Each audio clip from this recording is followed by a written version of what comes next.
those lawyers in every area of the law and private investigators on handleonthelaw.com. If you need a lawyer who actually cares about you and wants to represent you, unlike me, who just wants to ruin your life, handleonthelaw.com. All right. Hello, Ken. You're up. Welcome to Handle on the Law. Hi. I got a question for you. I'm in a job transition right now, and I got vacation that I'm taking next week for a full week, but I'll have leftover vacation. If I'm going to switch over to this new job legally in California, how much notice do I need to give my current employer in order to get access to those leftover vacations? You know, I don't know, but if you give 2 weeks' notice, that seems to be what everybody says. I don't know legally if you have to give any notice. And your vacation pay is what you've earned. Yes. So it's yours anyway, so I don't think you have to give notice, but why wouldn't you? Because of the place that I'm going to go to, they may want me to leave right away because it's on a big list that they'll be pulling names off of, basically. But you also you also have to keep in mind. Let's say I'm going to hire you, Ken, and you're prepared to screw your company to come to work for me. What does that tell me about you? Yeah, that's true. Yes, it's a sign of character, I guess. Yeah, no, I think so. For me, and you have to say, hey, I want this job, but I've got to give this guy notice. Now, if it's a question of you not getting the job and getting the job, then you probably have no choice. But yeah, that's what I was thinking more or less. You know, it's kind of a last resort kind of thing. Yeah, and you're right. It is a last resort. But the bottom line is I don't think you have to give notice at all. And keep in mind, vacation pay is not something they give you. It's something that you've earned. Okay. All right. Yep. All right, take care. I wouldn't hire him. I probably wouldn't hire him if he did give 2 weeks' notice.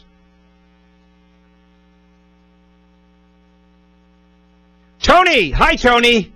Hi, Bill. Yes. I used to have a rental property out of state, and I had some window units, air conditioning units that were in the house.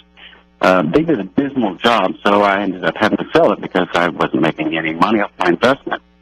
They removed the AC units, and then when I let them know that I was going to sell the place, they didn't return them, and they just kind of blew me off. So I ended up selling the place. I now have an email saying that they're charging me, and they $25 a day for storage, and they want to go wait. Who is charging you? Property management company that I used to have. You used to have, and now they're charging you for storage of their units, and they took out the units? Yes, my AC units that I bought. They took them out, and now they want you to do for storage? Yeah, all you do is, first of all, you don't have an agreement with them anymore, so you simply say no thank you. And what are you doing? They want $25 a day? Is that what they're saying? True. Oh, that's crazy. How about just throwing them out? Well, they're the property management company. No, I understand, but what are they? They're not can't charge you $25 a day for a window unit to store.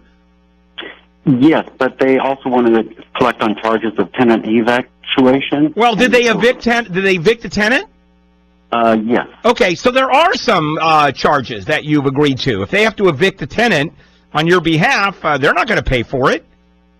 Unless you have an agreement that says otherwise.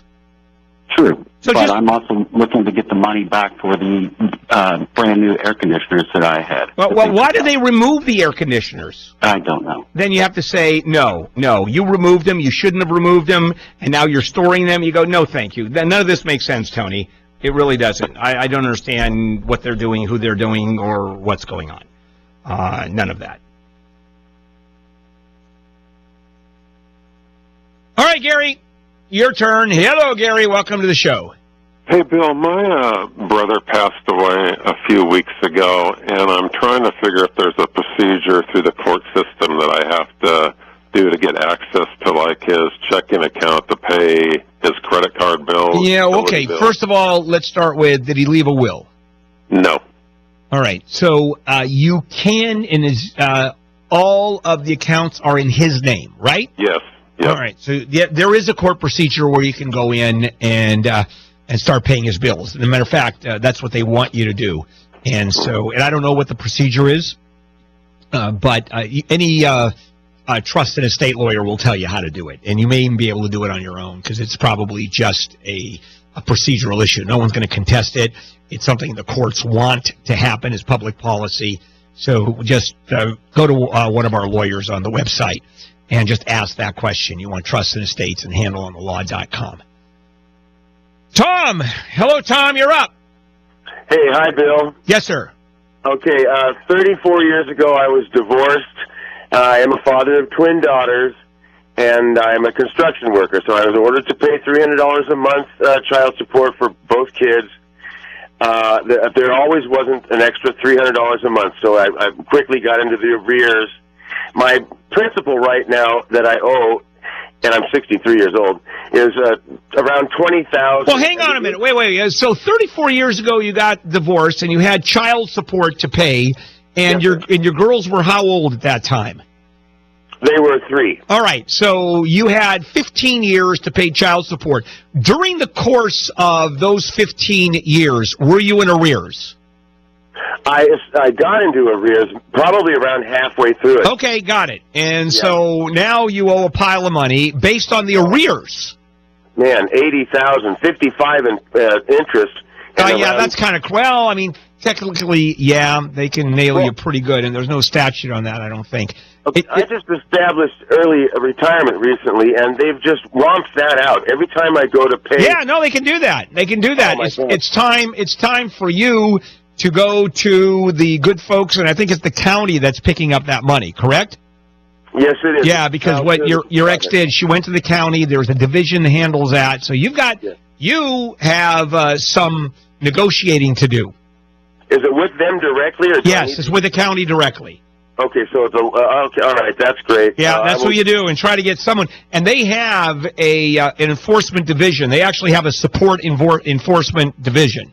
May even be a child support enforcement division. You sit and talk to them and have a nice long conversation. But keep in mind that the law does say when you're in arrears, then the interest rate and the penalties really start adding up.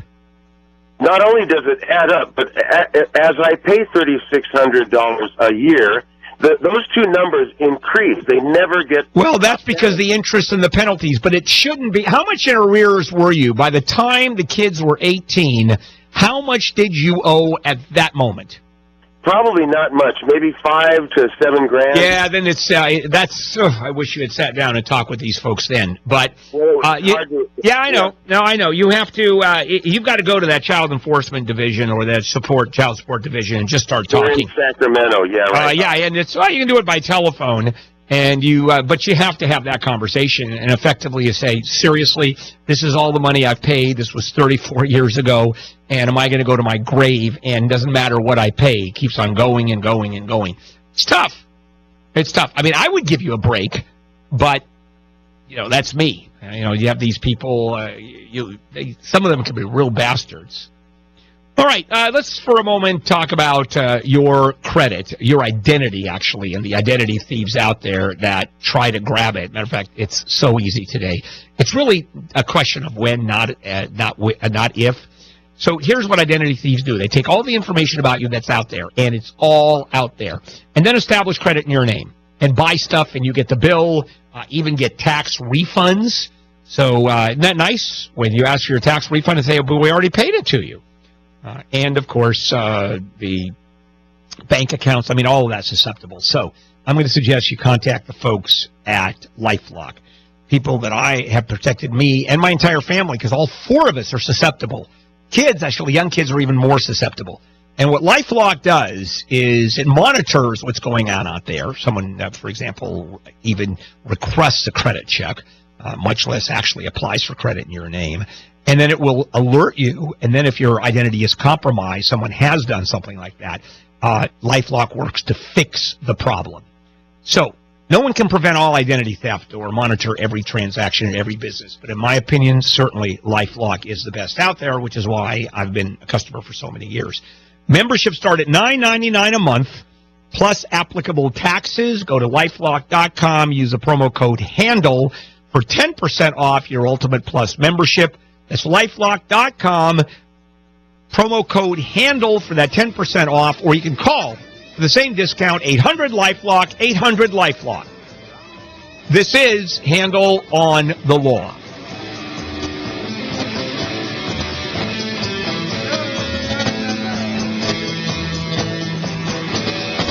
Do you think identity theft is only when someone adds charges to your credit card? It's actually when someone pretends to be you, to open new accounts in your name or any number of bad things. LifeLock can help. We use proprietary technology to alert you to a huge range of identity threats. And if you have a problem, we have a team of U.S.-based specialists who will work to fix it.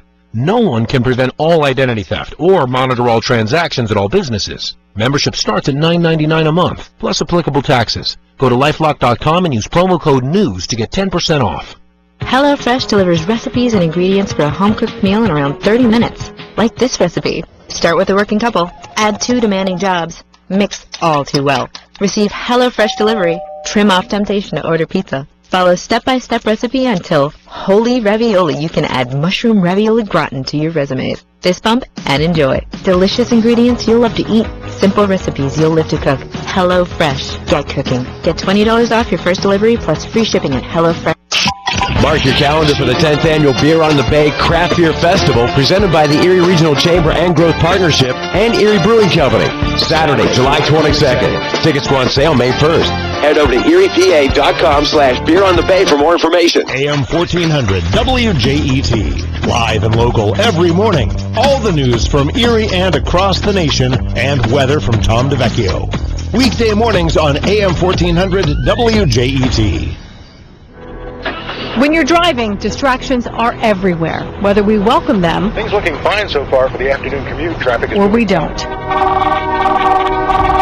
Distracted driving is a factor in thousands of crashes every year in Pennsylvania. Reading emails or texting while driving can have devastating consequences. So please, just drive. For more information, visit justdrivepa.com. Just drive. Distractions can wait. Brought to you by PennDOT. Tom Wolf, Governor. Paid for with Pennsylvania taxpayer dollars.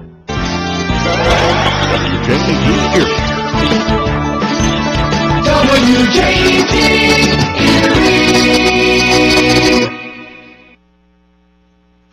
Searching for survivors, defending the Constitution.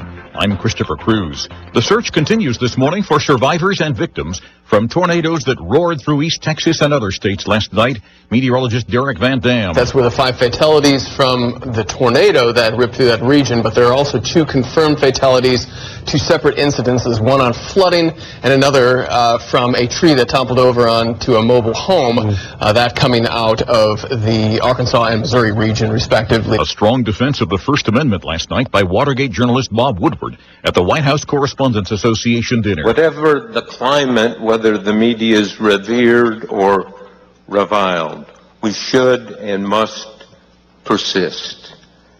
And I believe we will. President Trump declined an invitation to the dinner. Instead, he made a speech in Harrisburg, Pennsylvania, during which he said the media deserves a big fat failing grade. I'm Christopher Cruz.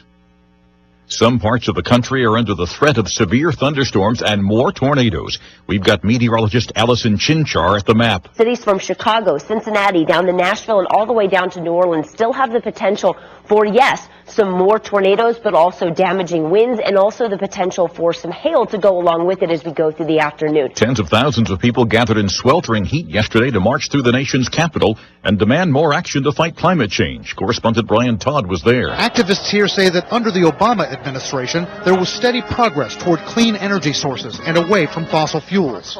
That was starting to happen, and it was slow, but there were signs of momentum. And every single one of those decisions is being challenged and being blocked, and we've got oil tycoons running the government. SpaceX has delayed for 24 hours a planned launch of a spy satellite. The launch has been rescheduled for 7 a.m. Eastern tomorrow from Cape Canaveral in Florida. I'm Christopher Cruz. After all the sleep you cost your mom through the years, it's time to give it all back. I'm Scott Tannen, founder of Boll & Branch. This Mother's Day, give your mom the gift she deserves. Great sleep on Boll & Branch sheets. Our sheets are handcrafted from 100% organic cotton. They get softer over time. We guarantee she'll love them. She can try them risk-free for 30 nights. Now through Mother's Day, get $50 off your first set plus free shipping at BollandBranch.com, promo code SLEEP. That's BollandBranch.com, promo code SLEEP. Wouldn't it be great if you could stop crime before it happens? With the Ring Floodlight Cam, you can. I'm Jamie Siminoff, inventor and founder of Ring. Floodlight Cam is a motion-activated HD security camera that connects right to your phone, so you're alerted when anyone steps onto your property. You can now see, speak, or even sound an alarm right from your phone, anywhere, anytime. Does your floodlight prevent crime? Ours does. Check out our Ring of Security kits at ring.com/advantage. That's ring.com/advantage. The National Highway Traffic Safety Administration is considering whether General Motors should add more vehicles to a 2015 recall, which was put in place because headlights on some GM cars can suddenly go dark. The regulators say some owners are still complaining that the low beam lights can fail. The investigation covers 312,000 models of the Buick LaCrosse, the Chevy Trailblazer, GMC Envoy, and Buick Rainier. Also, the Isuzu Ascender and Saab 97X and the Pontiac Grand Prix. At the time of the 2015 recall, GM admitted the headlamp module in the engine compartment could overheat and stop working properly. Almost 500,000 vehicles were recalled then. I'm Jan Johnson. A state beach in northern San Diego County is closed this morning after a woman was attacked by a shark. Yesterday afternoon, surfers pulled her from the water. She was bit on her thigh as she waited. I'm Christopher Cruz. After all the sleep you cost your mom through the years, it's time to give it all back. I'm Scott Tannen, founder of Boll & Branch. This Mother's Day, give your mom the gift she deserves, great sleep on Boll & Branch sheets. Our sheets are handcrafted from 100% organic cotton. They get softer over time. We guarantee she'll love them. She can try them risk-free for 30 nights. Now through Mother's Day, get $50 off your first set plus free shipping at bollandbranch.com, promo code SLEEP. That's bollandbranch.com, promo code SLEEP. Hi, I'm Steven Singer. Yep, that's me, the I Hate Steven Singer guy. You know what I hate? Disappointing my mom. You buy your mom roses, and a week later, they're dead and forgotten. What if you can get a real long-stem rose that would last forever? Go now to IHateStevenSinger.com and see my famous roses that are lavishly and deeply dipped in 24-karat pure gold. The only rose guaranteed to last a lifetime. A gift that lasts forever for only $59, shipped with your own personalized Mother's Day card, only at IHateStevenSinger.com. WJET Erie. Paralyzed Veterans of America, National Service Officers. We've got an entire generation of men and women who have seen war. They're going to need voices. Paralyzed Veterans of America represents them. We're going to make sure that the Veterans Affairs gives them everything that they're entitled to. Get all the health care they need. Making a person's house adaptable. We also focus on getting them a job. We help our veterans for free. Changing lives, building futures. That's Paralyzed Veterans of America. To learn more, visit PVA.org. A public service message from Paralyzed Veterans of America. 1033, home invasion, 3 detained. Description. Mouse, female, spreading disease, contaminating food. Copy that. Termite, male, property damage. Go ahead. Stinging insect, male, triggered allergic reaction, major health risk. Pests like mice, cockroaches, termites, and stinging insects pose real health and property risks. Learn how to protect your family at pestworld.org. That's PEST world.org. A public service message from the National Pest Management Association.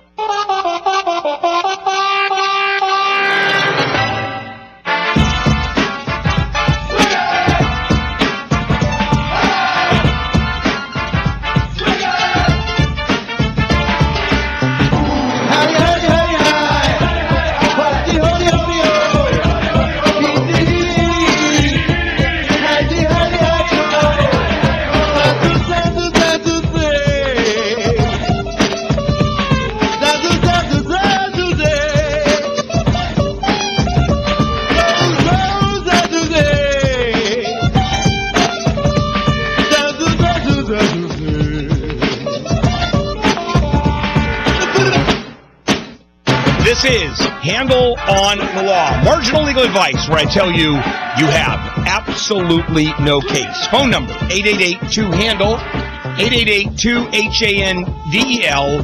That's 888-242-6335. Now, our listeners desperately need to reach lawyers, and if you're a lawyer and would like to join our team, please go to handleonthelaw.com and click on the Apply List Your Law Firm button and join us in helping listeners. Handleonthelaw.com, click on the Apply List Your Law Firm button.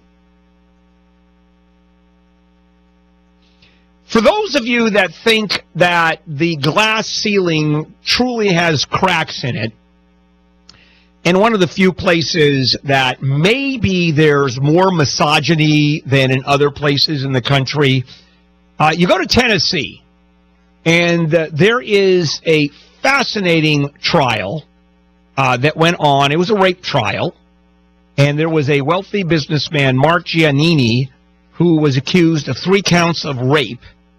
The newspaper said the woman he was accused of raping left crying and screaming. He argued that it was consensual sex and questioned the woman's credibility. She had come to his house for a job interview, and he then is accused, or was accused, of raping the woman. And what ended up happening was Giannini was actually acquitted. It was a he said, she said, and there wasn't, as far as the jury's concerned, obviously there wasn't enough evidence there to convict him, or they simply didn't believe the woman. But on the stand, or during the closing arguments, his defense lawyer told the jury that women are especially good at lying because they're the weaker sex. That's kind of interesting, don't you think? Needless to say, he got nailed for that one. Is it possible in this day and age you can actually make that argument in front of a jury? And even though I don't know how many women were on the jury, I don't know the makeup, male and female, it's kind of hard to believe there wasn't at least 2, 3 women on the jury. When was the last time you saw an all-male jury? Matter of fact, in a rape case, an all-male jury, that's an instant appeal that would be granted. Women are especially good at lying because they're the weaker sex. Oh, they are the weaker sex. I mean, relatively speaking, I'm assuming they're that we're talking about, physical strength. And frankly, they are good at lying, especially good at lying. So you put that together, and what do you have? You have me in enormous amount of trouble if I keep on talking that way. That's what you have. And that is kind of astounding that a lawyer would make that argument, especially if there are women on the jury. I mean, where do you go with that? All right, let's go ahead and take some phone calls. All right, Kat, let's start with you. Hello, Kat. Welcome to Handle on the Law. Hey, I'm building a shed. I'm in the process of building a shed. And so I did all the upfront work, Googled what the setback things were, called the city. I didn't find anything. On my search, the city said, if it's 200 square feet or smaller, nothing to worry about. So when I who said nothing to worry about? The city zoning. And all right, the city zoning is a group of laws. So certainly laws don't talk to you. I called somebody at the zoning. Got it. And this person at the zoning said, don't worry about it. Exactly. Got it. Okay. And so at that point, I texted my husband seconds later, and I said, nothing to worry about. It's going to be less than 200 square feet. So I got with the builder. He built it. The neighbor behind me, so this is all a neighbor thing. There's a woman and her husband, and the woman texted me in the middle of the building and said, oh, I love the shed. It looks cute. It looks wonderful. I want one. And then 2 weeks later, we get zoning out here that says you violated zoning laws because it's supposed to be 3 feet away from property lines on both sides, and you're 2.5 feet. Well, hold on. So, wait a sec. When did you apply for a permit, for starters? No. Okay. And if you look at the ordinance says 2 feet? It says 3 feet. Okay, and you were 2.5 feet. And so we applied for a variance, and it was a quorum. 3 people voted for us, 1 guy didn't. And and they told us at that point, they said, there's nothing after this. Once you get your paperwork, nobody can fight this. So we have it hardy planked and bricked, and it's probably 10,000 pounds now. And the neighbor behind us, the husband, has now appealed it. It's interesting that the next-door neighbor has appealed it when it doesn't have much to do with it. Okay, so he appeals it, but based on what you say, it looks like you're going to win, except that you were in violation of the ordinance. But the fact that I asked for a variance, and I understand that you formally asked for a variance on paper, and they granted you the variance. You have the variance in your hand. I have photos. Then you're fine. Then you're fine. Then they're going to have a very hard time appealing it, because the only thing that the neighbor can do is say, you know what, she's violated the city ordinance, and you just show, but I was given a variance. If you have a problem, Mr. Neighbor, go to the city. They're the ones that granted a variance. Harvey Levin would be so proud of you. Oh, thank you. I think you're going to be fine on that one. Okay. All right. She's making reference to Harvey Levin, who is the man who created TMZ, who I've known for decades. And even weirder than that, and people, when I tell this story, have a hard time believing it, Harvey was my ethics professor in law school. And I don't know if many people know that. And a recent guest on the show. He actually, and I've never had a lawyer co-host this show ever. And in fact, he co-hosted. It was marginal legal advice from both of us, although his advice was far better than mine. It was less marginal, let's say. Okay? All right, Melissa. Hi, Melissa. Hi. It's your turn. Welcome to Handle on the Law. Hi. My dad died, and he left $10,000 to my niece and my nephew when they turned 21. They've turned 21, and my aunt, who's the trustee, says she has no idea where the money was. All right, that's easy. Never put away. That's easy. So when he left $10,000, he left it out of someplace. Yeah. I mean, there was an account, there was something, and more importantly, or as importantly, you have a copy of the trust, correct? I have a copy of the trust, okay. And I sent it to my aunt, who's the trustee, and she says the money's gone. Okay, well, that's easy. You sue her. Okay. Yeah, that's it. Yeah, it's a breach of fiduciary duty. You can't just say the money's gone. You say, where's the money? Okay. So she's the one that has a duty. She has to somehow track it down, and she spent the money. Melissa, it's not that hard.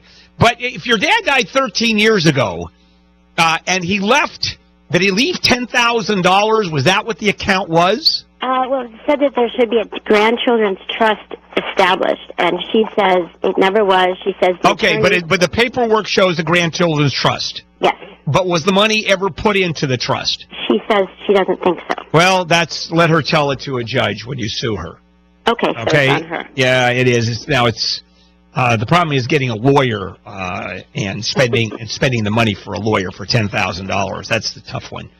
Right. But this is one of those things where I would simply learn how to do it, because it's pretty simple. You make this allegation, and she says, "Well, none of that is true." You show the trust, and you say, "There it is," and he left. You go, "I don't know where the money went," and you say, "Well, there it is." Now, the judge may say you don't have enough proof just because he said he left $10,000. If, for example, I leave my kids $10,000 and there isn't $10,000 to leave. Oh, there was. Okay, and you can prove where the money was. Okay. I mean, you can't just say there was. Do you have any access to prove that the money was there? Well, there was a bank that was in charge. Got it. Okay, so now you can put some of the pieces together. And I think you have something where I don't know if I'd hire a lawyer. Probably not. But again, learning how to do it. It's not that. It's not that simple. But you sort of had no choice, do you? This is Handle on the Law.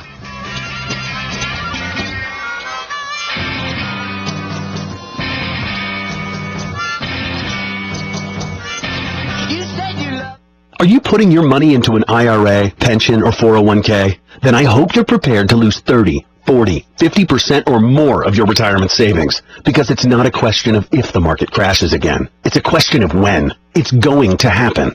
Did you know there is a way you can protect and grow your wealth safely and predictably every single year? The people using this approach didn't lose a penny when the market crashed in 2000 or 2008, and they won't lose a penny in the next crash. In fact, their money will continue to grow safely year in and year out, even when stocks, real estate, and other investments tumble. A free report detailing this savings program is now available. This free report shows how you can get guaranteed growth, safety, and wealth-building power without risking your retirement in the Wall Street casino. This is the best way to have a 100% secure retirement. It far outperforms any IRA or 401k. To get this free report, visit bankonyourself.com. That's bankonyourself.com. Bankonyourself.com. How's that kitchen remodel coming along? I haven't found a reliable contractor and have no idea where to start. What about Home Advisor? Home what? Home Advisor. They match you to pre-screened and top-rated pros for any kind of home project. You can even check pricing and book appointments online. What's the catch? No catch. Home Advisor is completely free to use. Really? I'll check it out. Go to HomeAdvisor.com or download the free app. Home Advisor.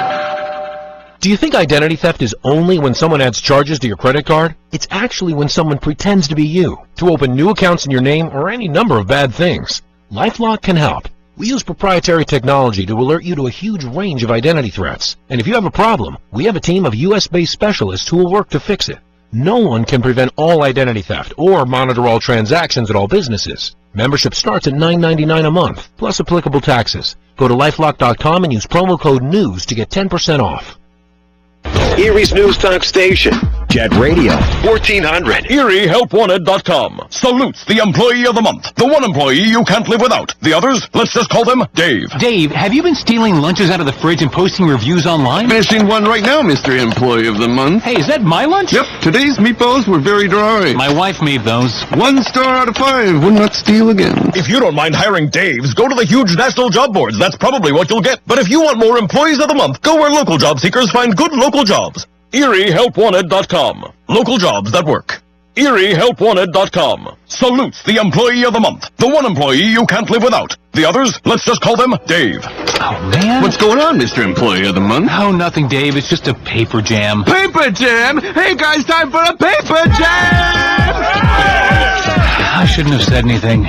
If you don't mind hiring Daves, go to the huge national job boards. That's probably what you'll get. But if you want more Employees of the Month, go where local job seekers find good local jobs.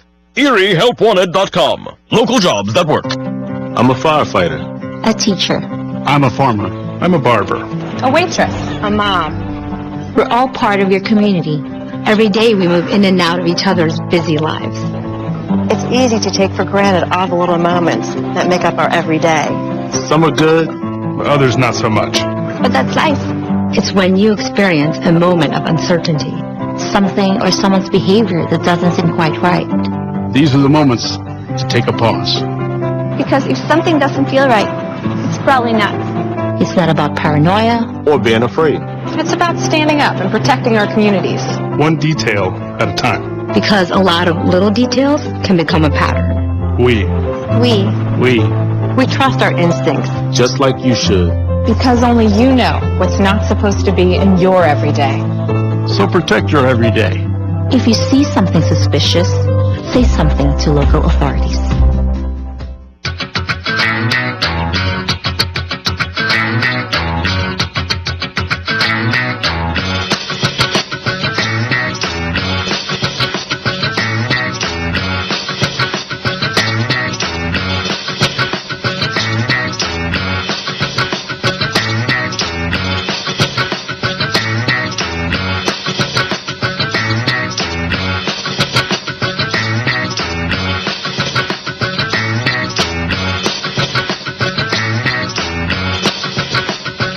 Back we go. More handle on the law, marginal legal advice. Okay, Chuck. Why not you? Hello, Chuck. Welcome to the show. Yes, sir. I bought a couple radio off in the background, Chuck. Okay, yeah, I got it off. Okay. I bought a couple of tires at Sears back in November, late November. Okay, I'm 84 years old. Okay, so I figured, well, now I'll get statements once a month, and I'll pay it off. Tires only cost about $300. Okay, I get a first statement, I make a payment. I get a second statement, and I make a payment. Now, the first payment I made was $50. You only need to make usually a minimum of $25. And so, no, but I said, I'll pay $50. I'll start working on this thing right away. Okay, I got my second payment, and a month later, and I paid $100. And then finally I got my, I thought would be my last payment. And I decided, well, I'll pay this $179 that was left on the bill, and that's fine. Okay, then I get a letter saying I was in arrears. All right. Somewhere. Did you call? All right. Okay, you have the proof that you made all the payments, correct? You got the checks. I made all the payments. Okay. And the tires Did you call anybody? Chuck, did you call? Pardon me? Did you call anybody? Yes. And what do they? You called customer service, and what do they say? They said I was paid in full. All right. All right. So, what's your question? My question is this. I got this monkey on my back, and I'm going to get these letters forever, and now... Wait a sec. You got a letter from... Okay, you got a letter from whom? From Sears. And at the same time, you've been paid in full, according to their customer service. Yeah, and customer service... All right, you get to call customer service back. You get to call customer service back, send them a copy saying, here's the proof that I paid it, here's your statement saying I haven't paid it, get this straightened out. That's all you do, Chuck. Yes, but they told me I have paid it off. No, do you have the proof that you've paid it off? Do you have a written statement? I don't care what anybody told you. Do you have the proof that you paid the entire amount off? Yes. All right, then you call. So it doesn't matter what they say. You have to put it all in writing. Oh, okay, let me ask you this. If this thing keeps up, can I take one of the small... Yeah, not really, because you're not going to... What kind of damage? They're sending you letters?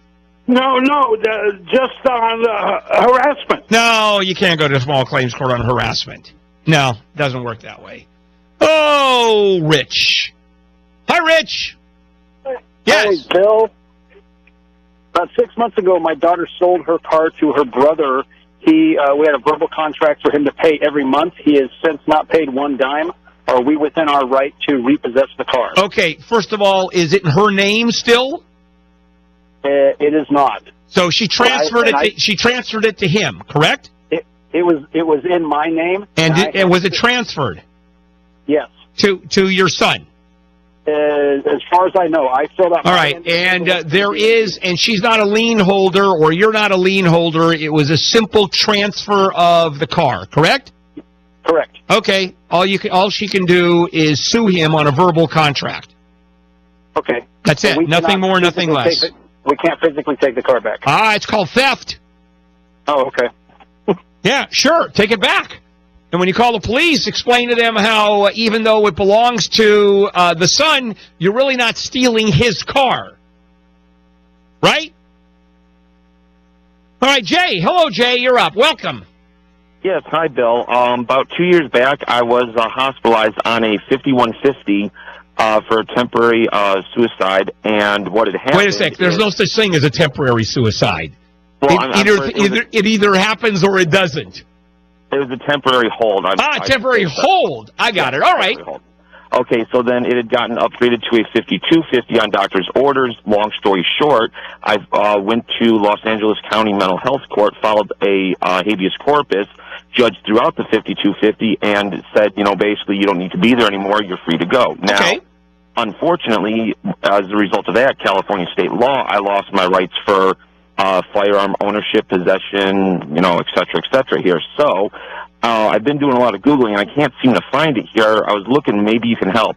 I need to know which paperwork and which court You would have to simply file a lawsuit that you still have a right to own a firearm based on the fact that the 5150 still allows you to have firearms, correct? No, it does not. Oh, it doesn't. They So prohibited for 5 years. Okay, so what are you going to say? Well, basically, I'm looking for a restoration of rights. I just need They took them away for 5 years. Right. So how do you? What are you going to argue? Are you going to argue the calendar? No, I'm not arguing the calendar because you are allowed to petition the court. All right. So what do you plan on arguing? Asking for the ability to have firearms back? Essentially, yes. Yeah. What do you plan on arguing? Well, I plan on arguing because I have statements from 2 psychologists. Yeah, what are you... Wait a sec. It doesn't matter. What the statements from the psychologists say, you never were put away for 5150? It never happened? No, I saw them after I got out. And I get it. So it's still on your record. The 5150 is legitimate. That was not vacated by the court. No, the 5250. Got it. So if the 5150 doesn't allow you to have firearms for 5 years, on what basis are you going to ask for your firearms license back? Well, California state law allows you to petition the court for restoration of right. Okay, then petition it. Okay, so my question is do you know which paperwork I would need to file in which court? It would be any state court, and it's a straight motion to have your firearm right renewed. That's it. Okay, now. And what are they going to say? Here's the problem. What do you think a judge is going to say? Well, it depends on the judge, depends on the county. What is the judge going to say? What is he going to say when the law says 5 years and the right to petition? You think a judge is going to say, oh, yeah? Just because you're filing it? You have no argument there, Jay. Well, no, I have the argument in that I haven't had any issues since. That's not the point. You can't. That's not the basis. It is, the law says if you've been 5150 and put on hold, you do not have the right for a firearm. And your argument is going to be, I'm not arguing that I had it. All I'm doing is arguing that I haven't had any problem since. But the law allows you to do that. Then do it. Then do it. But what do you think a judge is going to say? Just because you're allowed to sue doesn't mean you're going to win the suit. No, of course not. I was just, like I said, looking to know what I need to file. It's a motion. It's a motion, and you're not going to get it. And frankly, a guy who's been put away for being a lunatic, you really want him to have a gun. It's very distressing, don't you think? This is Handle on the Law.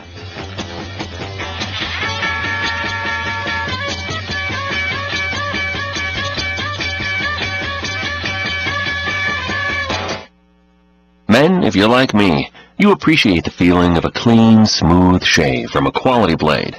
The sort of shave that cuts clean without the burn. So why are you messing around with generic razors that cost $32 for an 8-pack? When you can shave with Harry's high-quality German-engineered blades for half the price.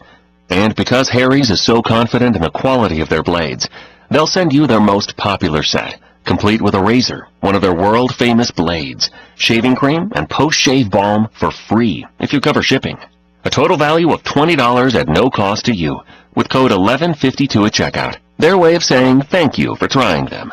How is Harry's able to save you all this money and still give you the best shave you'll ever enjoy?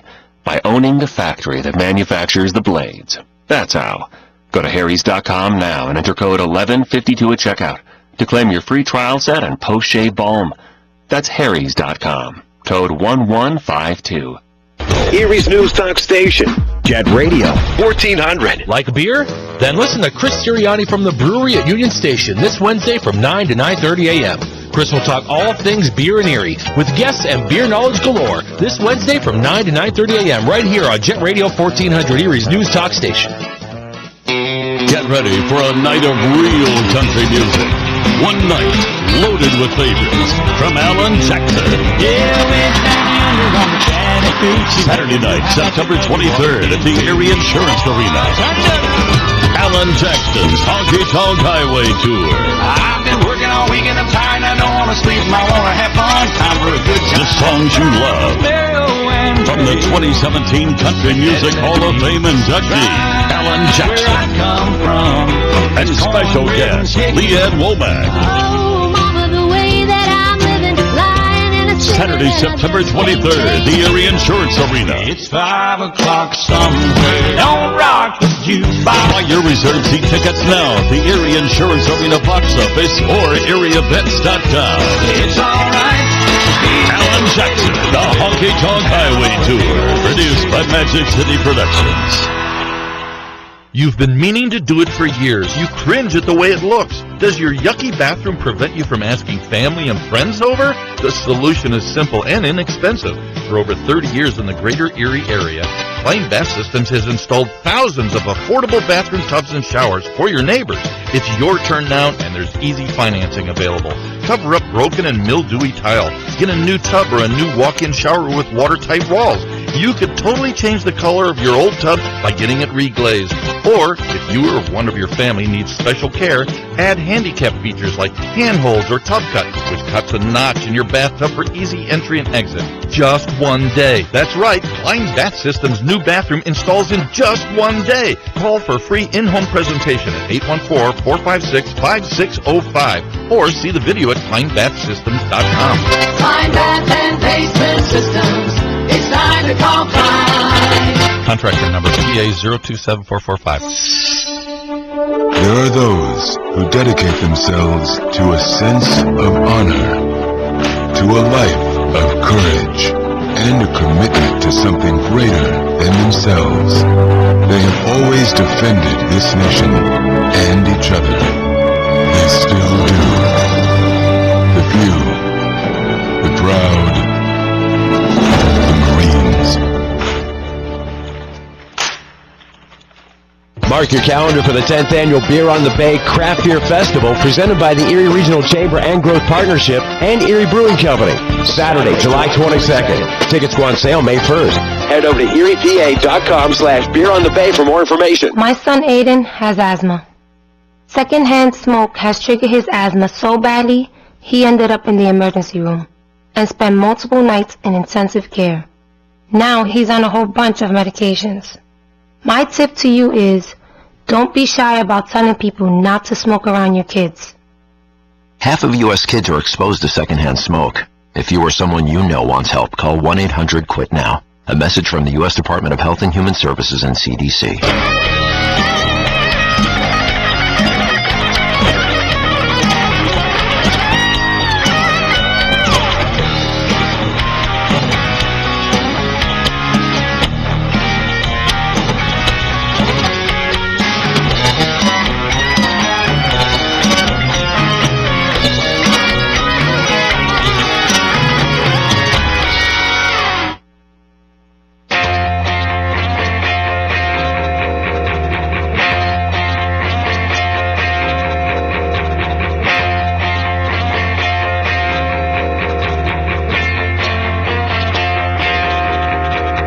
Handle here. Handle on the law. Let's do it.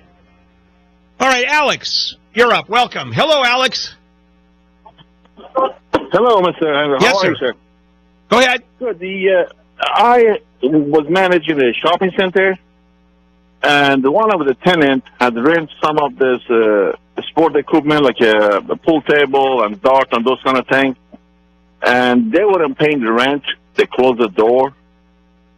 And after a while, I got a lawsuit letter from the company who rent these equipment to the club. And they asked me to open a door to take him. I opened the door. There was nothing there. Obviously, the owner of the club took it. Okay. And they want to and they're arguing that you are responsible. Yes. Okay. Now here's the problem. As soon as they left, and they were thrown out, didn't pay the rent. Were they evicted, by the way, Alex? No, not Ali. My name is Ali, not Alex. Okay. Not at that time. They got evicted, got a letter of eviction a few months after that. They weren't paying rent. Got it. Okay. And then, so the only the only argument, I got it. The only argument is, were you in breach by not changing the locks? And you're arguing, no, they took it. You know what? Go talk to the previous owners, the renters. It's not me. I didn't rent it. Well, you should have. The argument's going to be, well, you should have known. You go, how the hell do I know? People can move their stuff in and out. It's true. They took me to small claim court. And? Claim court judge already in favor of them. All right, then appeal it. Then appeal it. Can I appeal the small claim court? Yep, you sure can. You have 30 days in which to do it. How long ago was this, Ali? It's been about 3 weeks or so. Yep, you appeal it. Get the appeal in, and you have a trial de novo. You get a brand new trial. Oh, I see. Okay. Try it again. Hopefully you'll be in front of another judge. All right, Lynn. Hi, Lynn. You're up. Welcome to Handle on the Law. Thank you. I have a 15-year-old granddaughter that I've raised since she was a year. How old? She's 15? 15. Okay. And father has given up custody about 8 years ago. Mom is getting remarried, my daughter, and the granddaughter wants my last name, my husband and I's last name. How do we do that? Okay, well, first of all, you have full custody of the child legally, correct? I have half custody, my daughter has half custody, but she's not that involved. But she won't contest it. Oh, then you just file. If she's not going to contest it, then you just file. You actually, just file on her behalf. I think you have to be named a guardian ad litem. And that's Guardian ad litem. That's AD, separate word, LITEM, ad litem, which gives you the ability. Now, this is just me speculating, all right? And it's just me sort of kind of knowing maybe touching the law here. But I think, first of all, you apply for Guardian ad litem, and based on that, you go ahead and apply for a name change on behalf of your granddaughter. And if there is no contesting by anybody involved, parents particularly, well, they're the only people that could contest it, then you'll be okay. And you can do it yourself. I mean, just look. That's what I want to do. Yeah, just look this stuff up. It's very procedural. There isn't much to it. All right, Troy. Hello, Troy. You're up. Welcome. Hey, Bill. I'm straight to it. I'm a mechanic for a waste, recycling disposal, trash disposal company. And my question is on the wage order of California Wage Order 4, Section 9. Oh, God, don't do that to me. I have no idea what California Wage Order. Yeah, basically it states that mechanics having to provide their own tools and their own equipment to perform their job are required to get paid double the minimum wage. And my question to you is, I'm getting paid under that double. So, and I've brought it up. Yeah, State of California Wage Enforcement Division, that's it. That's all you have to go to. And I have no idea that was the case, incidentally, the double wage business. Never heard of that. But, then again, I don't know what the hell's in the code. So just call the state. File a claim. And that's Department of, what is it again? Department of Industrial Relations, State of California. God, I hate those. Boring as hell. Joe. Hi, Joe. Oh, no. Let's, Tommy. Let's do you. Hi, Tommy. Yes, go ahead. Hey, listen, I was in a car accident in Pasadena on the 26th of February or something like that. And I got me an attorney online, and we agreed to a certain amount. What is a certain amount? Wait. You were rear-ended, right? Yes, sir. You got an attorney online. We agreed to a certain amount. What is that? Well, I mean, she agreed to like 40% of what. All right, 40%. It was a contingency. That's a little high, but okay, 40%. So now what happened? Okay, so I'm sitting here. I went and got my MRI, and I had them over to the chiropractor, and they sent me to an MRI. Then I went to another place and had them read, and they say I had 2 discs in my upper spine dislocated. I had 3 in my lower spine. Oh, okay. So that's a decent case. All right. And so what happened? And what's your question? Which causing me some major problems, but I can't. They was going to set me up with some appointments to see a neurologist and somebody to help me with my nerves, to find out what's on my nervous system. And they haven't done that yet. So the attorney hasn't done that yet? No, the other doctor. Okay, the doctor hasn't done it yet, has not made an appointment. How long has it been since you saw that doctor and has not yet made an appointment? How long has that been? About 3 weeks. Okay, if you call the doctor's office and say, what the hell's going on? Okay, I called my attorney's office first, and I talked to his assistant. And the assistants, and they're not doing much. She said that she would call him. Okay, and she called him and told him. Okay, and she didn't, or she did, and the doctor isn't jumping on it. No, I called him the next day twice. I called him yesterday twice, and then nobody's returned my call. Okay, but that's over 2 days, right? Yes. That's no big deal, Tommy. Over 2 days, you just have to keep on calling them. You can't assume doctors are going to call you, or lawyers are going to call you back within a couple of hours. They just don't do that. They just don't. For example, how long have you been waiting on this call? Probably about 10 minutes. 10 minutes? That's all? 10 minutes? Yeah, usually I try to keep people here 40 minutes, an hour and a half. But just keep on calling them. That's all you have to do, Tommy. Okay? Yeah, there's not jumping around. Oh, my lawyer didn't call me back half an hour ago. When did you leave the message? An hour ago. It doesn't work that way. It really doesn't. You're not the most important person on this planet, even though you like to. Like to be. We all like to be. All right. This is... Oh, yeah, we have a LifeLock spot. Right. All right. Breach of duty. Breach of an online tool. We're talking about, a data breach. And this is when your information is used by identity thief cockroaches. And your information is all out there, by the way. It's not a question of if, just when. And all of a sudden, an identity thief grabs your info and establishes credit, your name, and the good stuff gets sent, or files for your tax refund. Oh, that's a joy too. When you're waiting for it and the IRS says you've already received your refund. Here's a nightmare. So what do? Well, I'm going to suggest LifeLock. LifeLock is the company that protects me, my entire family, for years now. And here's what they do. As soon as a credit app is opened in your name, even a credit inquiry is opened in your name, you get the alert. They monitor it. They monitor the entire history of application. I mean, they do hundreds of millions of transactions every minute they look at. Actually, every second. And then if they detect your information, they alert you. And if your identity is compromised, what they then do is work to fix it. That's the magic of LifeLock. Now, no one can prevent all identity theft or monitor every transaction in every business, but in my opinion, LifeLock is the best, which is why they've been around in my life for so long. Memberships start at $9.99 a month plus applicable taxes. Go to LifeLock.com, use the promo code HANDLE for 10% off your Ultimate Plus membership. LifeLock.com, promo code HANDLE. You can also call 800-LifeLock, 800-LifeLock. This is Handle on the Law.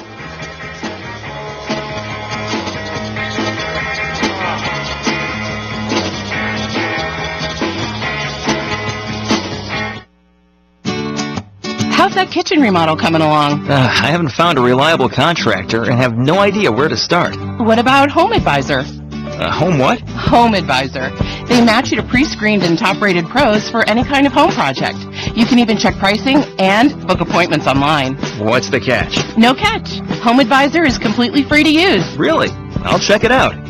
Go to HomeAdvisor.com or download the free app. Home Advisor. Do you think identity theft is only when someone adds charges to your credit card? It's actually when someone pretends to be you to open new accounts in your name or any number of bad things. LifeLock can help. We use proprietary technology to alert you to a huge range of identity threats. And if you have a problem, we have a team of U.S.-based specialists who will work to fix it. No one can prevent all identity theft or monitor all transactions at all businesses. Membership starts at $9.99 a month, plus applicable taxes. Go to LifeLock.com and use promo code NEWS to get 10% off. Brought to you by South Coast Tax Resolution.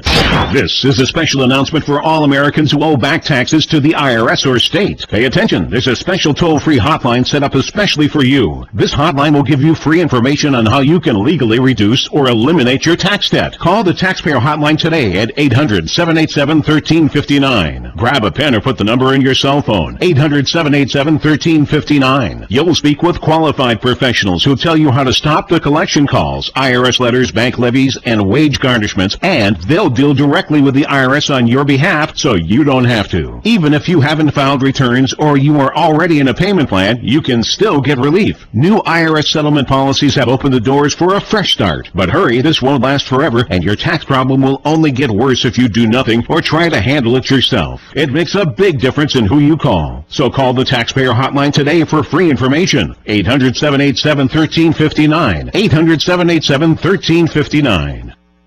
Erie's News Talk Station, Jet Radio, 1400. Are you looking forward to warmer weather? Do you have a boat, motorcycle, RV, or patio furniture that needs a new look or new upholstery? It's not too early to call Russell Upholstery to work their magic on boat cushions and chairs, patio and Florida room furniture, RVs, and yes, even the seat on your motorcycle. Get it done now and be ready for the warm weather ahead. Call Russell Upholstery for your free estimate. West 26th, just east of I-79. Trusted to Russell Upholstery. Of course, I want our kids to eat fresh, healthy foods all the time. But we don't have a supermarket nearby, so it's a challenge. I wish we were closer to good health care because of our son's asthma. Frankly, it's scary at times.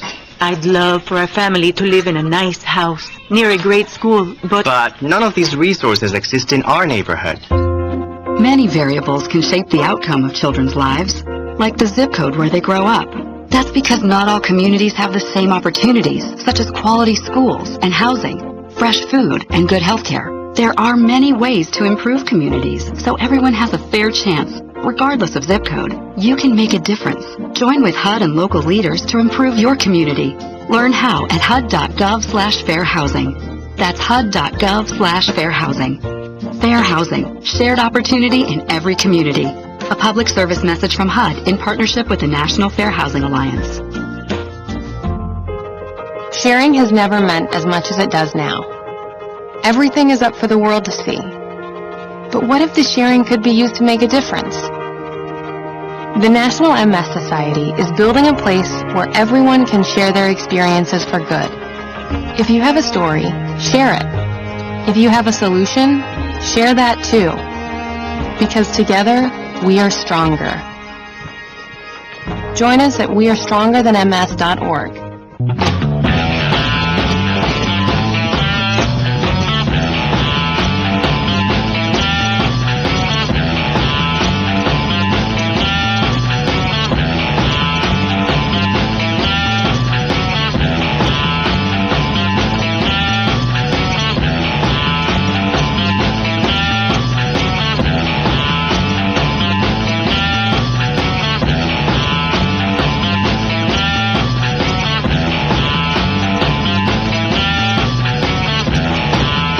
More handle on the law, marginal legal advice. Hello, Sean. Welcome to Handle on the Law. So I have a neighbor, we have a common fence between our homes that it's falling down, and it's leaning her way because she pulled out some trees which destabilized the ground, and the fence is rotting out. But that being said, I want to lease my house, and I asked her a year ago if we could get the fence replaced. So what I want to know is, can I compel her? Okay, let me start with, is it right down the property line? Yes. I mean, exactly. So it's not on one side or the other, or if it is, it's exactly for example, 2 inches on one, 2 inches on the other. Oh, I have no way of knowing that. Okay, you have to know that, because here is what you have to prove. That it is, in fact, on your property. If it is on her property, I mean by an inch, Sean, you can't tell her to do anything. She can let the thing rot. However, if it's on your side and it is, and somehow it is damaged because she tore out her trees, yeah, you can replace it. Now, you're only going to be able to replace it for what the fence was there. Is it a wooden fence? Yes. That's all you're probably going to be able to do. So, are you on a reasonable relationship with her? No. That's a problem. Therein lies the problem. We had not an illegal issue, but an issue regarding dogs with the animal control, and it didn't go her way. Yeah, I'll tell you what you can do also. If you have a dog that you put right on the property line, you know what you can, never mind. I don't want to go there because the emails are going to explode on me. Can't talk anymore about hurting or killing dogs. That's off the table now. Here is the problem you're going to have is, there's nothing easy. I mean, it's easy to find out. You need a survey, and that's going to cost you $500 or $800. So that alone is probably more money than it would cost to fix the fence. Why don't you just throw a fence on your side of the property, and then you're done, and not even deal with her? Sean, it's a mess. You can force it, but you'll be able to prove that it's down the common, it's down the property line. You go, no, it's not. And you have to come to the point where you have to prove it is. Mm-hmm. What I would do is just build a wall. And if you have the money, I would put a concrete wall up. I know that's expensive, but it depends on how much money you have. You want to lease it? Put up another wooden fence. But I can only go it alone if I put it on my property. Absolutely. You want to put it. You want to make sure it's on your property. That way, any damage she does, you sue her. She can't do anything to it. But you want to put it on your property in a couple of inches. You can pull. You could probably pull the report from the city has a survey that needed to be done when they built the house. And I don't know if it's that specific, but that might be enough to prove that you're on the other side. And I don't know how you prove that. It's a mess. So the bottom line, here's what I always did. I just built a wall on my side. Okay. You know, that's that's not an easy one. That really isn't an easy one.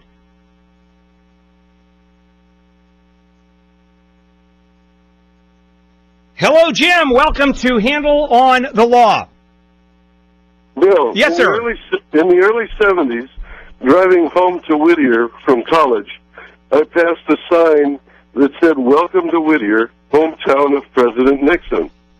I saw it as a blight. I needed to have one to put in my dormitory room. I had it. I obtained one. Obviously not legally. Can I sell that? So you stole a Welcome Home Nixon sign 30 years ago, correct? Yes. Well, almost 40, but okay, yeah. All right. Well, and you want to sell it. Yeah, can I put it on the internet? Well, the problem is it's a Class 1 felony, and it's a maximum of 5 years and $10,000 fine. Jim, I'm screwing with you. Of course you can sell it. It's been so long ago, and the only thing I'm interested in is how much can you get for it, Jim? Yeah, I should get free drinks for a while. You would think so. No, I definitely would love to know what that sign is worth when you put it on eBay. That would be terrific. Do me a favor. If you do sell it, would you let me know? Yes, sir. Yeah, send me an email, and my email is available through my local radio station here in Los Angeles, so it's Bill at KFIAM640.com, okay? No, I'll take a picture and send it to you. That'd be great. Okay. All right. Yes, sir. Yeah. It really is a felony, and he really will go to jail, but I just wanted to have a good time with him.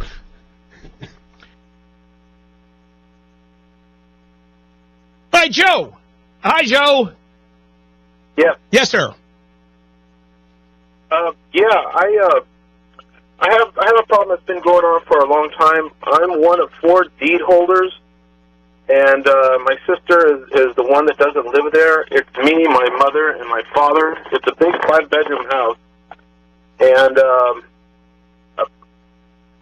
first of all, my mother isn't like the kindest, sweet mother that everybody has. She's just a completely horrible person. All right. She always has been, and she takes responsibility not for paying them, but for getting them paid. The utilities, okay, the bills, the taxes, everything.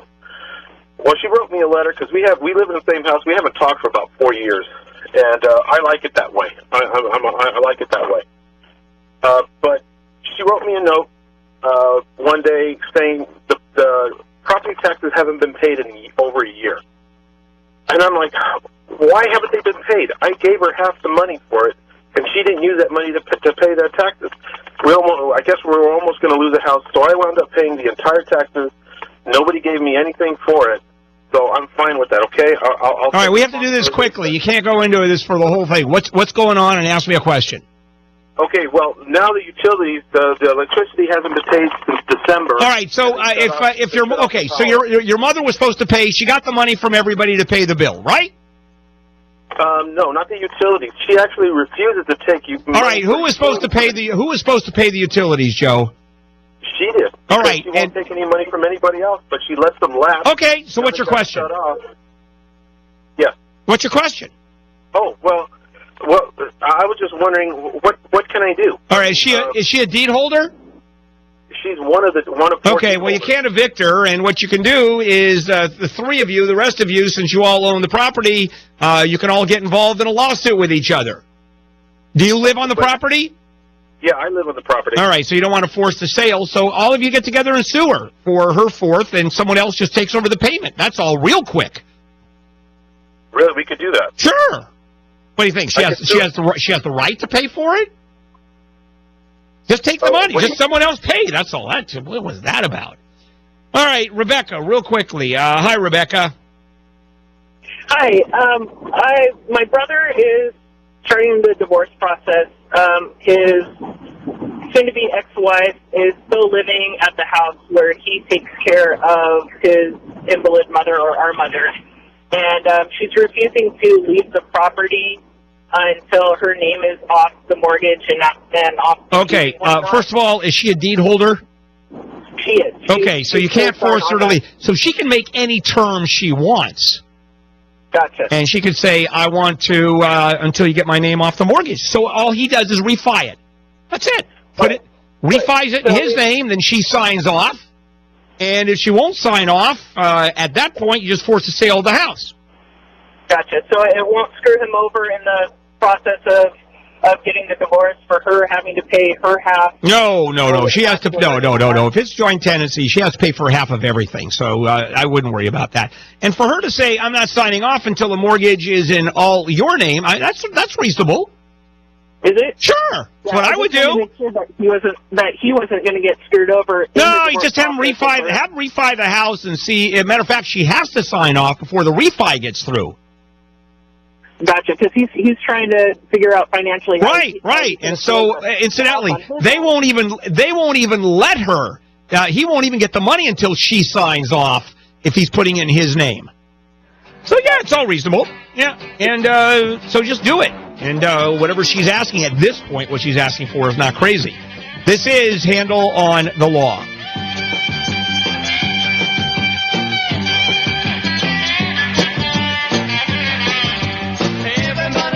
Do you think identity theft is only when someone adds charges to your credit card? It's actually when someone pretends to be you, to open new accounts in your name or any number of bad things. LifeLock can help. We use proprietary technology to alert you to a huge range of identity threats. And if you have a problem, we have a team of U.S.-based specialists who will work to fix it. No one can prevent all identity theft or monitor all transactions at all businesses. Membership starts at $9.99 a month, plus applicable taxes. Go to LifeLock.com and use promo code NEWS to get 10% off. How's that kitchen remodel coming along? I haven't found a reliable contractor and have no idea where to start. What about Home Advisor? Home what? Home Advisor. They match you to pre-screened and top-rated pros for any kind of home project. You can even check pricing and book appointments online. What's the catch? No catch. Home Advisor is completely free to use. Really? I'll check it out. Go to HomeAdvisor.com or download the free app. Home Advisor. Picture a door. On it, a sign that says, "Do not look." Every instinct says danger, but still you peek. Inside, a room full of cockroaches, which can trigger asthma attacks, rodents that contaminate food and transmit disease, and termites which cause billions in property damage each year. Trust your instincts. Know the signs. Learn how to protect your family and home at pestworld.org. A public service message from the National Pest Management Association. A future to believe in? Student Greg Burns. Working with kids, I feel like I can change other people's futures. Student Lakin Brown. I had an elementary school teacher. She was a great teacher. She believed in me when no one else did. She inspired me. Teacher Hannah McCarthy. Oh, I think my kids can change the world. I know they can. Success starts here for my students. My success starts here. To learn more about today's public schools, go to successstartshere.org. Sponsored by the Pennsylvania School Boards Association. WJET Erie.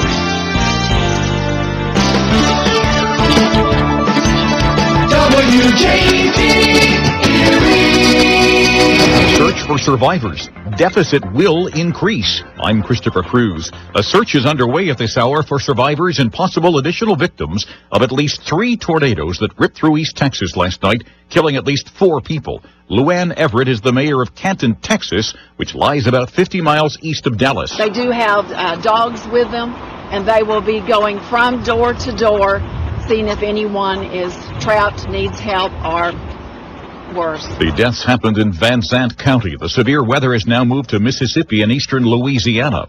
Vice President Mike Pence says the deficit could increase under President Trump's tax reform plan. Maybe in the short term, but the truth is, if we don't get this economy growing at 3% or more, as the president believes that we can, we're never going to meet the obligations that we've made today. Pence told NBC's Meet the Press it was obvious Congress was not prepared to begin repealing and replacing Obamacare a month ago. I'm Christopher Cruz.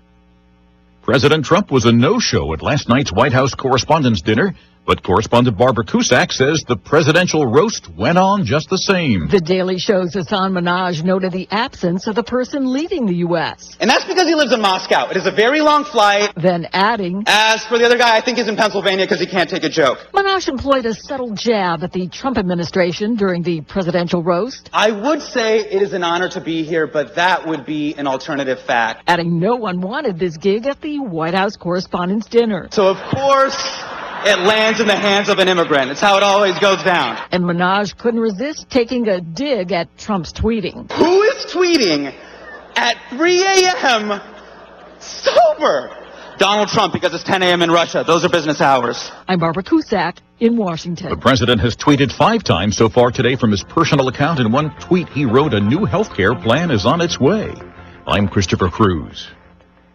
After all the sleep you cost your mom through the years, it's time to give it all back. I'm Scott Tannen, founder of Boll & Branch. This Mother's Day, give your mom the gift she deserves: great sleep on Boll & Branch sheets. Our sheets are handcrafted from 100% organic cotton. They get softer over time. We guarantee she'll love them. She can try them risk-free for 30 nights. Now through Mother's Day, get $50 off your first set plus free shipping at bollandbranch.com, promo code SLEEP. That's bollandbranch.com, promo code SLEEP. Wouldn't it be great if you could stop crime before it happens? With the Ring Floodlight Cam, you can. I'm Jamie Siminoff, inventor and founder of Ring. Floodlight Cam is a motion-activated HD security camera that connects right to your phone, so you're alerted when anyone steps onto your property. You can now see, speak, or even sound an alarm right from your phone, anywhere, anytime. Does your floodlight prevent crime? Ours does. Check out our Ring of Security kits at ring.com/advantage. That's ring.com/advantage.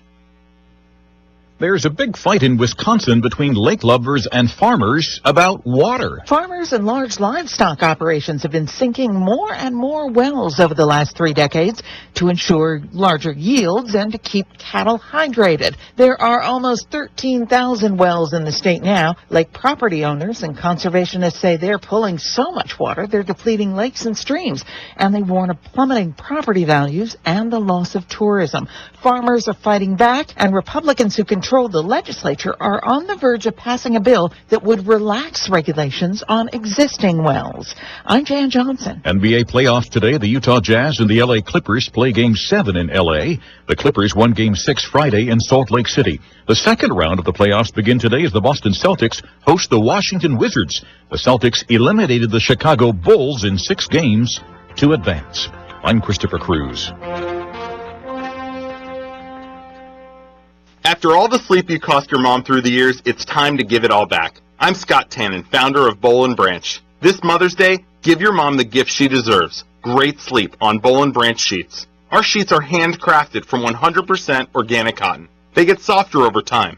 We guarantee she'll love them. She can try them risk-free for 30 nights. Now through Mother's Day, get $50 off your first set plus free shipping at bollandbranch.com, promo code SLEEP. That's bollandbranch.com, promo code SLEEP. Hi, I'm Steven Singer. Yep, that's me, the I Hate Steven Singer guy. You know what I hate? Disappointing my mom. You buy your mom roses, and a week later, they're dead and forgotten. What if you can get a real long-stem rose that would last forever? Go now to IHateStevenSinger.com and see my famous roses that are lavishly and deeply dipped in 24-karat pure gold. The only rose guaranteed to last a lifetime. A gift that lasts forever for only $59, shipped with your own personalized Mother's Day card, only at IHateStevenSinger.com.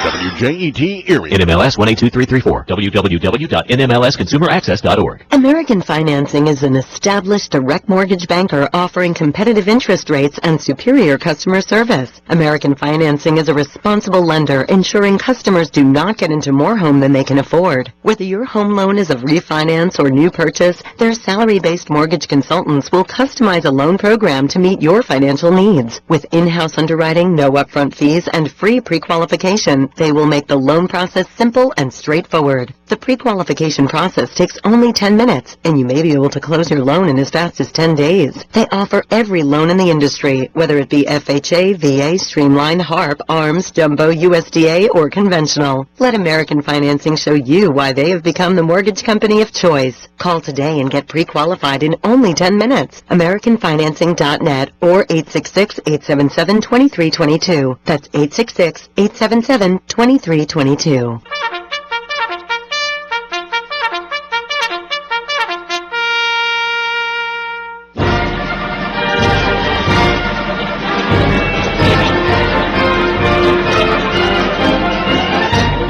Greetings, warriors, veterans, and America-loving citizens from sea to shining sea. Welcome to Frontlines of Freedom. I'm Colonel Denny Gillum. The Frontlines of Freedom AMVETS team really appreciates you joining us this fine day in America. Here's what we have for you this hour. Rachel Reed has written a great book, The Untold Story of America's War Dogs. We'll discuss that. Then we're going to meet the executive director of a group that supports the entire military community, the Officers Christian Fellowship. Of course, we'll conclude with our weekly mailbag military history and our Armed America report. Frontlines of Freedom is proud to be a part of the Eisenhower Center After the Impact team. They really do great things for our troops with traumatic brain injury. Yeah, they help NFL players too. Troops, I welcome your comments and questions. Contact me through frontlinesoffreedom.com. Now it's time to meet Rachel Reed. To make an understatement, Rachel, she knows a lot about dogs and war dogs. Welcome to Frontlines of Freedom, Rachel. Glad to have you here. Oh, thank you so much for having me. Rachel, where did your interest in dogs come from? Did you grow up with them? How'd that happen? Well, yes, I grew up with dogs. I grew up on a farm in North Georgia, and my dad was a huge dog lover, and we always had dogs around us. He had a love for bird dogs and bird hunting, so we had a lot of bird dogs when we were kids, and that love has kind of transferred to me, and I now am the owner or the pet parent, I guess you could say, of 2 bird dogs of my own. I have a English Springer Spaniel and a Weimaraner named Ruby. And I bet those dogs are well cared for. Yes. Spoiled. Of course. I'm ashamed to admit it, yeah. Now, how did you develop an interest in war dogs? Where did that come from? Well, I was working for a time at a World War II history museum, library, and archive in Lexington, Virginia, on the campus of EMI. And while I was there, I was taking oral histories from veterans. And I had taken an oral history from a man who served in North Africa during World War II, and he had gotten a dog there. And the story of this love and this bond between the man and the dog was incredible. He recounted it, 70 years later with tears in his eyes, and loved that dog his whole life. And that really got me interested, because I am a dog lover. I understand the bond that dogs have to human beings intimately. But it was almost unfathomable to me when I thought about the role that dogs play on the battlefield. Their comfort, their service, their loyalty is something that we as pet owners can sort of understand, but we can't fully grasp. And so from that point, I started doing some research. And in my research, I couldn't find a lot about the role that dogs played in the Korean War. And so I had put a call out to the Korean War Veterans Association in the Graybeards newsletter and asked for stories from people who knew a dog in Korea or served with a dog. And I've got some amazing responses back. But in that process, I also found a little blurb in the Colorado newspaper about this group of Korean War dog handlers having their annual reunion. And there was a man quoted in the article named Fred Batson. I looked for Fred, couldn't find him, but his daughter was also quoted in the article, and her name's Rhonda. I searched Rhonda on Facebook and found her, messaged her, and she said, "Oh, my dad would love to talk to you and tell you his stories about his time in Korea." So when I spoke with him, he said, "Hey, we're having our annual reunion is coming up again, and we'd love it if you'd come and listen to all of our old stories." And that is how I got Canine Korea. Wow. You don't know when you open something what you're going to find in it or how it's going to impact you, do you? No. No, never. A Facebook search and suddenly you're in it up to your ears and love it every minute of it. That's got to be a serious blessing. Oh, absolutely. Yeah. This is Colonel Denny Gillum on Frontlines of Freedom. We're discussing America's war dogs with Rachel Reed. Rachel, have you done some kind of formal study that this is a part of, or is this a personal thing that you did on war dogs? It was a personal thing. As I said, I was doing an internship in public history at an archive, and I'm a veteran, and so I've always had a love for the military and my Air Force family, and so military stories, military history has always interested me, but then this extra component of dogs and my love for dogs added to that just made it a personal pursuit, and something that I did absolutely love and do still absolutely love. I love hearing these stories, even the tragic ones, because it really makes me aware of, as you said, the blessings that I have in my life and how grateful I am to the military and our freedom. You know, I've heard it said many times from pet owners that dogs have owners, cats have staff. Your dog is going to love you regardless. You talked about serving in the Air Force. When and where did you serve, and what did you do? Well, I was in from 93 until 97, and I was an F-15 avionics technician. I have been all over. Of course, I graduated from basic training at Lackland, and I did my technical school at what was Lowry Air Force Base in Denver, Colorado. I was stationed at Tyndall in Panama City, Florida, and then my final duty station was at Elmendorf Air Force Base, Alaska. So you did get a chance to travel a little bit and see a few things and play with some of the really fancy toys that we had back then, right? Right. Although I've been amazed to find that a lot of the systems that I worked on the F-15 are now declassified, which makes me feel kind of old. But I do understand that. Let's start with a definite. What is a war dog? What does that mean? Well, it can be very broad or it can be very narrow. And for my purposes, a war dog was any dog that served mankind on the battlefield, whether that was being a morale booster or a companion or a company mascot. But in the case of Canine Korea, obviously a war dog is a sentry dog. And so they are trained to do sentry work and guard and protect American facilities. In this case, they were protecting ammunition storage facilities in Korea. And so it's basically, in general terms, it's dogs that are taken into the military system and used for whatever reason, right?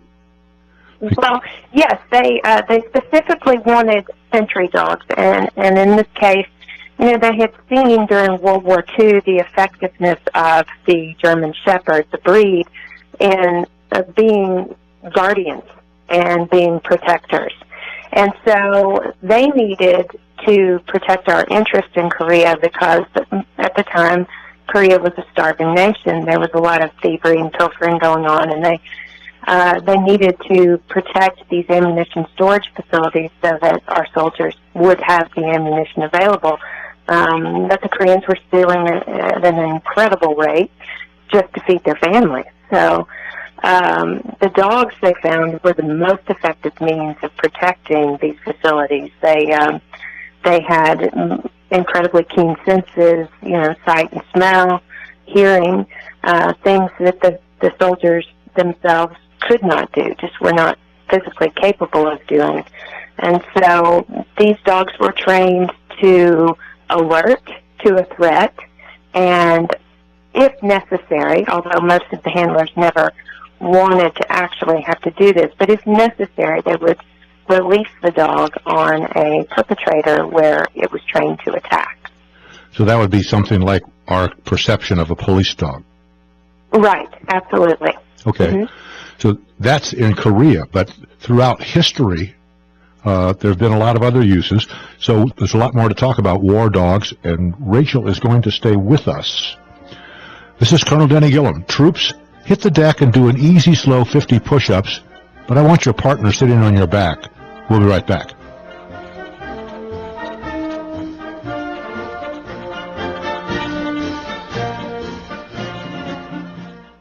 This is Colonel Denny Gillum. I want to share about an incredible program available for our veterans across America who are suffering from PTS and traumatic brain injury. It's called After the Impact, and it serves our veterans and NFL football players. It all started at the Eisenhower Center in Ann Arbor, Michigan, and is now expanded to a new facility in Jacksonville, Florida. After the Impact provides real treatment and healing in a transitional residential setting. See more about their facilities for veterans and players at EisenhowerCenter.com. This report brought to you by Cox Communications. We're living in a time of constant connectivity. Thanks to advancing technologies, we can now connect our homes and make them more efficient and smarter. Cox Communications is demonstrating the smart home of the future, connecting more than 50 devices to high-speed broadband in several homes this year on a national tour.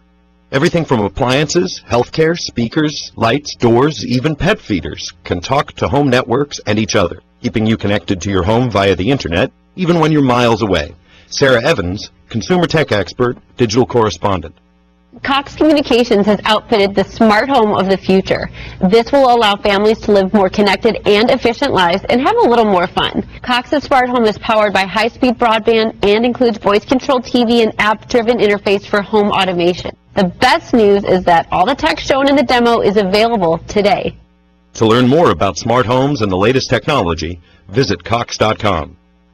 If you served honorably in our nation's armed forces and you're looking for a way to continue serving your fellow veterans in your community, then join AMVETS. Each year, AMVETS members volunteer millions of hours at VA healthcare facilities from coast to coast. AMVETS posts and departments also participate in a wide variety of community service projects ranging from Americanism in our schools to supporting the Special Olympics and Boy Scouts of America. If you no longer wear the uniform today, you can still serve through the AMVETS by joining today at amvets.org. This is Colonel Denny Gillum. I want to share about an incredible program available for our veterans across America who are suffering from PTS and traumatic brain injury. It's called After the Impact, and it serves our veterans and NFL football players. You know, it all started at the Eisenhower Center in Ann Arbor, Michigan, and is now expanded to a new facility in Jacksonville, Florida. After the Impact provides real treatment and healing in a transitional residential setting. See more about their facilities for veterans and players at EisenhowerCenter.com. This is a report from Merck and the American Diabetes Association. Last year, Tim McGraw teamed up with Merck and the American Diabetes Association on America's Diabetes Challenge to encourage people with type 2 diabetes to work with their doctor to set and reach their blood sugar goals. He also called on people affected by the disease to share their stories. It was great to hear from so many of you across the country, and I'm impressed by your dedication to managing your type 2 diabetes or helping a loved one who is. We listened to your experiences and identified common challenges like eating healthy, exercising, sticking to your treatment plan, and coping with your disease. Now, it's our turn to support you. We're offering tips to help you tackle these challenges head on, and we want to see how you're putting them into action. Share a photo, story, or video with us so we can see your progress. Visit americasdiabeteschallenge.com to learn more and participate. Again, that's americasdiabeteschallenge.com. If you're a veteran looking to file for your service-connected benefits through the Department of Veterans Affairs, don't go it alone. AMVETS highly trained service officers stand ready to walk you through the process at VA regional offices around the country. AMVETS can offer you the advice you need to finally receive all your earned benefits. In 2009 alone, AMVETS helped process more than 65,000 claims and appeals, securing more than $410 million in benefits. To find your nearest AMVETS service officer or to learn more, visit amvets.org.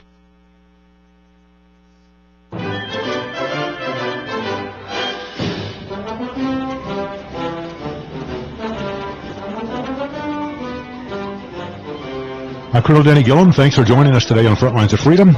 AMVETS is the premier veteran service organization in America. Every person who has served honorably in our military, active guard or reserves, can join. Find more at amvets.org. We're continuing our conversation with Rachel Reed about her excellent book, The Untold Story of America's War Dogs. We were talking about war dogs, and you talked specifically about how they were used in Korea. But they've been used probably throughout history in all kinds of different ways in war-type situations, haven't they? They have. There's evidence that from the very beginning of mankind going into war, that dogs have been by their side. We know that during the American Revolution, there were dogs on the battlefield. During the American Civil War, dogs followed their soldiers from camp to camp and were even used sometimes to deliver messages across lines. In World War I, when Americans went to war there, in France, we saw dogs do the same. They were companions. There wasn't an actual military working dog program, although there were dogs that proved their service to American soldiers time and again and were even awarded for their efforts. And then, of course, during World War II, there was a program called Dogs for Defense, and it was started by civilians who approached the administration and said, you know, we've seen the capabilities of dogs. We know it firsthand, and we would love to donate our dogs to the war cause, anything that can help. FDR, of course, having Fala and being a huge dog fan himself, wholeheartedly agreed and supported that. Dogs for Defense was very successful. And it was that success that then the handlers, or the Department of the Army, called handlers to do in the Korean War.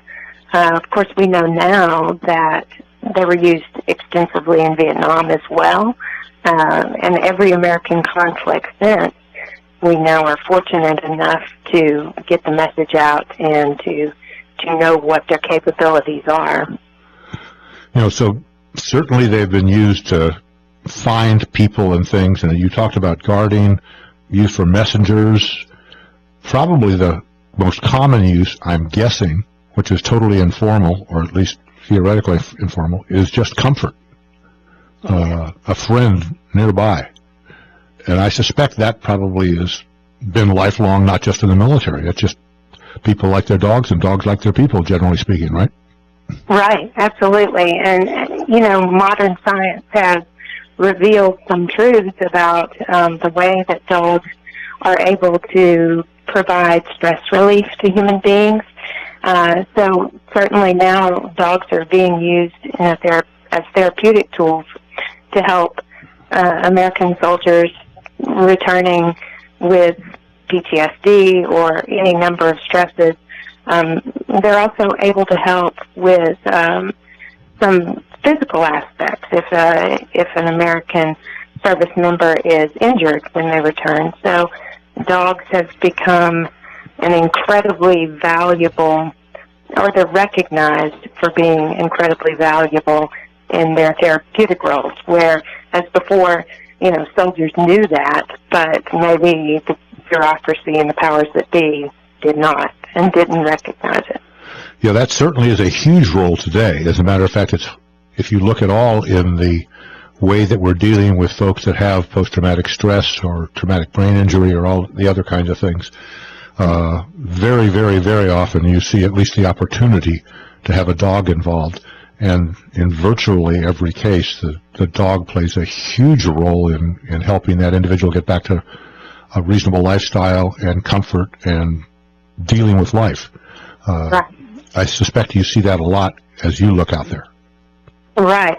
Well, the dogs that I talk about in Canine Korea in the book were just as much guardians of life as sentry dogs as they were guardians of the men's emotional lives. And they were, you know, their constant companion. They were there with them in long, dark, frightening hours. And they were there with them even in their downtime. And they just were each soldier's entire world. Indeed. This is Colonel Denny Gillum on Frontlines of Freedom. We're discussing our nation's war dogs. I presume military-type dogs, whatever they're using, are trained to do what they do. And I would presume that handlers are trained to do what they do. Do they usually get trained together? Yes. Is it a separate thing? Yes. So we had made some mistakes in the past. Not every dog is adapted to the types of roles that they're asked to play. Not all dogs are aggressive. But in the past, the U.S. military failed to recognize that a lot of times. And so even though the dogs in Canine Korea were trained at Camp Carson, what is now Fort Carson, with their handlers side by side, they, in that situation, came to the handlers sometimes between the ages of 2 and 6 years old. They had already had lives as civilian dogs, and many of them weren't able to adapt to aggressive behaviors that were being asked of them. But one thing was consistent with them, and that is that they always tried to please their handler. And so many would try, but they would fall short. And then, you know, of course now the military working dog program for all branches of the service is at Lackland Air Force Base in Texas. And the dogs are actually bred there, bred for the qualities that they want in military working dogs. And then they're trained there. The handlers come and train with the dogs when they reach a certain age. They're sent out from there to different places throughout the world. And now they're guaranteed a return and, a forever home, a lasting home, even if that means being retired completely. Is it normal that a working dog trained with a handler would stay with that handler throughout that dog's entire working life, or does it happen that the dog would switch to other handlers at some point? Most of them do switch handlers. They go from training with, maybe at Lackland, training with one handler, and then when that handler rotates home or to a different unit, then another handler who maybe has some prior experience with another dog simply moves into the spot with this dog. A lot of times, because of the bond, handlers and dogs are separated, and it's very hard for these handlers to walk away, even if it means giving it to a fellow handler who they know is totally capable. And then a lot of times when a soldier returns home, if he or she has experienced something terribly traumatic, then to be asked to leave the dog's side. It's tough. What else can you say? When you develop a relationship, you don't want to leave it. Thank you again, Rachel, for taking the time to join us today, and thank you for your service to our nation's war dogs, and thank you for your service to our nation. Thank you so much. Coming up next on Frontlines of Freedom, we'll talk with retired Air Force General Dave Warner. He's the Executive Director of the Officers Christian Fellowship. Then we'll open our weekly mailbag. I'm Colonel Denny Gillum. Troops do 50 push-ups, all the way up and all the way down, nice and slow, then 20 pull-ups, then stand at ease. But stay in the area. We'll be right back.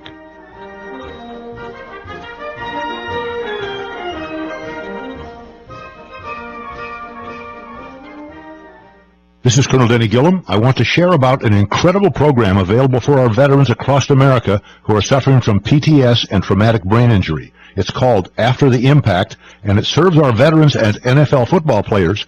It all started at the Eisenhower Center in Ann Arbor, Michigan, and is now expanded to a new facility in Jacksonville, Florida. After the Impact provides real treatment and healing in a transitional residential setting. See more about their facilities for veterans and players at EisenhowerCenter.com. If you're a veteran looking to file for your service-connected benefits through the Department of Veterans Affairs, don't go it alone. AMVET's highly trained service officers stand ready to walk you through the process at VA regional offices around the country. AMVETs can offer you the advice you need to finally receive all your earned benefits. In 2009 alone, AMVETs helped process more than 65,000 claims and appeals, securing more than $410 million in benefits. To find your nearest AMVET service officer or to learn more, visit amvets.org. This is Colonel Denny Gillum. I want to share about an incredible program available for our veterans across America who are suffering from PTS and traumatic brain injury. It's called After the Impact, and it serves our veterans and NFL football players. It all started at the Eisenhower Center in Ann Arbor, Michigan, and is now expanded to a new facility in Jacksonville, Florida. After the Impact provides real treatment and healing in a transitional residential setting. See more about their facilities for veterans and players at EisenhowerCenter.com. This is a report from Merck and the American Diabetes Association. Last year, Tim McGraw teamed up with Merck and the American Diabetes Association on America's Diabetes Challenge to encourage people with type 2 diabetes to work with their doctor to set and reach their blood sugar goals. He also called on people affected by the disease to share their stories. It was great to hear from so many of you across the country, and I'm impressed by your dedication to managing your type 2 diabetes or helping a loved one who is. We listened to your experiences and identified common challenges like eating healthy, exercising, sticking to your treatment plan, and coping with your disease. Now, it's our turn to support you. We're offering tips to help you tackle these challenges head on, and we want to see how you're putting them into action. Share a photo, story, or video with us so we can see your progress. Visit americasdiabeteschallenge.com to learn more and participate. Again, that's americasdiabeteschallenge.com. If you're a veteran looking to file for your service-connected benefits through the Department of Veterans Affairs, don't go it alone. AMVET's highly trained service officers stand ready to walk you through the process at VA regional offices around the country. AMVETs can offer you the advice you need to finally receive all your earned benefits. In 2009 alone, AMVETs helped process more than 65,000 claims and appeals, securing more than $410 million in benefits. To find your nearest AMVET service officer or to learn more, visit amvets.org. This is Colonel Denny Gillum. I want to share about an incredible program available for our veterans across America who are suffering from PTS and traumatic brain injury. It's called After the Impact, and it serves our veterans and NFL football players. You know, it all started at the Eisenhower Center in Ann Arbor, Michigan, and is now expanded to a new facility in Jacksonville, Florida. After the Impact provides real treatment and healing in a transitional residential setting. See more about their facilities for veterans and players at EisenhowerCenter.com. If you're a veteran looking to file for your service-connected benefits through the Department of Veterans Affairs, don't go it alone. AMVET's highly trained service officers stand ready to walk you through the process at VA regional offices around the country. AMVETs can offer you the advice you need to finally receive all your earned benefits. In 2009 alone, AMVETs helped process more than 65,000 claims and appeals, securing more than $410 million in benefits. To find your nearest AMVET service officer or to learn more, visit amvets.org.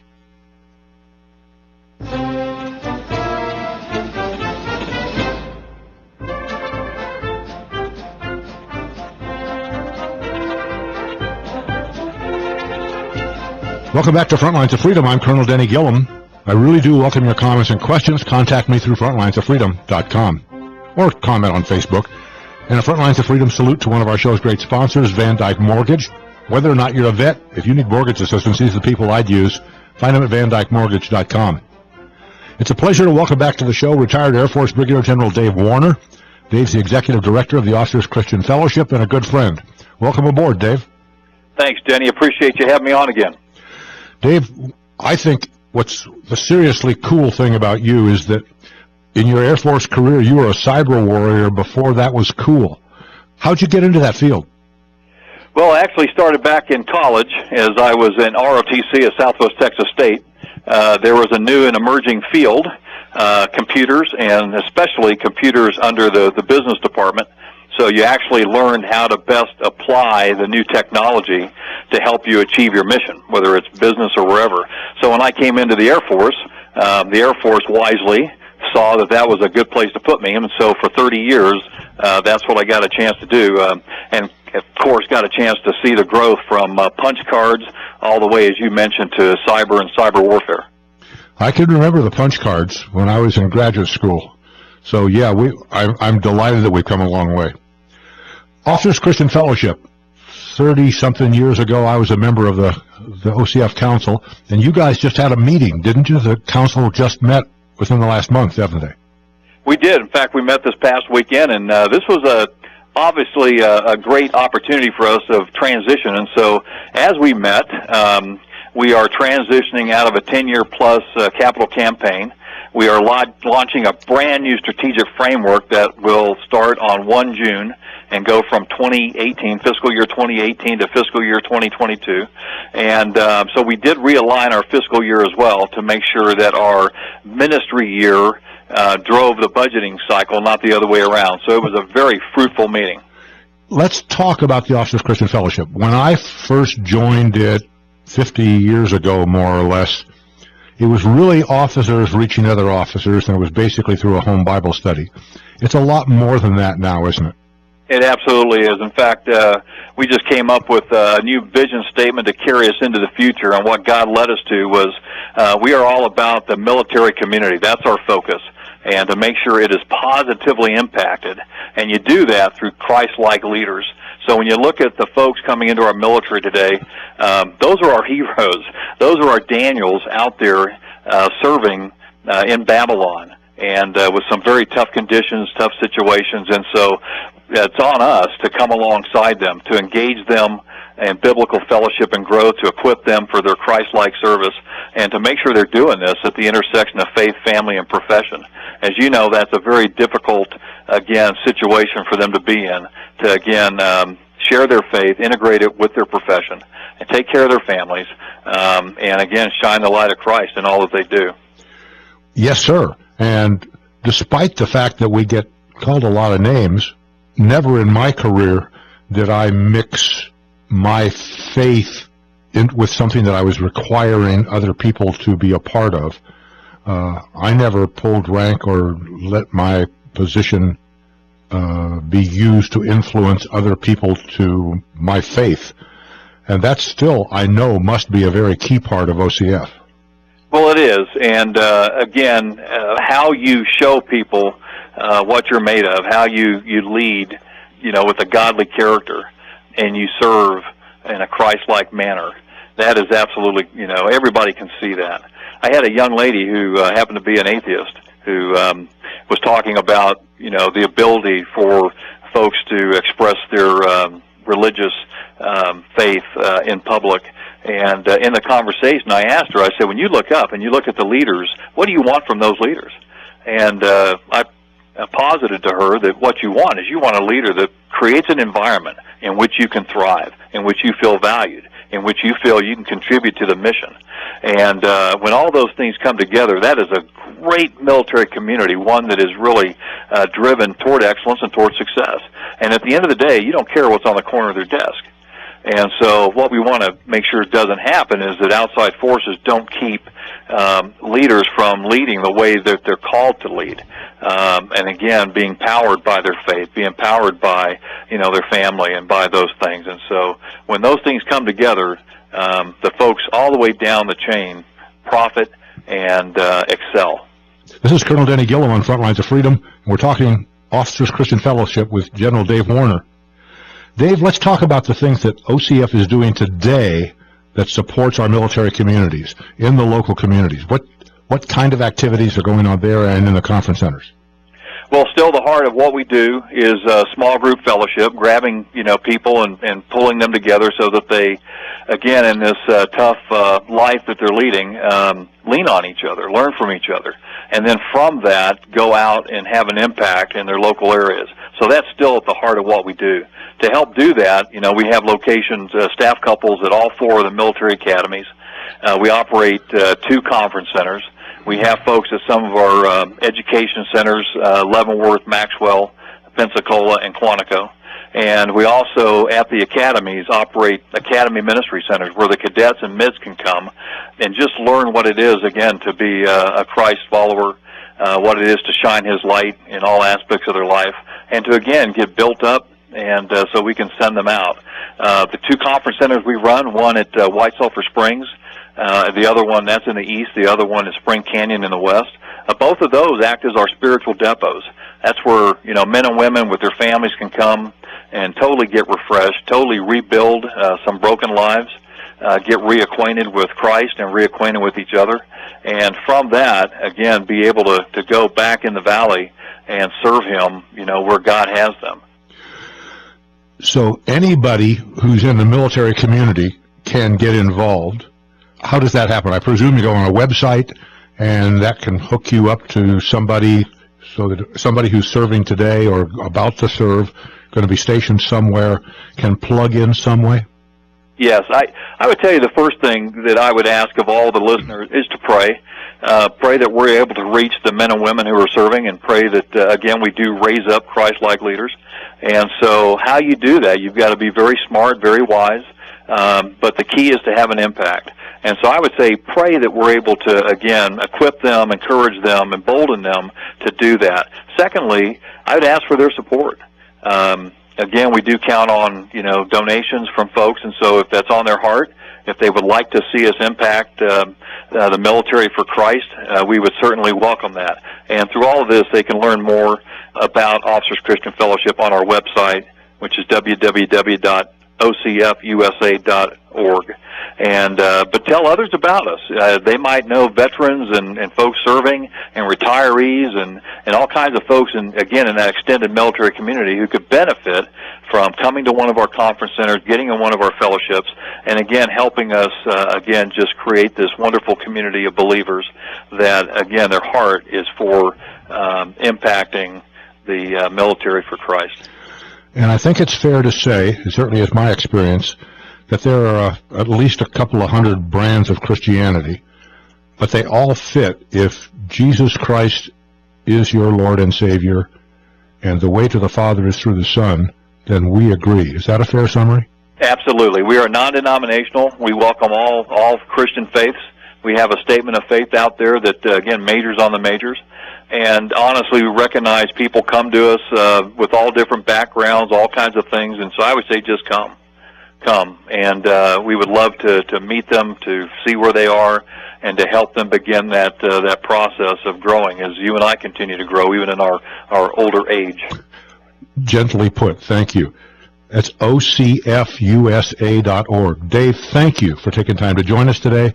Thank you for your service to our nation, and thank you for your service to our nation's military right now. I appreciate you, brother.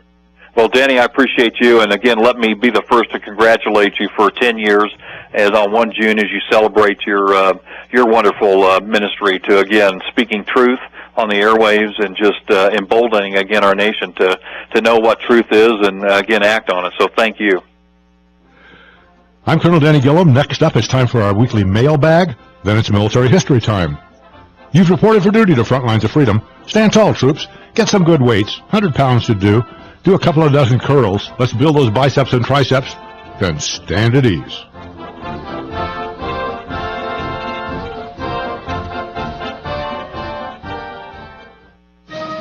Spartan Nash holds a special place in its heart for Honor and Remember. As a national partner with Honor and Remember, Spartan Nash is deeply committed to never forgetting those who paid the ultimate price in service to our country. The flag serves as a symbol of remembrance, and Spartan Nash flies the Honor and Remember flag at all of our facilities. The flag artwork is on our fleet of tractor-trailers, which travel 50 million miles each year. Learn more at honorandremember.org. The national average interest rate for a 30-year mortgage is back above 4%. If you're looking to buy or refinance a home mortgage, we highly recommend you call the professionals at Van Dyke Mortgage. And if you're a veteran, ask your Van Dyke Mortgage originator for information on a VA-backed mortgage. Find your local Van Dyke Mortgage office today by visiting VanDykeMortgage.com. That's VANDYK Mortgage.com. Equal Housing Lender, NMLS number 3035. This is Colonel Denny Gillum. I want to share about an incredible program available for our veterans across America who are suffering from PTS and traumatic brain injury. It's called After the Impact, and it serves our veterans and NFL football players.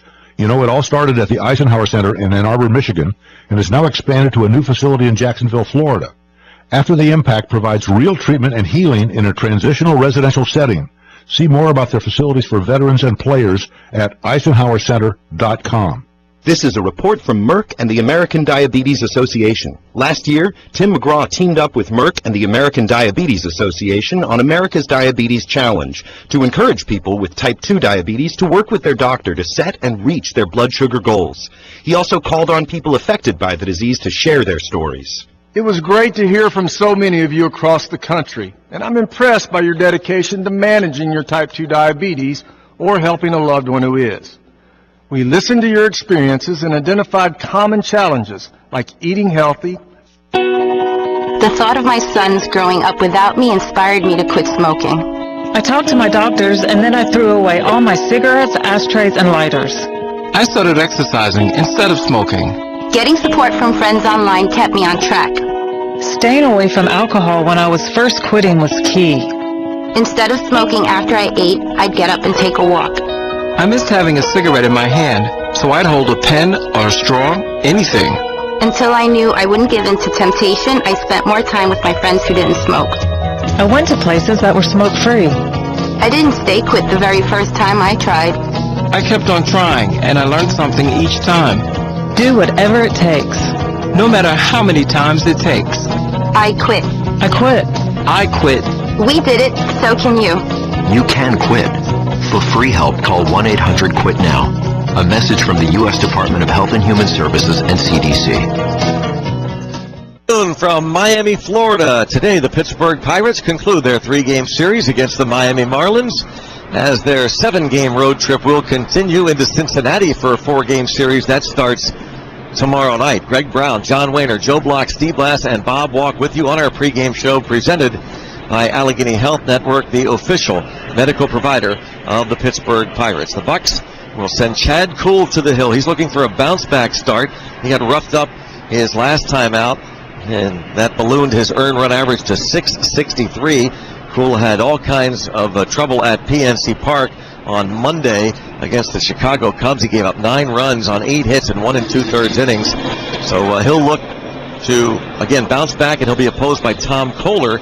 The right-hander for the Fish is 1-1 with a .514 earned run average. Pirates look for the sweep in a 3-game series in Miami. It would be their first since September of 1993 if they could pull that off. They've won 3 in a row now. The Marlins have dropped 4 straight as the Pirates, well, Ivan Nova shut out the Marlins last night 4-0. Typical Nova fashion. The shutout, 3 hits, did it in less than 100 pitches. He is now 3-2. Nova's earned run average after last night's game falls to 150 for the year. Only Mike Leake of the Cardinals at 132 has a lower earned run average than Ivan Nova, who, again, now with the Pittsburgh Pirates has just been truly remarkable. 11 starts last year, 5-2, 65 innings. You know about just the 3 walks. And now here he is in his first full season in a Pirates uniform. 36 innings of work. He has walked 1 batter and struck out 22. Last night in his complete game effort, Nova punched out 7. Of course, did not walk even 1 man. So Ray Steerage will be Steve Blass's guest, the Pirates pitching coach. Talk about Ivan Nova and what he did last night. We'll also check other action in Major League Baseball, and a little bit later on, John Wayner will have the starting lineups for the concluding game of this 3-game series. The Pirates and the Marlins in Miami. And just ahead, Steve Blass chats with Ray Steerage here on the Pirates Baseball Network. Hello, this is Jack Martin, owner and supervisor of the Duskus Martin Funeral Home, 4216 Sterretania Road. Play ball is a familiar term during a baseball game. Our team here at Duskus Martin will make it so simple for a prearrangement or an at-need arrangement. We are here for you to assist in planning a dignified but yet personal funeral. Stop in and see me at the Duskus Martin Funeral Home anytime. Thank you. Of course, I want our kids to eat fresh, healthy foods all the time. But we don't have a supermarket nearby, so it's a challenge. I wish we were closer to good health care because of our son's asthma. Frankly, it's scary at times. I'd love for our family to live in a nice house, near a great school, But none of these resources exist in our neighborhood. Many variables can shape the outcome of children's lives, like the zip code where they grow up. That's because not all communities have the same opportunities, such as quality schools and housing, fresh food, and good health care. There are many ways to improve communities, so everyone has a fair chance, regardless of zip code. You can make a difference. Join with HUD and local leaders to improve your community. Learn how at HUD.gov/fairhousing. That's HUD.gov/fairhousing. Fair housing, shared opportunity in every community. A public service message from HUD in partnership with the National Fair Housing Alliance. When do you need a really nice car or van rental? Relatives or friends visiting? Need a special vehicle for a special occasion? God forbid an accident. Rent-A-Wreck on West 26th has been offering the lowest prices on real nice recent model cars and 12-passenger vans for more than 30 years. Now, we've made a lot of friends over the past 3 decades, but if we hadn't had the pleasure of your company, let's fix that the next time you've got a rental need.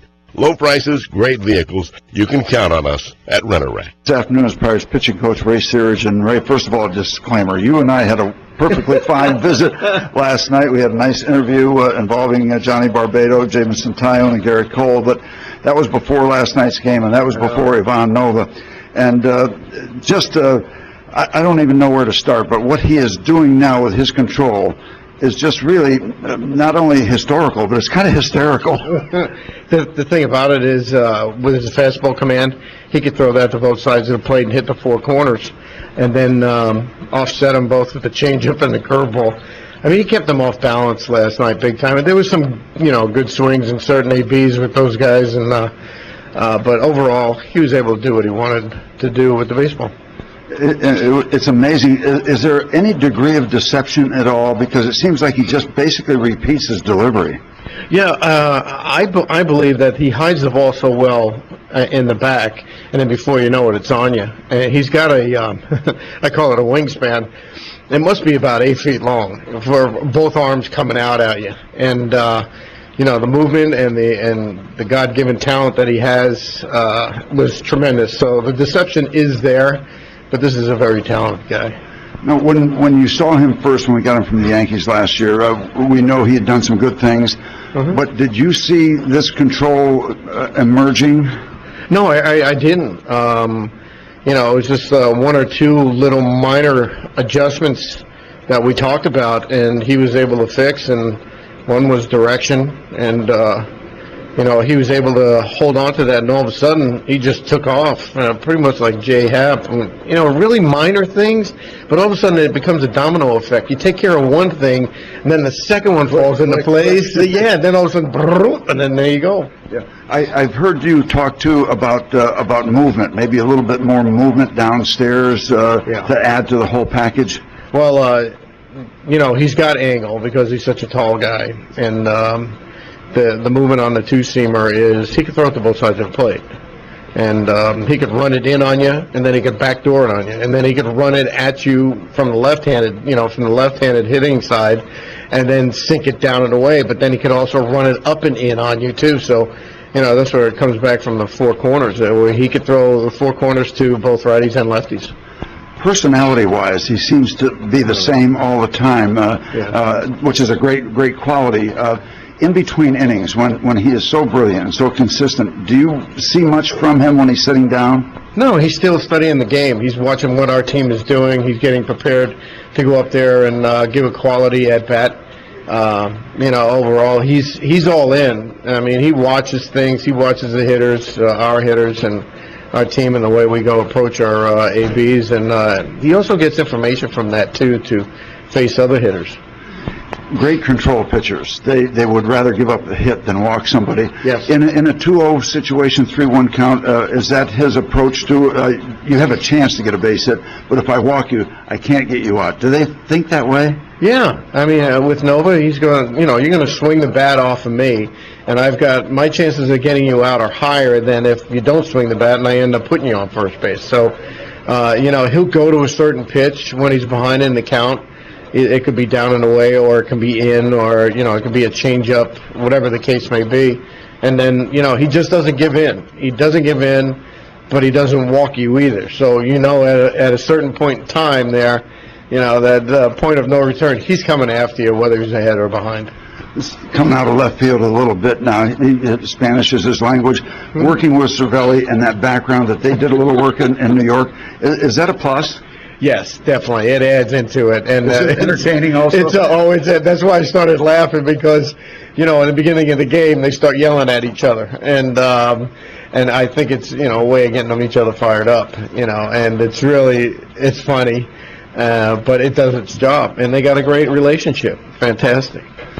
Young pitchers, they've seen Garrett Cole with a power domination. They see this guy who's like a larger version of the Surgeon General of Greg Maddux, perhaps. How good is watching both approaches for them as they watch these two guys? No, it's really good, because there's some common factors that are in there. And I talked to Glass last night. I go, you watching him?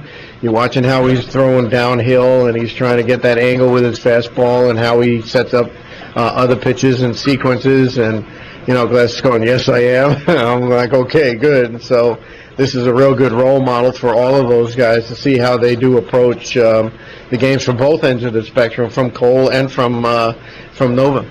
Well, Ray, this has been one of the most pleasurable redos that we've ever had, and we've done a few of them, but it's always a treat to talk to you, and especially after something like this. That was absolutely fun to watch last night. Yeah, very proud of those guys. Thank you. Ray Sayers has been our guest this afternoon. We'll send it back upstairs to Greg Brown. And some of our guests on our Pirates pregame shows receive gift cards for Nakama Japanese Steakhouse and Sushi Bar, with a location in the historic South Side and a new location in Wexford. Nakama is consistently voted Pittsburgh's best for sushi and hibachi. Stop in for great happy hour drink specials and half-off appetizers. We talked with Kyle Stark, the assistant general manager of the Pirates, before the game on the Neil Huntington Show about Ray Searage and about what happens to these pitchers that come to Pittsburgh, and he talked about Ray Searage and the system in place. Well, the Wall Street Journal did a story about Nova, about Ray Searage. It's entitled Baseball's Arm Whisperer Strikes Again. It's by Jared Diamond, and if you have a chance to pick it up or read it online, it's well worth your time, and helps explain to a degree what happens. But some quotes from Nova himself about Searage, from Chris Stewart, who will be the starting catcher today for the Pirates, talking about the relationship that Searage has. In fact, Stewart's quote, "It's pretty special what he does, and it's a big reason why we're the pitching staff we are now. It's not just one or two guys. It seems like one or two guys every year." And also Jared Diamond of the Wall Street Journal quotes some statistics, and during at some point during the article, about three-quarters of the way down the story, it's a half-page article in the Wall Street Journal. Most of the time, positive results follow. The Pirates have averaged 3.75 pitches per batter faced since the start of Searage's tenure, the fewest in the majors. They've induced a grounder or on about 49% of balls in play, the best in the sport. The data providing service Baseball Info Solutions classified 20% of the balls in play against them since 2011 as, quote, soft contact, also the best in Major League Baseball. And Ray Searage himself talks about how it's not just at the big league level. He says, through the minor leagues all the way up to here, this is what we preach. We are aggressive, we will attack you, we want your swing, and we will make adjustments accordingly. These are our core values. Again, in the Wall Street Journal, the weekend edition by Jared Diamond, entitled Baseball's Arm Whisperer Strikes Again. Let's step aside right now, allow our stations to identify themselves. The Pirates will host the Milwaukee Brewers in a 3-game series and a 3-game homestand starting this Friday night. That's a fireworks night following the 7:05 game. Let's pause now on the Pirates Baseball Network.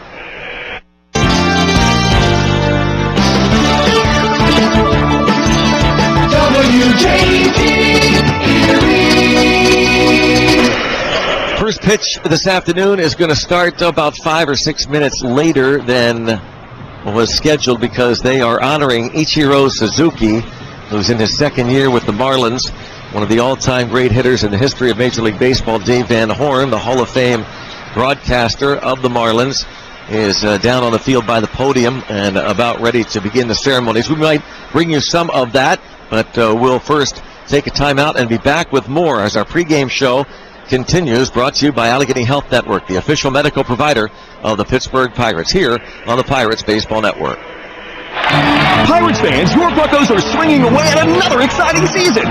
Slide into Giant Eagle, the supermarket that feeds Bucco Nation, to snag official Pirates gear, double coupons, and thousands of weekly sales all season long. Complete your lineup with your favorite items from brands like Pepperidge Farm, Lipton Tea, Klondike, and Breyers Ice Cream. Visit GiantEagle.com to register your email for Giant Eagle's E-Advantage program to get our offer of the week. Freshness savings and fuel perks too.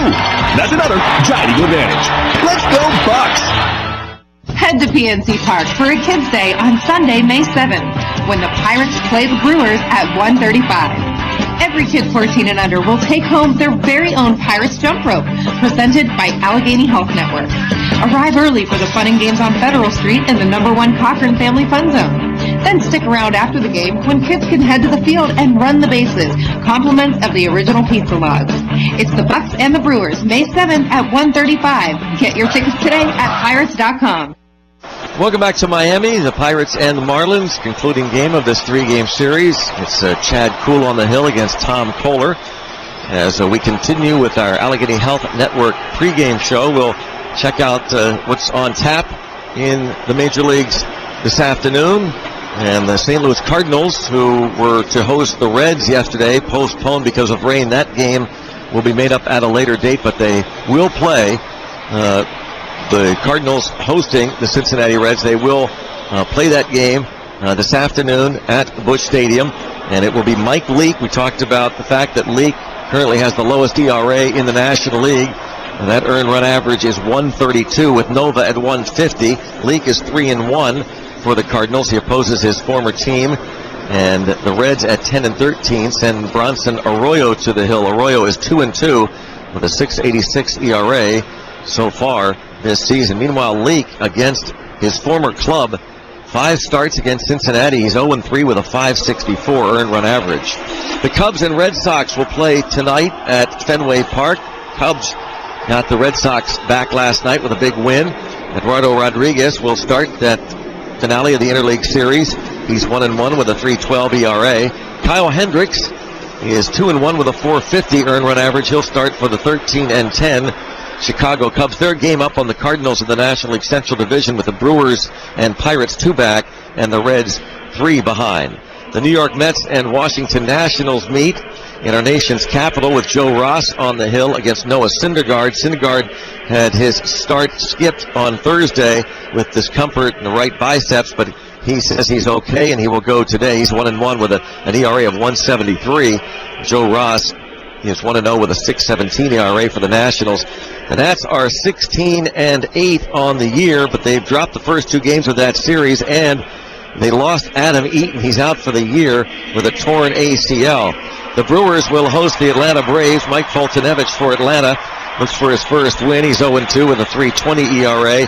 Matt Garza on the mound for Milwaukee, and he's had just a couple of starts since coming off the disabled list. San Diego's at San Francisco. Clayton Richard starts for the Padres. He is 2-3, an ERA about 4.5. The Padres are 6-20 on Sundays, or were 6-20 on Sundays last year. They're 0-3 this year.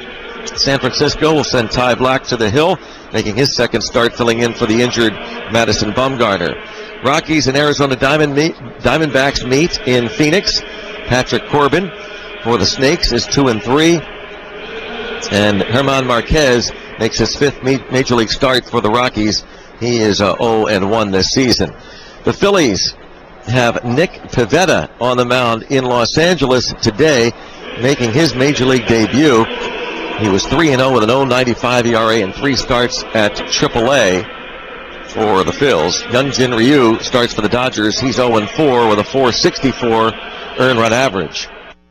And they continue the ceremonies. Ichiro Suzuki is now out behind home plate at the dirt circle. A huge, looks like whether that's a painting of some sort, but they are presenting Ichiro with some gifts and a huge placard as, again, Dave Van Horn, the Hall of Fame voice of the Miami Marlins, hosts the ceremonies on the field here at Marlins Park. So we're going to start a little bit later than it was scheduled.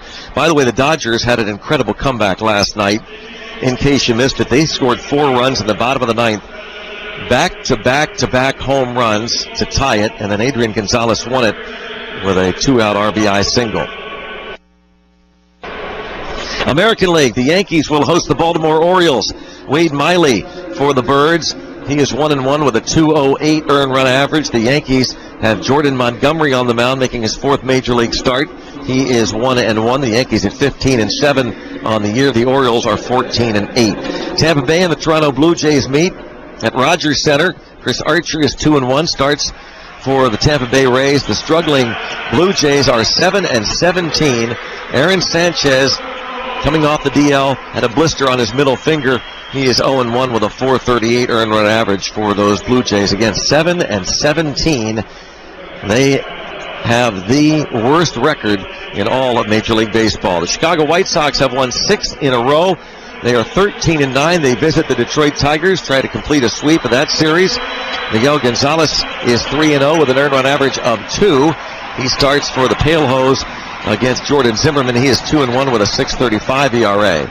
Seattle and Cleveland meeting, and that game in Cleveland, Ohio. Chase DeJong on the mound for the Mariners against Josh Tomlin. Oakland takes on the Astros in Houston. Jesse Hahn opposes Dallas Keuchel. Keuchel 4-0 with a 1.22 ERA. The Twins meet the Royals in Kansas City. The Royals have lost 8 straight games. Phil Hughes starts for the Twins against Jason Hamill. And the Angels and Rangers will be in Arlington, Texas, with J.C. Ramirez getting the start. That's his 4th start in place of the injured Garrett Richards. And Martin Perez will be on the mound for the Texas Rangers. That is our pregame show, brought to you by Allegheny Health Network, official medical provider of the Pittsburgh Pirates. When we come back, we'll have the starting lineups and soon the first pitch. It's the Pirates and the Fish from Miami here on the Pirates Baseball Network. Hey, this is JJ, the owner of 3B Saloon, the home of beer, bacon, and barbecue, and this is Kyle. We just want to thank you for all of the support over the past 8 years. There are a couple other barbecue joints, but we're okay with that, and it confirms our belief that Erie loves great barbecue. But if you really want southern barbecue, fall off the bone ribs, you gotta wash your mouth out from that other trash and get it your tail down to 3B Saloon! JJ, ho, calm down. We get a little bit passionate about barbecue, folks. 3B Saloon, 4th and Liberty. Sharing has never meant as much as it does now. We share the things we love most in life for the world to see. But what if we could actually do more with our sharing than just collect likes? What if this sharing could be used to make a difference? Now there's a place where we can put all that sharing to good use. The National MS Society is asking people to make a difference and share what they love with someone else who loves it too. Whether it's surfing, dancing, or whatever is important to you, we've created a place that'll help you get your experience out to the world. If you have a story, share it. If you have a solution, share that too. Join us at wearestrongerthanms.org, because together, we are stronger. Hey, hon, do me a favor and hold the ladder for me. I have a better idea. Let's just call somebody to clean the gutters. To scoop out a few leaves? Come on, I'll be down in a heartbeat. No! Using a ladder might seem easy. Misusing one is even easier. For tips on ladder safety, visit orthoinfo.org, a public service message from the American Academy of Orthopedic Surgeons, who want to keep your bones safe, strong, and well-connected. This afternoon's game is brought to you on the Pirates Radio Network by FedEx Ground. Think fast, think reliable, think FedEx Ground. By 84 Lumber, your hometown building partner since 1956. By the Pennsylvania Lottery, players must be 18 or older. Please play responsibly. By Comcast, Xfinity X1 will change the way you experience TV. And by Toyota, let's go places. Pirates Baseball is also brought to you by Allegheny Health Network, All for Health. By Highmark Blue Cross Blue Shield, Health for All.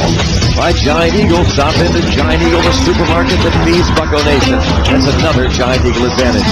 By Sunoco, save 5 cents on every gallon with your Sunoco Rewards credit card. And by PNC, for the achiever in you.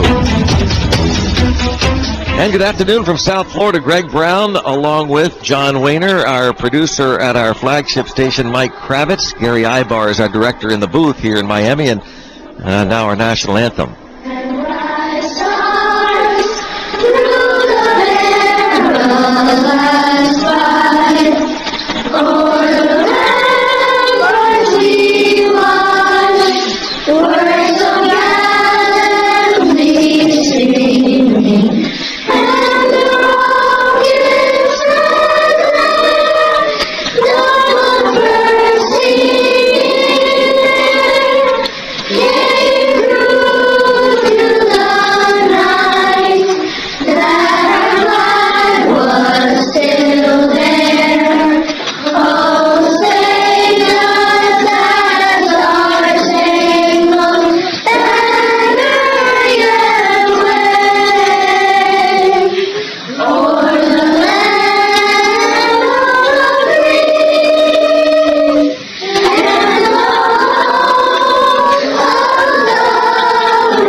Spangled Banner performed by Atlantic Montessori Charter School here in Miami, Florida.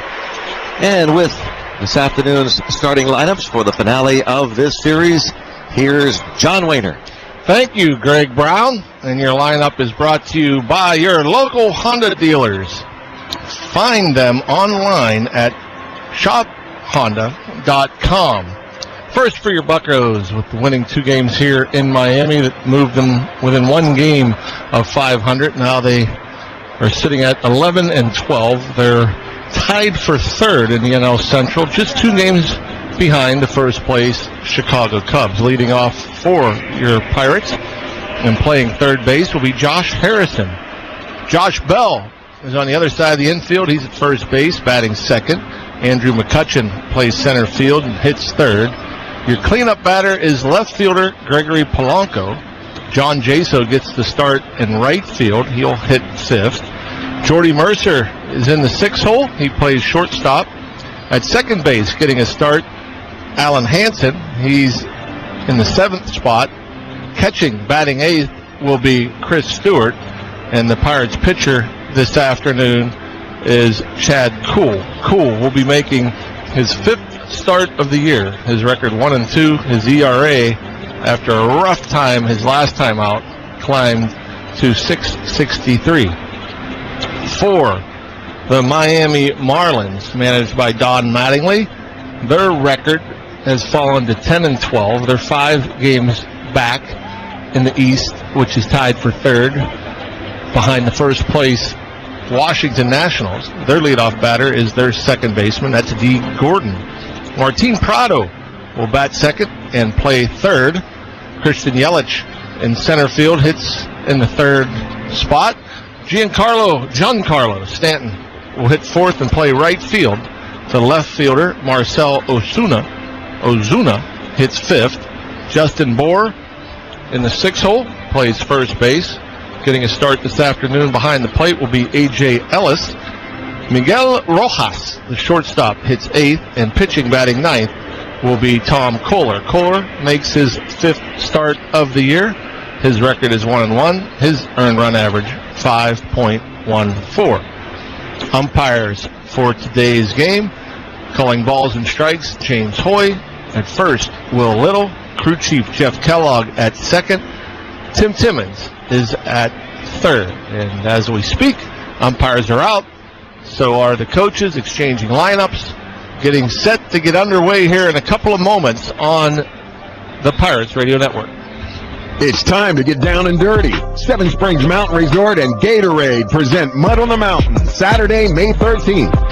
Challenge your body on our completely redesigned, grueling 7.7-mile course, packed with more than 30 obstacles. Tell 'em I'ma be on top, I'ma be on top. Rest up before and after the race with our special overnight lodging package. Don't forget about the recovery party and the legendary Foggy Goggle after the event. For more information, visit mudonthemountain.com. Personalize your next trip to PNC Park with the official MLB.com Ballpark app. Download this free app for daily game information, ballpark maps, seat upgrades, and exclusive content. Plus, check in when you get to the ballpark to unlock special offers and rewards like autographed items, gift cards, discounts, and VIP perks. Upgrade your experience with the official app of PNC Park. Visit the iTunes Store or Google Play Store to download the Ballpark app today. Right now with Sprint, lease one Galaxy S8 and get a Galaxy S7 Edge lease. That's 2 Galaxies for the price of 1. Plus, get unlimited data, talk, and text with Sprint's unlimited plan, which works great for you, even if you say it like the announcer guy in a movie trailer. Right now, from the creators of Sprint's unlimited plan, comes an unbelievable offer that will save you money. Lease a Galaxy S8 and get a Galaxy S7 Edge lease. That's 2 Galaxies for the price of 1. Sprint works for me. Call 1-800-SPRINT1 or visit sprint.com/now. GS 831.25 per month, GS 70 per month after $28.96 per month. Service credit requires 2 new lines of service for well-qualified customers with 18-month leases. Early termination results in remaining balance 2 credit applied within 2 invoices. Excludes taxes, surcharges, roaming, and premium content. Streams video at HD 1080p, music up to 1.5 megabits per second, gaming up to 8 megabits per second, subject to credit, $30 activation fee, prohibited network use rules and data deprioritization coverage and offer not everywhere. Restrictions apply. Welcome back to Miami. The Marlins have just taken the field with Tom Kohler on the hill, and we just get really a stunning transaction by the Pittsburgh Pirates. We were just on moments ago with the assistant general manager, Kyle Stark, asking about the condition of Francisco Cervelli. We saw Cervelli barely able to walk, it appeared, today, or put weight on that leg. He finished up the game last night. The Pirates have selected the contract of the Bradenton Marauders catcher, John Borman, playing high A ball across the other side of the state in Bradenton. And to make room for him on the 25-man roster, they have optioned outfielder Danny Ortiz to AAA Indianapolis. So really a stunning development. John Borman, a 24th round pick in 2015 by the Pirates out of the University of Texas, San Antonio, is driving over today, maybe has arrived as a precautionary measure. I'm sure, John, by tomorrow when the Pirates get to Cincinnati, they'll have straightened this out, but that's unbelievable. I'm hoping they could get him a quick flight, because I wouldn't want him driving here, because I can't imagine the heartbeat. Yeah, that's a good point. Or have someone drive him. Yes. Yeah. Because I'm sure it'll take at least 3.5 hours to get here from Bradenton, and getting called up out of the blue, probably just he was probably called this morning, I would imagine. And so that is unbelievable. But that tells you one thing. Obviously, they couldn't get Note out to AAA to get Diaz up here. It tells you that Cervelli couldn't catch in an emergency. It tells you they don't want to use John Jaso in case of an emergency. Right. That's right. And I guess they don't have an emergency catcher that could do something if Chris Stewart It's went kind of down. ironic, because Bob Walk was making fun of me when I was asking that question on the air. He says, have you ever seen a team need an emergency catcher? Never. And I said, well, not that I can recall. So here we go now with Josh Harrison at the plate against Tom Kohler, and we are underway, and it's a strike to Jay Hay, who was 0 for 5 last night, 3 for 8 in the series, and for the year batting .307 with a couple of home runs and 6 runs batted in. Next pitch, as Kohler works quickly, is downstairs. It's 1 ball and 1 strike. James Hoy calls the balls and strikes here this afternoon as the Pirates look for a sweep of this series. 1 ball, 1 strike. Here's the pitch from Kohler. Line down the left field side, headed toward the corner. Over quickly, Osuna to cut it off. Harrison racing for second. He is in there with a head-first dive, and Jay Hay has a lead-off double as his helmet goes flying. He jumps up, asks for time, goes quickly and picks up the helmet, which is just now settled in at the edge of the outfield grass. So much fun to watch Josh Harrison. He's the one guy that hasn't changed in one bit the way he goes about his business, from his first day of the big leagues until his last hit in the big leagues right here today. Out of the box, flying around first. No doubt he was going to try for 2, and then Jay Hay fashion, the big head first dive. The helmet flies 30 feet into center field. And the smile. Beautiful thing. Here's Josh Bell. With a runner at second, nobody out. Josh Bell batting left-handed against the righty Kohler. Bell 1 for 4 last night, takes a strike. He's hitting .242 with 3 home runs, 6 runs batted in. He has reached base safely in 13 straight games. He's 2 out of 7 in the series. The Marlins are wearing their alternate orange jersey tops with the white pants, black caps. Pirates in their traveling grays. Pitch is in the dirt, well out in front of the plate, blocked by A.J. Ellis. It's 1 ball and 1 strike. First pitch was thrown at 117. It is 75 degrees inside. The roof is closed here at Marlins Park. It is 82 degrees outside here in Miami. It's 1 ball, 1 strike. The Pirates have their leadoff man on at second. Be ready, rain or shine. Show off your Pirates gear at any local Monroe Muffler Break or Mr. Tire and receive a free set of wiper blades. 1 ball, 1 strike. Kohler looks to second. Harrison jockeying off the bag, and pitch is taken inside, 2-1. No doubt that Harrison has Kohler's attention. And Kohler, average right-hander, averages low 90s, 92, 93 miles per hour. Throws a fastball, curveball, slider, and a change. A lot of breaking balls. Next pitch is taken for ball 3. It's 3-1. Kohler has walked 10 in his 21 innings of work, has struck out 17. He is 0-4 with a 5.14 career ERA and 5 starts against the Pirates. 3 balls, 1 strike. Here's the pitch. Hit hard to right field. Is it time to ring our bell? Clear the deck. Cannonball coming. Josh Bell, a 2-run homer over the right field wall. It is number 4 for Bell, and the Pirates lead 2-0, 2 batters into this ball game. What a big drive. Something off speed and up 84 miles per hour. and that ball was crushed over the 392 mark, a good 5 rows deep. A no-doubter, Josh Bell, showing the pop. 4th homer. Looked like a change-upper. If it was a slider, it didn't slide. Up middle. Here's Andrew McCutcheon. He takes a pitch in the dirt that actually hits the left-hand batter's box. It goes back to the backstop. The home plate umpire, James Hoy, will retrieve it behind the dirt circle and toss it out of play. McCutcheon is 2 for 7 in the series, hitless in 3 at-bats last night with a walk. And he takes a strike. It's 1-1. The Pirates center fielder has reached base safely in 18 straight games, batting .253 as we close out the month of April with 3 homers and 12 runs batted in. He takes it low. He's batting .409 in the first inning this season.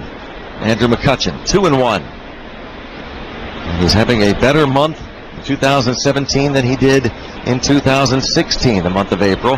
Here's the 2-1 from Kohler, and that's popped up back and out. Looks like it's headed out of play. First baseman Justin Bohr trots over, but it's about 10 rows back and out of play. McCutcheon hit .226 with 5 homers, 10 runs batted in April last year. .226, 5 and 10. This year, .253, 3 and 12.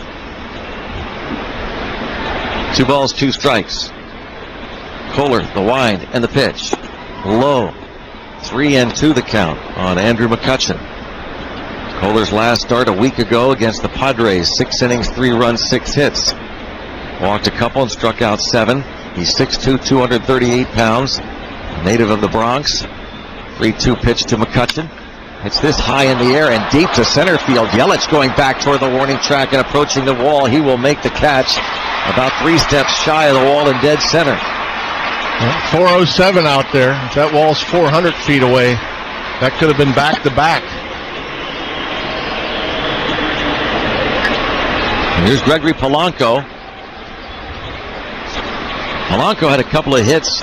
His first 2 at-bats last night, doubles to left field inside the third base bag. He walked his 3rd time up. And his last at-bat in the 8th inning, he grounded out. So he's 3 for 8 in the series. For the season, .243. Still looking for that first home run. And 4 runs batted in. He fouls this back well behind the third base dugout. That's where the Marlins home dugout is located, third base side. Visitors, the first base dugout. One-time Marlins coach Joey Cora is the Pirates' third base coach. Kamara Barti at first for the Buccos. Pitch in the dirt. Count goes to 1 ball and 1 strike. 2-0 Pirates. Josh Harrison led off the game with a double. Josh Bell homered. 1 ball, 1 strike. Kohler's pitch, way inside. Polanco jackknifes out of the way. 2 balls, 1 strike on the Pirates' left fielder. On deck, John Jaso. 2 balls, 1 strike. Here's the windup and the pitch. And that's popped up. That's going to be out of play left side. Polanco, I thought it was a good sign yesterday, though he didn't hit the ball great. His first 2 at-bats, he slapped 2 balls inside the line at third base. I'm thinking the way he's been pulling off, probably a good idea to stay back a little longer, try to hit it the other way. Curveball is fouled off to the right. Especially after the previous night, Friday, I mean, way out in front, really pulling off, fouling off balls behind him. The last at bat, he kind of went back to that. And now today, again, a little bit early, a little bit quick. The approach appears as if he's looking to pull. 2-2. Here's the pitch. Down low. Count 3 balls, 2 strikes. With 1 out, and the Pirates up 2-0. Cleanup hitter Gregory Polanco. 4 Pirate batters hitting left-handed against Kohler. The 3-2. Swing and a foul just to get a piece of it. Twin Hurdle looking at those splits. Very likely. Tom Kohler has had trouble against the lefty hitters. They're batting .364. already 5 home runs to lefties in just 34 at-bats. That's a lot. That's a lot. Righty's hitting .222 against him. 3 balls, 2 strikes on Polanco. And another payoff pitch. And this is hit hard to the left center field gap. A line drive toward the wall and left. That'll take a hop and bounce up against the wall. Polanco rounding second, and Woe puts on the brakes. It's a double into the left center field gap for Polanco. And that's a good sign. Shorten up, stay inside. Got a fastball out over again. Kohler, center cutting down. Gregory Polanco turns it around.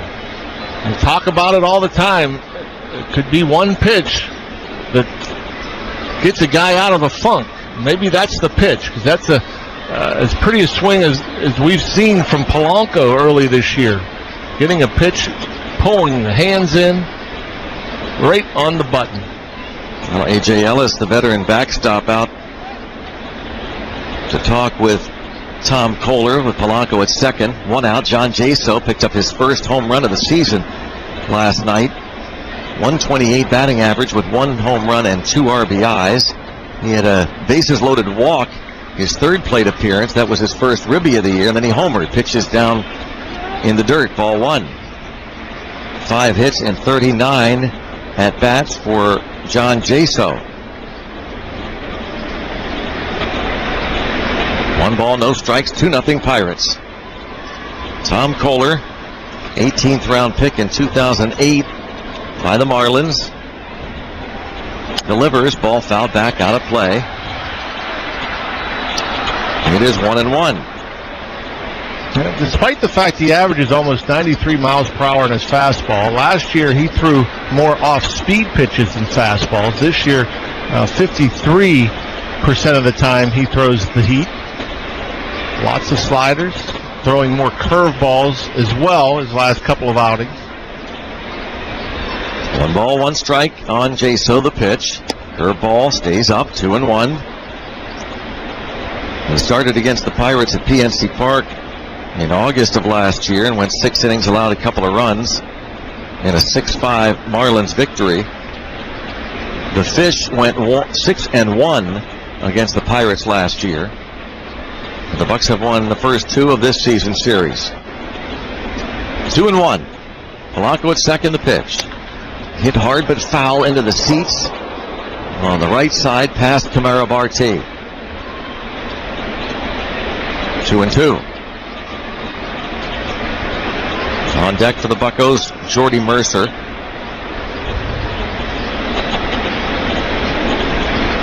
A double, a home run. Harrison and Bell, the Josh tandem. Andrew McCutcheon drive to the warning track in center. And Polanco doubled to the left center gap. 2-2 pitch.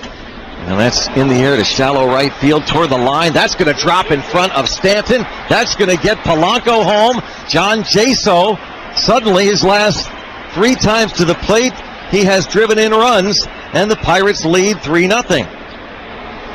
Gotta love it. And Jaso, Joe and I talked about last night, and he's a guy with this approach where last year we saw him use the whole field a little more. This year he's been coming out, pulling the ball. He gets a hanging changeup, hits it off the end of the bat, and it kind of straightens out and stays fair, just, actually a good 8-10 feet inside the line. But because it was hit softly enough, Polanco easily able to come around and score. The Bucks, like Friday night, off to a good start, scoring early. An early visit to the mound from the pitching coach, Juan Nieves. Here's Jordy Mercer. Jaso at first. Scores Polanco from second. 3-0 lead. Mercer hitting .231. He's 3 for 6 in the series. Homered on Friday night, his first time up. He has 2 home runs on the years. He takes a strike. He's knocked in 9.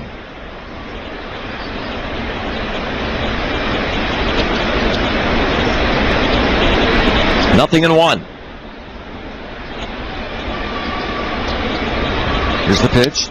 It's popped up. And back behind home plate, A.J. Ellis, mask off, but that will be about 5 rows back. This next pitch from Kohler will be his 30th. of the first inning. Alan Hansen is on deck. So Mercer has hit into 6 double plays, tied for second most in the National League. And Gary Solarte of the Padres has grounded into 8, the most in the senior circuit. And that's what Kohler's looking for. 0-2 count, the pitch. Fouled back, straight back up against the netting. They're underway in New York on our Allegheny Health Network out-of-town scoreboard. The Yankees leading the Orioles 1-0. Matt Holliday, his 4th home run as a Yankee. 0-2 at the walk-off the other night. A great comeback by the Bombers. Pitch is in the dirt. Nice block there by Ellis. Ball rolls along the third baseline, but John Jaso goes back to first. Let's pause for station identification on the Pirates Baseball Network.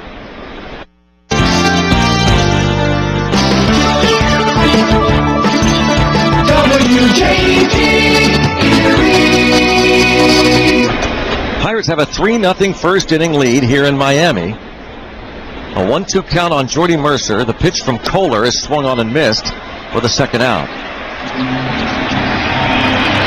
Well, I tell you, I mean, if his location continues, Jordy with 2 strikes, that was similar to a pitch he lined up the middle for an RBI base hit. I mean, he's hung 2 changeups, the homer to Bell, the base hit from Jaso. He hung that slider with 2 strikes right down the middle. And if he continues to go to the off-speed stuff and continues to throw it middle, it's going to be a short night, short afternoon.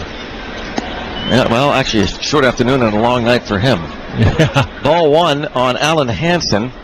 Switch hitter batting left-handed, 2 outs. Hansen 3 for 17 with the Pirates. That's a 176 average. No home runs, 1 run batted in. Starting at second base this afternoon. The 1-0 pitch. He swings late, 1 ball, 1 strike.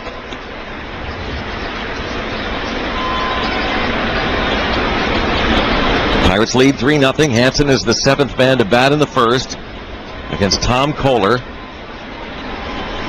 The Marlins have lost 4 straight. The Pirates have won 3 in a row, and they're looking for their first 3-game sweep here in Miami since September of 1993. 1 ball, 1 strike. The pitch.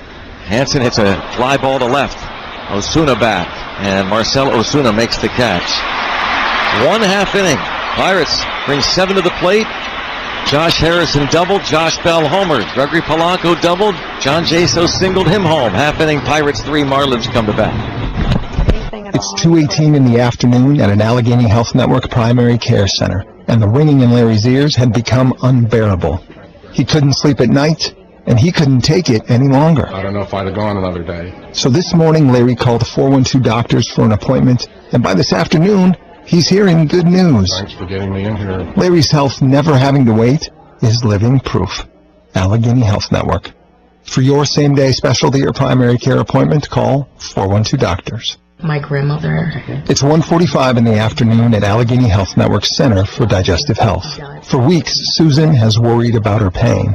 Today, she decided enough was enough. Both have polyps. This morning, she called 412 Doctors for an appointment, and now, this afternoon, My mother. she's on her way to getting some answers. My sister. Susan's health never having to wait is living proof.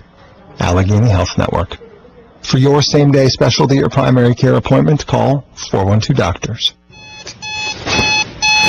At 6:48 in the morning, Anthony decided that he'd quit smoking. The only problem was, he didn't know how to start. Because for so many people with busy lives like Anthony, he didn't make time to take care of himself. That's why Highmark offers health coaches. Health support that's just a phone call away 24/7. Living proof of the difference you can make when you're all for health. Highmark, Blue Cross Blue Shield. Visit highmarkbcbs.com. When the alarm goes off, the rush is on. And then you step into your Lexus ES. Now that's better. Exquisitely crafted details and exceptional comfort surround you. Before you know it, it's back to the grind. And not a moment too soon. A moment just for you. Experience innovative technology and refined styling. Go ahead, spoil yourself. See Lexus of North Hills and Rorick Lexus. Chad Kuhl has an early lead, 3-0, going to the bottom of the first inning. D. Gordon, Martin Prado, Christian Yelich, the first three against Chad Kuhl, as we said, looking for a bounce-back start after his worst start as a major leaguer on Monday. He gave up 9 runs in 1 2/3 innings on 8 hits. Here's the windup and the pitch to from Chad Kuhl to D. Gordon. It's a strike. Lefty batter Gordon, 0 for 4 last night, did not start on Friday, was used as a pinch hitter. His average this season, 266. No homers, 4 RBIs, and there's a strike on the inside part of the plate, 0-2. Well, it's one thing about Chad Kuhl we learned last year, early this year, and most importantly, I guess, his last start. He doesn't change. He doesn't change the way he goes about his business. Pitch fouled back. He comes at you. It doesn't matter if he's getting outs or getting hit. Yeah. He comes at you. And you know, he didn't change his approach at last start against the Yankees. They were hitting his fastball. His command wasn't great, and he just kept coming at him with the fastball. There's a ground ball left side and through. A roller into left field for D. Gordon. And again, all fastballs here. That one hit off the end of the bat. It was away after the first 3 in. Interesting stat I read today, Greg, about Chad Kuhl, and a lot of this has to do, it's a small sample size, and a lot of it has to do with his last outing, only going 1 2/3 innings.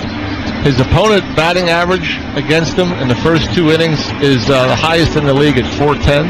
But after the 3rd inning, his batting average against is the lowest in the league at 139. Wow. 139 they hit after him after the 2nd inning. That is our Barrel Automotive stat of the day. Here's the pitch. Ball 1 on Martin Prado outside. Prado 2 for 7 in the series, 286 batter for the season. Couple of homers, 3 RBIs for Martin Prado. Prado prone to hitting the ball on the ground, and a double play candidate, though D. Gordon is also a threat to run. Pitch is a strike. It's 1-1. Yeah, you can expand that to slugging percentage. Slugging versus fastball, same thing. First 2 innings, 840. 3rd inning on, 192. That is unbelievable. And you say it's small sample size, but still remarkable. I wonder what it was last year. Yeah. 1 ball, 1 strike. Chad Kuhl sets for the Pirates and delivers to Prado. Swing and a miss. And sometimes you wonder, because he seems like a guy that gets amped up, and maybe the adrenaline of the beginning of the game, to where you hear about guys that like to sink the ball, and he has a hard sinker. Early might be up, might be flat. He settles in and then adjusts lower in his zone. 1-2 on Prado. Right-handed hitter. Kuhl's pitch low. 2-2. This is Chad Kuhl's 19th major league start. He was 4-4 last year, 4.20 ERA in 71 innings in his first 14 big league starts. This is number 5 this year for Kuhl, who's going to retie his cleats, his right shoe. Chad Kuhl was a 9th-round pick in 2003 out of the University of Delaware. 24-year-old from Newark, Delaware. 6'3", 220 pounds. Toward the first base, D. Gordon dives back safely. Gordon has 4 steals and 5 tries.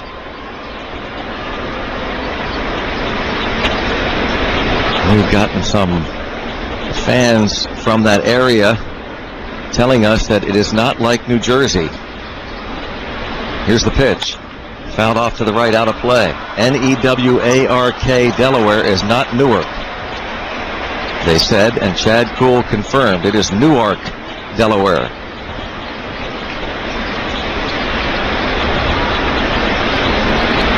And the University of Delaware product, town of Bear, and he is a Bear when he's on the mound. And the runner takes off. It's popped up out of play off to the right. D. Gordon, even down 3, he'll go. Interesting There's certain base stealers that are ready to go every pitch. And Chad Kuhl, every pitch this at bat to Prado, he had a slide step to the plate. And D. Gordon, obviously on a quick slide step, can't go anywhere. That was the first time he didn't sidestep. As if he knew that was coming. 2-2. Here's the pitch. Bouncing ball, shortstop. Mercer steps on the bag, throws to first, double play. That ball was hit behind the bag, a chopper. Mercer had to kind of wait for that last hop to come down and then hustle to the bag, on to first, DP, 2 outs. And again, a slide step that froze Gordon. Otherwise, Gordon maybe taking off. Wouldn't have been a double play, but that's exactly what you hoped for in that situation. You got the 3-run lead. The Marlins looking to answer in the bottom half, erase it with 1 pitch.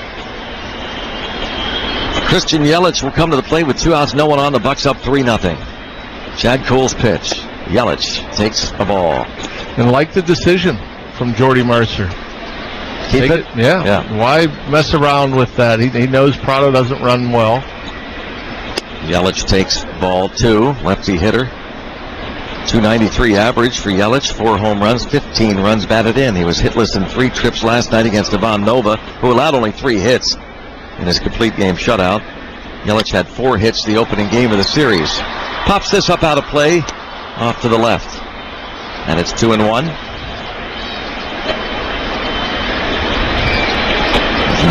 Giancarlo Stanton on deck. I still refer to him as Mike. Even though it's been a couple years, he's changed his name to Giancarlo. Pitch is in the dirt. And I started to call him Giancarlo as I read the lineups. Made the adjustment. That's good. Giancarlo. Oh well, I've heard both. Yeah. I've heard Giancarlo. There's a line drive toward right field and a base hit in front of John Jaso. Christian Yelich singles to right with 2 outs. And that's why the double play is so big. Hopefully just a harmless 2-out hit. And I'd be very surprised as Stanton steps in now that Kuhl just doesn't pound him in. The Pirates have pounded him in most of his at-bats, first 2 games of the series, and he has shown that mechanically right now he's not right and he's unable to get it out of there. Big right-handed hitter. 1 for 7 in the series. 7 homers, 16 RBIs for Stanton, a .274 batting average. Was it last night or the night before he wasn't wearing the jaw protector on the night before he was not. It's back on. Well, I think he wears it against righty pitchers, I believe. Just righties? He didn't have it on against Wade LeBlanc the night before. Pitches down low. Ball 1.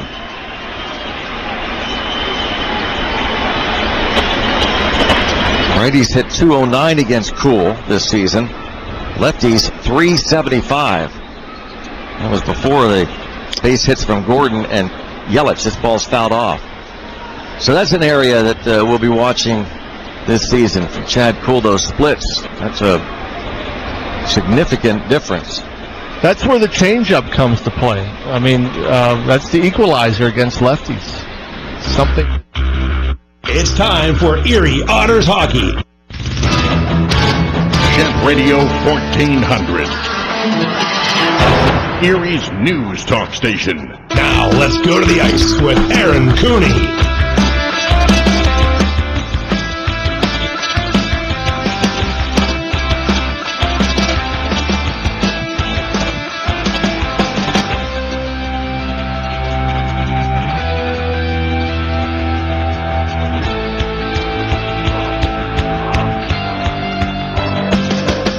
Much like the conference semifinals, the Otters and the Owen Sound Attack would head to Erie tied at 2 games apiece in this Western Conference Final Series.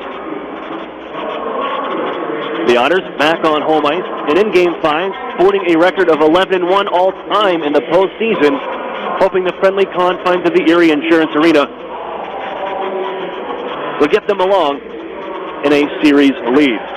But 15 minutes and 7 seconds into the first period, it's Owen Sound who strikes first. Their first-round pick, Aiden Dudas, with his first postseason goal of his career. And the youngster gets Owen Sound on the board, drawing first blood.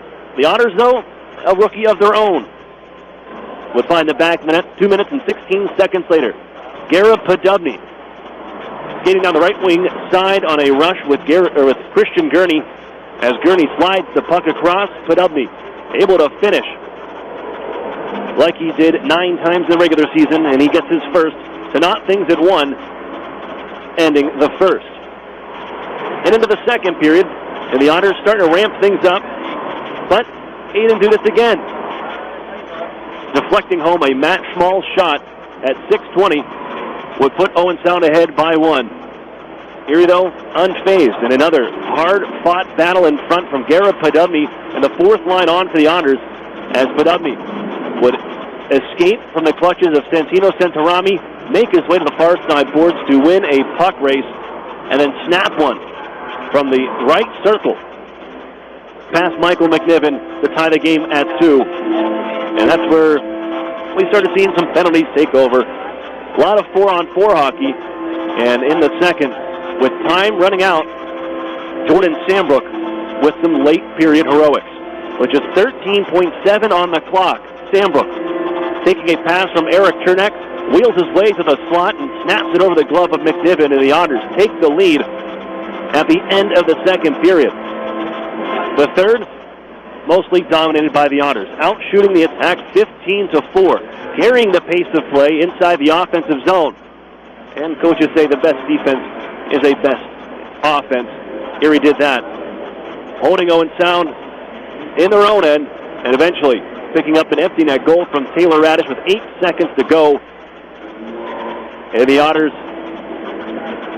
defeat the attack 4-2 in game number 5, and now head to the road with a chance to clinch and take the Wayne Gretzky Trophy here at the J.D. MacArthur Arena inside the Harry Lumley Bay Shore Community Center.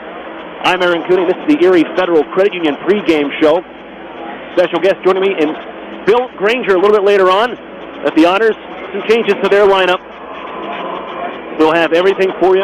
Look at our starting goaltenders and preview today's matchup in Game 6 of the Western Conference Final. The Otters a chance to move on and play the Mississauga Steelheads, who have been awaiting their opponent, with the Western Conference looking to finish up. And should the attack come out victorious and even things at 3, we'll be back at it again tomorrow night. But Erie a chance to stamp that out this afternoon.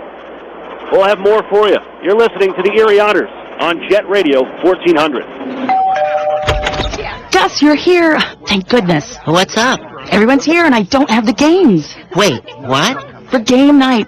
I forgot the games for game night. What am I going to do? How about these? Bank on it. The new scratch-off from the Pennsylvania Lottery with top prizes of $300,000. Gus, you're a lifesaver. Let the games begin. Keep on scratching. Players must be 18 or older. Please play responsibly. Benefits older Pennsylvanians every day. So we had just moved here from out of state when the phone rang and this nice woman introduced herself as our healthcare concierge. She wanted to welcome us to her new health plan. I thought, well, this is something nice. But then she took the time to find us a family doctor near our new home, and I thought, no, this is something different. Customer service, unlike anything you'd expect. UPMC Health Plan.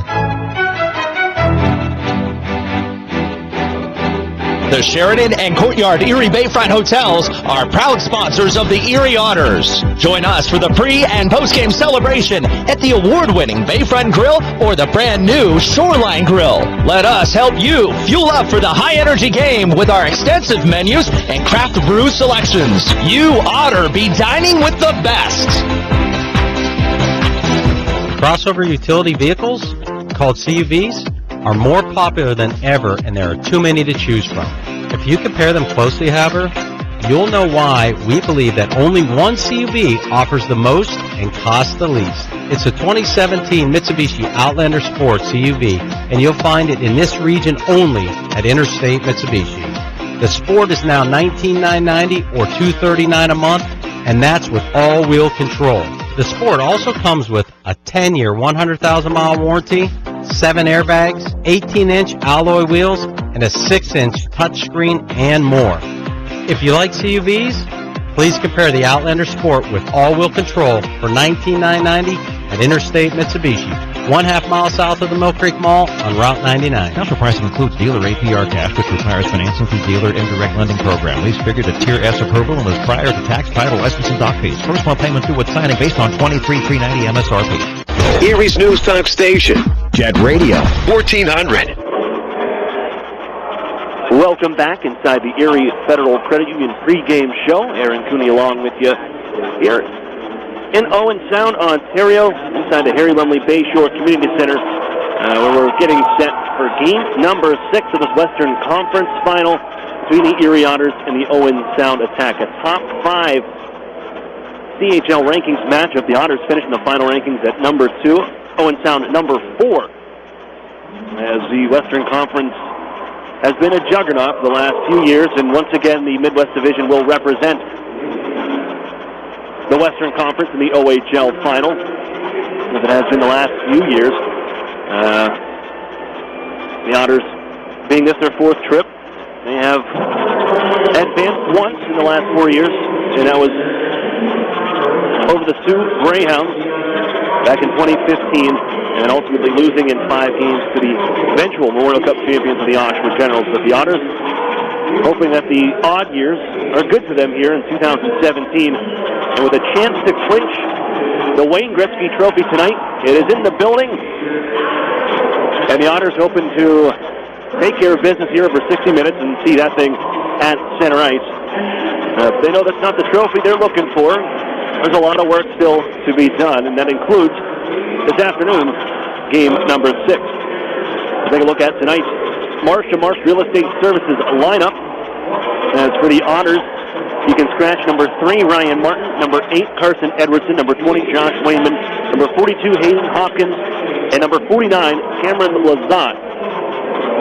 Troy Timpano, the Otters starter at 8-3-1 in the postseason, a 2.92 goals against average, and an 889 save percentage through 13 games played. And for the Otters, the UPMC injury report, one man on it, that is Cam Lazat, out with an upper body injury.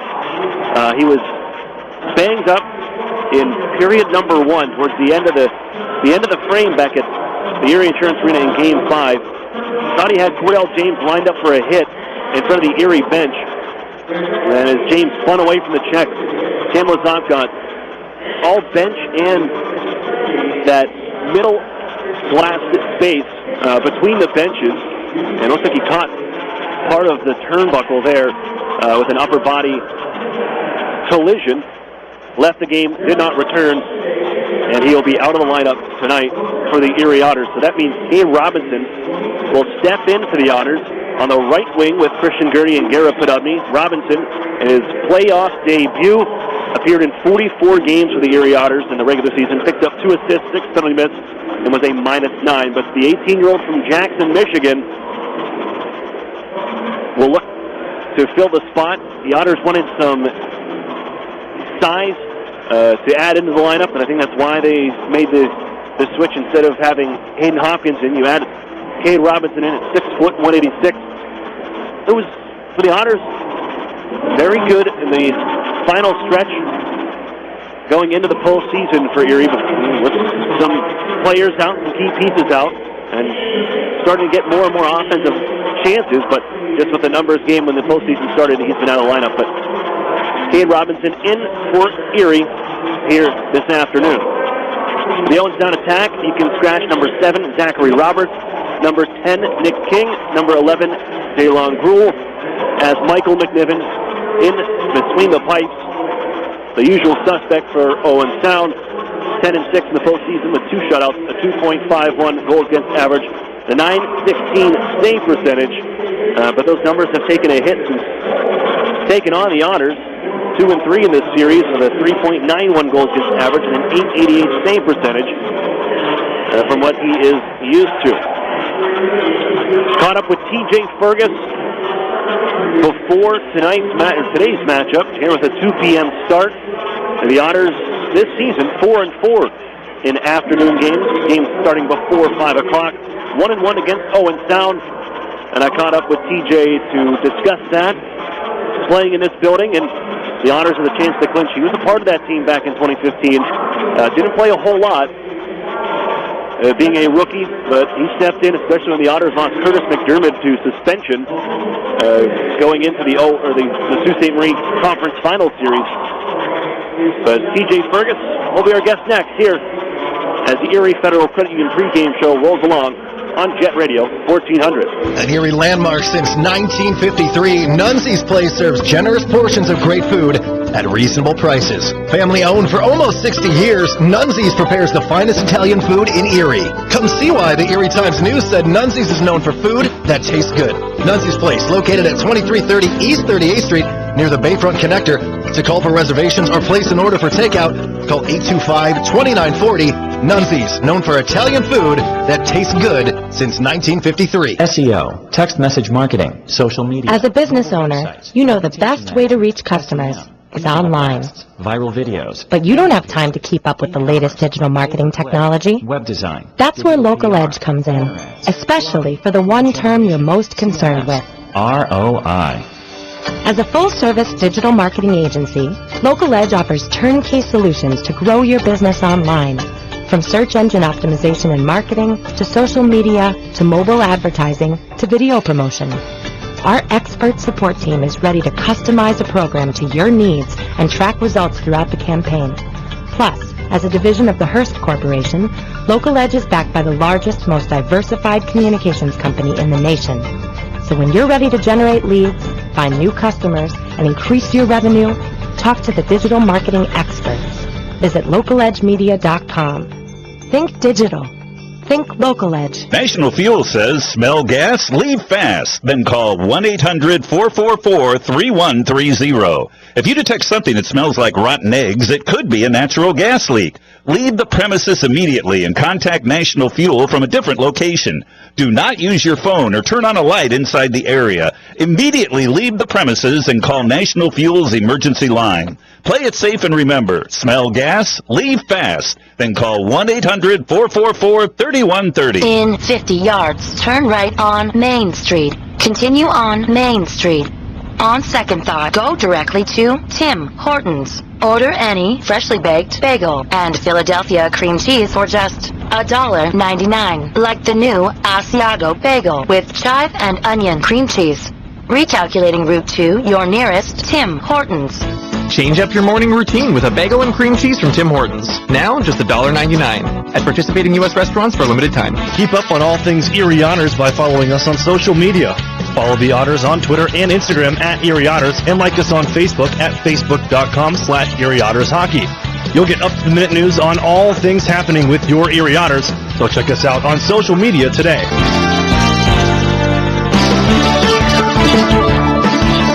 WJT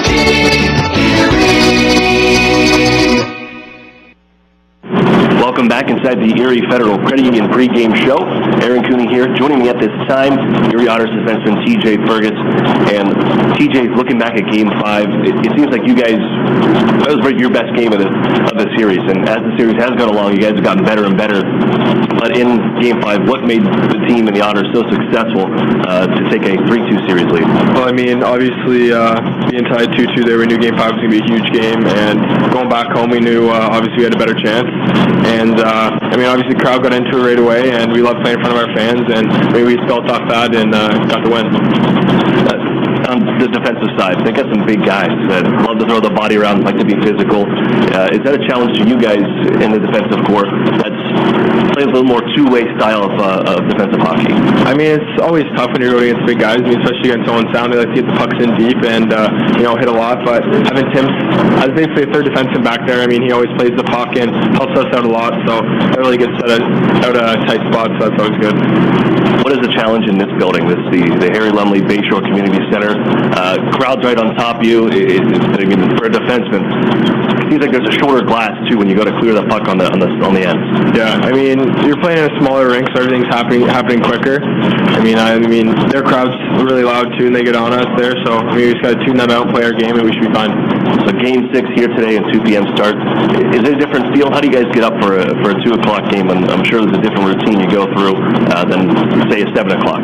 Yeah, I mean, it's definitely different. I'd say the main difference is you can't take a nap. I mean, you wake up right away, have breakfast, take a shower, and get to the rink. But we've done it a couple times this year, so I mean, it's not too different for us, but it's good. You know that the Attack are going to be ready to come out here. There's a lot of energy to start Game 6 here this afternoon in the first period. What do you expect for them, and how are the Otters preparing for what Owen Sound's going to bring here today? Obviously, it's an elimination game for them, so they're going to be coming out their hardest. But same thing for us. I mean, we want to finish this off, get that last win, and win the Bobby Orr here. We'll be good. All right, TJ takes 16 wins to raise the Robertson Cup. You got 11. Get number 12 here today. Yep, we'll try our hardest here. That's TJ Fergus of the Erie Otters. Face-off is next on the Erie Federal Credit Union pregame show here on Jet Radio 1400. Over the years, technology has greatly improved the productivity of the business office, from faxes and copiers to multifunction printers. Now we don't know how to get things done without them. And that means you need a reliable printer copier and a dependable service plan. That's why you should trust Cooper Business Machines. They are Erie's only authorized dealer for Sharp document systems. And most importantly, they will maintain your machine so that it continues to, well, work. Just like your car, it needs regular maintenance and parts need to be replaced regularly. If your copier isn't properly maintained or you're not getting toner in a timely fashion, then you've been reminded what it's like to work in the dark ages. Don't wait any longer. Your business requires dependability. Shouldn't you expect the same? Cooper Business Machines, Erie's only authorized Sharp dealer and service provider, helping you get back to business since 1980. Online at cooperbusinessmachines.com or call 456-7585. Programs, get your programs! You know, Mill Creek schools have all the programs you need. Really? Yes, they have preschool programs, Center for Performing Arts programs, Honors College and ROTC programs, dual enrollment and student internship programs, not to mention 16 advanced placement courses, 30 varsity sports, and over 50 high school clubs and activities. Sounds like they do have a program for everybody. Programs, get your programs! In the Mill Creek School District. Otters fans, if you're looking for the best hand-cut steaks, fall off the bone ribs, made from scratch sides, ice-cold beer, legendary margaritas, and fresh baked bread, then look no further. Texas Roadhouse, located at 7475 Peach Street, Erie, is the place for legendary food and legendary service. Whether you're looking for a special occasion or just a night out with good food and friends, think Texas Roadhouse. And don't forget to cut your wait time by using their famous call-ahead seating. That's Texas Roadhouse, 814-864-9494. What's 10,000 square feet with 100-plus arcade games, all set to free play, including air hockey and one round of glow golf, all in one great space? If you said Playport Erie Arcade, Erie's largest indoor arcade center, you're exactly right. And if you haven't had a chance to stop in and enjoy all those old favorites and new challenges, now's the perfect time. Race your friends head-to-head with the 4-player simulators, ride motorcycles, boats, skis, and more.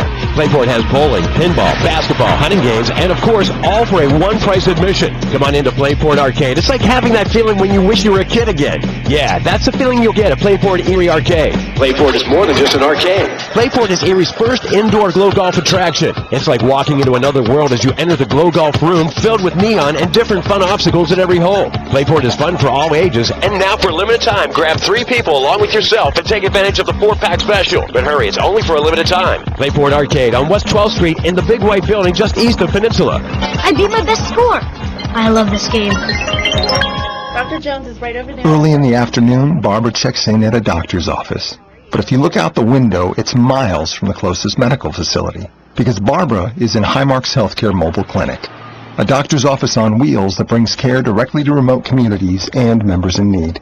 By reaching out to Highmark members in need and inviting them to our mobile clinic, we're making access to care a little easier, living proof of the difference you can make when you're all for health. Highmark Blue Cross Blue Shield. Visit highmarklivingproof.com. Hey Otters fans, Bertrand here from Cloud 9 Wine Bar. Do you know where you can get a great Sunday brunch? Cloud 9 Wine Bar is now offering Sunday brunch from 11 a.m. till 2 every Sunday. Our brunch features over 20 items, an omelet, a carving, and a crepe station. Stop in and see me at Cloud9 Wine Bar on the corner of 10th and French in Erie, PA. Shooting the Bull, Erie's news talk station. Jet Radio 1400.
Presents game number 6, Western Conference Final with the Wayne Gretzky Trophy in the building.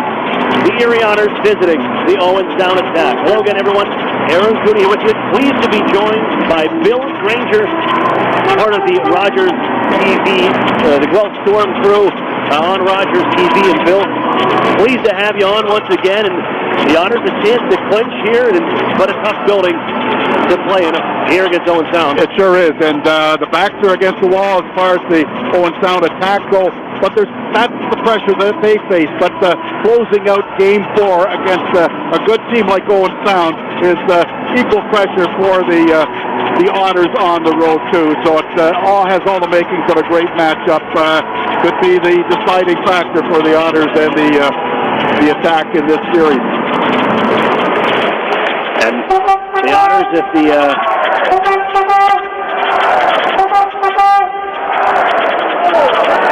I think we have an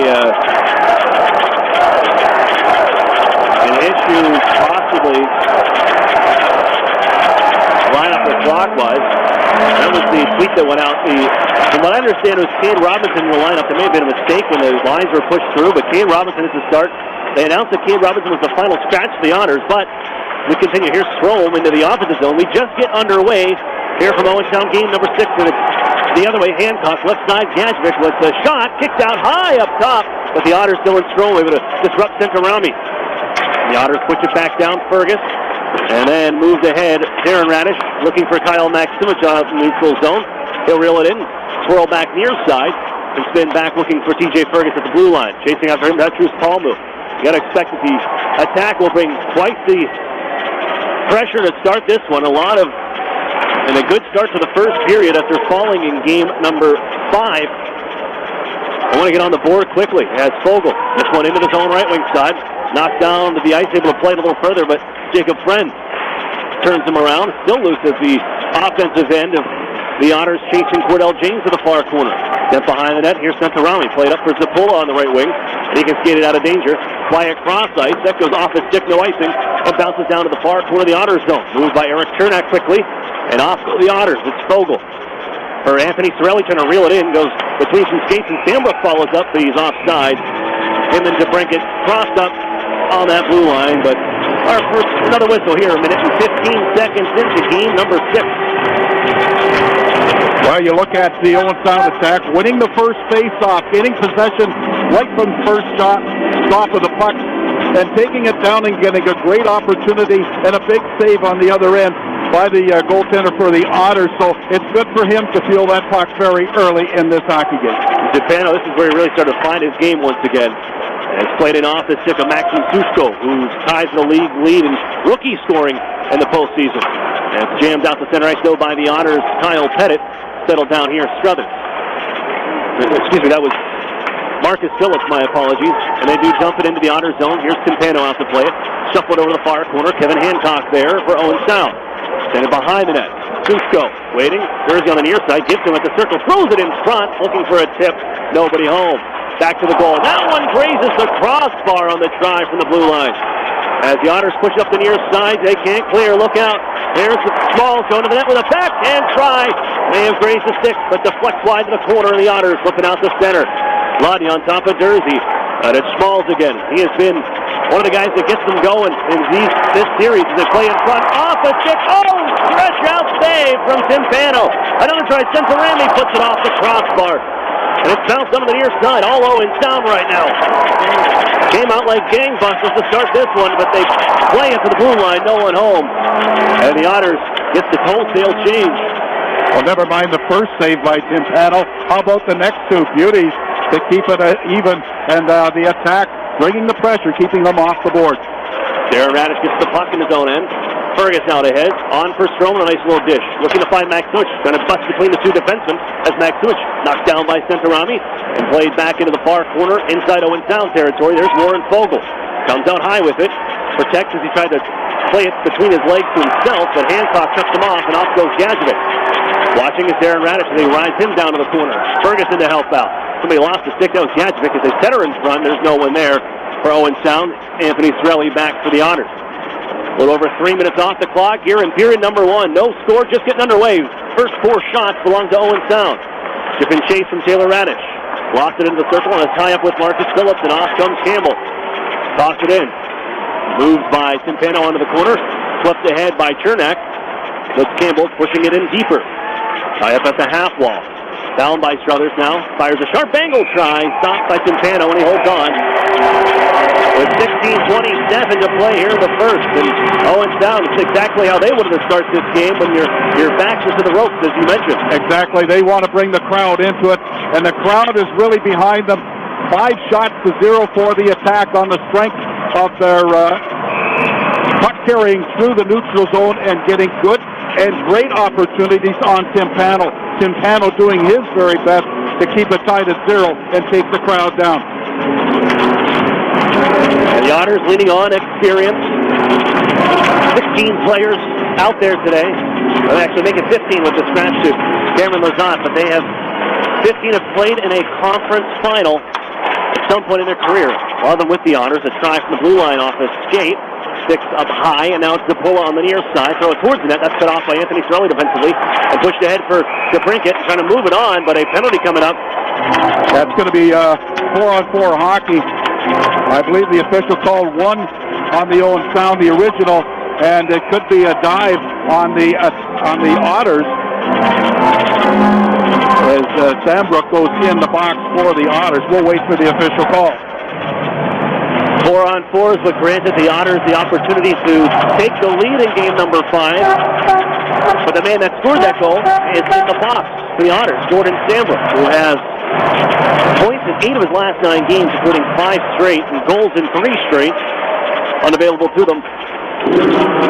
The Otters now 4-on-4 here, and they're moving on to Maximich after the control from Darren Radish.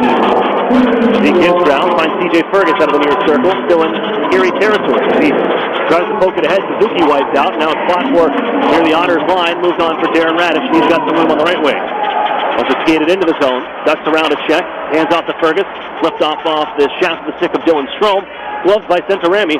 And watched there down to the far corner. Strome on top of him, but they squirt it loose to Suzuki.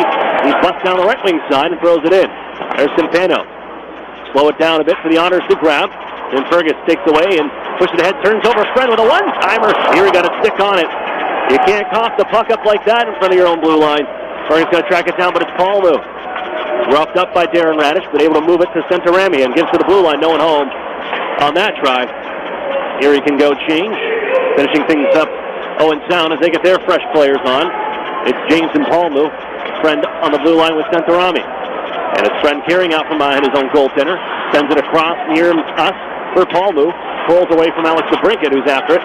Then lofted on in the honor zone. Hedrick is there for Erie. With a man on his back, James. Lifted up the wall, and off goes Eric Chernak on a little bump play from Taylor Radish. Chernak fires it towards the net, sticked away by McNiven. That's his first action as the Otters swing it towards the front to DeBrincat off a stick. And it pops out the blue line. Chernak lines, fires, and he stand on the try. Picked up by Taylor Radish. Erie trading places here along the blue line as Radish comes around the rainbow. Left wing side now comes to the net. He fires off the goaltender. Loose in the paint, and the Otters, Hedrick couldn't finish it off. That's that right there. On the rebound, but the Otters couldn't get there. It's DeBrincat steals. Brings it out to the front, trying to tuck it home. Jams away. But it's McNiven holding on. with 14:24 to go in the first. Well, the first attempt there by the Otters, it was McNiven getting a piece of it. Not enough to stop the puck, but it slowed it down. The angle of the shot trickled wide of the net and into the blue ice. The second, a fortuitous bounce for the Drinket. The puck behind the net on the far corner was off the referee's skate. Alertly picked up by DeBrinket. He tried to jam it between the pad and the post. Unsuccessful. We're still tied at 0. 14:24 left in the frame. Aaron Cooney and Bill Granger here with us. 4-on-4 for another 11 seconds. Zapola and Sandbrook in the box. Erie wins the draw. Fergus, left point. Tossed on for Darren Radish. Throw it towards the net. Off. That may have caught the shoulder of McNiven, but he keeps it away with the traffic in front from Anthony Cirelli. We're back to 5-on-5, even strength out of the box. Both men. Here's Small. And off to Duda. He's going to break. Duda scores!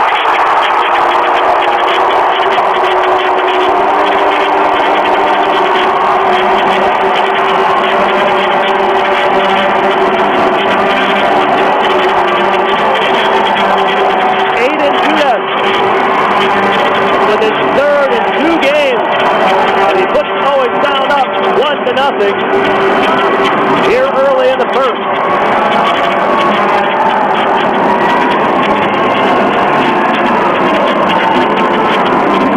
Dudas with a pair in the last game keeps the hot hand going for the attack, and he gets his third of the series.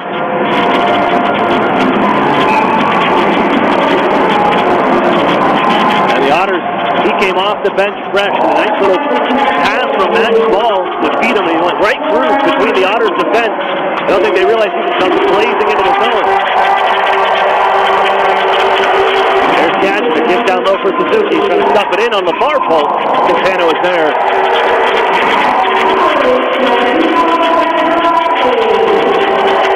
But it's 1-0 Owen Sound. They scored first, and it was that man's number 27, Aiden Dudas, with the opening tally Friday night.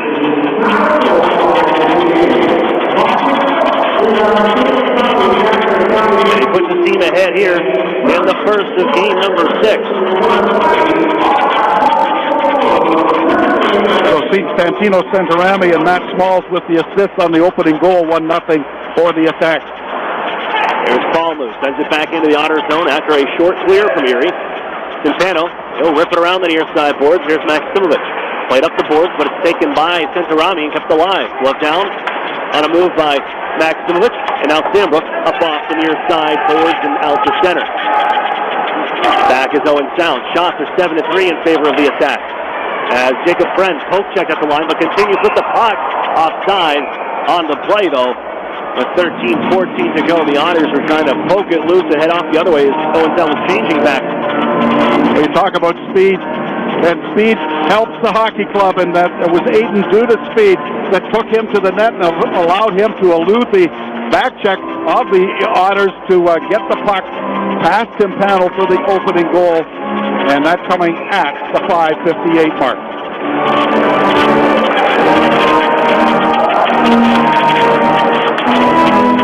Otters to play from behind, the fourth line out there, Garrett Podubny. A big hero in Game 5, pair of goals for his first 2 playoff tallies. As the Otters flip it up the near side, Jersey will glove it down, move it back down behind the Erie net, and Owen Edder trying to chase this one, and they foot race with Gadjevic. Getting onto the far board, Podubny pokes it loose. Gadjevic back after that big frame. This one lifted out to center by Erie, and they'll make a shift change as Jersey collects it back in front of his own goaltender. Jersey on for Suzuki.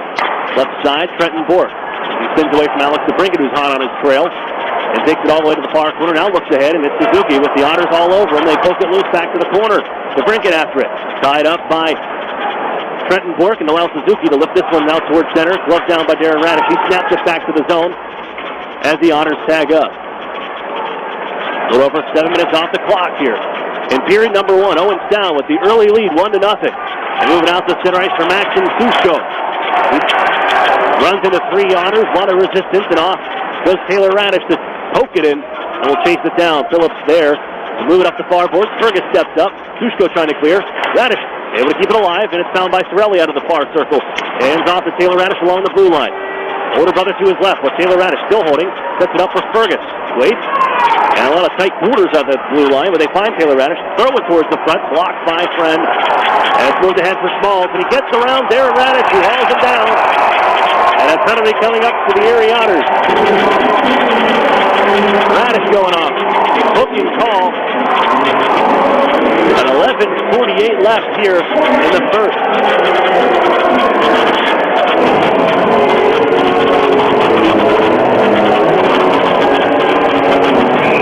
Radish would have been called. To go back to the he didn't do that goal here in the first. Radish was the one that got turned around and actually took a penalty, but Dudas able to finish the play and score.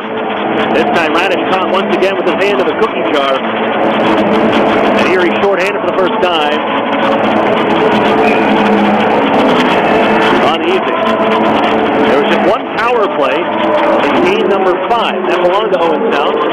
And the Otters on the draw and clear. They were unsuccessful in the one try. The last time the Otters did not have a power play opportunity in a game, we have to go back 2 years. April the 26th of 2015 against the Sault Ste. Marie Greyhounds in game number 3, where they won 4-2, much like game 5 here. Try from Sintarami, deflected up and off the beams above us on the ceiling. Out of play.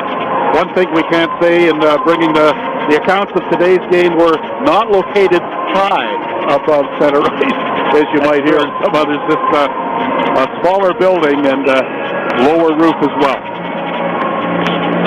That's what I asked TJ Fergus about that in the interview, and he says it is difficult because you're playing in a smaller. When you look above, you don't have that ability for a high flipped out. You got to be careful, because if not, he thought that a play that results in a defensive zone drop. So you got to be cautious of that. As Fergus, after a puck into his own end, after a period cleared, it's brought right back in. And this went off the stick, and Suzuki keeps it alive from the right point. Still on the man advantage for a minute 12. Battle in the near side corner. Chernak, Fergus. And it's up the near side boards. Anthony Sorelli fanned on that try. Back down to the near side. And a long turning is Suzuki. Hands off Santarami. Put it off the body of Sorelli, and they find Hancock on the right side. His shot, that was deflected just wide. Fogle, he'll pitchfork this one up and down on the backhand with 51 seconds on the power play. Back is Santarami. A change of both penalty kill units and power play units. Ethan Zapola out ahead across center. Trying to keep Zeke around his way, but he loses the handle to Mitch Byrne, and he'll deliver the puck 200 feet the other way. Marcus Phillips to Zapola back to neutral ice. Give back to Phillips and shuffled on to the left wing, but offside, intended for Cordell James. With 28 seconds left on the penalty kill, but the Otters have done well, even in this building. In the neutral zone, forcing Owen Sound offside a couple times. And even go back to the shorthanded goal in game 4 that Warren Fogle scored. That came from a turnover in the neutral zone that the Otters were able to force. Well, it was that speed of the attack that caused that offside, in fact, and fortunate for the Otters that they get the face-off outside their blue line. A clean face-off win from Hancock goes all the way back to their own end. They now have to squirt and bring it back up the left wing side. Here's Paul, moves center point, down for Kedrick, drags the lane, fires Timpano the save, and he covers up with 6 seconds left on the clock for the power play, and a big tussle in front. The stop and the cover made by Timpano with 9:54 to go here in this first period. Well, easy to see what the main page of the playbook for the attack is this afternoon in the early going is speed through the neutral zone, gain the blue line, and get rid of the puck quickly, either in a quick pass and get the puck to the net, and with some traffic as we see on that last play. 6 seconds to go, and this will, because of the extracurricular, brings the face-off outside the zone after the Timpano save. Dylan Strome will take the draw for Erie. He has been a magician at the dot throughout this entire series. That time, Cordell James got the best of him. Santarami backs up as time ticking down on the power play. They bring it in left wing side with Jacob Friend. Cordell James now holding on the drop, and down low they give to Friend. Darren Radish out of the box for even strength now. Cordell James on for Paul moving near corner, looking to slide it ahead. Here's the pull, a quick try, and it's off the leg Knocked away, cleared by the Otters at the boards, but not out. Zapola, he'll try another one. That sails wide on the blocker side. Gets all the way up to the point. They give off for Palmu. Directed away by Sandbrook, but it's still loose in the Otters zone. Darren Radish on after it. Nudges it ahead and Strome. Able to poke it out to center ice. Has some pushing and shoving. Sandbrook is going at it with Jacob Friend. As down goes Alex DeBrincat, and penalties coming. Erie played it. I think it's Owen Sound that's going to get the call here. It's going to be a holding perhaps to Jacob Friend. And indeed, it is he coming to the penalty box, so the Owen Sound attack will set one out, and the Otters will get their first power play of the afternoon. 9:14 to play here in the first. Owen Sound on the board first, 1-0 here. Shots 10-3 in favor of the attack, but Erie's going to the power play here after they come and shovel the ice. Well, the third team on the ice is led by referees Sean Reed and Scott Ferguson, and it'll be Drew Jackson and Adam Harris patrolling the blue line. That's our referee lineup brought to you by Laser Eye Surgery of Erie. While we're at it, Otters fans, remember real food, real beer, real historic atmosphere. That's supplied at the brewery at Union Station, Erie's original brew pub and restaurant. Located downtown at 123 West 14th Street. That's the brewery, proud sponsor of the Erie Otters. So the Otters get their first power play in over a game. And Jacob Friend, one of their top penalty killers, a big 6'2" defenseman. Out of the box, or in the box, for this 2-minute holding call. And the Otters got that break to rest up. Well, being down 1-0 on the power play now, 9:14 left in the period, just halfway past the halfway mark of the period. Could be a turning point for the Otters with the extra man advantage right here. Face-off one came to Taylor Radish, who played it off a skate. It's picked up by Suzuki, and he softly plays this one down the ice. Timpano settles it down for Darren Radish. Watched by Suzuki. They stretch it out ahead onto the left wing. Alex DeBrincat making his way in. Nice cross-ice pass. Taylor Radish moving in. His shot deflected out of play by Marcus Phillips. Now, well out was McNiven beyond the blue ice to cut down the angle. I don't know whether the puck got to him or not, as you call it, a deflection off the defender's stick and out of play. Back to the left of McNiven, and this time Strome against Cordell James.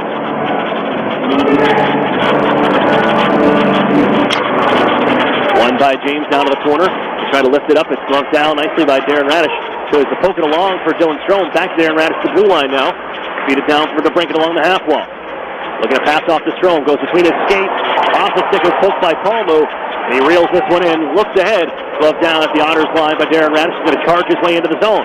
Peels off to the right with Suzuki on it. Drops it off. Picked off by Suzuki. And he will clear. Stretched ahead by Timpano. Tipped it into the zone. Sorelli chasing after it. It would have been an icing call. And he forced the goaltender McNiven to play it. Eventually grabbed by Centorami. He'll deliver it the length of the ice. Then it left on this power play. Here's DeBrincat down the near side. Taken away by Centorami, and he hands off to Hancock with Suzuki. Hancock gets the break. Waits, fires, kick save. And the rebound just wide of Suzuki, and off goes Taylor Radish with some speed. Finds Sorelli, moves into DeBrincat. The pass blocked. Kept alive in the zone by Sorelli. Brenton Bork will pick it up on the far side. Slap this one out to center and down. Timpano gathers it and hands off to Owen Hedrick. Oh, a team with the best chance on his power play belongs to Owen Sound. And here's Ivan Lodnia bringing it in, carrying the mail the other way. Seeks around a man, trying to reel it back in, and fires, trickles around. Pettit comes crashing in, and he couldn't get it on goal. Palmu blasts this one up and off the glove of Owen Hedrick. Slowed by Timpano, and he'll feed Owen Hedrick. A nice rush from Ivan Lodnia. Warren Fogle into his own left wing side. 6 seconds on the power play. It's Fogle. Into Maxovic. Feathered behind the boards, and a foot race as Pettit gets there. Knocks it on for Ivan Lodnia in the half wall. And back in deep, it's Warren Fogle. Comes out high. Fogle on the blue line now. Wrist shot. That's off a stick and out of play. As Erie unable to capitalize on their first power play chance. It remains 1-0 Owen Sound. Well, finally the Otters get control of the puck inside the attack blue line. The attack doing a good job keeping the gap between the puck carrier and the defenders close and narrow. And as a result, the attack keep the Otters to the outside. The shot, active stick, hit in the way, deflecting out of play time and time again. Just 4 shots for the Otters. Here's Jacob Friend back on now. Puts one off the skate of Matt Schmalz. Had to be picked up by Jersey in front of his own goaltender. As the Otters fourth line on, chasing after this one. And near steal from Gurney. Trying to bring it out to the front. Has Podubny. And it's loose back behind the net. And the referee caught up in that one. It squirts loose for Garrett Podubny. Has a man down low. Bounced around. Fellows after it. But Podubny able to keep it alive, reaching. And it's Christian Gurney along the blue line. Flick it towards the net. Wide. Stick by McNiven to the corner.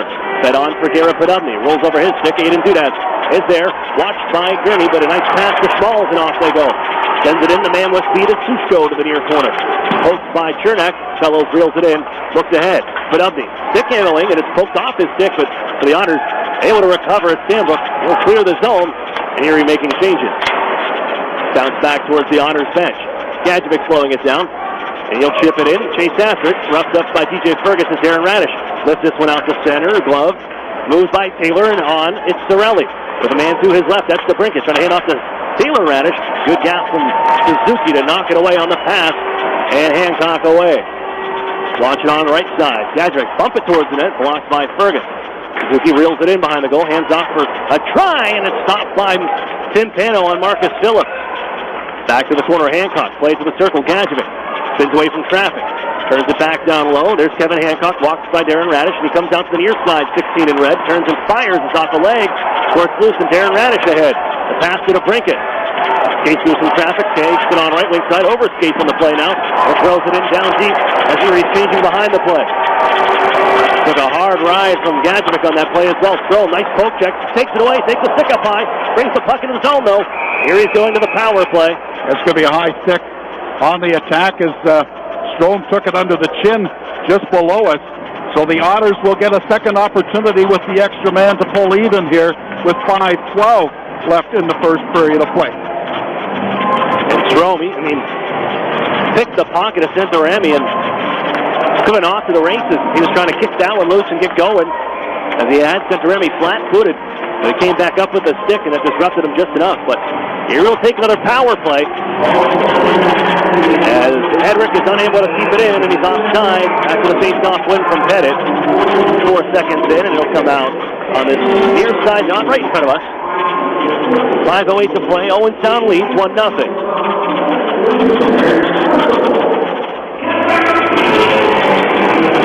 Owenstown has had 15 power plays to the Otters, 9 coming into this one. As Kyle Pettit wins this one back, it'll drift towards the Erie circles, and Owen Hedrick will pick up the biscuit and carry it out. Fired out ahead for Pettit. Brings into the zone, hands off to Ivan Lottie with speed. He hits the break zone. The man goes down. It's Hedrick. Near side Maximovich winds up, flap shot, kick save, knee round, popping around, Lottie in, and Pettit couldn't finish it off. They give off to Maximovich at the left point. Erie center point, Hedrick takes the slapper, gives to Fogle on the right circle. Back to Owen Hedrick. Maximovich on the left side. Snap one, but stand on the play. Pettit swing it back out in front, and it's covered by McNiven. They made 23 on the power play, but there the Otters, some resemblance to a set-up power play with the second group. McNiven with a great shot off the near point. Found the pad of McNiven. The bouncing puck on the rebound couldn't be reined in by Pettit right on his doorstep, and one good opportunity, another missed opportunity. First minute on for Otters, and clean, nice win by Cordell James. Swept along for Palmer on the left side, and he launches this one ahead. Flowed by Timpano at his own net, and he'll guide it behind for Darren Radish to pick up. 70 seconds with the man advantage. Taylor Radish charging right wing side, gets into the zone. Wants to take it himself, gets around onesie, but it's supposed to wait. Strome follows up, bounce to the front, and cleared by Palmer. Taylor Radish on that try, just had it scored away from him, but the Otters bring it back in to Brinkett. Feeds down low. Reaching is Sorelli, bumped along by Friend for Suzuki, but Darren Radish able to keep in, and now it's Sorelli. Taylor Radish now. Darren Radish to right point. Otters still in the offensive zone, but they can't handle that biscuit on a pass along the blue line. They go back out to center, reset. Darren Radish back in. Looking to float along. Here's Strome. We get a break in front. A try. Oh, getting a piece of McNiven, and it grazes off the post. Give out to Darren Radish. Near side to Brinkett. One-timer, kick, save. And it's loose to the near side board. To Brinkett, feed it around the horn. It's Strome in front. And it's taken away. Hand off to Darren Radish. The circles. The wrist shot. Save made. Rebound. Bounced around to the corner. 15 seconds on the power play. Strome. Darren Radish. One-timer. Save made. They score! Holy cannoli! It's Anthony Sorelli. His 6th power play goal of the postseason. And the Otters even things up at 1. 16:38, the time of the tying goal on the power play. Just 10 seconds left in Santorami's holding penalty, but finally the puck gets behind McNiven after a terrific barrage by the Erie Otters, bringing the puck and moving it with authority, getting multiple opportunities, now raising their shot total to 9 and scoring on their 9th. The shot margin just 3-12-9, favoring the attack, but we're tied at 1. I don't know how many times this guy's going to do it, but Anthony Sorelli continues to come up in big-time, high-stakes games. Tied this one, and the Otters fellows leaping out to center in a 1-1 game here from Owen Sound. It's game number 6. The Otters with a 3-2 series lead, and we're even. Left in, here's Aiden Dudas. Turning, and he holds in the left wing circle of the Erie zone. Backs up to the blue line and finds some open ice down to the corner. Matt Schmalz picks it up there, and that's Maxim Sushko. Still a big frame at 6'180", but now it's down to Schmalz in the near corner. But Timpano is going to snap it up the near side board. Jersey trying to keep it alive, drags through a few skates. Chernak directs it around the horn, but not out. Dudas keeps in. Sushko on for Dudas. Swirls it back, left side. Trenton Bork line. Slapper! Saved by Timpano. Played off the referee, and it's Schmalz picking it on up. They're trying to change behind the play. Give it out in front. Timpano blows it. He wants that cover. Smartly does. But I'll give Ryan McGill a ton of credit. He knows which line has been working for him the last 2 games. He tosses out Schmalz, Sushko, and Dudas.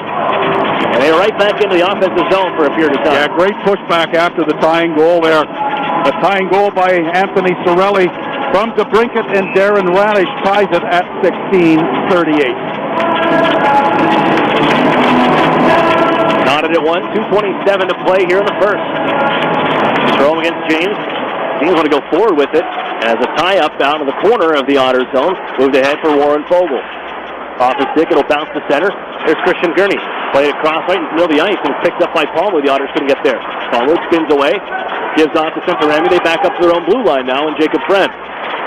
Out ahead, deflected in by Cordell James to the near side. It bounces at the Otters corner. Left for Zapola, man at the point. Kind of staying on that pass. And off goes Dylan Strome. Fogle on the right wing side through neutralize. Trying to back him down now. Gurney follows up. Hands off to Sandbrook. Moves in and he shoots. His block off the backside of Jacob Friend.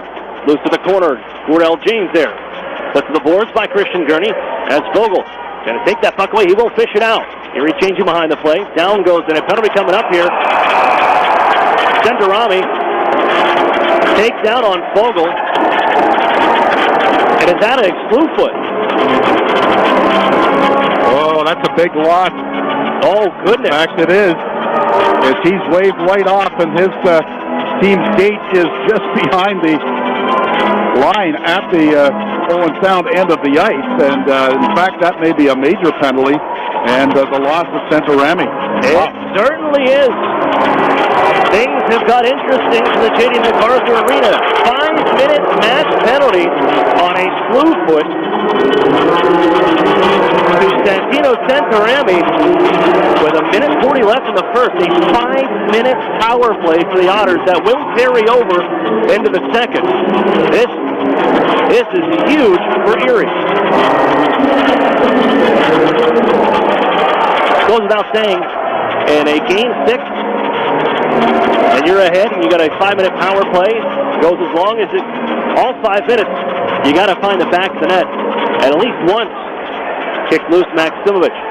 On for Owen Hedrick at the right point. Erie holds, and they set up shop. The wrist shot through traffic, glove save by McNiven. And now some pushing and shoving, and the Otters are going to back up. Smart play by Ivan Ladnia would not be goaded in by Kevin Hancock, who threw a couple rights. Had it in front of the net there, just off to the left of McNiven. As McNiven took the puck, he took an extra swipe at it, looking to dislodge it or redirect. And the attack took exception to that, and that gathered a crowd. But as you pointed out, Aaron, cooler heads prevailed. It was a Game 6 at the Erie Insurance Arena against the Sault Ste. Marie Greyhounds that Hayden Verbeek got the game 5 minutes match penalty for slew-footing Devin Williams. The Otters scored on that power play twice and eventually took a series-clinching Game 6 in the Western Conference Wayne Gretzky Trophy. As this one towards Maximovich, but it rolls around from him, and off goes Palmu. Steps around Maximovich, and Palmu poke check, and it'll be knocked back on towards neutral ice. Trenton Bork will float it in. As they're offside, they tag up. As lengthy power play for Erie. Here towards the end of the first, Ladnia steps around a man. Feeds left side to Warren Fogle. Slows it down a bit, trying to feed it down low. Has to come up high with it. Has a man along the line. And it's Max Switch, but Fogle keeps on going. Trips up, and Erie's going to 5-on-3. Edrick holds on. Waits. Feeds Warren Fogle. Final minute. Max Switch on the left wing side. Waits just hands off to Hancock. He'll take the 5-on-3. 54.4 on the clock. Left in the first period. But a tripping call in Erie of a full 2-minute 5-on-3 power play. And then it's Palmu that went off.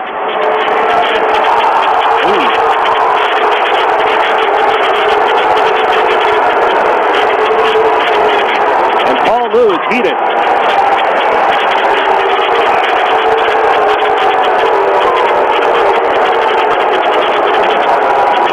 John Rito discussed with Chris Knobloch.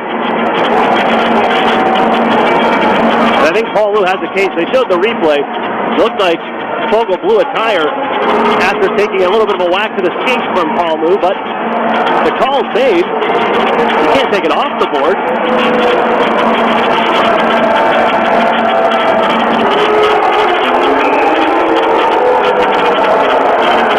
Well, stranger things have happened.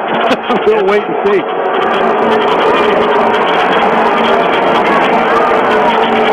Now they're not giving him a penalty?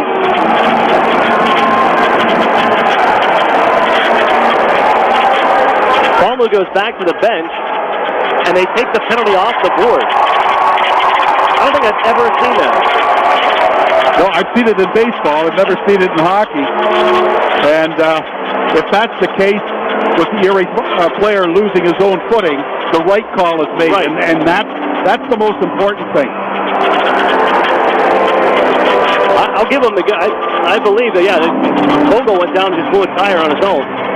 But I've never seen a penalty and then have it called and then taken back off the board. Darren Radish along the blue line. Erie possesses here, final minute. Strome stands on a play, and it's cleared by Phillips. Back behind the Otters, that's Centeno in the final 40 seconds. Remember, there's a lot of time on the power play that'll carry over into the second. DeBrincat coming down, bounces it off the stick of Marcus Phillips. Palmu there, and he'll fire it back down to Erie ice.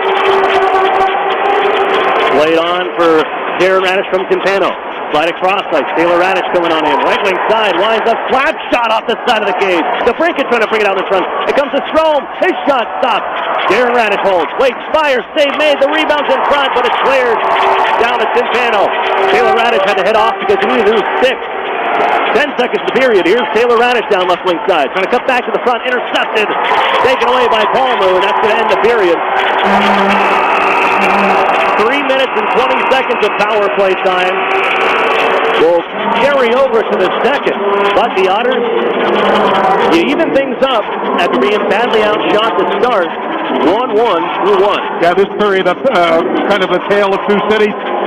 Owen Sound owned the first half with that big shot margin that you pointed out and taking a 1-0 lead.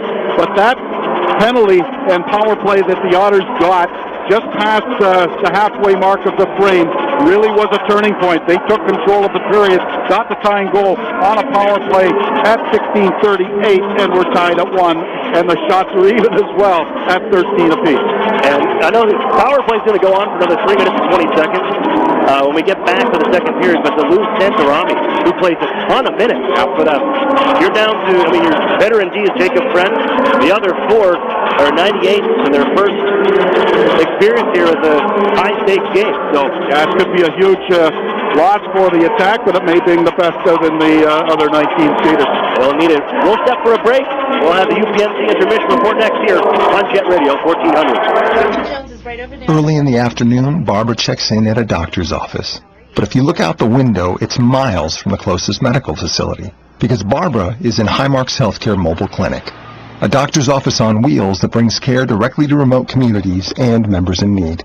By reaching out to Highmark members in need and inviting them to our mobile clinic, we're making access to care a little easier.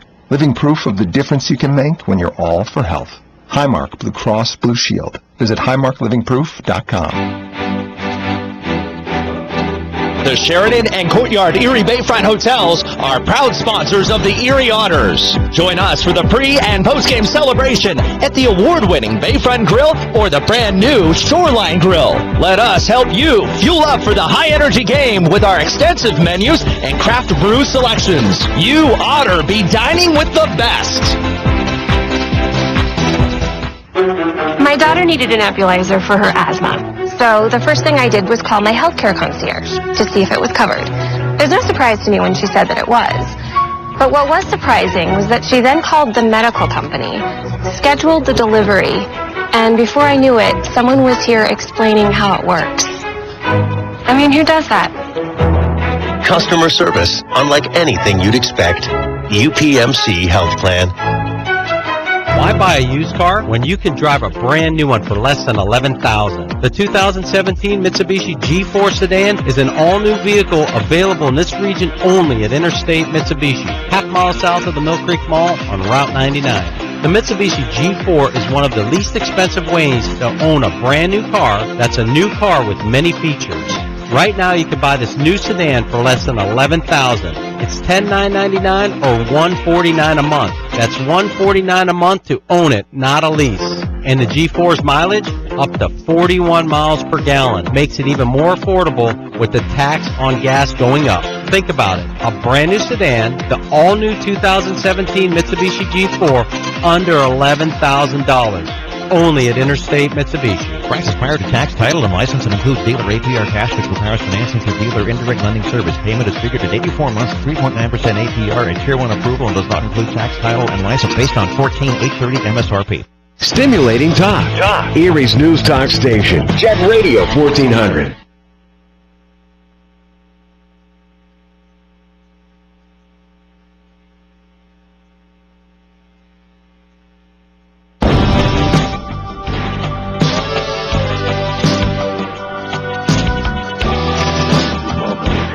The Owen Sound Attack head coach, Ryan McGill, and with 2 goals tonight, rookie Aiden Dudas.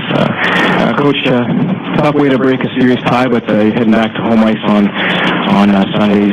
Take us through what went happened in the game tonight. What went happen or what went wrong? I'll let you describe that.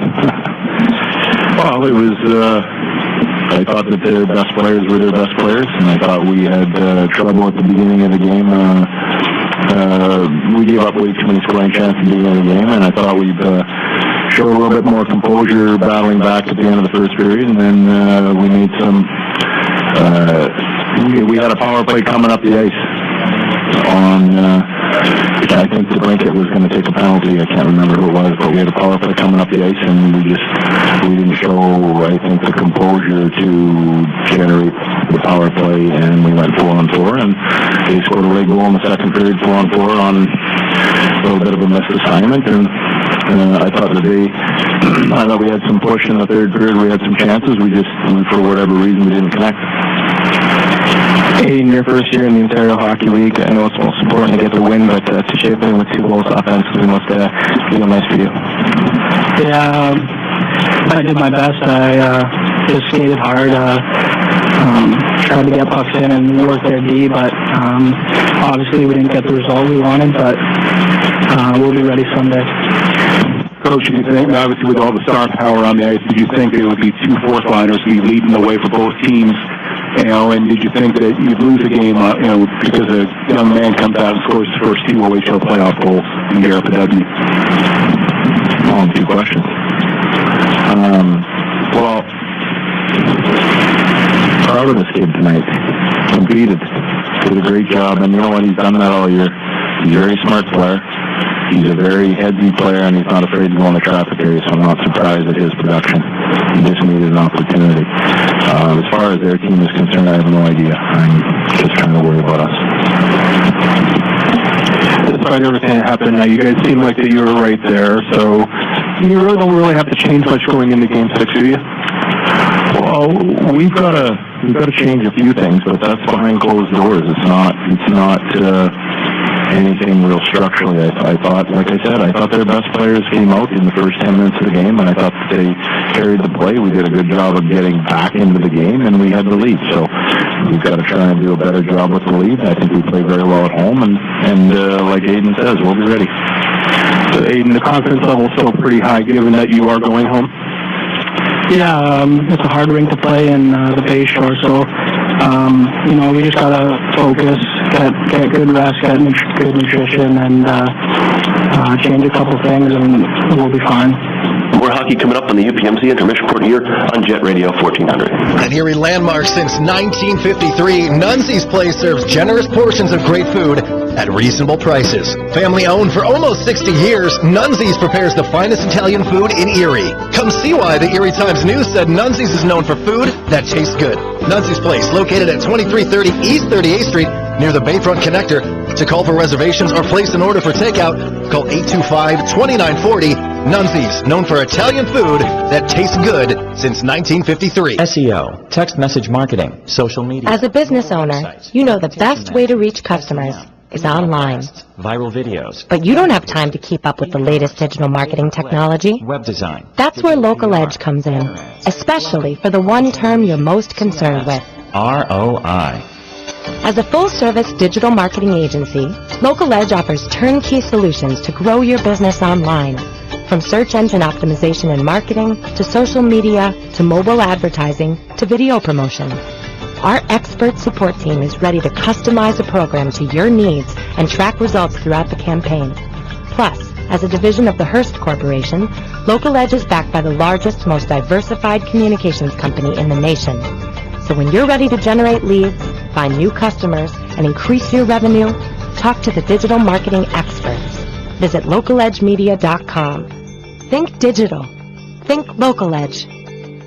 National Fuel says, smell gas? Leave fast. Then call 1-800-444-3130. If you detect something that smells like rotten eggs, it could be a natural gas leak. Leave the premises immediately and contact National Fuel from a different location. Do not use your phone or turn on a light inside the area. Immediately leave the premises and call National Fuel's emergency line. Play it safe and remember, smell gas? Leave fast. Then call 1-800-444-3130. I'm a night owl.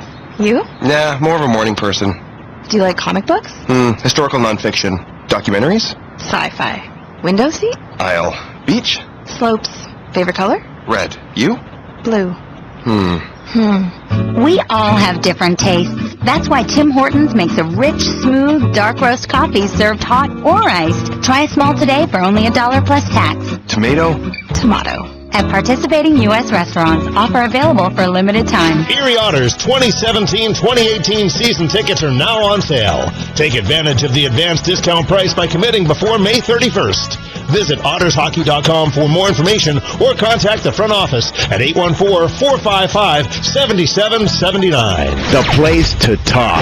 Erie's News Talk Station, Jet Radio 1400. Welcome back here inside the J.D. MacArthur Arena. The Erie Otters and the Owen Sound Attack deadlocked at 1 after 20 minutes of play here in Game 6 of the Western Conference Final. The Otters with a series lead of 3-2. This is the UPMC Intermission Report. I'm Aaron Cooney. Along with me is Bill Granger joining me on the broadcast. And into the Arctic Spas recap as Owen Sound came out as you thought they would. A lot of energy. Home crowd was into it.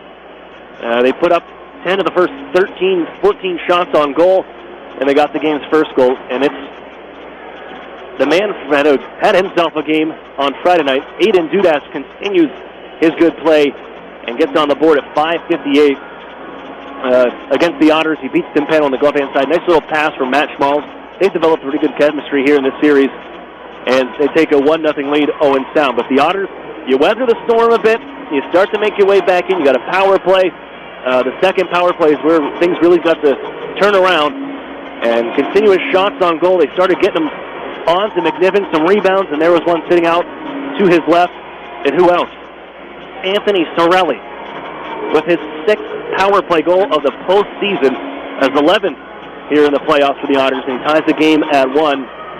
As a little bit later on, in the final minutes, turning point of this game, and even here for this series, as Santino Centorami, their captain, big-time minute muncher, on the blue line, but he takes a 5-minute match penalty for slew-footing Warren Fogle out in the far corner of his own end, and he's done for the day. And we briefly touched on it, Bill, but Erie's got a long power play still to work with. It is a great penalty-killing team, but the effect of losing number 8 down the stretch, the guy that plays a lot of minutes, that's where it could come into effect. Yeah, and that Slewfoot Major was his 2nd consecutive penalty. He was in the box on the tying goal by Anthony Sorelli and at 16:38, so he started a bad stretch for himself there that resulted in him leaving the hockey game with that 5-minute major and game misconduct. Well, we do from time to time look at the out-of-town scoreboard, brought to you by the Sheraton and Courtyard Erie Bayfront Hotels.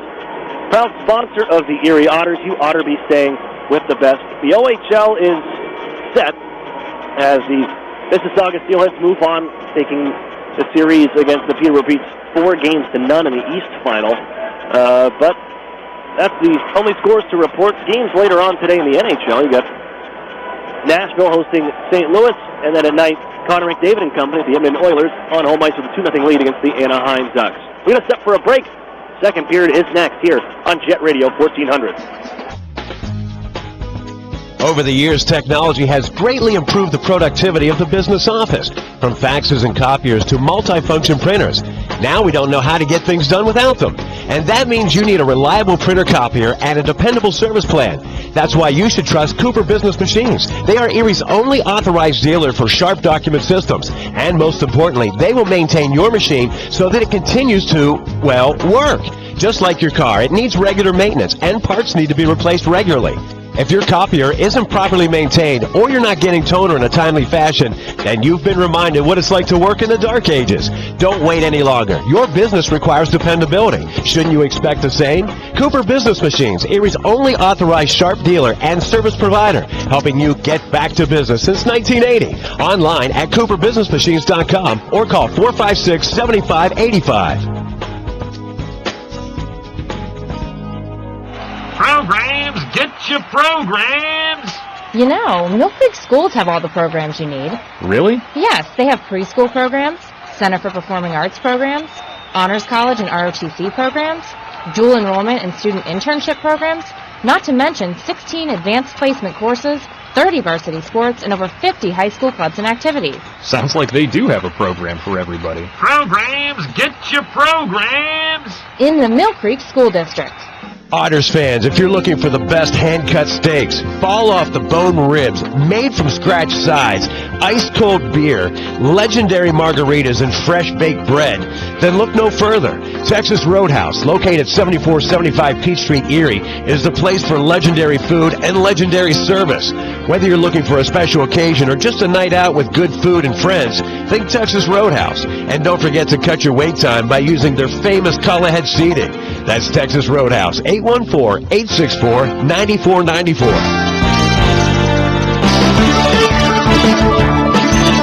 WJT Erie.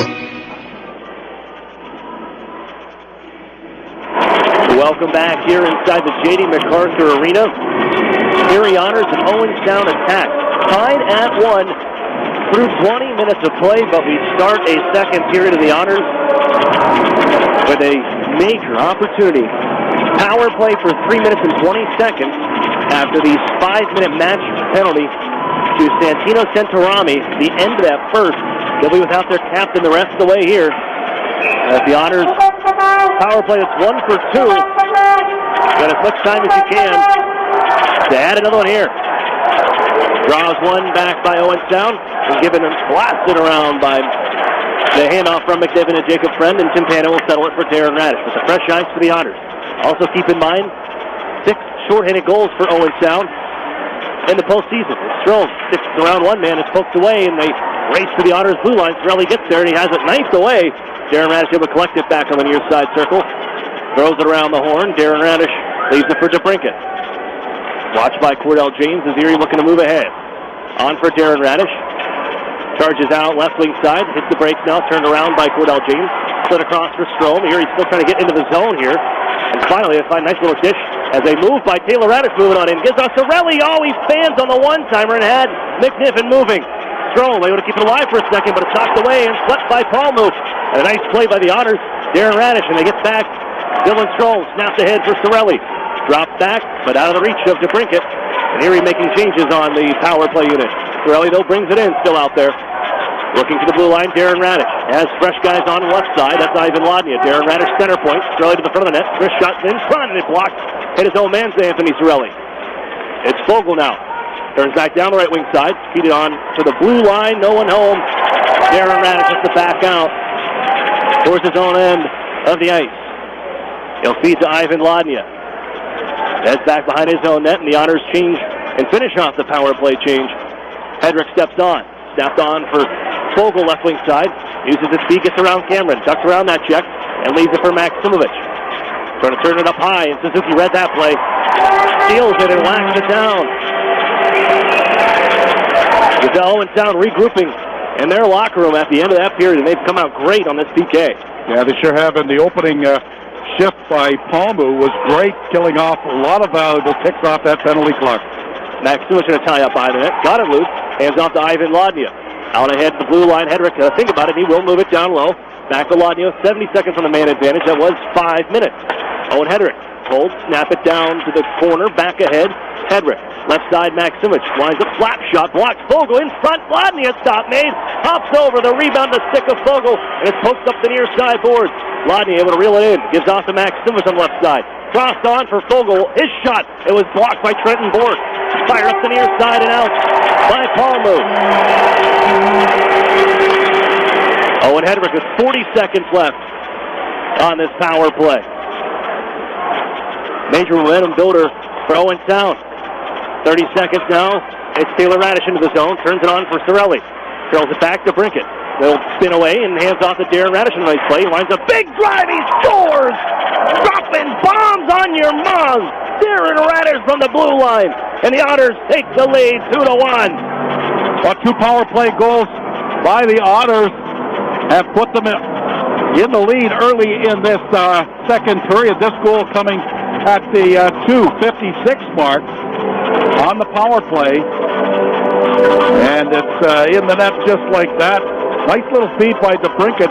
Back to Radish for the big bomb, as you call it, Aaron, and it's 2-1 for the Otters. Still power play for 20 seconds, and the Otters leave the unit out there. Darren Radish on left wing side, who just put the Otters ahead. Chip and chase after it. Radish's first goal of this series. Played around the near side boards. Suzuki after it, as Dylan Strome nicely keeps it alive. As it's still fought for around the near boards, and Phillips will fire it down. There's the clear, and that'll do it on the rest of the power play. The Otters, they do bank, and they get one. Here's Taylor Radish. Going to give off left wing side. Strome still has some juice left in the tank, but he's poke checked by Marcus Phillips. Played back behind the goal. Friend. Fellows after it. He bumps Friend. Brings it onto the corner. Moves it on for Maxim Sushko. And ahead. It's intercepted by Kyle Pettit. Chernak backing up. Schmalz comes flying to the zone. Tipped by Lodnia out at center. Friend. He's got to move it because they still have Schmalz in the zone. And the Otters near steal as the Lodnia couldn't pick it up. Pettit wiped out. Erie offside. As the whistle sounds, 16:09. Early parts here in the second period. Lots of time left, but the Otters out to a 2-1 lead here from Owen Sound in game number 6. Well, Darren Radish with the go-ahead goal. His second point of the afternoon as he picked up the second assist on Sorelli's tying goal on the power play back in 16:38 of the first. Overage Player of the Year, Darren Radish. Also up for Defenseman of the Year. Sure, that voting we finished up, but in the mix with that as well would be Santino Centorami. As Lodnia floats it on in. Keeps it onside, but after to Sean Dursley. He's poke check. Strome after it. Takes it away. Strome hands off, but it's out of the reach of Patrick Fellows. Inside Owen Sound territory, though. Bellows. Poke check by Chase Campbell. In on the bench. Here's Fogle with a chance. Strome! Oh, a massive save on a sliding McNiven. Erie though. Strome trying to feed it back down low. Fogle on after it. There's Maximus. Drags and fires just high on the glove hand side. Sandbrook at the blue line. On for Fergus. Hands off to Strome. Fans on the one-time attempt. And they move it out by Price to center ice. A good shift from Erie. That'll be key here. Who can get that next one? Maximovich. Floated on into the zone, kicked away by Trenton Bork, and Fergus follows up at center. Leads for his partner, Jordan Sambrook. Room on the right wing side, and Sambrook brings it in to the offensive zone. Throw it towards the net. That goes wide, but it's going to be found here by Dylan Strome. Holding at the half wall. It's Fogle at the blue line. Off the circle. Fires one. It just snapped wide on the glove hand side. Cordell James will pick it up off the glass. Where it's neatly poke checked by Fogle. Picked up by Price and softly set into the honor zone. Timpano able to slide it back for TJ Fergus. Ahead for Fogle, right wing side. Finds center red and Sorelli on in. He'll dish it to himself out of the corner. Watched by Friend. Keeps it going around the horn. DeBrinket on after it. He poke checks it right to the tape of Taylor Radish. Now DeBrinket out of the left wing circle. Hands off the center point. Hedrick with a shot. Sticked in! Deuce is wild. Sorelli tipped home the Hedrick point shot. And the Otters are ahead by 2.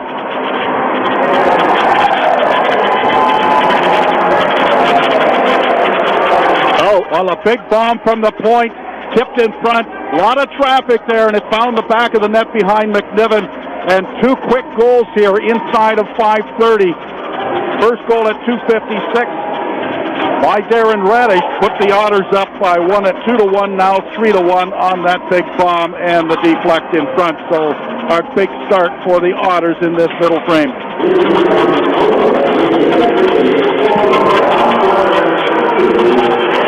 Sorelli with his 12th.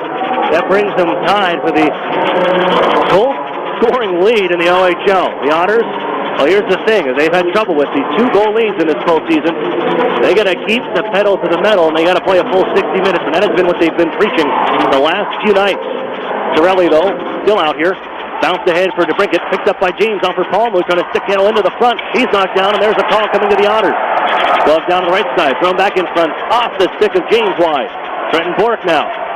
He hands off to Palmer, snap it towards the net. That one, off the body, off the crossbar, and the Otters pick it up. But it's rather the attack pick it up, It's thrown back behind the net, and the Otters now can try to touch up. They will. But a hooking call, either a trip or a hook, as Palmer went down in front. And the Otters finally tag up to the power play for Owen Sound. You knew they were going to get the next one. Well, we're 6:22 into the second period. Big flurry by the Otters, starting with that remainder of the major penalty to Santarami. The Otters have yet to register a shot at goal. Both the shots were even at the end of 1:13 apiece. 18-13 now, favoring the Otters, and they get 2 goals among them. Darren Radish back to the box. This is his second minor registered. It would have been a third had Aiden Dudas not capitalized on that break into the offensive zone.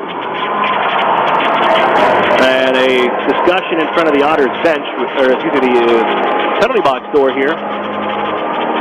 I'm assuming they're looking at the try that Paul Moon let loose. He just flicked it towards the goal, and it went off a body. One of the Otters defenders in front, and then hit off the crossbar. It stayed out of the net, and they're going to drop the puck to the right of Troy Timpano. Here is Erie back to the kill. Their second time in the box today.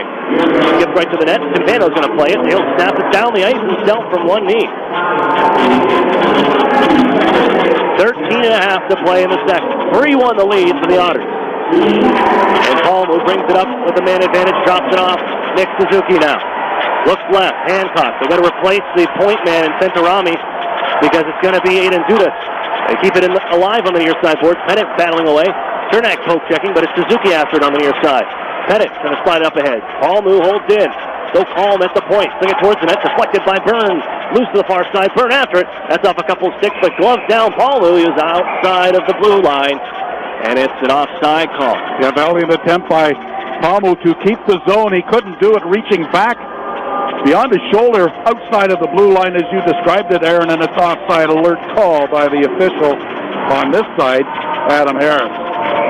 And Just to get back to that point, without Centorami, Aiden Dudas steps in on point duty. The 5-forward unit out there on this top power play for Owen Sound. That's the other part of it. Without Centorami, the rest of this way as the Otters ice steal. Fogle out at center. Here's Fogle coming to the goal. Fires it. Stopped by McNiven. Just ran out of real estate. Good defensive pressure from Aiden Dudas, who caught that puck up. And Fogle was forced to take a shot from a tight angle. But Suzuki skates out ahead. Gives off to Hancock. Watched by TJ Fergus. Poke check here down the near side. Fogle after it also. It swept back down towards the corner. Poked in front. Suzuki's open. Trying to cut to the backhand. He ran out of room and couldn't collapse. As the Otters flick it out to center. Ball move. A lot of moves from Suzuki. Somehow he got wide open behind the Otters PK unit, but he could not finish it off. 28 seconds left on the power play. Jacob Friend out ahead. Watched at the line. It's knocked away by Fergus. Played in deep, but a penalty coming to the Otters. I believe the stick got up on Jacob Friend. And Sandbrook is coming off. 5-on-3 with 20 seconds left in the Darren Radish minor. And the Otters deciding on how they're going to put out a penalty kill unit because they blocked 2 defensemen here. 8:02, the time of the penalty. 20 seconds, it'll be a 5-on-3 power play for the attack. They win the draw, Owens down. On to the man advantage here. 2-man advantage. Sushko. Up top, Phillips. Near side for Fred. Watched by Pettit. They give off to the pull out of the near side circle. Fires one sharp angle. Knocked away by Timpano. Held in by Friend, though. Give to Phillips on the right side. Back for Friend, center point. Got a fan on the play. Able to slide it to the corner. Poked away, and the Otters knuckled ahead. Darren Radish out of the box. Wide open. Radish in short-handed. Fires it off the mask of McNiven. Radish still out there on the penalty kill. And wants to make his way as he steals one out here. Goes to the backhand again, tied up by Jacob Friend. All down to the ice, and they continue to tussle just outside that blue line. And now backing up is Darren Radish. He's on the kill. Nice poke by Fellows. Intercepts the pass and clears.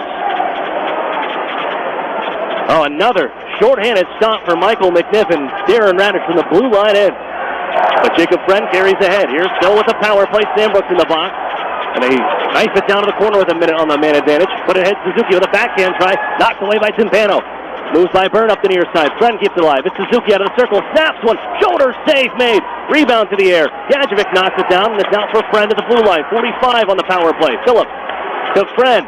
Near side. Hancock. Waits. Drags. Wants to shoot. Got to back off. And it goes to Friend at the blue line. Down the half wall again. It's Hancock. Out high. Friend.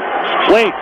Slides it across. Marcus Phillips. He'll let one go. Off his stick. Byrne can't clear. Fogle after it. And it's knocked down to the near side boards with 30 seconds in the kill. Friend holding from the blue line. Heads across. It's Phillips in the right circle. Played in front. Stick broken. Loose in the middle of the ice. And Byrne will get underneath it and clear.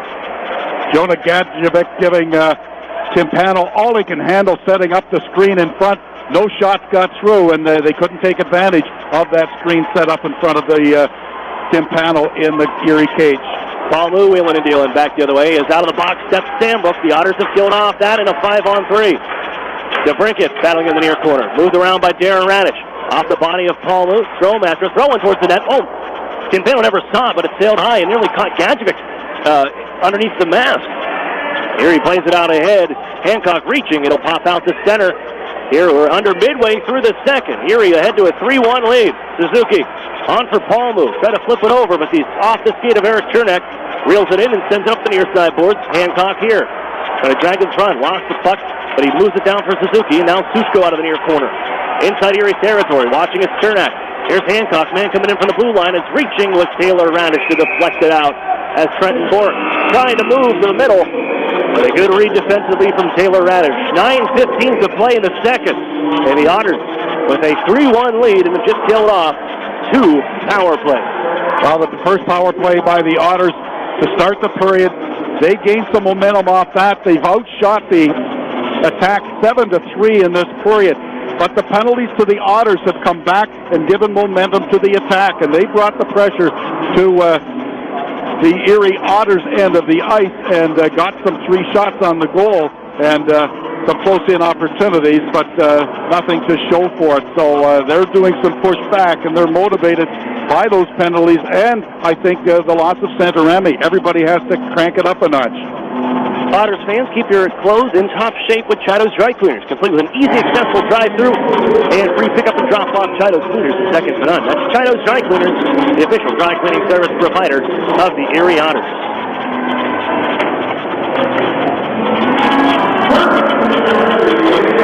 Face-off is in the Otters zone.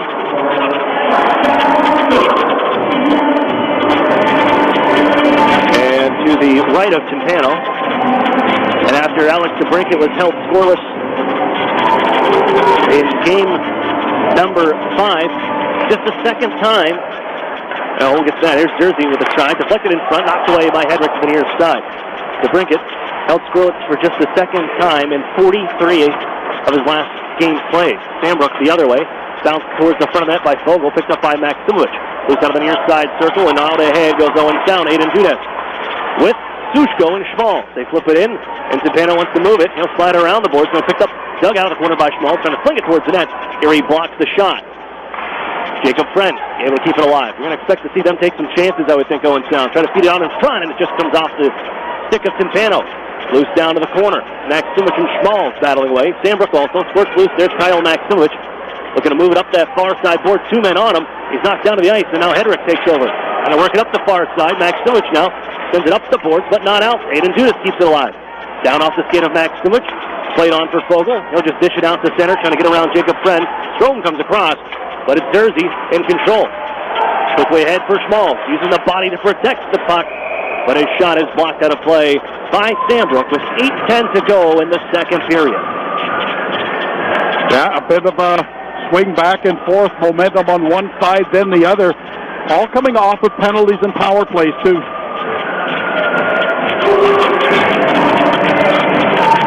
Draws to the left of Timpano. Cirelli out there. 2-goal night for Anthony Cirelli. Mr. Clutch. Here comes springtime. The try right off the face-off. That was from a sharp angle and patted away by Timpano. Loose to the circle. DeBrincat. After a stick was played out in front of him, he's able to clear out the center. After Trenton Bork, watched by Taylor Radish on his stick, and this played off the backhand of DeBrincat, up popping to the Otters bench in a face-off. He'll be in center. Well, throw in an assist to Anthony Cirelli, a 3-point afternoon to go with those 2 markers he has to lead the way offensively in this 3-1 lead for the Otters over the attack with 7:55 left in this second period of play. Short shifts for the Otters up front. Stepping on now, Pettit, Ladnia, and Patrick Fellows. Ivan Ladnia pokes it along. Darren Radish has a face-off win. He's got a little room and plays it ahead, deflected by Pettit into the zone. There's McNiven, has steered up the near side, blocked by Ladnia, settles down in the corner, moved by Cordell James. Cameron couldn't get there in time. He's their 6th defenseman, and they're going to have to use him as they're down to 5 on the night without Santarami. Fellows digs in along the far side boards, squirts loose to the circle, Zapola, and moves left wing. Paul move out the center with 3 men charging towards the goal, but the Otters take it away. Offside was Owen Sound, 7:23 remaining in this second period. We're looking at some face-off stats, not official, I might remind you, but in the first period, Kyle Pettit was the best, along with Dylan Strome in the face-off circle, and in the second period, Pettit has added 2 more face-off wins for a total of 6 over the course of the hockey game thus far. Otters moved on to Hedrick after a face-off win. Bounced ahead for DeBrincat. Looking to cross it on. Nice read by Aiden Dudas. A penalty behind, or a whistle behind the play. Delayed offside. Oh, sorry. Right at the blue line there. As the puck went in, targeting the receiver on this side. Puck didn't get there, but it was still an offside on the play. Now with 7:14 left. Just in front. The Otters trying to break loose. Great play by Aiden Dudas. Sure they're going to push that button as well, too. Head coach Ryan McGill breaking up the try for Anthony Cirelli coming down the right wing side. Marcus Phillips pushes it ahead. Dusko, nice poke check from Chernak, forces him back out to center. Will lost it in as Campano settles it for Owen Hedrick. Chasing Aiden Dudas. 2 men on him as Hedrick shuffles it up the far side, but there's Phillips crashing it. Takes a shoulder from the Otters, Owen Hedrick, and Sorelli bounces off the boards, and off goes DeBrincat with Taylor Radish in a 2-on-1. Trying to get back as soon as DeBrincat down left wing side. On for Radish, moving in, but he ran out of room, and it's patted away by McNiven. Here's Sorelli, back on the hunt, takes it out of the corner. Heads behind the net now, backs up, gives to Eric Chernak holding. Cross for Hedrick on the left side. Waits, half flapper, off a leg wide. Picked up off near side boards as Bork banks it off the body of DeBrincat, and the Otters control back to their own line. Near turnover, Sorelli gets there. After it goes off the stick of Chase Campbell, it's Taylor Radish from center. Right wing side, Radish. He's got points in every one of these games in this series. Here's the Sandbrook at the right side. Erie in the offensive zone. Dylan Strome. Now it's TJ Fergus, left wing circle, looking to pass to the front. No, backs up along the half wall. Sends it now on to Dylan Strome. Curls and fires, and it just goes wide behind the goal. Sandbrook now keeps it in. Gives off to Max Silich. Floated towards the net wide. Activating is Fergus after it to step in front of Suzuki. Keeps it in the offensive zone down towards the far corner. Up there by Bork, and here comes Sandbrook across. He'll keep it alive. Bumped by Gadjevic, but Sandbrook is out of the corner now station. Bounce towards the front. Taken away, and off goes Suzuki. Otters have 3 men back, making a fourth with Sandbrook in defensively. Gadjevic will get to the puck first on the dump in. Watched by Fogle. The takeaway played up the near side is reaching as Fogle. Crashes in with Hancock. Gadjevic takes it. Trying to play it on for Suzuki. Poked away by the Otters. Kicked ahead. Look at this. Nice couple soccer kicks by the Otters as they bring it off for Max Silich in the left wing. A shot, off a stick and knuckled over the glove of McNiven, but luckily for them, it goes wide. Gadjevic. And ahead of Hancock, left wing out to center, thrown in by Owen Sound. Flowed by Timpano. And he'll shuffle it out ahead and launch it to center. Deflected nicely by Fogle to negate the icing call as McNiven forced to play it. Gurney on his horse. Snapped out to center by Owen Sound, however. Backhanded right back in by Fergus. 5 minutes to play here in the second. And it's the Otters smell blood. That's what you feel right now. As Schmaltz to Hancock. Here he poke checking away. And he'll take it. Kane Robinson banking up the boards, but not out. Held in by Palmu. Give off to Matt Schmaltz. Inside Erie territory. Sent back in deep. Owen Hedrick now. Going to come back on the near side. Roughed up by Palmu. Garrett Podubny is there. See Schmaltz stops and starts to flick it up the near side. Kane Robinson after it. Ties up Phillips, who pinched in. Up to the blue line. Held in by Schmaltz. And gives off man just on. Cordell James open on the right wing side. A poke check by Darren Radish. The fourth line off for Erie trapped in their own end here. As they're trying to get out their big guns. Owen Sound. Here's Schmaltz out of the near corner. Sent to the boards by Darren Radish. Give him back into the corner as Hedrick. Nice tie up. Down goes James. Able to flick up the near side. Marcus Phillips. Watched by Robinson. Given down the near side. There's Hedrick. Looking to move ahead quickly to Robinson. He'll bank it out to center, but it's picked up by Phillips. Let's go right back into the zone. And that puck is picked up by Schmaltz. With the Otters trying to change the D. Schmaltz. Drop pass. Palmu scores.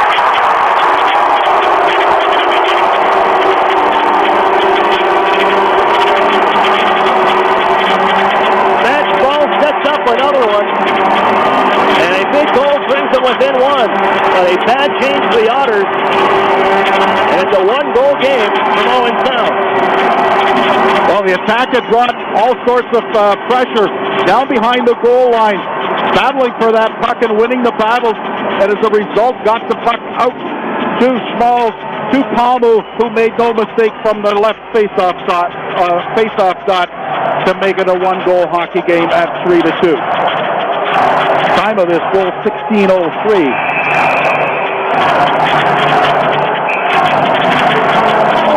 Face-off with Erie. And a 1-goal game now, under 4 to go. Here in the second. Chernak plays up the near side. Knocked down by Aiden Dudas. Pettit leans in on him in the Otters corner. He's just trying to come out with it. Poke checked again. The Otters Sandbrook able to nudge it forward for Patrick Fellows. He'll flip it in with Ladnia. Room down to the right wing side. With the shove on a defender, and Fellows twirls in the corner now. Trying to bring up the near side. Play it back down deep, Patrick Fellows. Short loose, and the Otters poking away from Aiden Dudas. Ladnia in the offensive zone. Play it down low. Pettit dragged out in front, and it just rolls away from Pettit on the pass. And lifted ahead. Dudas sweeps it into the zone. Timpano now. Shuffle it back up the near side. Ladnia wants to go in flight. Chernak found ahead off the stick of Anthony Sorelli as the Otters changing behind the play. And it's played ahead for Suzuki trying to bring in. Good check from Eric Chernak and forces the attack offside with Palmu coming on the shift change just in front in the offensive zone. Well, making it 3-2. 16:03, the time of Petrus Palmu's goal to make it a one-goal hockey game. The assist going to Matt Schmalz and Marcus Phillips. We've got 3:03 left in this second period. Phillips rips it in. And here's Darren Radish down the near side. You come back to those couple tries earlier in this frame that the Otters had some odd man rushes and have not been able to capitalize on them. It was like that in game number 5 as well. It kept things close. Taylor Radish able to get it ahead for Cirelli. He'll chip it around. Jacob Friend chased after with a man in front. Cirelli gets there, whack it towards the front of the goal, and it's stopped by McNiven. More of a pass, but got inside of McNiven, throws it down. Yeah, on the stick. As far as the save, the rebound came out. Nobody there from the Otters to take advantage of that rebound. Pouncing on it was McNiven to make the save and prevent any further opportunities. But both clubs take this chance to get fresh legs out with 2:38 left in a very hectic and busy and exciting second period of play. Strome out there with Maximowicz and Fogel. They've had a couple great shifts in the offensive zone. And now Cordell James is waved out. And Matt Schmalz has to take the draw against Dylan Strome. Strome won it, comes to Darren Radish, couldn't hold it in at the point, and it rolls back to the Erie zone. Radish settles it down. Uses the window to get the center, slowed by Fogel. Nice reel in there. And he gets it into the zone for Maximowicz. On for Strome, going to the backhand. He scores! Captain's gotta teach stuff! Dylan Strome, but the Otters back up by 2 with 2:24 to play. Just great passing inside the blue line. No hesitation once it's on the stick. And finally, getting the puck was Strome in great position. Backhander right there for the back pass, and that was a beauty finding Strome, and it's in the net in the one-timer. Captain comes up big at the end of the second period, and the Otters back up by 2. 4-2 with 2:24 to go. You're right, great puck movement again. The Otters, they made that change after a short shift for the DeBrincat line with Cirelli and Radish. And Strome and company come up big. Cirelli with a steal. He's looking for the HT now coming to the zone. Fires, save made. The rebound's in front. Dudas able to take it and reel it back to the corner. The Otters start to buzz here. Played up the near side. It'll get to center. Backing up Jordan Sambro. Moved on for Chernak in the neutral ice area. Backed away from Gadrick. Played on for Taylor Radish. One touch for Cirelli, but it's intercepted. And Campbell throws it in. Chernak will get there first. Just blasted up the near side. Backhanded by Campbell down. Moved up off the skate. Taylor Radish trying to flip it ahead. And it's open area for Cirelli to find it in front of the Owen Sound bench, where he bumps it on back to Chernak. Nice pass ahead for DeBrincat. Off his backhand. Handed right back from Taylor Radish. As DeBrincat comes down right wing side, drops it off. And right back to DeBrincat, wheeling behind the goal. DeBrincat trying to pass in front. Strome just on. But is defended away and thrown back behind the net after it. Picked up by Marcus Phillips. He'll slide it up the near side wall. Maxim Sushko stretched ahead. Off the skates of one of the forwards of the attack. And off goes Dylan Strome. Nice poke check from Phillips to knock it away. The Otters may get hit with a change here. James comes away. Comes left wing side. James fires. Glove save. Tim Pano. And he holds on with 1:12 left in the second period. Well, Dylan Strome restores a 2-goal lead at 4-2. Maximowicz and Fogel with the assist. The time of that goal, 17:36. So very pretty. And almost that last backhand was blind. He just knew where he was. That being Strome high slot, and he cruised in and buried it with the great shot. Tie up in front after everybody shuffled around after the glove save from Troy Quintano, but the draw will be to his left. With 72 seconds left here in the second frame, and Dylan Strome comes up big with his 10th of the postseason as he continues actually to climb up the Otters' all-time point leaders list in the postseason as well. And he wins that draw, moving on to Maximowicz. Lift ahead for Fogel, trying to bounce it off the skate of Cole Cameron, and they pick it up. Here's Sushko, going to work it on left wing side. James moving in, another try, stopped by Tim Pano as he holds on, and that breaks into the zone for Owen Sound. Yeah, Tim Pano staying square to the shooter, coming to his right, not out very far, but blocked enough of the net to make the save. And again, Owen Sound jumping up in the neutral zone. We saw Cole Cameron, the Otters trying to head off the other way if they could have got that bouncing puck loose. Erie's got to be careful of that and not get trapped. Owen down does so well scoring off the rush. We've seen it a lot, especially in this building, against the Otters. Left on for Sushko in the far corner. To the point, Marcus Phillips holds. Waits along the line. Gives off to Maxim Sushko. Flies one wide. And it picked up off the near side wall by Bork. It gives down low to Cordell James. Frees himself from Hedrick. Heads behind the goal in the final 40 seconds. Sushko, backhand try in front. Turn around to Pola. Save made by Timpano. Taylor Radish, Finn on the pass. Still trying to flip it ahead. James is tying it up. And it's loose onto the near wall. Sorelli softly sends it ahead. And here's Taylor Radish for the Otters. Trying to back the D down. Takes the drop pass. Taylor Radish trying to slip it to himself out of the circle, but sent him away by Cordell James to center. 20 seconds left in the period. Owen Hedrick's going to bring it in right wing side. Takes the slapper. Now he's trying to float it in front. Now is guarded by Trenton Bork and fired on ahead. They got Palmu. The Otters. Darren Radish read that. Stayed with his man. He skates it ahead to center. Leave it there. 5 seconds left. Palmu steps around Alex DeBrincat. Loses the puck. And time will run out on the second period. Otters led the league in scoring in the second period during the regular season. They rattle off 3 to take a 4-2 lead through 40 minutes. And some examples of how you respond when a goal is scored. It was the attack cutting the 2-goal lead to 3-2, down to 1. And it was the nice pushback there to get that second goal. But it was the Otters who responded with Strome's 4th goal to make it a 4-2 hockey game. And after that, the attack again. Lots of pressure down low, looking to cut the margin again. Couldn't do so before the buzzer to end the second. That's part of that leadership group that the Otters brought in. All that experience playing in a conference final and even an OHL final. The Otters, maybe unlike the previous couple years, there hasn't been much panic from them. They found their game, and you had said it right there, Bill. They answered right back. Dylan Strome with his 10th 4-2 Erie through 40 minutes. We're going to step for a break, and when we come back, we're going to hear from Chris Knobloch right after this on Jet Radio 1400. Otters fans, Bertrand here from Cloud9 Wine Bar. If you want a place to get great food and great drinks specials before Otters game, stop in and see us at Cloud9 Wine Bar for happy hour from 4 to 6, featuring half-off draft beer, draft wines, and selected menu items. Cloud9 Wine Bar on the corner of 10th and French Street, Erie, Pennsylvania. Whether you're a student athlete, a seasoned competitor, or a weekend warrior, UPMC Hammett Sports Medicine is the only regional program with more than 30 years of experience treating sports-related injuries.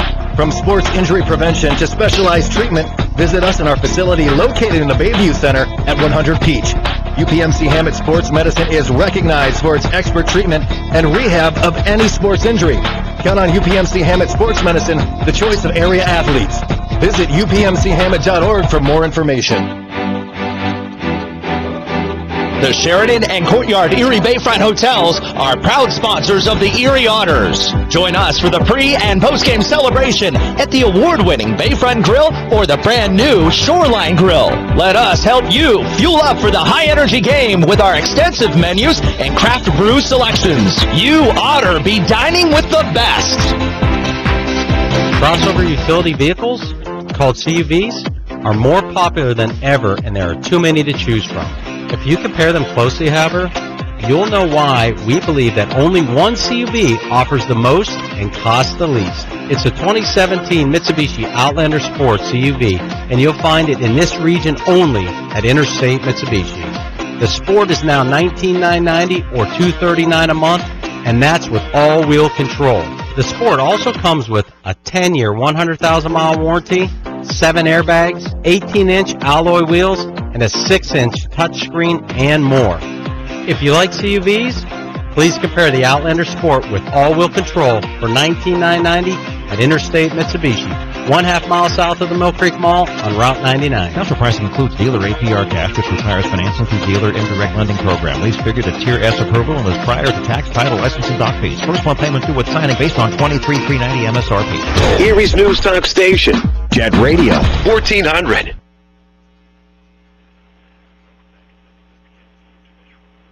Me here with Erie Otters head coach Chris Knobloch joining me at this time. And Chris, Game 5s have been well to the Erie Otters, and especially on home ice. and your team pulls out another one. But that effort in game number 5, it seemed like your group knew it was on the line. The veteran experience, I think, showed through as well. But to pull out the victory 4-2, this team's now in the lead, and they've got to be a pretty good feeling with 2 chances to take care of business. Absolutely. The Owen Sound has played extremely well against us this entire series, and for us to win that Game 5 it gives us a little breathing room of giving it 2 opportunities to close out the series. And we know how streaky Owen Sound is and how they've gone on incredible winning streaks in the second half of the year. That we don't... I think it's a little bit different. It's not if we don't do it one night, we'll do it the next. We're going to be very focused and ready, prepared to play for this Game 6. And as for how the series is going, I thought Game 5, from our team's standpoint, was by far our best performance besides Game 1. And, for us to win and close the series out, we're going to have to play like that again. One of your players that has been a big part of it in our last 3 games, it's been Jordan Sandbrook. Not just scoring in each of the last 3 games, 2 of them being victories, but watching him, it seems defensively, he has been very good gap control. He's been on his man, and the whole defensive effort from the entire team has been fantastic. But for Jordan Sandbrook, the offense where he found it's a pretty good sign for the Detroit Red Wings in the 5th round. But what has he meant for this team? He's been very important for us the last 2 years. We're a guy that's been in our top 4 the whole time. Used as on power plays on and off. Currently right now, we've had him play more 5-on-5, shutdown role with Eric Cernak. But for him to be scoring, he's always been sneaky. Last year, his shooting percentage, he's got a knack of just getting shots through and kind of fooling the goalies. And whether that's the blocker or glove side, he's kind of got a little knack for scoring those goals. And you need that contribution from offensively from your defenseman, and Jordan has been giving us that. One other player that's stepped up here, and you talk about a whole team effort, Garrett Podubny, and what he's gone through the last few weeks. I know you spoke to it the other night after Game 5 at the press conference for the OHL, but Garrett Podubny chipping in with 2 goals. We always knew he had that offensive ability, and there was in a big-time moment for a guy in his first year. Yes, he is in a difficult situation where he only plays 5-6 minutes a night now in the playoffs, and he's gone for such a long time and really hasn't been able to get a feel for the game, just because even in practice, we've only had about 2 practices, real practices since even before the start of the London series, just because of that series went so long, and so now he hasn't even had that practice getting into that action, and even those practices, I believe he was gone in Russia. So next year, he's going to be looked upon as being one of our go-to guys. In practice, when we're missing a Dylan Strom or Anthony Cirelli, and you need him to play the middle between DeBrincat or Radish or Maximovich, those top guys, he fits in there right away. He feels comfortable. You know he's got that ability.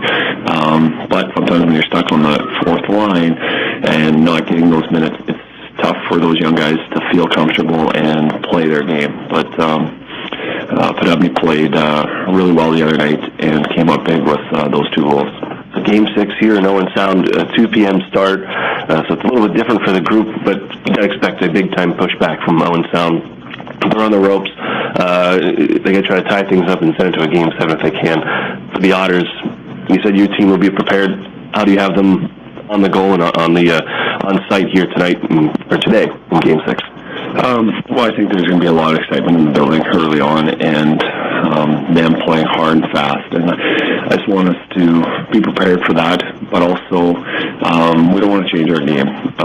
The last 2 games, I thought we played very similar right from the beginning of the game right to the end, and we've been able to kind of tire them out as the game's gone on, because I really believe the last 2 games, our third period, we've kind of taken over, and just be prepared that Owen Sound will have their opportunities and pushes, but hopefully that if we play a solid game, we'll outlast them. And thanks for this, Coach, and good luck here in Game 6. Thank you.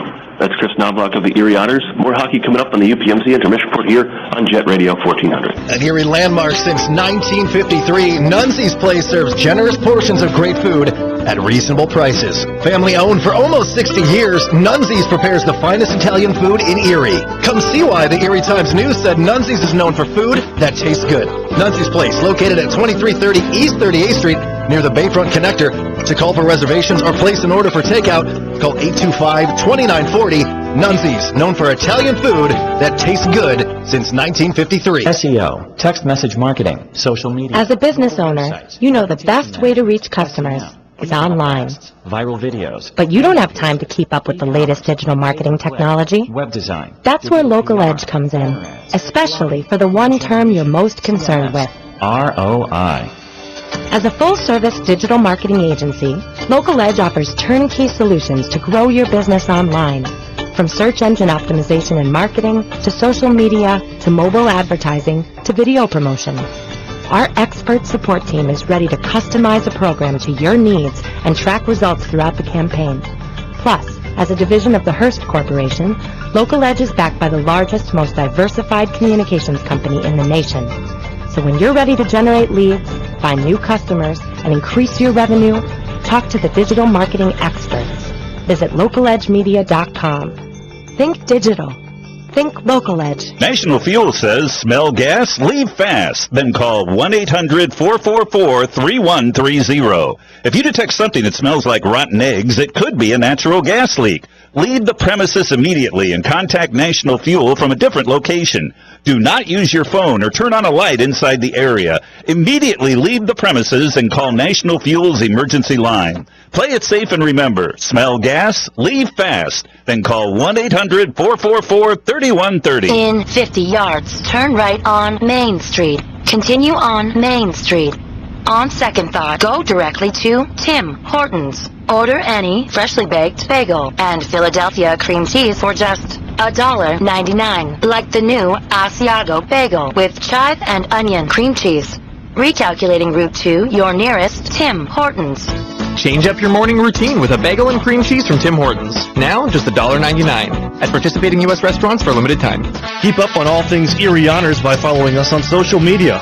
Follow the Otters on Twitter and Instagram at Erie Otters, and like us on Facebook at facebook.com/Erie Otters Hockey. You'll get up-to-the-minute news on all things happening with your Erie Otters, so check us out on social media today. Got talk? Erie's News Talk Station. Jet Radio 1400. Welcome back here inside the J.D. MacArthur Arena.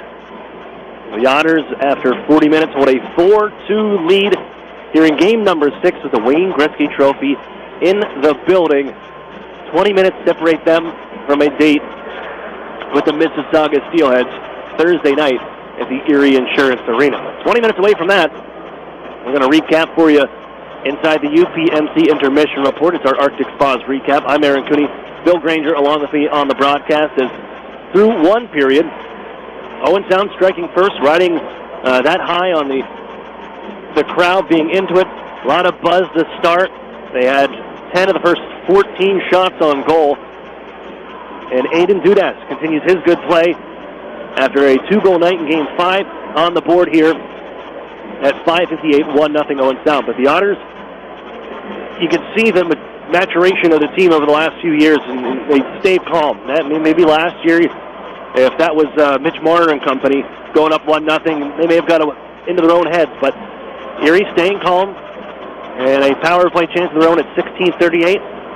It's Anthony Cirelli with his 11th of the postseason, his 6th power play goal of the postseason, and the Otters tie things up at 1. And where the series this game really turned around is at the final minutes of the first period. Santino Centorami, their captain, big-time minute-lugging defenseman, second in defensive points in the season. He takes a 5-minute match penalty for slew-footing Warren Fogle. He's done for the game. And the Otters couldn't capitalize in the first, They score with seconds left. On to that 5-minute major power play. Darren Radish at 2:56. Just a blast from the blue line. Puts it over the right side of McNiven. The Otters take a 2-1 lead. They would add to it a little under 3 minutes later. Anthony Sorelli with a tip in front. So good with his hand-eye, deflecting the Owen Hedrick shot to the back of the net. 3-1 Erie. Later in the period, Owentown starting to bring it on, starting to feel it. And at 16:03, they kind of reeled things back in, and they found the guy that's been carrying their offense and powering them throughout this season. Petrus Palmu snaps one home. It's his 13th of the postseason at 16:03. All of a sudden, we got a one-goal game. But Dylan Strome had other ideas. A minute and 33 seconds later, Strome finds the back of the net for the 10th time in the postseason. Beautiful setup from Kyle Maximovich and Warren Fogle. Great bit of passing, and Strome finishes it off. Erie leads 4-2 here through 40 minutes. Shots 23-21 in favor of the Otters. Erie 2 for 3 on the power play. Owentown 0 for 3. And you talk about how important special teams are. The Otters capitalized on their chances, one to tie one up, and then to take the lead during the 5-minute major. Yeah, absolutely. And those 2 power play goals are the difference in this hockey game with a 2-goal lead, 4-2, heading into period number 3. But the big guns are firing for the Otters this afternoon. Sorelli, with 2 goals and a helper, has a 3-point afternoon. DeBrincat, no goals, but get this, 3 big assists on the afternoon. Darren Radish with 1 and 1 contributes as well to the offense. The other 4th goal, as you just called it, Dylan Strome taking at that beautiful backhanded pass in the slot from Maximovich, and it was a beauty to restore the 2-goal lead. The 2-goal lead is hard to deal with. You've heard that time and time again. So the big goal in this third period, the next one, is going to be very critical. It makes it a 4-3 hockey game. If the attack scores, it opens up a 3-goal bulge if the Otters get it. So that's something that we have to look at, how this third period unfolds. And that'll be up next, right here on Jet Radio 1400. Over the years, technology has greatly improved the productivity of the business office, from faxes and copiers to multifunction printers. Now we don't know how to get things done without them. And that means you need a reliable printer copier and a dependable service plan. That's why you should trust Cooper Business Machines. They are Erie's only authorized dealer for Sharp document systems. And most importantly, they will maintain your machine so that it continues to, well, work. Just like your car, it needs regular maintenance and parts need to be replaced regularly.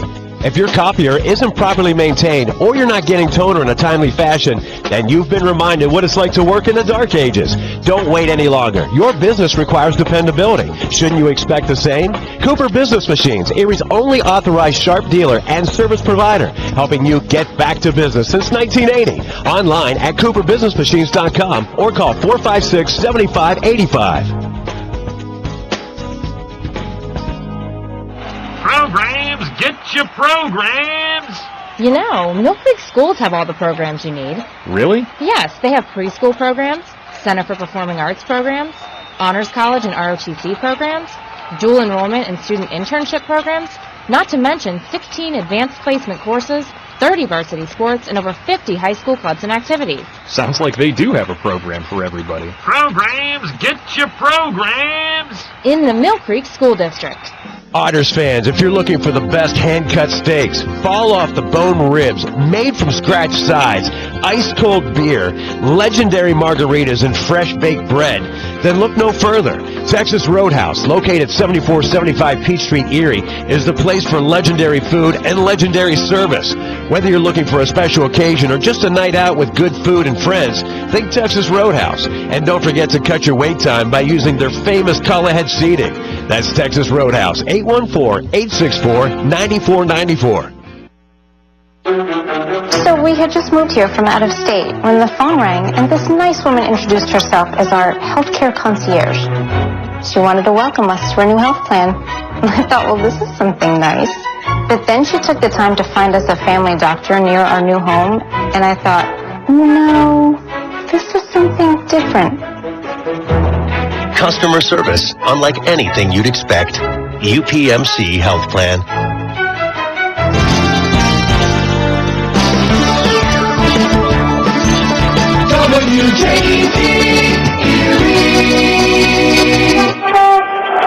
Welcome back inside the J.D. MacArthur Arena. Aaron Cooney and Bill Granger on the call for you. 20 minutes separate the Otters from a date with the Mississauga Steelheads in the OHL Championship. They lead 4-2 here in game number 6. 20 minutes left here as Taylor Radish taking the puck right wing side, gets into the zone with a shot, and that's off the shoulder of McNiven. DeBrincat picks up that rebound. Throw it back towards the net. That sails wide, but Darren Radish will find it out of the circle. Backs up the blue line and hands off to his partner Fergus. Right back for Radish on the right side. Wrist shot through traffic, caught by McNiven. 24 seconds in. Well, you can expect the Owentown attack to bring it totally in this third period of play. They're down by a pair. They need goals quickly and in a hurry, and sometimes they've been hard to come by in this series. But they're going to bring it to the Otters in this third period of play, and you'd expect that it'll be unlike the first two periods where penalties have played a part in the ebb and flow of this hockey game. Face-off win, Erie. Maximich gives to Darren Radish, floats down low. Fogel picks it up. They're tuck it in front for Maximich. They caught the side of the net, but Maximich gets there in the corner and gives to Fogel. Trying to power his way in front. Lost his edge, gets back up, maintains possession. To Fergus the Bruin. His drive sticks away to the corner by McNiven. Then on through by Maximich. Here's Strome. Pitch it back to the corner. Fogel put it out in front. It's grabbed by Phillips. He looks ahead. Moves on Gadjevic to center. Strome trying to stay with him as they work down the left wing side. Throw it onto the front. Taken away. Bounce for the goal. Oh, stopped by Timpano after a funky bounce. With the Otters trying to clear in front, Fergus, it came right to Hancock. But Timpano with a great stop in this early 58 seconds of the third. Well, 50 of those seconds was spent inside the attack blue line, and good puck control and territorial edge by the Otters.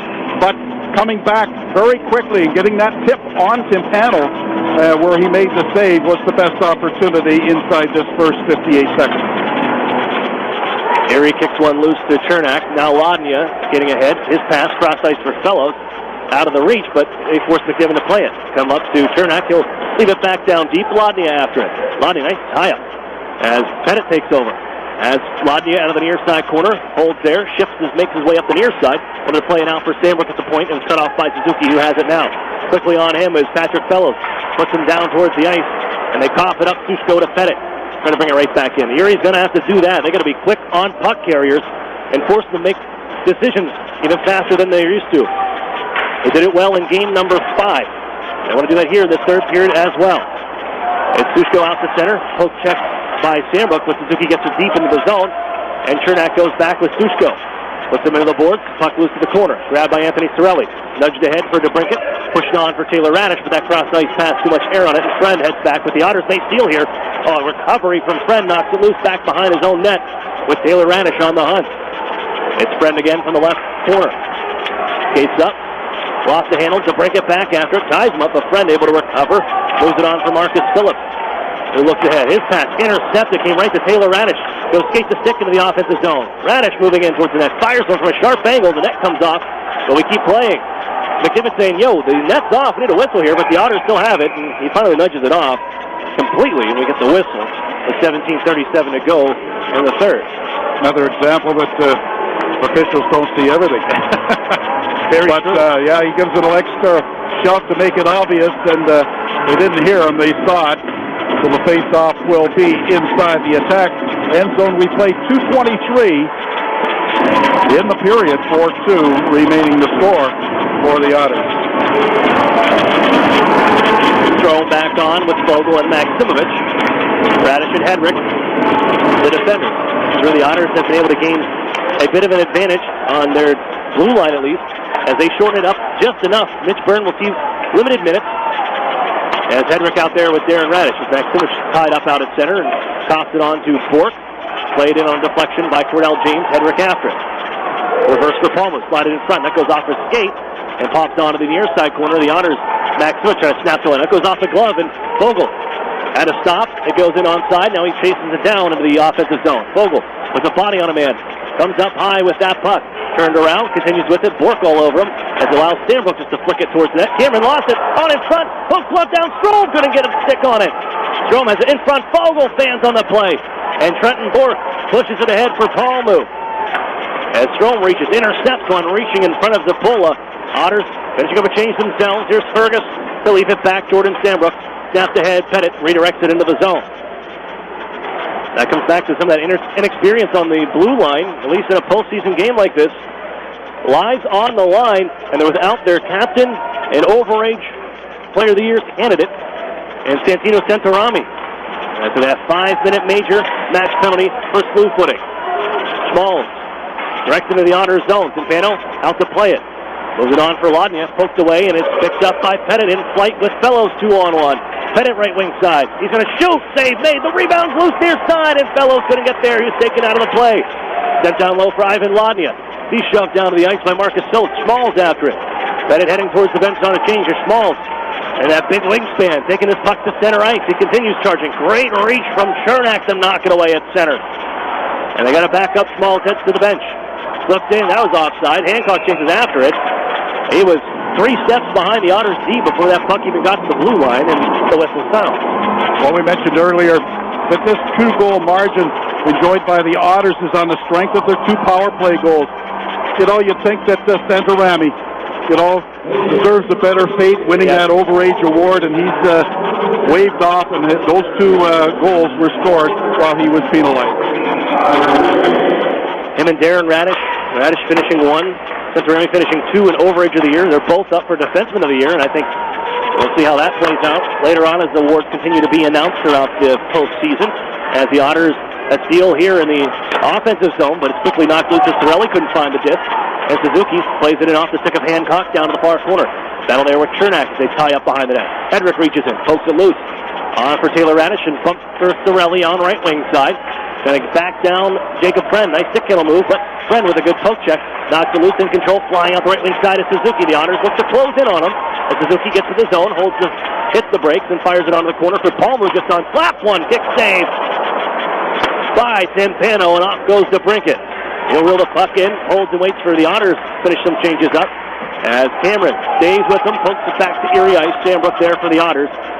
With 5 minutes off the clock here in the third. 4-2 lead for Erie, and then this one iced by Darren Radish. He had options in front of him. And just got too much air on that pass. Well, he was trying to go to Dylan Strome, but icing call. 4:11 gone in the, or 5:11 gone in this third period of play. 4-2 in this frame. The shot margin favoring the Otters as they look to expand this 2-goal lead to 3 and put this game out of reach for the attack. Said it before we got back to action, but how important the next goal will be. Here's Fogle. Leaves it for Maximich with Fogle in front. Nice toe drag by Maximich. Hands off to Strome. Seeks around. Dudas brings it to the front. Curls it towards the goal. Bash it around the paint. The Otters put it in.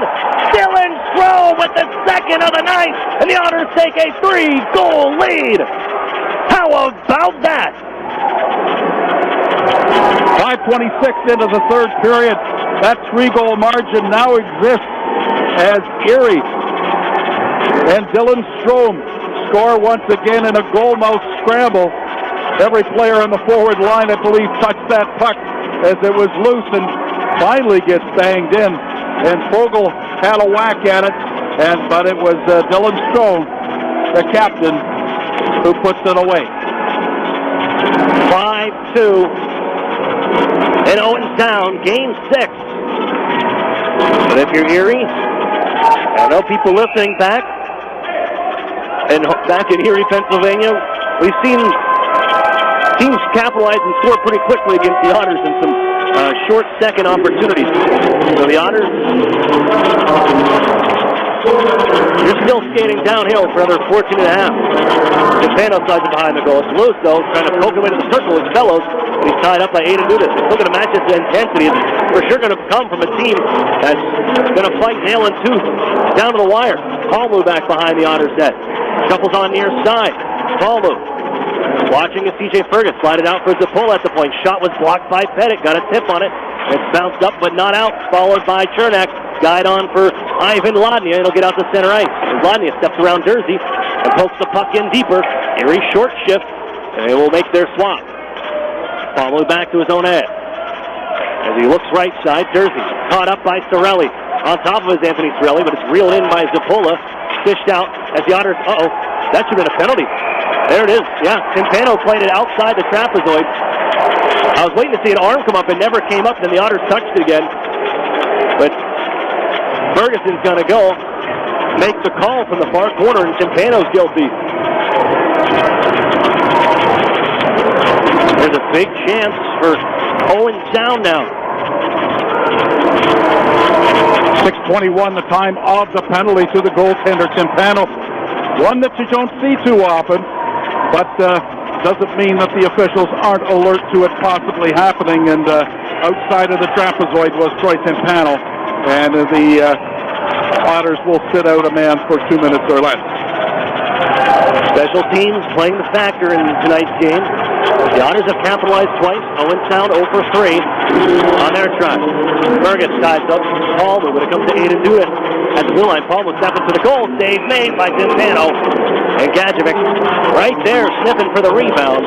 Boxed out by the Otters as Timpano holds on. Yeah, that's what the attack want to do, is get the puck on net from any angle, any distance at all. But as long as there's traffic in front, you never can tell how it can find its way to the back of the net. Another face-off win. It's the Paul move, but it's poked to center. Great reach recovery. Dylan Strome into that passing lane. Paul move. Looking to skate ahead. Across center red. Drops it off Suzuki. Quickly moved on left wing side, but they fan on that play off the skate of Hancock. He's going to back up, give some ground. The Otters changing penalty killers now with 30 seconds off the clock for the power play. They're still crossed up in their own end. Much to the chagrin of the crowd here. Was faithful for Owen Sound. Put ahead for Aiden Duda. Stepped into by Sorelli. Moves up the near side boards, but not out. Sets back behind the Otters net. Rolls off the shelf, and now Dudas after it. He's pushed down the boards by TJ Fergus. Reaching in was Warren Fogle. Dudas whirls it back on a backhand pass. Reeled in by Palmu. Snap one towards the goal. Deflected, and it slips onto the near side. Suzuki after it. Chopped by Fogle, but gathered at the blue line by Hancock. Still on the man advantage. Under a minute to go. Suzuki down the right wing side. Fires just wide on the glove hand side. And I don't think Timpano ever saw that one with Gadjevic in front. Here's Palmo heading behind the net. Leaves it for Hancock at the blue line. Skates left, hands right. It's Palmo. Watched by Sorelli. Trying to make his move down the right wing side. Palmo going to put a backhander to his goal. Blocked in front. The Otters steal. And off goes Sorelli shorthanded with a breakaway. Sorelli moving in on goal. Waits, goes to backhand. He scores! Give me all three of those. Anthony Sorelli with the hat trick. 6-2 Otters from Owen Sound. Well, 3 consecutive goals by the Otters. The last goal in the second and 2 right here in the third period opens up a huge gap at 4 goals, 6-2. That one being a shorty. 0-3 from center ice in was Anthony Sorelli, and he gets the hattie. Team Canada, World Junior team, coming up big for the Otters. Dylan Strome with a pair. Sorelli, he's got 3. And it comes back. Credit to the Otters in front. That scramble after the backhand try by Palmo. Save from Troy Timpano. Bounced around, and Sorelli poked away from a try on the left side and was off to the races for the short-headed goal. You're going to pull out all the stops now if you're Owen Sound. 4 men just rushed the Otters line, but Erie has the puck, and it's still short-handed, mind you, for another 20 seconds. It is partially cleared. Owen Sound giving ground. Jersey now. Ahead, off the stick of Cordell James. Could be possibly in his final game in the Ontario Hockey League. The overager. Bounce around, and Chernak will drill it up the near side boards. That'll just about do it. On the Timpano minor, 4 seconds, Taylor Radish was serving. Here comes Sean Jersey. Up left wing side. Played across. Offside is Sushko, and the whistle sounds. Radish out of the box. But it's a 4-goal lead here in the third for the Otters in Game 6 of the Western Conference Final. Well, at the end of the second period, it was Dylan Strome from Maximovich and Fogle. They repeated that combination at 5:26 of the third to make it a 5-2 hockey game, and then Sorelli shorthanded made it 6-2, and that's where we are right now. Timpano launches this one down ice. DeBrincat trying to force the icing call to be washed out, but not in time. Trenton Bork there. And another draw coming back to Erie territory. But the deadline deals from Dave Brown paying off. And you see what Sorelli has done, but getting back out, or Dylan Strome from the Arizona Coyotes, the team has been using the hashtag all-in. They certainly did that at the deadline, and they have themselves the opportunity here. 11:20 left on the clock, and a 6-2 lead in Game 6. Certainly not over yet. The Otters, you got to feel pretty good with the situation you're in right now. As Brennan plays along the far board, Strome after Campbell cuts him off, and off goes Aiden Dudas. Up ahead, it's Matt Schmalz. Rolling puck down to the corner, plays it out in front, off the side of the net. Owen Hedrick ties the man up, and Dylan Strome leaves it for Jordan Saybrook out of the corner, and they look ahead. DeBrincat whacked it ahead. No icing on this one. Back is Marcus Phillips. As he waits, finds Schmalz on the right wing side. Wholesale change to the Otters as they get back to action. Schmalz trying to flip it in front for Suzuki. Taken away by Fergus and dished out to center ice. Here's Marcus Phillips, the 50th ranked skater, the NHL Central Scouting Service. Suzuki, now Gadrick, a wrister. Stop made, rebounds in front, and Pano covers up with Suzuki reaching for it. And 10:25 on the clock. Off of the Otters with this 4-goal lead, you'd expect in this last 10:25 that they, when they get the puck inside the blue line of the attack, it'll be send one man in deep and flood that and clog up the neutral zone in the trap. And once you get the puck in your own end zone, don't make anything fancy. Just get the puck out to the neutral zone and down the ice to relieve any pressure and take away any opportunities from the attack to get back into this hockey game. Gadrick tripped up a bit on the near side. The Otters not going out. They got Fogle ahead, and he's got to pick it up down at the blue line, left wing side now. Put one towards the net. He scores! I am McLovin it. Warren Fogle snaps one over the glove of McNiven, and the Otters ahead by 5. Fogle having a good afternoon, has a couple of assists at least, and he adds a goal right here to make it a 5-goal margin. And this crowd, if it's not quiet, it's mum at least. And no wind in their sails right there. Great wrist shot over the glove and shoulder of McNiven. But the faithful in this arena are going to stick it out to the end to support their team and give them the what they deserve at the end for a great season. But it ain't over, right? 10-11 left. And I know there are Otters fans back there saying, no lead is safe. We've seen them disappear quickly. We'll wait until there's 4 zeros on that clock. As it's bounced into the Otters zone on the near side. But you can at least exhale a little bit if you're Erie and Erie's fans. Here's Jersey coming in. His wrist shot, stop made, bounced in front of the rebound, picked back up and flipped to the corner by Price. Zapola down deep. As Garrett put up, he reaches in.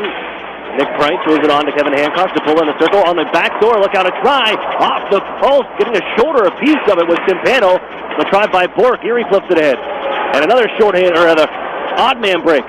Drop for Mitch Burns. He just softly will flick it into the corner as the Otters take action down to the corner of the right wing side. Hancock after it. Leaves it back behind for Sean Dursey. In the final 9:15, the Otters ahead by 5. It's 7-2 in Game 6. Stefano, he'll snap it around the near side himself. DeBrincat wanted it, but Campbell gets there first. Give him this. Owen Town's not going to go down without a fight no matter what the score is. They just continue to work hard. They get a whistle with a tie-up on the near boards with 9:01 to play in the third. 7-2 Erie. Well, a big second period for the Otters. They outscore the attack 3-1 in that frame and 3-0 in this third period to open up this huge 5-goal margin. We have 9:01 left in the period and perhaps the season for the attack, as the Otters will know how to protect this lead as they carry on and hopefully can eat up the clock with that 9:01 left to make no mistake that the win will be in the Otters' favor. So third period goals.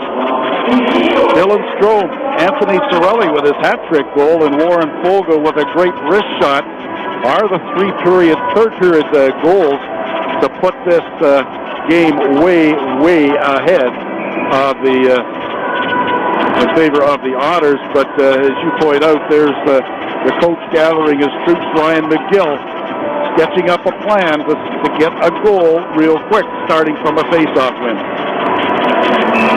In the Otters zone, as Owen Sound as it sits, they haven't lost 3 games in a row well back in November. They lost to Erie, then Kitchener and Ottawa between November the 8th to the 12th. A battle outside the Otters zone as it skips off a stick, chased down and moved for Eric Chernak along his own blue line. Launched ahead, DeBrincat slows it down, and he'll flick it back on Cirelli. Radish the goal, Cirelli sends it that way on the back end. Oh, great stop, McNiven kicks out the right pad. There's Alex DeBrincat. He holds in the circle line, slap shot save made, rebound up into the air. DeBrincat after it, poked it loose, still after it, but he didn't do that. On the way. Erie had changed behind the plate, Stromon, but Campbell with it snaps one that's blocked by Jordan Sambrook and elevated out of play with 8:16 to go. Well, Jordan Sambrook defensively sound there, deflecting the puck out of play on the rush by the attack, but what a bonus he has given. He's looking for his 4th goal in 4 games, but his offense off the back end is nothing but bonus marks for the Otters as they look to close out this series. Strome face off forward and hands off to Warren Fogle. Kind of stretch it out with Maximovich, and Maximovich trying to get it into the zone. Fogle is offside and allows Owen Sound to pick it up. Here's Palmer. Snap it on goal, glove down Timpano, and yep, he'll just go. He was going to play it, then he was going to cover it, then he was going to play it, and the whistle sounds for the face-off. Upcoming with 8:01 to go in a 7-2 game. The Otters looking to close out the Owen Sound attack. There was a lot of panic, it seemed like, amongst the fan base after 3 games, and the attack went up 2 games to 1. But the Otters never really had their best until Game 5 was their absolute best. But here in game number 6, they matched the first period. You came away with a 1-1 tie. You capitalized on your opportunities. And the Otters and their stars just shone through here in a 7-2 game with under 8 to go. Radish along the near side. We'll send it to DJ Fergus, his partner. Here's Maximovich. And he'll softly carry it towards center around Sean Dursey. Backhand it on across. Erie sends it right back to Darren Radish on the near side. Ahead for Fogle at center. A little bit of air under the pass off the skate of Suzuki. Jersey controls down. Phillips out ahead for Suzuki. Turns away. That'll be an icing call as it comes out in front of Timpano. Hedrick, the first one there on the race, with 7:19 to play. Well, we don't want to belabor the point, but the old poem that begins, "Oh, Captain, my Captain," comes to mind in this case where Centorami, the Owen Sound attack captain, takes a penalty, gets scored on in the minors, and then gets scored on again. And 2 goals stood up for a long time. And he was in the box and out of the game after his slew foot. So tough afternoon for him and his Owen Sound attack teammates. That in around play by McNiven to the far corner. B2B pass, Jersey ahead. Suzuki on the right side. Quickly on for Jonah Gadjevich on the left wing side. And nothing against Owen Sound. The Otters, this is kind of a year you built around. They had some success last year. Kind of came out of nowhere with a Western Conference final berth. You were swept out of the series by the London Knights. And Suzuki looking for a call and a tie-up from Hedrick. Hancock lets a one-timer go from the circle. Partially blocked and sticks to the wall by Timpano and lifted ahead by the Otters. Mitch Byrne, Rodney after it. But then you come to this season and everything just kind of, the pieces of the puzzle just fell correctly right down for you. And you made a couple of deals, and this is when they were the window closing on the DeBrincat, Strome, that era. And here they are, Owen Sound. With their turnaround, you expect them to be in the running the next few years with this core that's still rather young. Small's out at center ice, shoved down, throws Gurney to the ice, rather, and Fredovny floats it back in after the tie-up on the near side. And when you look, they got 8 players in the final Central Scouting Service rankings. A lot of them, Suzuki in the top 10, he'll be part of that. Phillips was another first-rounder and part of that draft a couple years ago for Owen Sound. As Cirelli gives off to Cade Robinson, right wing side. Gives to Cirelli, he'll fire a shot. It was blocked by Dursey. He just chips it back behind McNiven in the final 5:35 of regulation. You see what comes back. You see your Owen Sound. What happens with Michael McNiven, who can go pro. But a goaltender, maybe a final piece, but they'll be right back up there in the conversation for the next at least 2 seasons, I would assume, as Fergus moves ahead, drops it off to the Brinket. On for Taylor Radish, drags around him, and here's Taylor Radish to goal, and squeezing the legs. It's Michael McNiven for the stop on Taylor Radish in front. You talk about the youth of the Owen Sound attack and the bright future that holds for them. But I'll tell you what else is going to add to their benefit moving forward after this season is this experience of facing top-notch teams like the Otters. They are a top-notch team as well that will only get better as a result of this growth and experience that they've had this playoff season and all season long, for that matter. This one will be an icing call unless Nick Price can beat that out, but Radish gets there in time. And a case in point of that is Anthony Sorelli winning the Memorial Cup in Oshawa and coming over here. And who's the leader? One of the many leaders on this club is Anthony Sorelli with the hat trick this afternoon, looking to close out this series against the Attack. Goals 11, 12, and 13 for Sorelli. That brings him back to the tie with Palmu with 13 on the postseason now. But he said it, and we talked in the media room before the game. The Otters, it's only 8 players getting on the scoring goals for the Otters in this series, but it's been the big guns for them. And there's been a lot of goals coming from those guys. I think it was 12 for the Attack would put goals on the board for the Attack in this series. The Otters got a new goal scorer in Darren Radish here tonight. So you can give him 9 as carried ahead by Jacob Friend in the final 4:20.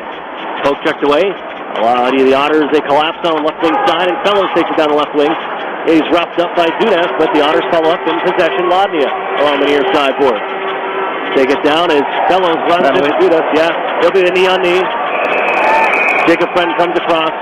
Fellows, not a dirty player. I know he was trying to get the body on to Aiden Dudas, but the knee came out, and Erie will be shorthanded for a 5th time tonight. 15:57, the time of this penalty and power play for the Attack. And you know, being down 5 goals, they get a little new life and spirit with this man advantage, and keeps their head into the hockey game and doesn't allow them to do anything foolish. And you give them credit, they haven't taken any cheap shots or anything throughout this series or in this hockey game as the Otters look to close it out. Erie will start with a clear. McNiven will slow it down. Carried ahead by Aiden Dudas. He scored the opening tally of this game as they smash into him on the near side from Byrne and allows the puck to be cleared by Warren Fogle. I also want to bring up Troy Timpano and what he has faced all season long. There's a lot more hockey to be played, but for Troy Timpano, starting the season with mono, and that rare illness that picked him up and kept him out of the lineup for a month. Palmu has it from the right circle, gives it back down to the left wing as Hancock poke checked away by Owen Hedrick, and a tie-up down on the end board. Timpano, a rough couple games to end the London series, gets pulled in games 5 and 7, played out in front, and Sorelli will clear. The net given to Joe Murdaka, as Sorelli slow to get off behind the play. But Troy Timpano put back in for games 3 and 4 here at Owen Sound. The Otters fall and lose game number 3, but Timpano really found his game once again with the attack now inside the Otters zone. Left side for Phillips, 40 seconds on the power play. Wilsey at the center point, doesn't shoot, they'll get to Sushko, kicks one out. Timpano. And he was marvelous in game 4, exceptional again in game number 5 as the Otters clear. And here's Troy Timpano, who has stopped 29 of 31 against the Owen Sound attack in game number 6. Chernak ties up Capula, the puck down to the corner. Flipped around the boards on the near side, blowing a tire with Jersey, and unfortunately for Owen Sound, that rolls back out to center in Jersey. Out for Sushko on the right wing side. Cuts back across the ice, down to the middle, and hands off for his James going to the goal. Stop from Timpano in tight. Out of the box comes Patrick Fellows. 2:03 to play in Game 6 of the Western Conference Final. Going back to your remarks about Troy Timpano, he showed how he could battle back after the illness and other things that happened to him over the course of the season.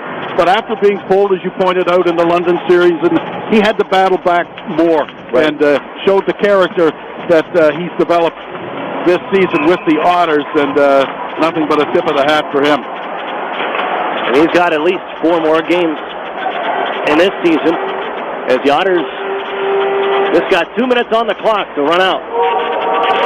As Bork fields one back to his own corner. Shoved by Kyle Maximovich. Ivan Ladnia after it. And a halt in action is Bork shaken up on the play. May have taken a stick from Maximovich in the midsection, maybe in the, or even up high. He slows down, gets up on his own power, and in discussion with Owen Sound's athletic trainer. The offensive zone draw coming up in the final minute 44 of this one. And it was the turning point. The end of the first period, Centorami gone for 5 and a game. With the slew foot call, the Otters, that's similar to the last time they won the Western Conference. It was 7-3 against the Sioux Greyhounds, 7-2 right now. And a turning point, another 5 in a game for Slewfoot. That was against Hayden Verbeek, tripping up Devin Williams from behind, and the Otters went on to defeat that juggernaut of a Sioux Greyhounds team that year in Connor McDavid's final season in junior hockey. Here's Campbell out to center. Right wing side, snap one towards the goal, stick to the wall by Centeno. Phillips follows up, whacking there. Cade Robinson bounced down to the wall. Campbell on for Price on the far board. Post check by Hedrick. Garrett Podubny reaches in. Fair goals the other night in Game 5, and we're into the final minute of play. Here's Matt Schmalz. They will get out the overagers. As Schmalz dragging towards the net. He's shoved down by Sandbrook. A 2-for-1 on that hit as Gurney sends it out ahead to center ice.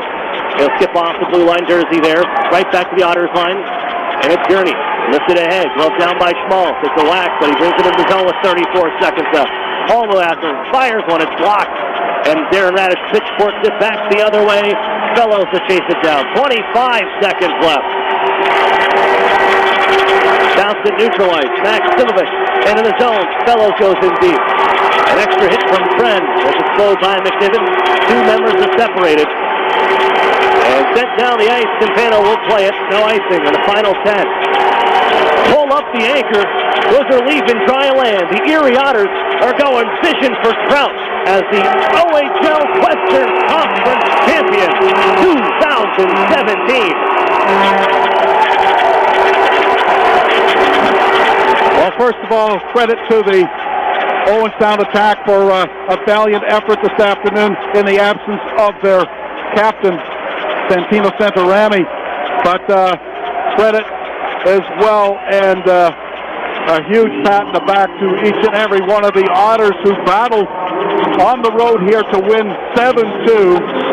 And the shots were even at 33, but the shots don't matter. It's what's up on the board, and that 5-goal bulge carries the series and the Otters into the OHL final against the Steelhawks. And yeah, certainly well-deserved. The better team won and deserving of the victory. The handshake from center ice. And then later the presentation of the Wayne Gretzky Trophy to the Erie Otters and their captain, Dylan Strome. But what a tough series. You'll see the result, 7-2 the final. And it's game number 6. But all series, it was a war between two teams that play similar puck possession styles. They want the puck on their stick. They want to be in the offensive zone. And Owen Sound plays as a physical team. And the Otters prevail 4-2 and have a date with the Steelheads in the Ontario Hockey League final. I got my sports mixed up. Not football. Anyway, my apologies to the Steelheads. But, I might differ a little bit with my colleague and good friend Steve Fitzsimmons, who feels it might be just a walkover for the Otters. I really think that looking back to December 4th when the Steelheads were rock bottom in this league, and look what they've done. They've come from worst to winning the Eastern Conference Championship. I think they're kind of an unknown quantity, more of a changing quantity. As I said to you in discussion in the media room prior to today's game, Matt Mancina is playing the best hockey of his career between the pipes for the Steelheads.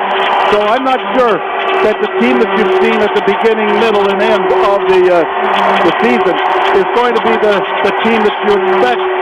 Who knows what the Steelheads are going to bring up to the Otters in the OHL Championship Final. The Otters looking to win an OHL Championship for the first time since 2002, as they will be presented the Wayne Gretzky Trophy here shortly. We're going to step for a break, and we'll have the Dustin Parton Funeral Home postgame show for you right after this with the trophy presentation here on Jet Radio 1400.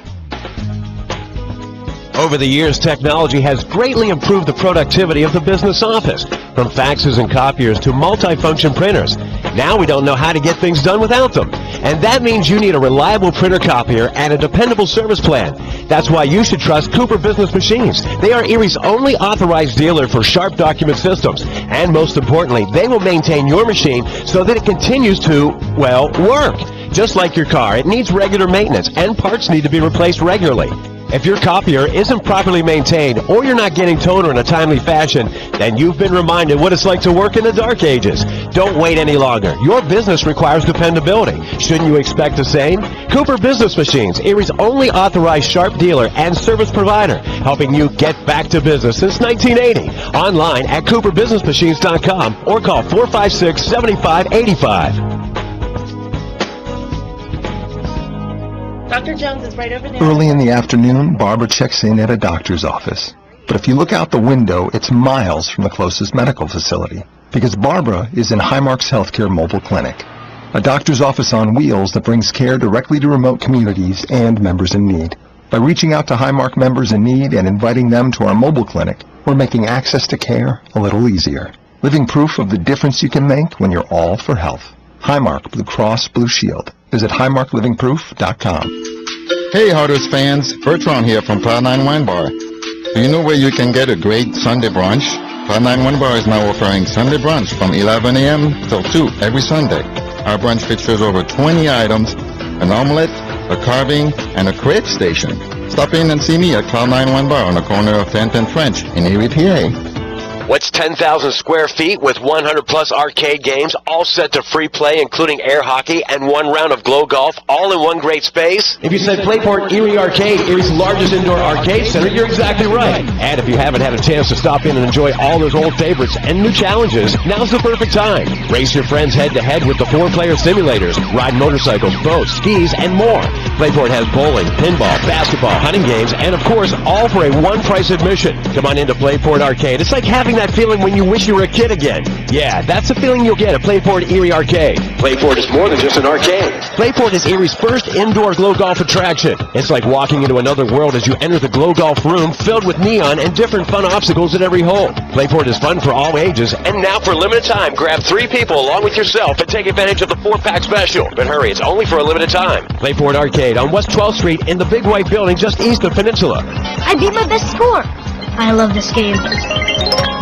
Talk rocks. Erie's news talk station. Jet Radio 1400. Welcome back here into the J.D. MacArthur Arena, where the Erie Otters have wrapped up the Western Conference Final.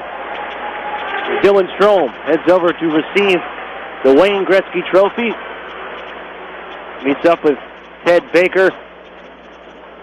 And we'll pick it up as the Otters prevail 7-2 the final. Here from Owen Sound, they take the series 4-2 over the Attack. As it was a lot closer than 7-2 than you may think. The Otters able to pull ahead, opportunistic as the rest of the team comes to stand around Dylan Strome. But this is one that it's nice to have, but the Otters know this isn't the one they want. They'll get around for the picture, but there's still 4 more. Yeah, and just a comment about the Owen Sound Attack fans here. A huge number of them sticking around for the trophy presentation and giving their applause and credit to the Otters as they're presented with the Wayne Gretzky Trophy, emblematic of this Western Conference Championship. 7-2 the final, as everyone was a fan base kind of shaken when the Otters went down 2-1, but it's a race to 4, and the Otters rattled off 3 straight victories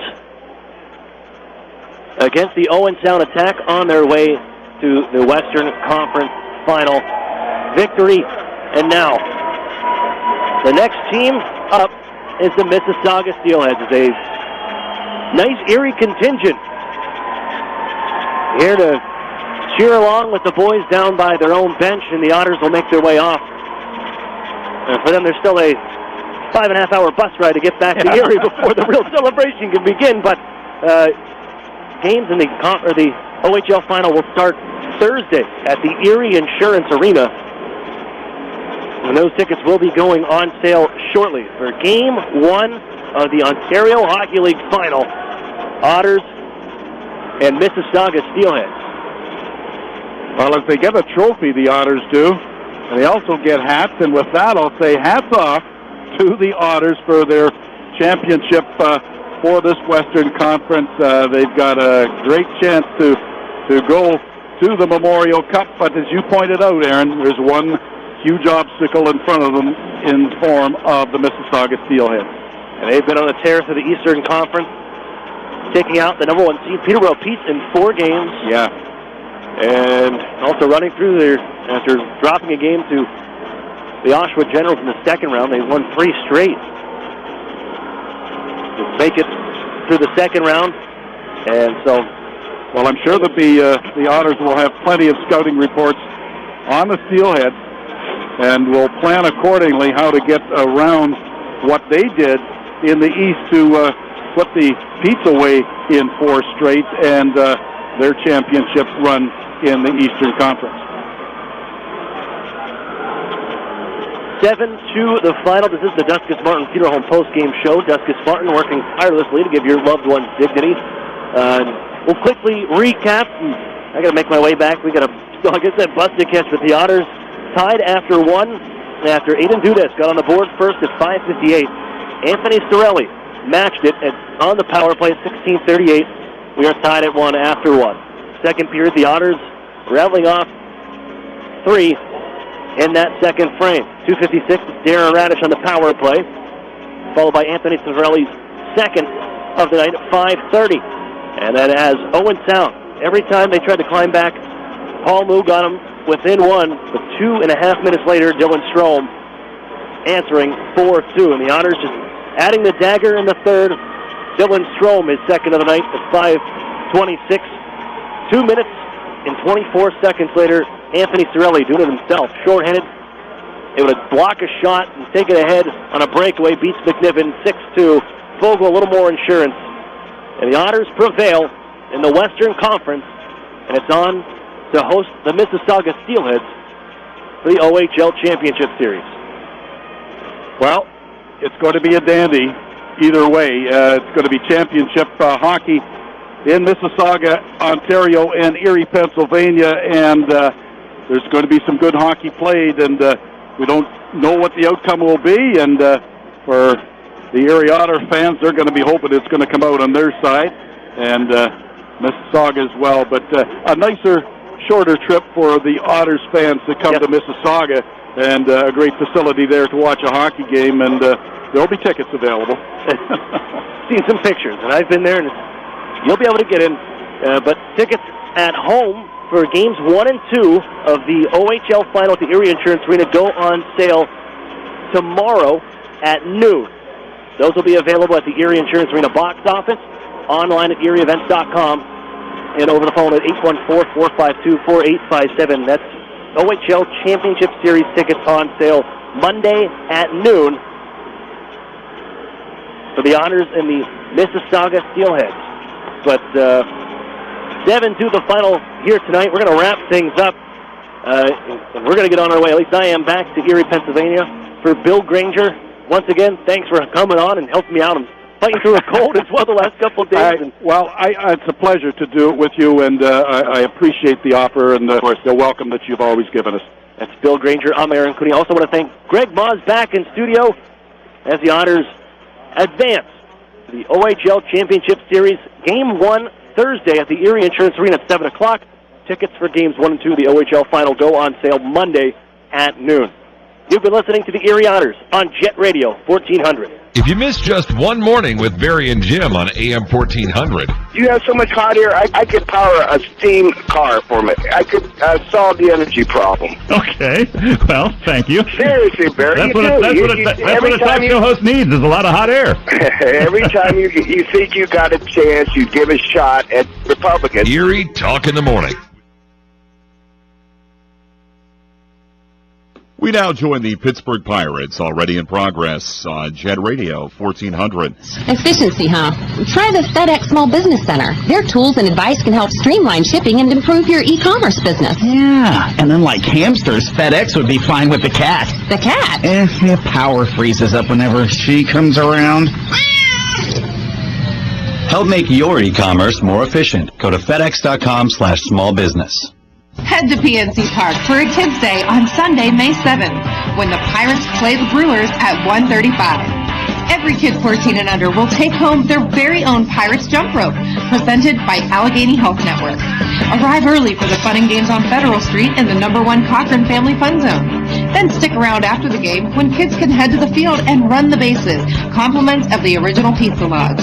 It's the Bucks and the Brewers, May 7th at 1:35. Get your tickets today at Pirates.com. Well, the Marlins have overtaken the Pirates in a big way. They were down 3-0 in the first, a run in the second, another in the fourth, 2 in the fifth, and 6 in the seventh. They lead 10-3. Here in the eighth, meet Marcell Osuna against Johnny Barbado. And Marcell Osuna takes a ball. He has been on base 3 times, has scored a couple of runs, has a couple of hits and a walk.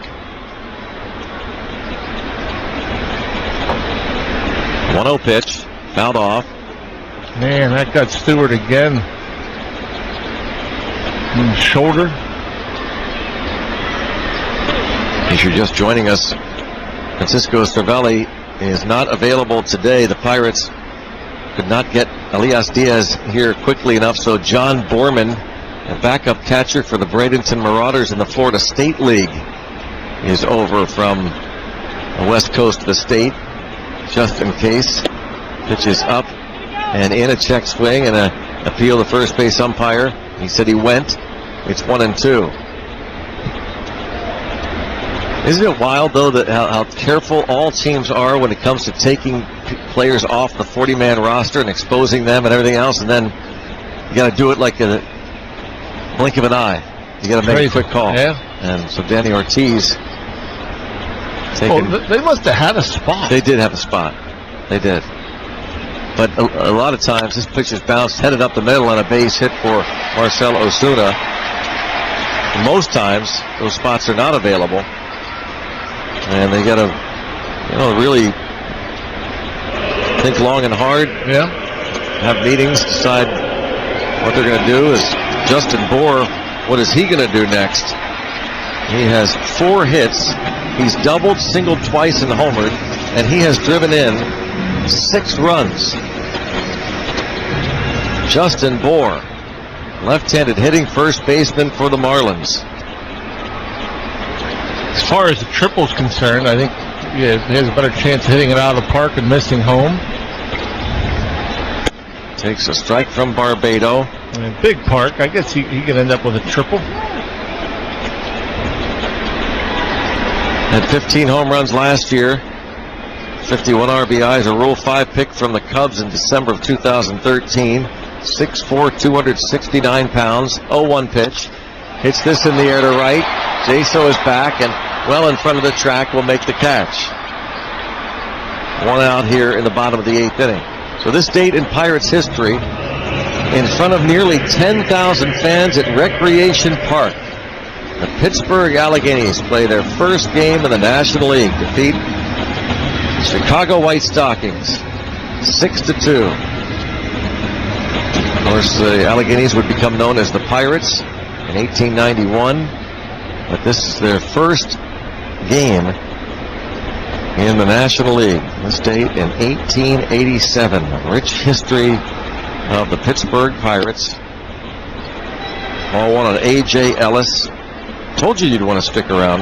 Yeah. Hear that? That's a great Very nugget. important nugget. Date. Team that is now in its 131st year in the National League. Pittsburgh Pirates. The 1-0 swung on and missed. Of course, getting the nickname Pirates is one of the great, I think, stories in all of sports. The legend of Louis Bierbauer. 1 ball, 1 strike. Here's the pitch. Fouled back by A.J. Ellis, the veteran catcher. It's 1-2. Players back then tried to form their own league. It lasted just a year, and after folding, the players were supposed to return to their original clubs that they had played for in 1889. The 1890 Players League folded after just 1 year. This pitch is down low, but in 1891, Pittsburgh signed Louis Bierbauer. He had been a second baseman playing for Brooklyn of the Players League, and he had spent the previous 4 years playing for the Philadelphia Athletics. So he should have gone back to Philadelphia and played for the A's once again. Pitch is down low, 3-2. Well, the Pirates signed Bierbauer, and the A's and the rest of the league accused Pittsburgh of pirating Louis Bierbauer away from them. Well, Pittsburgh kind of liked that nickname, and it stuck, and they have been the Pirates ever since. 3-2 pitch to Ellis, popped up back and out of play. Well, looking at the TV monitor in between pitches, they showed young John Borman with a helmet. Pitcher spot due up second, and Ken Hurdle is going to get him a chance. Talk about a legend and a story that will sure live on for years to come. I think of Jeff Bannister. Yeah. This ball's bounced to third. Harrison to second, 1 on to first for a double play. Well, we'll see if John Borman, over in an emergency to back up Chris Stewart from the Bradenton Marauders, is he going to get a major league at bat? We'll find out. Again, you're going to want to stick around. Yep, head to the 9th. It is the Marlins 10, Pirates 3. At 6:48 in the morning, Anthony decided that he'd quit smoking. The only problem was he didn't know how to start, because for so many people with busy lives like Anthony, he didn't make time to take care of himself. That's why Highmark offers health coaches. Health support that's just a phone call away 24/7. Living proof of the difference you can make when you're all for health. Highmark, Blue Cross Blue Shield. Visit highmarkbcbs.com. It's 2:18 in the afternoon at an Allegheny Health Network primary care center, and the ringing in Larry's ears had become unbearable. He couldn't sleep at night, and he couldn't take it any longer. I don't know if I'd have gone another day. So this morning, Larry called the 412 doctors for an appointment, and by this afternoon, he's hearing good news. Thanks for getting me in here. Larry's health never having to wait is living proof. Allegheny Health Network. For your same-day specialty or primary care appointment, call 412 doctors. My grandmother. It's 1:45 in the afternoon at Allegheny Health Network Center for Digestive Health. For weeks, Susan has worried about her pain. Today, she decided enough was enough. Both have polyps. This morning, she called 412 doctors for an appointment, and now, this afternoon, My mother. she's on her way to getting some answers. My sister. Susan's health never having to wait is living proof. Allegheny Health Network. For your same-day specialty or primary care appointment, call 412 doctors. This is Bill's yard, and Bill's a grill master, not a grass expert. Still, he won't let weeds invade his backyard barbecue kingdom. And with Scott's Turf Builder Weed and Feed, Bill's greasy thumb is just as good as a green thumb. Because Scott's Weed Grip formula is twice as effective on dandelions as it used to be. So Bill can clear out weeds, green up his lawn, and hold his spatula high. This is a Scott's Yard. Pick up Scott's Weed and Feed today. Well, the Pirates are trailing here 10-3 as we go to the ninth inning. And left-hander Arlene Garcia trying to wrap things up for the Fish. I was wrong, by the way. Pitcher spot not due up second. The pitcher spot not due up till 6 because of the double switch. It doesn't mean that Clint Hurdle might throw John Borman a bone and let him hit for J-Hay. Knick-knack, paddywhack, throw the Borman a bone. That's really funny. Garcia is pitching. He's on for the 6th time. No record, 2.25 ERA. Just one hit in 4 innings. Pitch is a strike. By the way, it is 19-5. The Nationals are leading the New York Mets in the 7th inning. Matt Wieters, another home run. He's at 2. I think you told me that Anthony Rendon has driven in 9. 2 homers, 9 goodness. RBIs. 0-1 pitch, swing and a miss. That's a season for some. 10 runs, 15 hits. No errors for the Marlins. For the Pirates, 3 runs, 7 hits, and 2 errors. Knack, paddywhack, give Borman a bone. Pitch is taken for a strike 3 called on Stewart.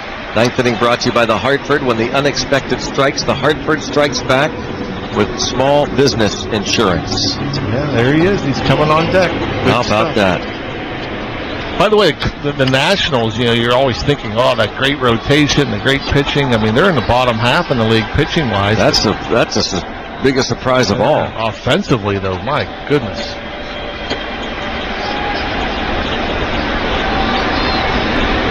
Here's the pitch. Swing and a miss by Jose Osuna, who came on in part of a double switch. Out in left field, Jose Osuna has 24 Major League at-bats in the past week. He's 8 for 24, a .333 average with no homers, a couple of runs batted in, and he takes a pitch down and in. Garcia fastball at 94.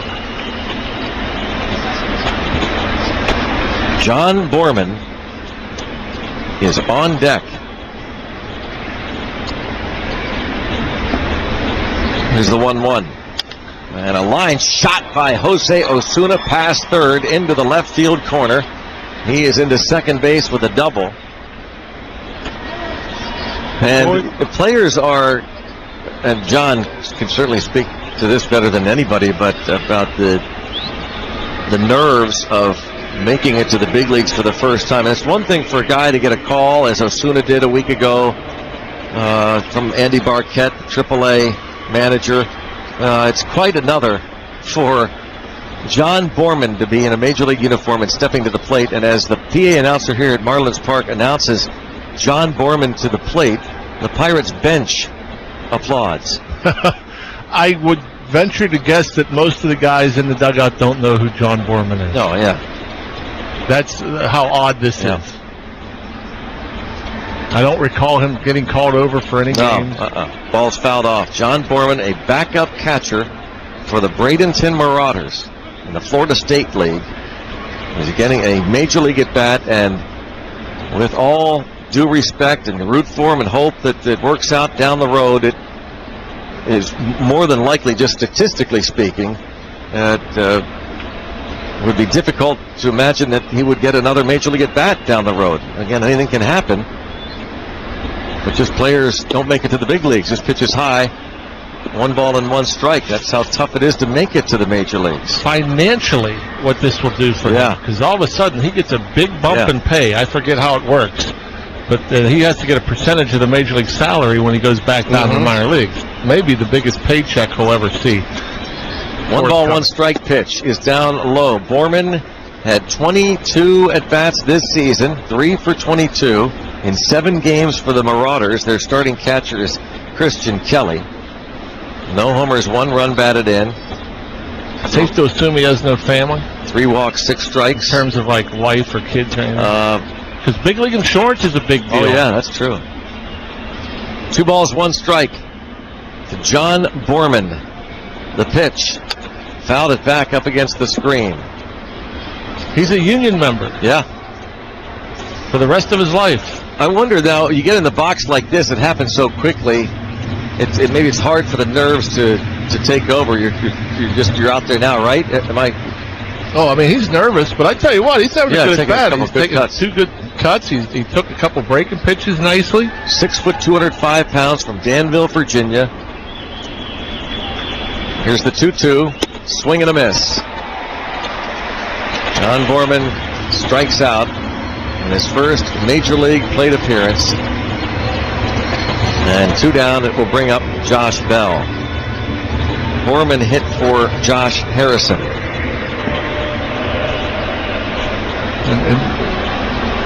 Kind of strange, but you think about it, like with Danny Ortiz and now John Borman, 2 guys who get called up, brief appearances. Will probably, who knows, they may never get on a big league charter. Right. Yeah. A big league bus. Yeah. And now Josh Bell pops it up, headed toward the seats. First baseman Bohr is over, and it's out of play.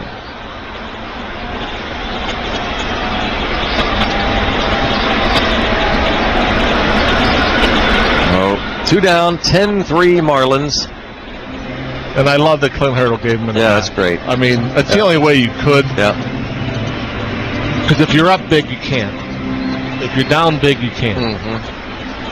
And the opportunity presented itself, and again, who knows where his career is going to lead him, but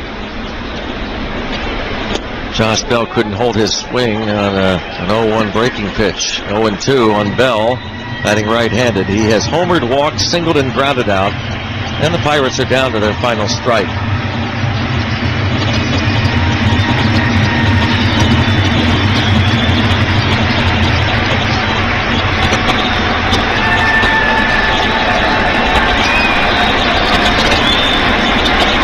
Two on Josh Bell. 10-3 Marlins. Arlene Garcia for the Fish. Trying to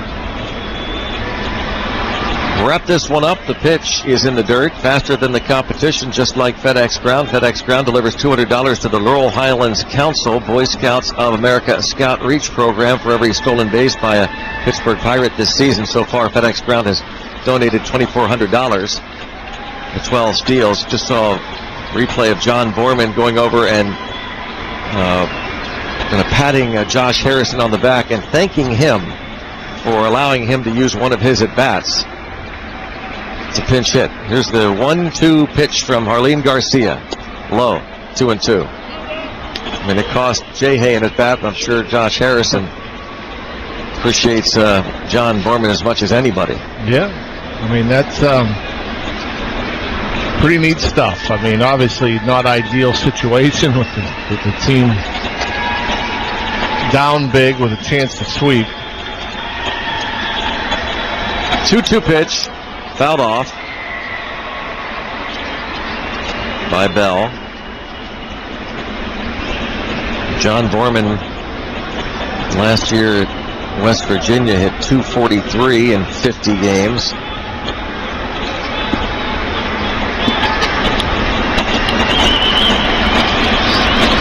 I think Clint would give him the lineup card. Yeah. 2 balls, 2 strikes, the pitch. Bouncing ball left side and picked up by Prado. Third baseman on the first for the out. And the Marlins win the finale of the series. Final score, Miami 10, Pittsburgh 3. Hello, this is Jack Martin, owner and supervisor of the Duskus Martin Funeral Home, 4216 Sterretania Road. Play ball is a familiar term during a baseball game. Our team here at Duskus Martin will make it so simple for a prearrangement or an at-need arrangement. We are here for you to assist in planning a dignified but yet personal funeral. Stop in and see me at the Duskus Martin Funeral Home anytime. Thank you. Swimming pools can be lots of fun, but they can be dangerous too, especially for young children. Always practice simple safety steps to prevent tragedies. Fence all pools. Teach kids to swim. And always watch them around water. No force play. Simple steps save lives. To learn new life-saving steps, visit poolsafely.gov. A public service message from the U.S. Consumer Product Safety Commission.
Pirates Baseball has been brought to you by Allegheny Health Network, Health for All, by Highmark Blue Cross Blue Shield, All for Health, by 84 Lumber, your hometown building partner since 1956, by Giant Eagle. Stop into Giant Eagle, the supermarket that beats Bucko Nation. That's another Giant Eagle advantage. And by Barrel Automotive. Check out the Barrel Hot List at barrel.com. Pirates Baseball also brought to you by Toyota. Let's go places. By Sunoco. Save 5 cents on every gallon with your Sunoco Rewards credit card. By FedEx Ground. Think fast, think reliable, think FedEx Ground. By Pennsylvania Insurance Fraud Prevention Authority. SeeHowTheyLie.com. And by PNC Bank for the achiever in you. Well, the Marlins win this one going away. The Pirates had the early lead, but the Marlins take it. Final score of 10-3. And we'll pause right now, allow our stations to identify themselves here on the Pirates Baseball Network.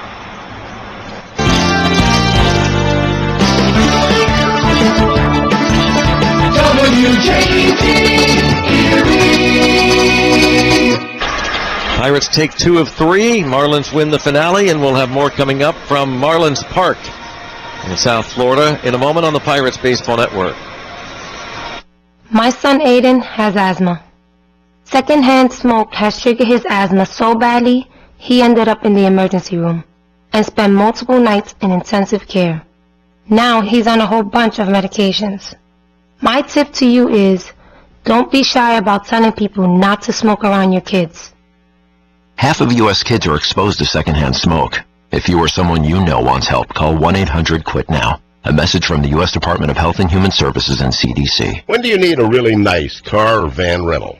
Relatives or friends visiting? Need a special vehicle for a special occasion? God forbid an accident.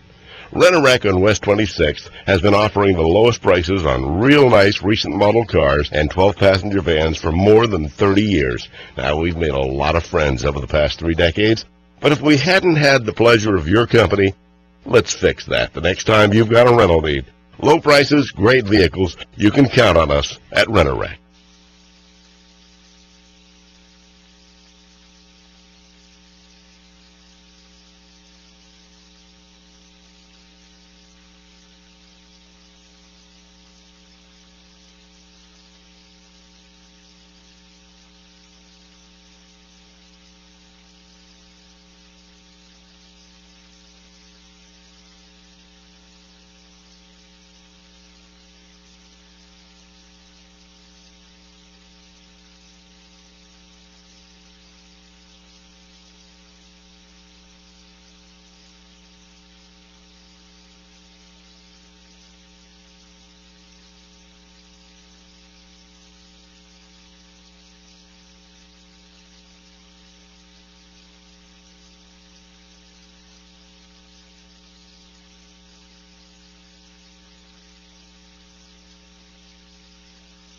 (10-3), the Marlins beat the Pirates here this afternoon. Our out-of-town scores brought to you by Allegheny Health Network.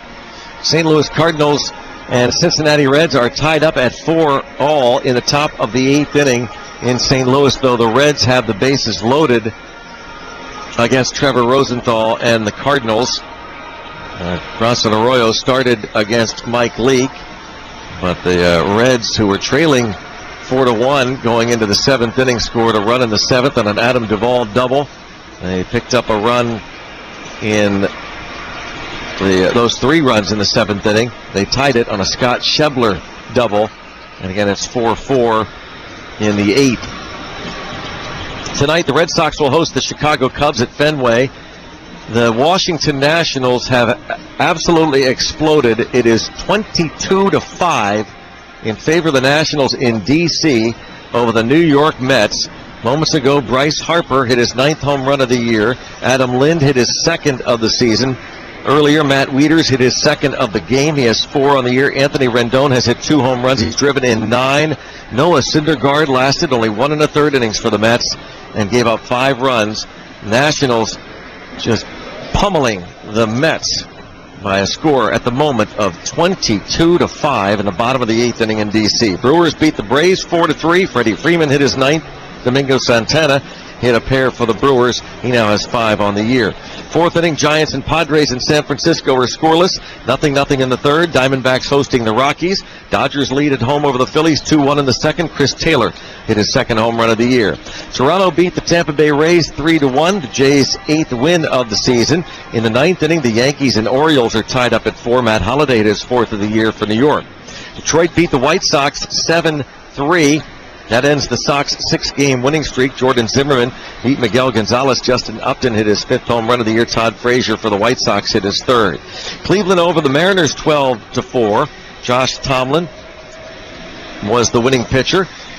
Francisco Lindor hit his 7th of the year for the Tribe. Michael Brantley hit his 5th. Nelson Cruz for the M's hit his 7th. 9th inning, Astros have a 7-1 lead over the Oakland Athletics. Dallas Keuchel is going to go to 5-0. In the 5th inning in Kansas City, the Twins have a 5-2 lead on the Royals. Miguel Sano hit his 7th of the year for Minnesota, and the Royals could be on their way to losing their 9th straight ball game. In the 6th inning in Arlington, the Angels have a 4-2 lead over the Rangers. Cole Calhoun hit his 2nd of the year for the Angels. Shin-Soo Choo his 3rd for Texas. Here in Miami, 10-3, the Marlins beat the Pirates. We'll have more coming up on the Pirates Baseball Network.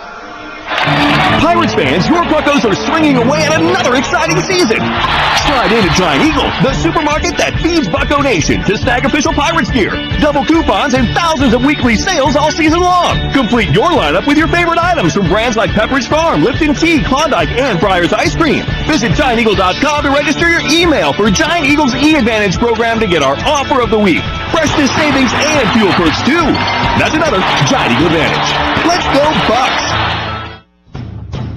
Zambelli Fireworks light up the night on Friday, May 5th, when the Pirates take on the Milwaukee Brewers at PNC Park. The Brewers come to town for the first time in 2017 and kick off a 3-game series with the first pitch at 7:05. Enjoy a night of Pirates baseball and then stay after for an explosive Zambelli Fireworks show. It's the Bucks and the Brewers on the North Shore, Friday, May 5th at 7:05. Head to Pirates.com and get your tickets today. Hi, it's Roland from Roland Financial Wealth Management. I'm excited to share with you that our popular radio show, The Retirement Money Game and How to Win It, is expanding. You asked for it, and now our half-hour show is growing to 1 full hour. Now you can listen to us every Tuesday and Thursday from 9 to 10 a.m., Saturdays from 10 to 11 a.m., and Sunday mornings from 7 to 8 a.m. Tune in for the great information you've come to expect. Let's make retirement the best years of your life.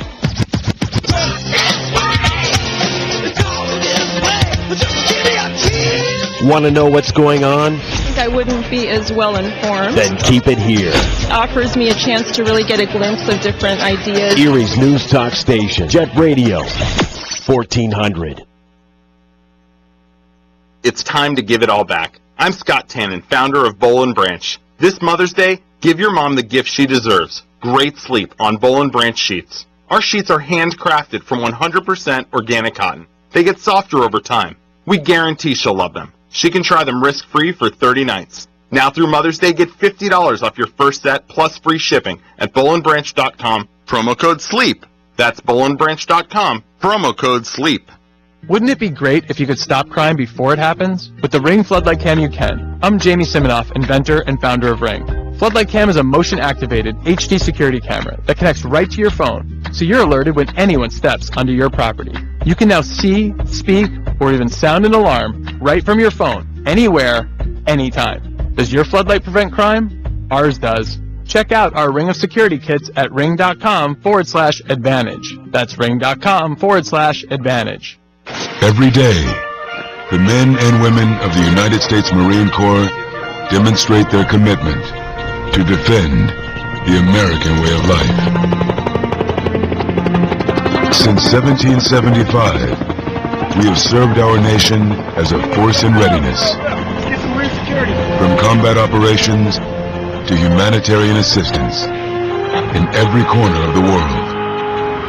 No matter where the mission takes us today, or wherever our country needs us tomorrow, we always remember the land we call home. As Marines, we take a stand for each other, for our nation, for us all, the few, the proud, the Marines.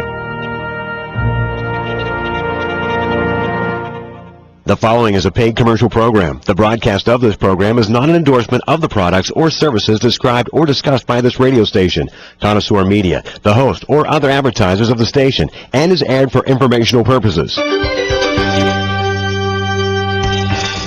Good afternoon and welcome to Senior Times on WJET. For the next 54 minutes, you'll be enlightened and informed and be able to strengthen your ability to live senior in today's world. Your hostess is Gertrude Simmons. Call 451-1400 to discuss your concern. Senior Times on Jet Radio 1400, Erie's News Talk Station. Hi, this is Gert Simmons, and it's your time right here on Sunday afternoon. It's Senior Times, and guess who's come to visit me today? Debbie Wazinski. Pronounced it right, didn't I, Debbie? Yay! Yeah. And she is here to talk about Alzheimer's, which I know personally about, having lost my husband to it. Yeah. Gert, thank you so much for inviting me here today. You and I have had this opportunity a few times before, but I think it's so important that you invited me because so many people are going through the questions about this illness. So, and it's almost an epidemic, isn't it? Oh, yes, it is. It's really going to affect, our federal government with, it's just that there's so many people that are getting this disease. And so it's a national crisis, really. And that's why we're really very focused on helping people go to the doctor and get a diagnosis, because there can be reversible dementias, as well as that dementia that is of some type, maybe Alzheimer's or a mixed dementia, or even a vascular dementia. So I want to know if I'd like to just explain the difference between Alzheimer's and dementia. Please do. Because that is such a common misconception, where people think if their doctor says, well, Harry, it's just a little dementia, don't worry about it. That doesn't really go anymore like it did maybe years ago when people still thought that, forgetfulness that's impacting your daily life was normal aging, and they thought it was senility or hardening of the arteries. We know now that dementia is not a normal part of aging. And I think you should repeat that. Yeah. Because so many people say, I guess I'm getting Alzheimer's, and I don't think that's a good projection for one to have or to feel. Right. It is not a normal part of aging, and we can't expect to get it. However, we know also that people that are aging, the longer you live, the more susceptible you are to getting this disease. But we still know people that are, aging into their hundreds, and they are very, very much participating in life, and they are not having forgetfulness issues. So that word dementia is a broad overall term. It's kind of like an umbrella term where on top of the umbrella is that word dementia, and under the umbrella is all kinds of different dementias that are affecting your daily life. So it's forgetfulness and memory loss, something that is hindering your ability to go through a day normally. So you could have Lewy body disease, you could have frontotemporal dementia, you could have Alzheimer's and vascular dementia, which are two of the most common forms. What part of the brain does Alzheimer's actually affect? Because you're saying that the different ones affect different parts of the brain. No, it's not that. It's just they have different nuances, and I'll give you an example. Like vascular dementia, there's memory loss, but it was caused from an interruption in blood flow. So you can go along pretty steady Eddie for a long period, and if you have like they're called TIAs, a transischemic attack, or a mini stroke they also call it, if you have one of those, then somebody in the family might notice a big drop down, and then they go again on a plateau, where Alzheimer's is a steadily, slowly progressing, slopey kind of advancement. So it doesn't really, dementia affects the whole brain. And, at first it just affects the short-term memory, and that's why, Gert, we were talking a little bit about when people hear their favorite songs, they can go right back, or maybe they remember World War II really well, but they don't know if they had breakfast today. That's because that long-term memory is intact for a while longer than the short-term memory. So we kind of want to build on their abilities, help them live well with this disease, living in the moment, which we all are supposed to try to do. But we don't do very well because most of us either worry about what happened yesterday or we're scared about what's going to happen tomorrow. Yeah. So I started to just talk about that word dementia and Alzheimer's. And, we kind of got that at least understood that way. So I remember my husband, when he had Alzheimer's, we were playing a TV game, and my grandson was so happy because he did famously during World War II. But after that, it was sort of da. Yeah, that's exactly right. And it was kind of funny. My grandson said, "Can I change teams?" Oh, that's really funny. Yeah, we want them, and that was the best thing to do because, he was engaged and he was having fun and he was winning the game. Yes. Yeah. So one of the other things that when my role at the Alzheimer's Association is I'm the constituent service coordinator, and that simply means that I work with families and caregivers and people with this illness to help with understanding what that diagnosis means. So I help them learning about the disease. I help them with emotional support and also just listening to what they have to say and then helping with information and referral, like a lot of resource finding for people. Where should they go? Who do they need to talk to? Do they need an elder law attorney? What should they do if, their finances are such that they can't afford a nursing home? We both know that I spent some time working at GCAC, and that serves me well in this role as well, because I know that, people that are eligible for Medicaid can certainly qualify for some of the programs through the waiver program, maybe even the family caregiver support program. Well, don't we have to realize that some of these programs, we have to move with the condition of the person? Right. And they may be perfectly happy in this one program, but as they progress, they need another program. Right. And that's what we try to really always look at. We're starting, we have been working on early stage initiatives, and that is because we really want people that are living with this illness to live well. And some of the other reasons why we're focusing on early stage is we know that when people are early diagnosed, they still have that ability to make decisions and to plan.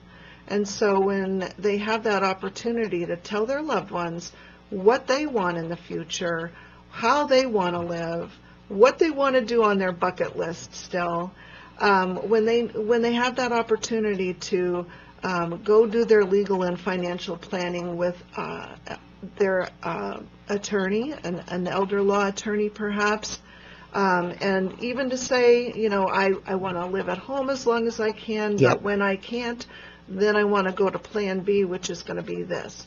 So we give people that opportunity when we start planning early. We build a care team. We get so that we can get over the stigma of it, because we really help people understand that it's not anything to be embarrassed about, and that they can come to us without any fear of having.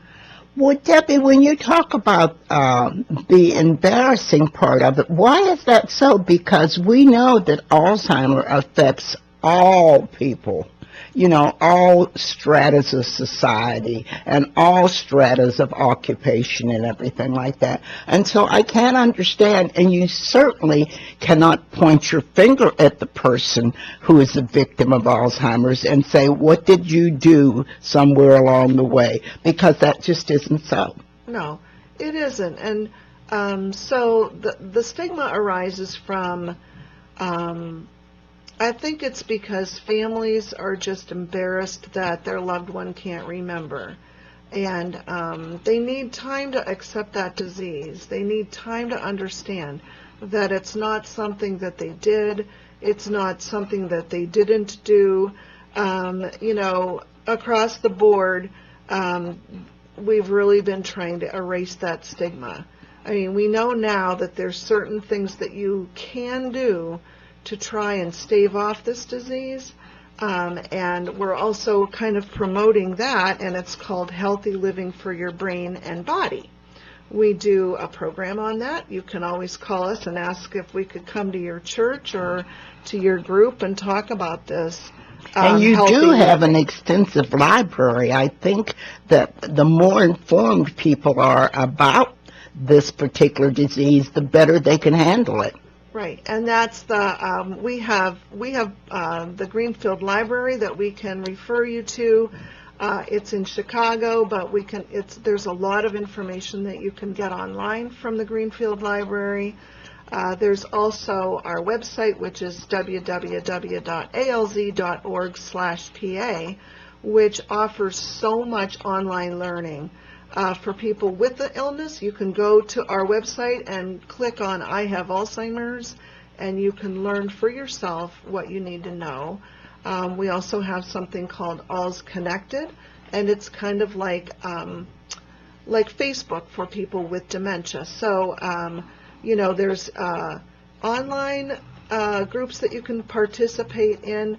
You can either just read what everybody else is saying in this Alz Connected, or you can actually sign up and participate in conversations.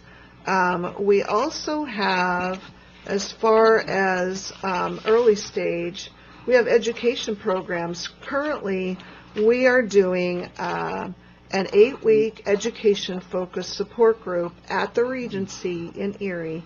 And I wanted to ask you, can people that are just hearing about it, can they jump in now? And there's a small screening that's involved, and this is going into the 3rd week already, but if you would want to be interested in it, you could have that screening done with me. I'm the one that does it. We just really want to make sure that you want to attend this group, you're able to share your feelings, you want to learn. And so, it's not like you have to take a handwritten test or anything. It's just interfacing with me so I know that you're going because you want to go. But if someone comes to these classes and isn't particularly talkative, what about that? Well, that's why we try to have people that are in the early stages and they are able to understand. We do have several people that maybe don't do a whole lot of communicating, but they do understand the messaging. And that's another thing. If, they come and do the screening, we certainly would understand that part of it. So that's the education programs that we do. We're doing a lot of them. We're also having, coming up on May 9th till June 1st, we are having an exercise program in conjunction with Gannon University, and that's for the person with the disease and the care partner. So if you're interested in that, you can also call me at 456-9200, extension 5101. We need to do a little bit of explaining what that group is about, but it's supposed to be fun, social. It'll focus on balance and sensory things, so you're not going to be coming out just completely sweaty, but it's still going to be a lot of fun. So don't worry about that. Well, we used to walk the hall. Oh, okay. That's right. You have a lot of fond memories of staying active. Yes. Yeah. Well, Julie Hartman is the professor that is heading up this exercise program at Gannon, and it's called Soar, Strive, and Stride. And it's also going to involve her physical therapy students. They're Doctor of Physical Therapy students, so they're going to be one-on-one with our individuals, and they're going to get a lot out of it. That sounds marvelous. Yes, it's going to be fun. Another thing that we have going on, is it still okay if I'm talking? Or are we Yeah. He'll tell we're us not going when. to a break yet? All right, I wasn't sure. We're also having an education conference coming up on May 11th. It's at the Erie Business and Manufacturing Association. You can call my colleague Jill Curtis at the same number, 456-9200, and her extension is 5102. So she would love to hear from you if you have any questions about the education conference. It's for professionals, and it's also for caregivers. If you're a caregiver, you come at the caregiver cost of $30, and I believe that the professional one is around $80. But please let us know if you're interested in that, and we can give you the specific lowdown on it. Just to kind of jump back to early stage programs, because we want to get all the information in there, we also have telephone support groups across the state. Oh, yes. And may I tell you that is open 24 hours a day. I know. Oh, so you called our helpline. Yes, I did. That is wonderful. And our helpline is so good because they are there day and night, 24 hours a day, yes, 7 days a week. Yes. They actually can talk in more than 200 languages, so depending on if you're a refugee or immigrant that has just come or somebody that and just... they will talk to you as long as you need them to talk to you. They're very kind and very, very kind. And I guess we better take our break now. This is WJET. The Younger Brothers' roots go back to 1962, when Paul Yocklin formed the Fabulous Epics. And now you can hear Paul share his stories every third Wednesday of the month, starting at 9 a.m., only on Jet Radio 1400. ErieHelpWanted.com salutes the Employee of the Month. The one employee you can't live without. The others, let's just call them Dave. Dave, we need to talk about your sick days. What seems to be the problem, Mr. Employee of the Month? Last week you were out all 5 days. I was sick. Thanks for checking in. You posted on social media that you were at a comedy club on Monday. Laughter is the best medicine. An outdoor barbecue on Tuesday. Feed a cold, starve a fever, or whichever one needs to be fed. That's the one I had. Okay, Wednesday you took a selfie, #faking sick. That was supposed to say freaking sick. Thursday you were at an amusement park. Somebody stole my phone. They stole your your phone and uploaded photos of you at an amusement park. Yes, fake news! Friday, you tailgated in the employee parking lot. Friday's basically the weekend. Everyone knows that. If you don't mind hiring Daves, go to the huge national job boards. That's probably what you'll get. But if you want more employees of the month, go where local job seekers find good local jobs. ErieHelpWanted.com. Local jobs that work. We don't discriminate against people named Dave. Dave is a common name, fun to say, and so we're using it as a catch-all for lackluster employees everywhere. Please don't write us to tell us you were insulted by this ad. That would be a real Dave move, Dave. I'm Tiffany. I have some tips for you on how to quit smoking like I did. First, I did some reading about it.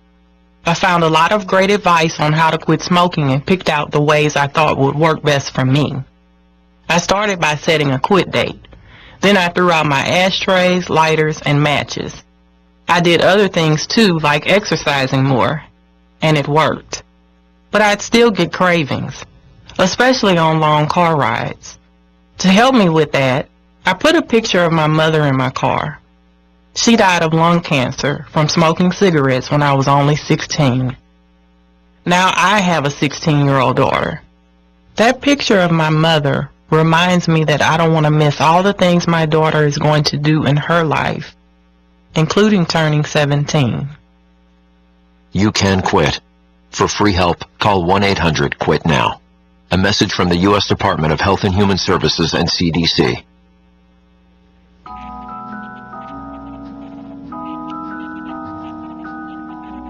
Okay, we're back, and of course you know who I have. Debbie. And Debbie, you're with the Alzheimer's Association, and you're a girl Friday. Oh my goodness, thank you so much. Well, you really are, because how many different programs and sessions do you handle?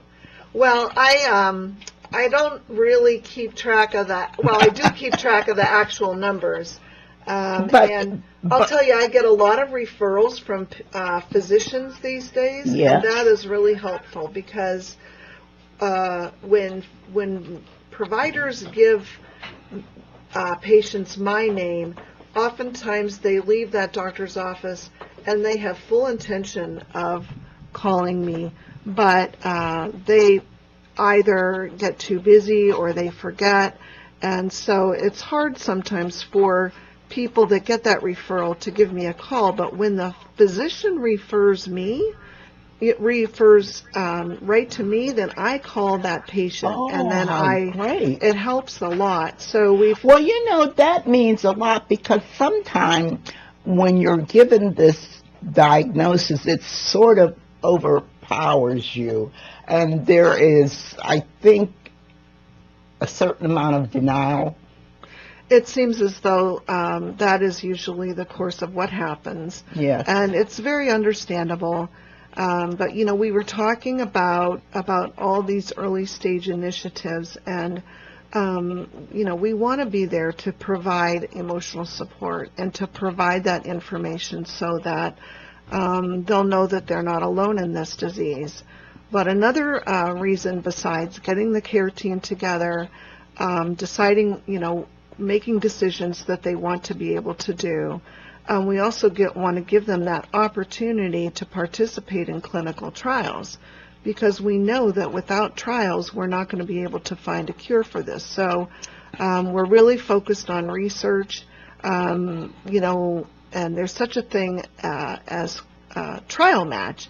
And I think that one of the things that you explained to me, which I had never really thought about, is that these people that are just beginning are the ones that are going to be coping with it longer, and so they should be very involved with these trials.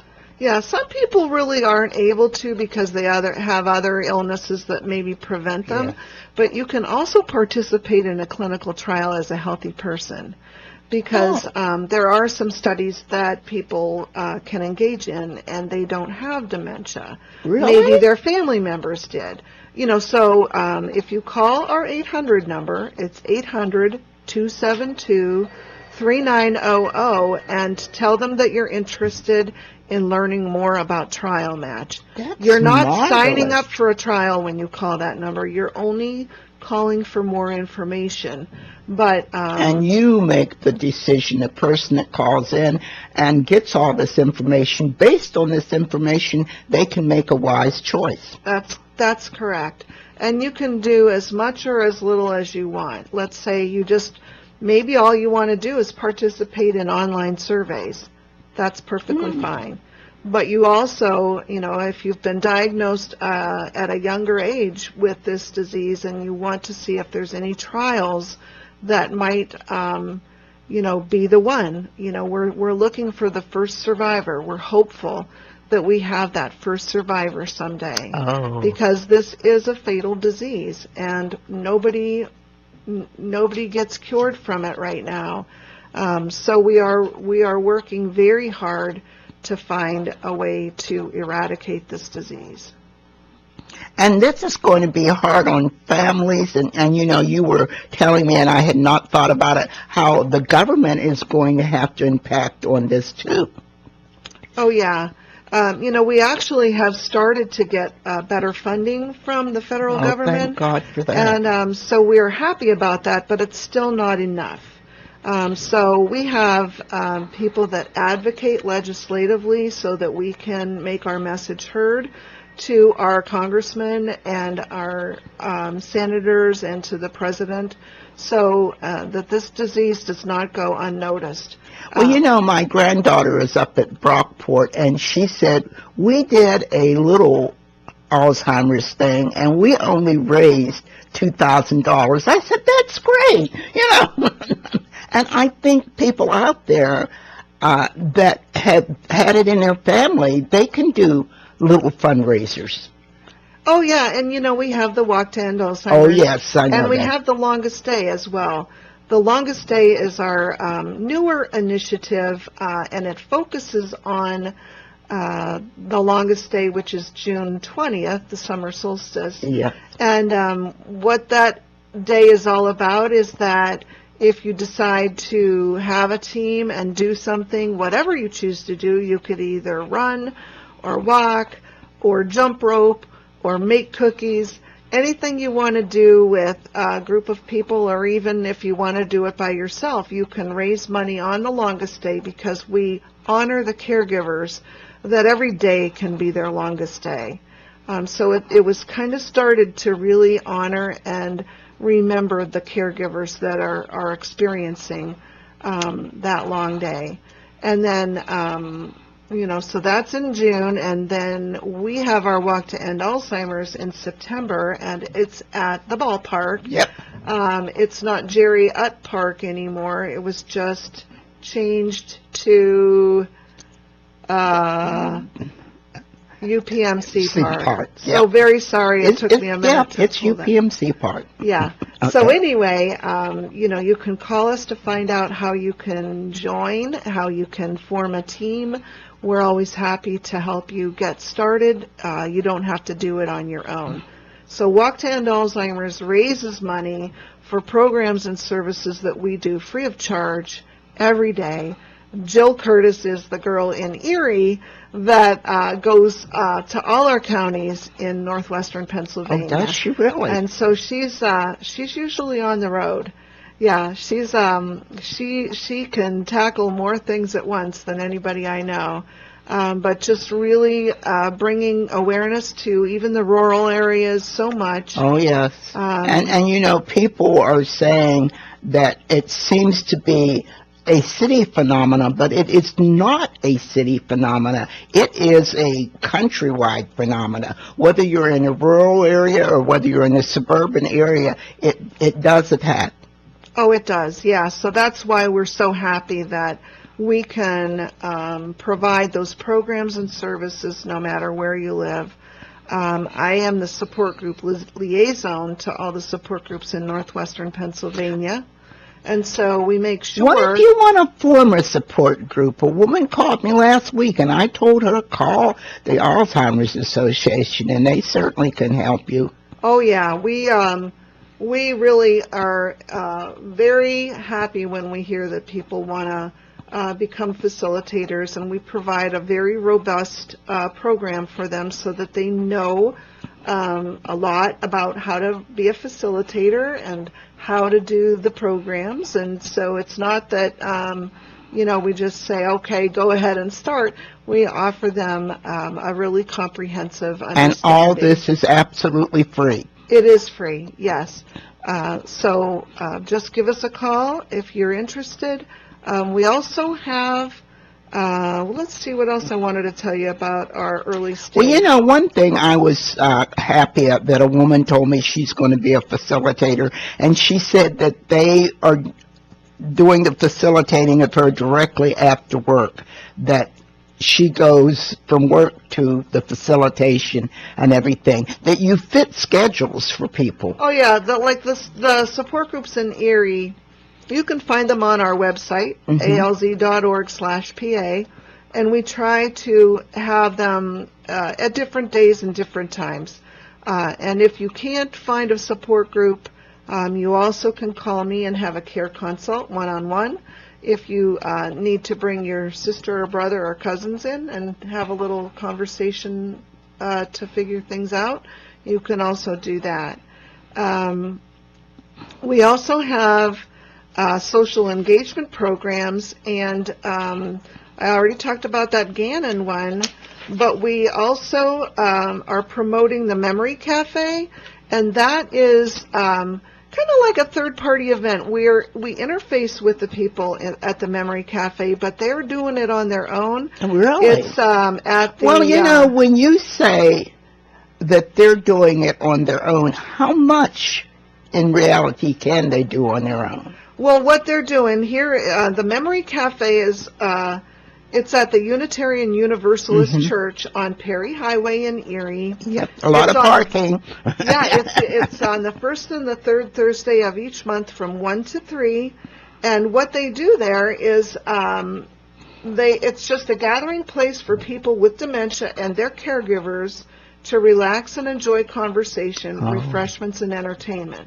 So what happens is that the care partners get to come and talk to other ones while their loved ones are engaging in a fun activity. And they've had quite a few attendees lately, and they're all really liking it a lot. We think that there's going to be more memory cafes in and around Erie. I hope so. Because it really, the agenda, they have no other agenda than its guests enjoying each other's company.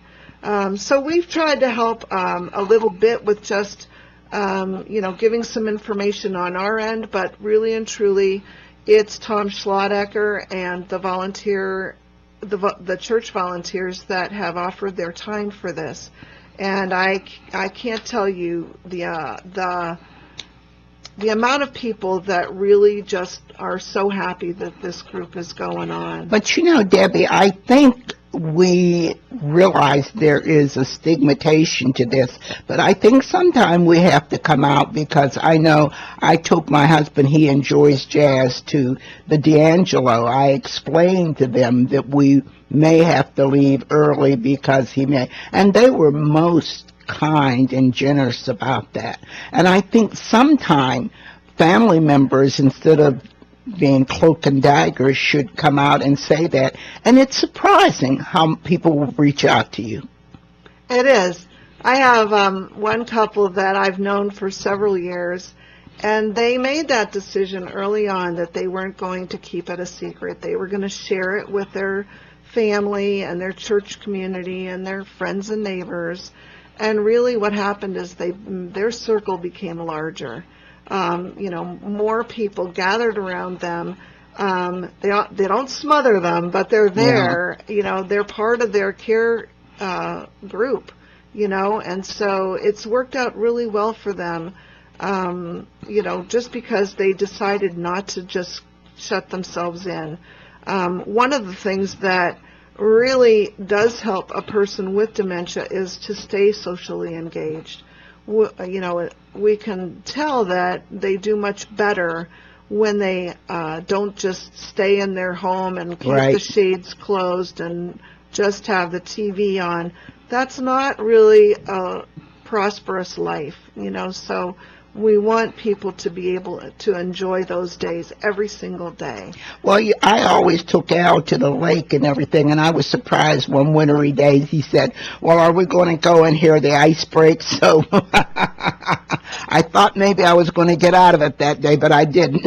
Yeah, and that was really enjoyable to him. Yes, it was. Yeah. And I realized that he was recognizing the change of seasons and everything. That he Yeah, that's right. And sometimes, people that are even more progressed, they will have a bright moment. So, we want to be there for them when they have that moment, and, just to provide that happiness together. Well, I shared with the people that there is a store, a convenience store that was near us, that he had it. And a woman called me up one day and she said, Al came down on the tractor. So she said, and I talked him into taking him home and everything. And it was really funny. We drove by and he said, that looks like our tractor. So he got on the tractor and went down to the local store? Yes. Yeah.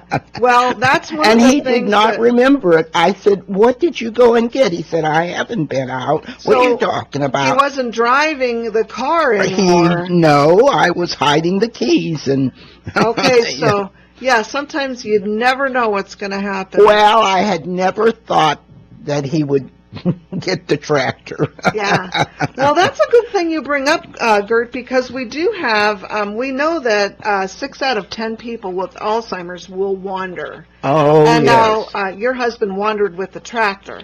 Yes. And, luckily, probably that long-term memory helped him know how to start the tractor and to drive the tractor. But he knew that he should stay off the road. He knew that. Thank God for that. But I have a brochure in front of me, and it says right on the front of it that you can't know when it will happen, but you'll know what to do when it does. And it's important for you to think about that safety as far as driving goes or wandering goes. So we have some information about that.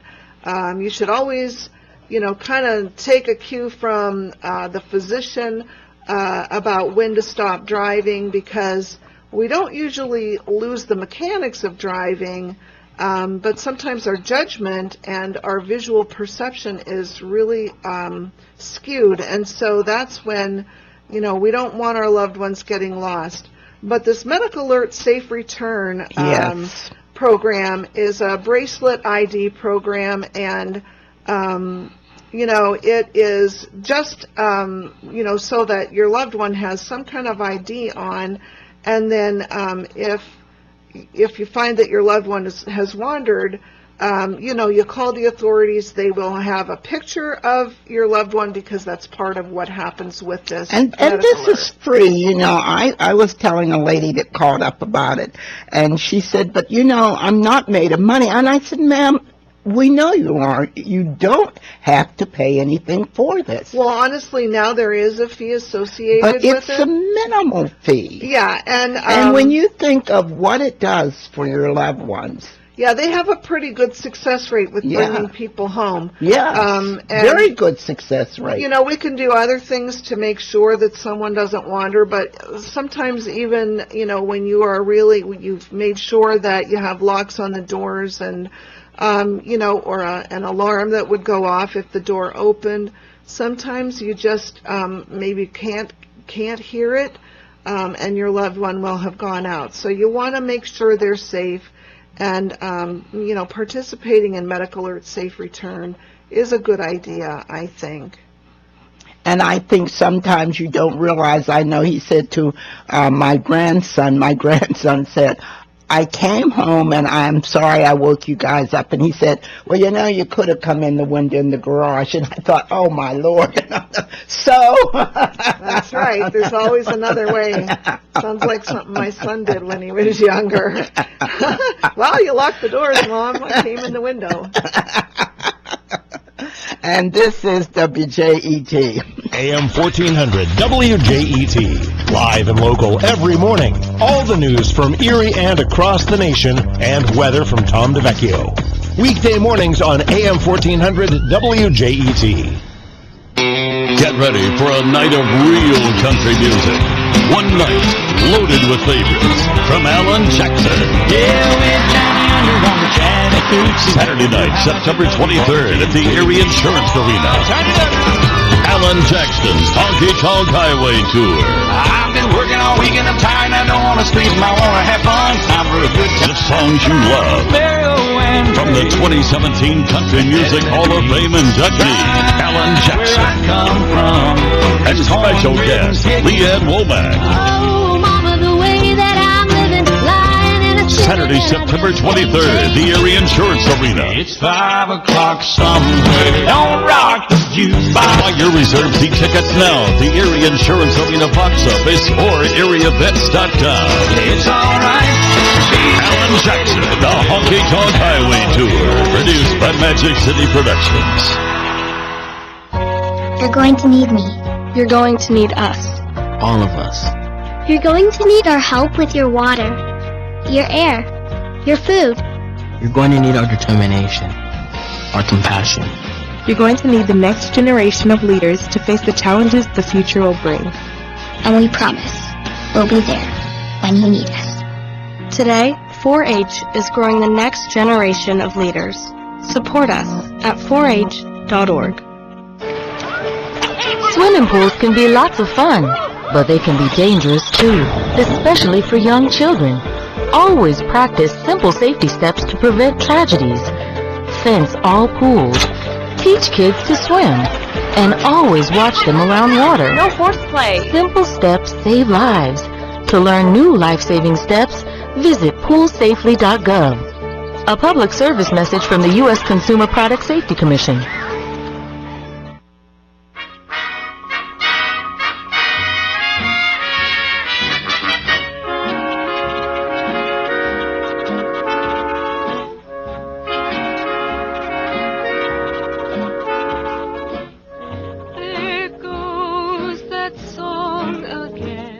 Hi, it's Gert Simmons, and I'm just so delighted that Debbie has come in. Debbie is, well, I'm sorry you're a girl Friday.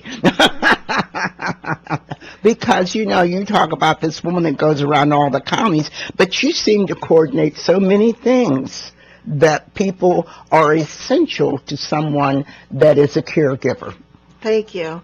Well, we all work together for the benefit of our constituents, so I appreciate, your remarks, but we all work together as a team, that's for sure. We have Sarah Murphy in our office. She's our senior constituent services manager, and so she keeps the ball rolling, I'm telling you. Then we have Jill Curtis that I told you about. Yeah. She does the outreach and education. Mm-hmm. We have Sarah Giamarisi. She does all the event planning. So we just had a walk kickoff just last week. And Sarah is the one that helps everybody get signed up for walk and for the longest day. We have our admin, who's Anna Furman, and she is just keeping all the mail coming in and out and the bills being paid and all that type of thing. But, you know, I think the concept for the longest day is just amazing that even an individual can participate in it. Well, yeah, and you really honor that caregiver that honestly sometimes just doesn't get a break. Right. They just don't get a break. So I think the longest day is kind of an emotional, sentimental, loving kind of thing that you can do together with your friends and family and really show support for that person that's been in that longest day every day. So that's a good thing, that's for sure. Because the days do seem to be very, very long. Yeah, they are. They are. Now, you know, Gert, we're part of the Greater Pennsylvania chapter. Yes, of so course we've you are. actually, in the last year or so, we've added 2 more offices. So Oh, we have my 6 goodness. offices now, and we're happy about that. Kudos, because 6 we know that offices. we're doing more outreach, and we have, more people in each office too. So we are slowly growing, but it's to really provide that care for, the people in all of our regions. Well, if she's covering 6 counties, does that mean that you have offices in some of these counties? Because this does affect people in all echelons of life.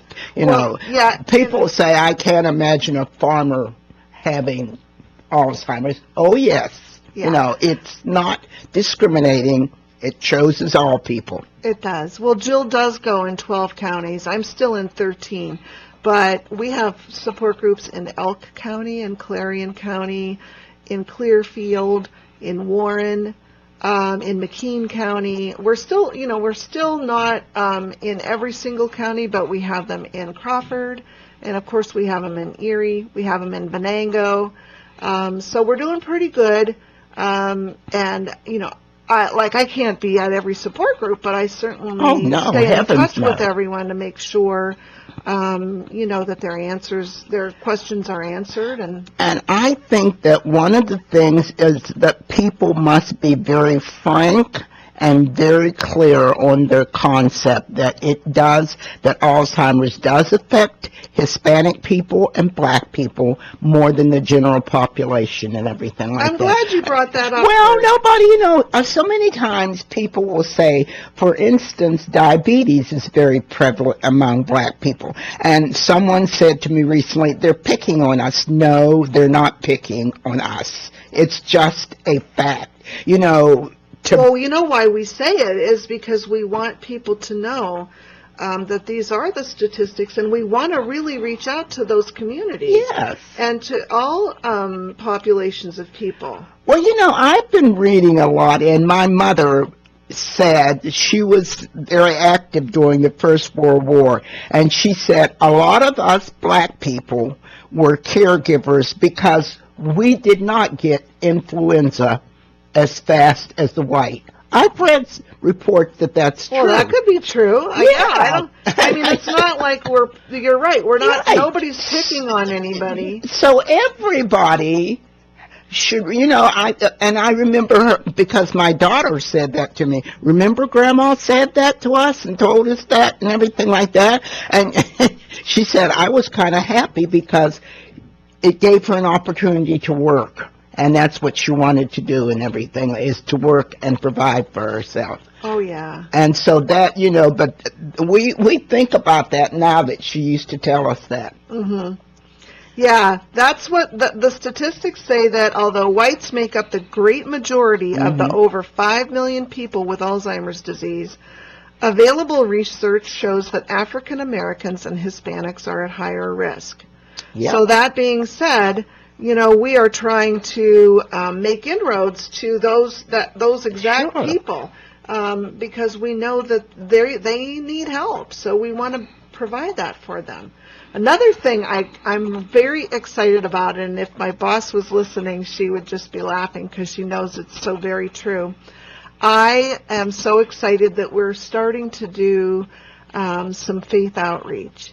And what that's including is that we're trying to identify people in different churches to be trained by us so that they understand the disease and they can be faith ambassadors at their church. So really the whole premise that's magnificent. It's to link Kudos. people in the churches that need help to us. So that ambassador, we're going to have a pilot training program coming up in June, and hopefully we'll be able to get all kinds of denominations eventually, and we'll have that ability to reach so many more people now that we go to the congregation. And we have to make this information available to people, and that we can be on the lookout. I remember when I told my Al's brother that he had Alzheimer's. He said to me, how can you say that when Al is the first one to have graduated from high school,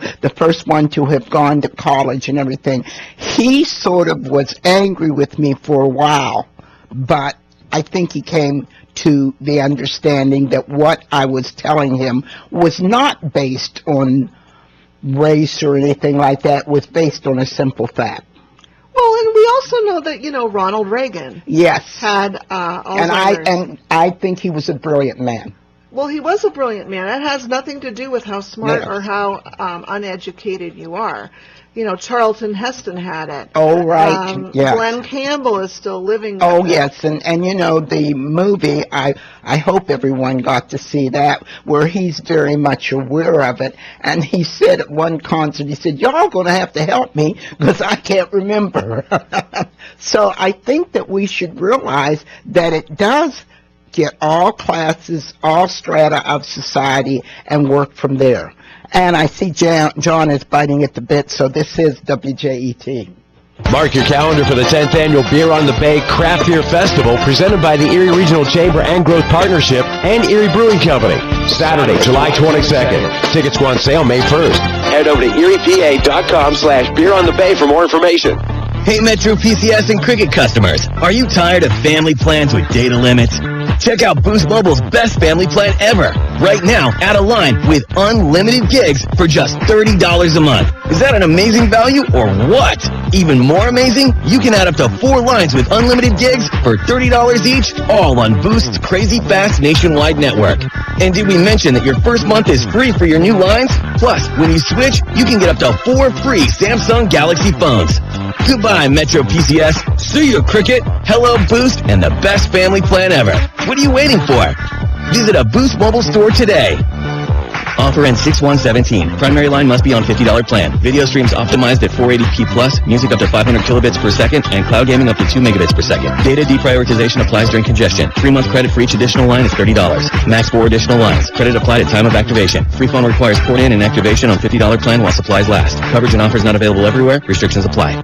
If you want a new look for your business or restaurant without the expensive cost of a remodel, consider Russell Upholstery. They've been helping businesses like yours by taking those old conference chairs, waiting room furniture, or restaurant booths and giving them a whole new look that your bottom line will love. Call for a free estimate. Russell Upholstery, for over 60 years, Erie's premier custom furniture store, West 26th, just east of I-79. Trusted to Russell Upholstery. Like beer? Then listen to Chris Sirianni from the brewery at Union Station this Wednesday from 9 to 9:30 a.m. Chris will talk all things beer in Erie with guests and beer knowledge galore this Wednesday from 9 to 9:30 a.m. right here on Jet Radio 1400, Erie's news talk station.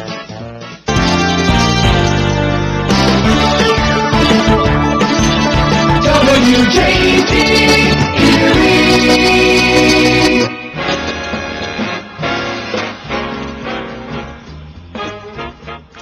Okay, I'm here with Debbie, our girl Friday, and she's going to wind up things. So tell us about the whole array of things that we can be gifted from the Alzheimer's Association. And it's a big gift to us all. Well, I'm so glad that I got to spend the time with you here today, Gert. We're longtime friends, and it's always good to see you and be with you. I just wanted to say that, the old saying that knowledge is power. It is. It is truly that way in this disease, because once you start to come to us and get some understanding of the disease, to get educated on what it is, it won't be so terribly distressing when you at least know what's to come. So don't hesitate to call us. Again, my name is Debbie Wazinski. Our offices are at 1600 Peninsula Drive, Suite 15, Erie, Pennsylvania, 16505. And you can sort of guide them into the areas that they need in, because sometimes you don't know, what the heck am I going to do now? Well, we have so many brochures, and they go from a brochure called I Have Alzheimer's to Basics of the Disease. We talk about Medical Alert Safe Return in a brochure. We have so many flyers for you on the Memory Cafe and fact sheets, information on advocacy, and like I said, trial match if you're interested, if you just need to talk to somebody on a personal level. And please mention I think it goes on eternally, that you can call that number. Oh, yeah, our 800 number is 800-272. 24 hours. Right, it's 24 hours, so it's 800-272-3900. And they will answer any question that you have for them, and they will not make you feel ridiculous. That's right. And then, Gert, a lot of times people on the 800 number will then also refer to the local services that we can help you with further. Yeah. Okay, so this has been your time right here on WJET Senior Times. Have a good Sunday.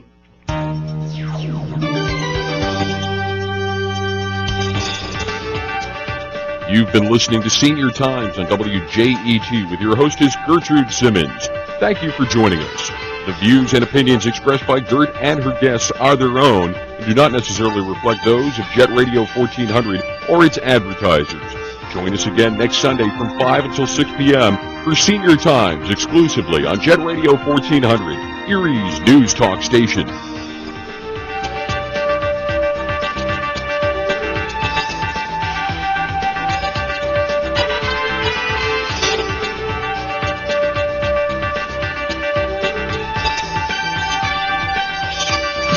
Deadly storms discussing North Korea. I'm Chaz Henry. The tornado-laden storms blew through late yesterday. Today, responders in Texas, Arkansas, Missouri, and Mississippi are continuing to assess damage and protect people put into danger. The death toll across the Midwest and Southeast right now at 9. It looked like in areas that were filled with trees, that were forest, it looked like they've been ripped down as tinker toys, just completely knocked down. Texas Governor Greg Abbott on damage to his state. You saw homes and other buildings that were completely flattened, as well as others that were nothing more than rubble. That storm system also causing a rare late-season blizzard in western Kansas, closing parts of Interstate 70. And we're getting word that President Trump is continuing a round of telephone conversations with U.S. allies in Asia, discussing current tensions with North Korea. The White House noting that two most recent telephone calls today were with the president's counterparts in Thailand and Singapore. I'm Chaz Henry. After recently executing 4 convicted killers during a single week, the state of Arkansas now faces challenges in replenishing its supply of the lethal injection drugs it uses to kill those sentenced to the death penalty. Correspondent Jan Johnson. Arkansas's remaining supply of midazolam expires today, and experts say the state will find it hard to acquire more. All the major manufacturers say they don't want the drug used in executions, and they've created control systems to stop even third parties from selling it. Is going under the way to solve traffic jams? Correspondent John Stolness tells us entrepreneur Elon Musk thinks traffic tunnels are the answer. He's created a new company called The Boring Company, in which he says he will drill huge tunnels under the city streets with silver platforms whisking cars toward their destinations. A new video shows a computer-generated mock-up where cars can access the tunnels via elevators set up near roadsides. John tells us Musk got the idea while stuck in traffic. I'm Chaz Henry.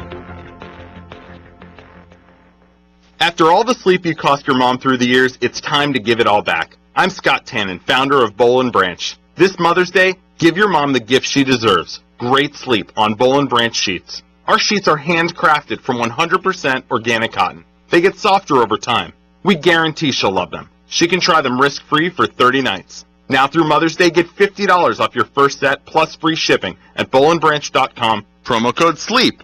That's bollandbranch.com, promo code SLEEP. Wouldn't it be great if you could stop crime before it happens? With the Ring Floodlight Cam, you can. I'm Jamie Siminoff, inventor and founder of Ring. Floodlight Cam is a motion-activated HD security camera that connects right to your phone, so you're alerted when anyone steps onto your property. You can now see, speak, or even sound an alarm right from your phone, anywhere, anytime. Does your floodlight prevent crime? Ours does. Check out our Ring of Security kits at ring.com/advantage. That's ring.com/advantage. A messaging app called Yik Yak, which had been popular on college campuses, in part because users remained anonymous, will be shut down this week. The announcement comes after news that the mobile payment company Square would acquire the company's engineering team for less than $3 million. The app was once the third most downloaded cell phone app, and 3 years ago was valued at $400 million.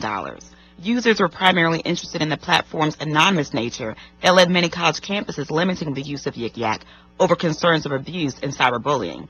Once the app started requiring usernames, its popularity dropped off.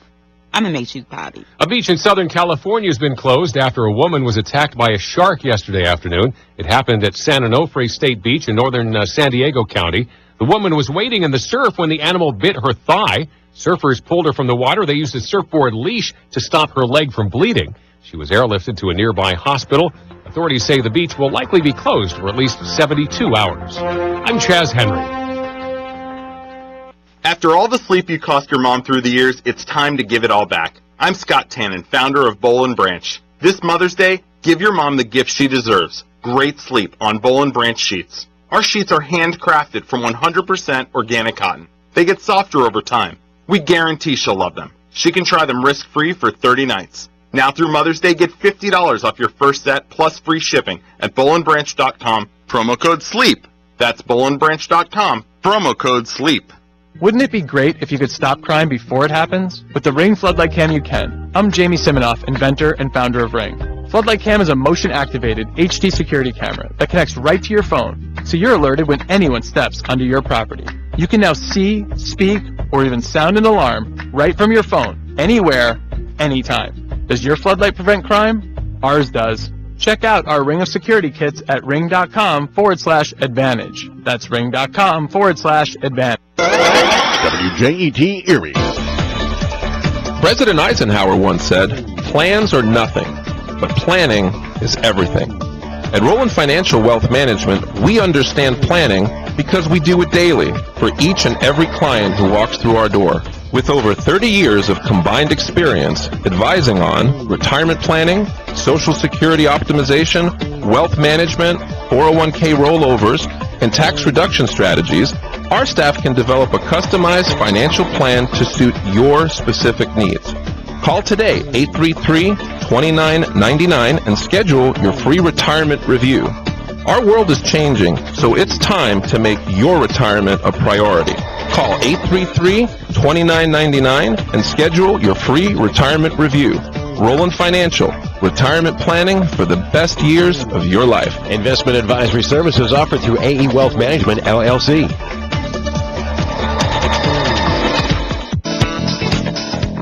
This is Money Talk. I can take money and I can make it into more money. 25 years on the air with advice on money matters. Here's your host, Bob Brinker.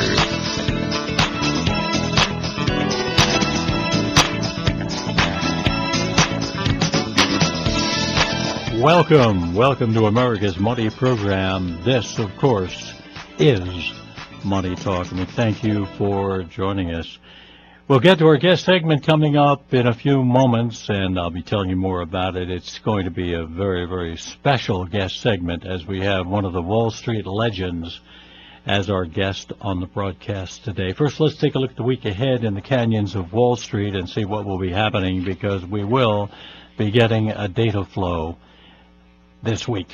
First of all, we have a very important event coming up Tuesday and Wednesday, and that will be the Federal Open Market Committee meeting. The FOMC meeting begins on Tuesday, and it continues as an overnight pajama party and ends with a box lunch on Wednesday, May 3rd, followed by an FOMC announcement. No media conference at this meeting, just an FOMC statement. That statement will be released at 2 o'clock Eastern Time on Wednesday, and my total expectation is that there will be no change announced in the federal funds overnight lending rate on Wednesday's FOMC statement. I'm expecting no change. If that is correct, then the rate will remain in its current range of 0.75% to 1%, also known as 75 basis points to 100 basis points. So that is the expectation. No change in the federal funds rate at this meeting. Now keep in mind, the Federal Open Market Committee will reconvene in mid-June, and at the mid-June meeting they will have a media conference. So we will track the economic data that will flow through the canyons of Wall Street leading up to that mid-June meeting, because the mid-June meeting has to be watched for the possibility that another interest rate increase could be announced at that time. But in order to get there, we'll have to see a data flow between now and then that would justify another interest rate increase as of the mid-June meeting. By the way, we will get some important data flow information this week. For example, on Wednesday morning, we're going to get the ADP employment report. Now, that's the automatic data processing payroll firm, international payroll firm, and they have made some great calls so far this year. And they are estimating 170,000 will be the ADP employment jobs added for the month of March. And again, this will be released Wednesday morning.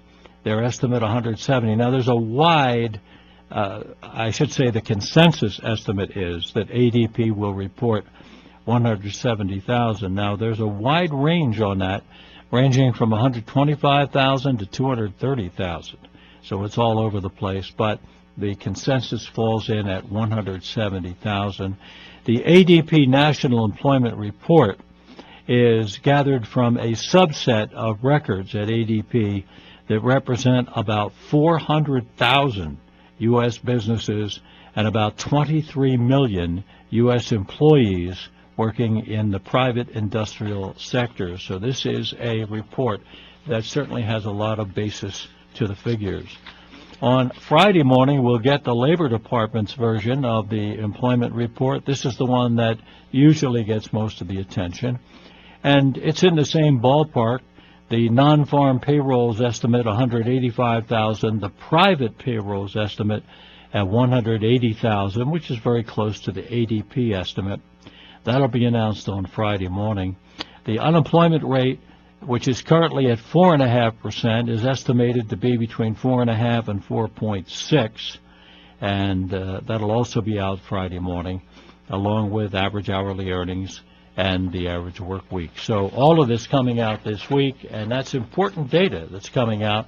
When you start talking about the jobs report, that is a very, very important data point, and we'll have two of them, one on Wednesday and another one on Friday. And we'll return with our very special guest. Stay with us on Money Talk. Money Talk.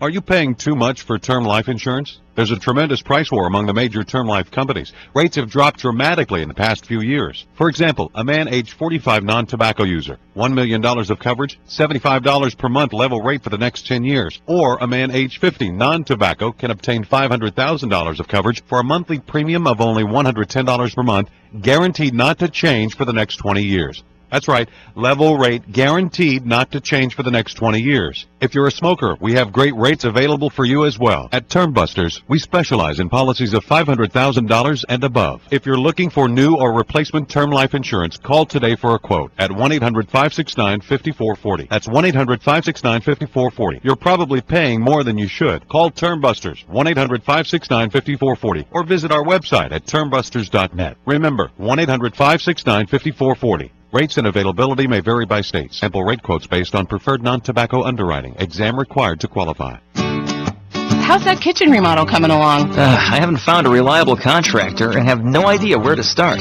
What about Home Advisor? Home what? Home Advisor. They match you to pre-screened and top-rated pros for any kind of home project.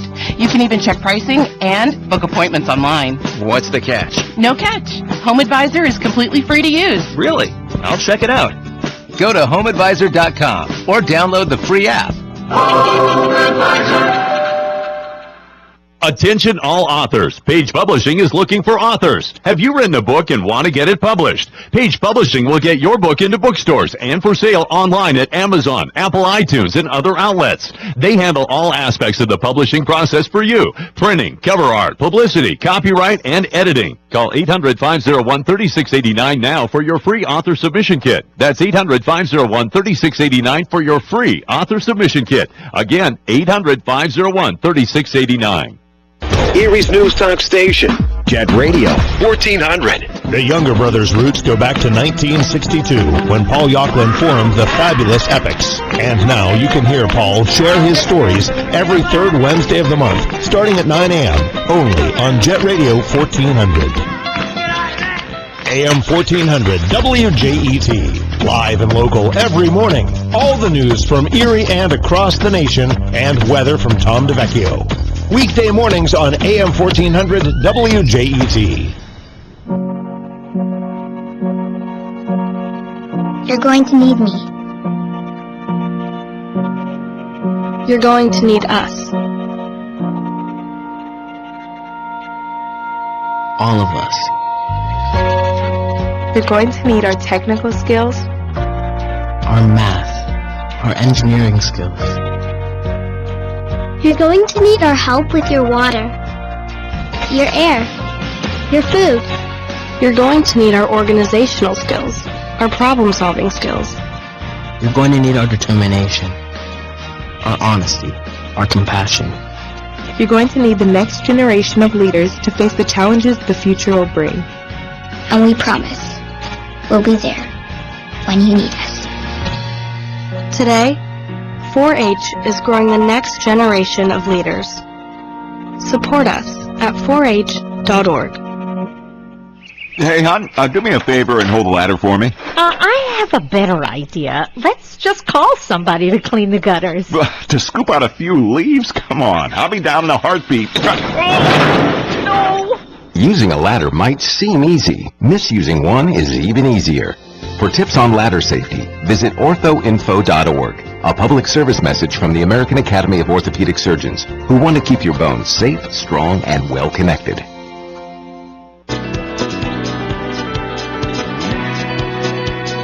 This is Money Talk.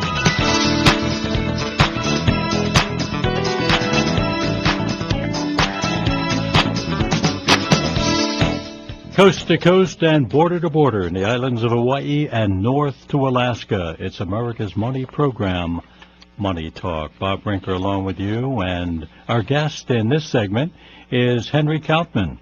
Henry Kaufman is president of Henry Kaufman and Company, and has served with the Federal Reserve Bank of New York, and also has served as managing director of Solomon Brothers, member of the executive committee in charge of the firm's research departments, and vice chairman of Solomon Incorporated in the past. Henry, it is an honor to welcome you to our Money Talk microphones. I want to thank you for joining us. Well, it's wonderful to be with you. Henry, I have a copy of your new book in my hands, and it's a marvelous book. The title is Tectonic Shifts in Financial Markets, People, Policies, and Institutions. Tell us why you wrote this book. Well, I wrote it because in my lifetime in Wall Street, which spans from 1950 to the present, there have been extraordinary shifts in the markets, in the composition of financial institutions, in the trading techniques, in the analysis of values, far beyond anything that we've seen in the past. And those shifts are having and are continuing to having profound influence on the markets in the years to come. Well, it's certainly a valuable addition to anyone's library, and I recommend this book, Tectonic Shifts in Financial Markets, to our Money Talk listeners. One of the things that is puzzling, especially for those of us that have been around for a while, is to take a look at the 10-year Treasury note today and see it yielding roughly 2.3%, which is certainly not much at all, especially if you subtract out any kind of an inflation number. What's your take on what's going on with that? Well, I think you have to take that into a little bit of perspective. I'll illustrate this again through the 30-year government bond yield. Yeah. Back in the beginning 1950s, after World War II, the yield on the long government bond was 2.5%. By the time we hit 1981, it was 15.25%, and now it's around 3%. It is extraordinary swing in values of bonds and in interest rate behavior. Those long secular swings, I don't think will be repeated in magnitude, but I would have to say to you today, we're coming off the bottom of the lower end of the secular move in interest rates, and the low yield was reached last year in around November. Now, as you know, Dr. Kaufman, when you take a look at rates around the world, we see actually in some cases we've seen negative rates, and in most cases in the major credits, like Germany is a good example, we see extremely low rates, well under 1%, let's say again, for the 10-year again. And then you compare it to our rate at around 2.3, which compared to the rate of 10-year sovereign debt in Germany is quite attractive on a comparative basis. How much do you think the U.S. rate is held down by the fact that we have major credits with such minimal rates? Well, what you're saying in a sense is our interest rates today are more attractive than the interest rates being offered by major industrial countries, including Japan, where rates in many instances are really negative at the short end of the yield curve. That means money has been coming into the United States to arbitrage the yields that we have available here, particularly against a backdrop where the inflation rate has stayed rather steady. And that has been a plus for American rates. But at the same time, what you're talking about correctly is the events in Europe and in Japan show an economic stagnation that has moved those interest rates so low, while there's been a somewhat better economic recovery here in the United States. Henry Kaufman is our guest, and his new book, Tectonic Shifts in Financial Markets. This is an outstanding work that I have to recommend to our Money Talk regulars, because you will enjoy this one and you will learn from this book. We talk about negative rates, and we haven't really had them here in the U.S. To speak of, really. We had momentary negative rates in T-bills, but not really in our bond market. A lot of people look at negative rates, Dr. Kaufman, and they really don't get it, why you would purchase something that would return less to you on a guaranteed basis. Can you give us a little color as to why people do this?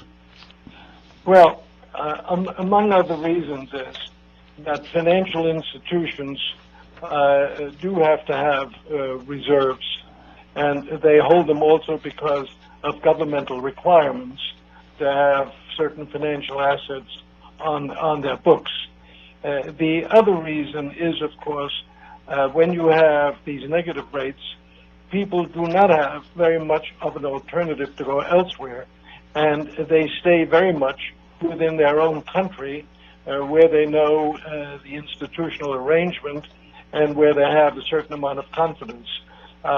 Some do go out, as we know, recognizing the fact that foreigners have been holding a significant volume of U.S. government-type obligations.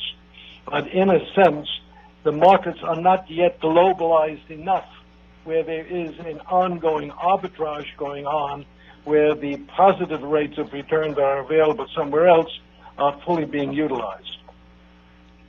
Our guest, Henry Kaufman, and his new book, Tectonic Shifts in Financial Markets.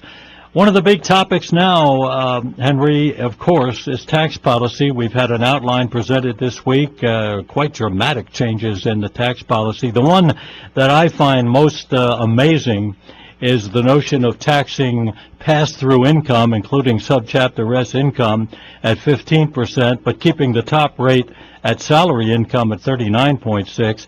And we are getting this rhetoric in connection with speeding up the rate of growth in the economy. What's your take?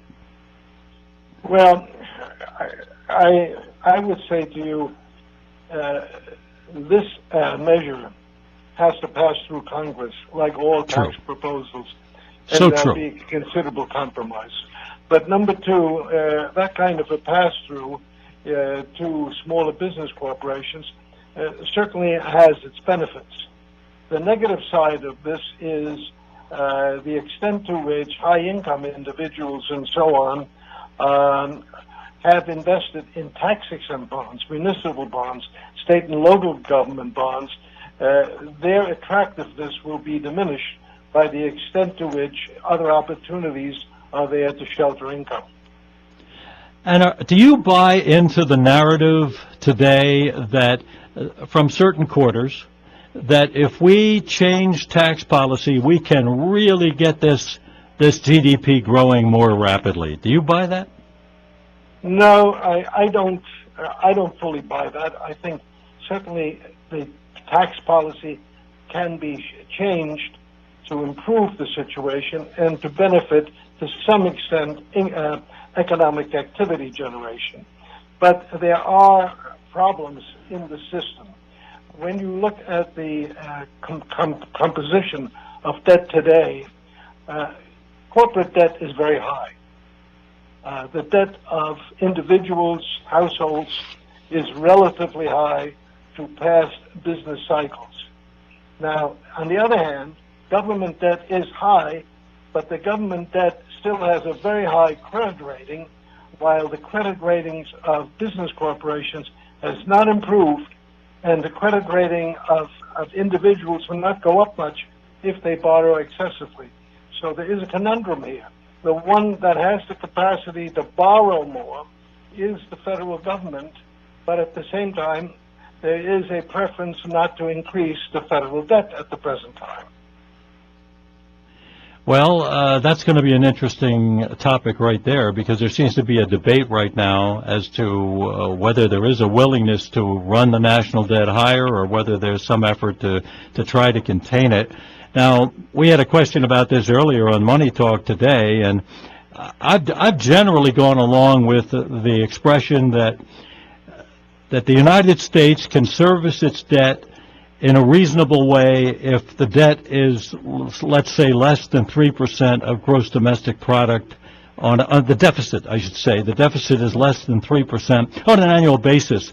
Are you okay with that, or do you have a different view? Well, let me rephrase what I wanted to say. In order to have economic growth, you've got to have a parallel credit growth. That is the growth of debt. And that growth of debt has to come from borrowing by business, borrowing by state and local governments, borrowing by households, and borrowing by governments. The issue then is, in the coming period, who has the capacity to really borrow? And in one sense, as I indicated before, corporations have really limited capacity to borrow. And I will indicate that to you as follows. Back in the 1980s, there were 61 business corporations with a AAA credit rating. Today, I think there are only 2. Back in the 1970s, there were 15 American banking institutions that had a credit rating of AAA. Today, there are none. So the credit quality of those 2 sectors has not appreciated, it has depreciated. So the capacity of that group to really put on a heavy amount of debt is rather limited, and it is modest. And we have to understand that in order to keep the economy moving, and the tax policy has to take that into consideration. Henry Kaufman is our guest, and that leads me to ask you, Dr. Kaufman, is there too much debt out there now? We hear this. There's too much debt coming about in the corporate sector, in business corporations. And let me explain. In the last 10, 20 years or so, corporate profits have gone up. Corporate dividends have drained some of those profits down, but corporations have borrowed money and at the same time have utilized some of their retained earnings to take on this additional debt to acquire other business corporations.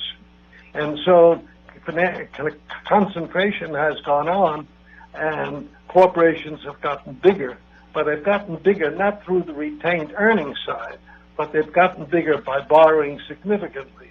And that is going to be a problem in the next business cycle, the next time economic activity comes to an end and we may slide into a recession.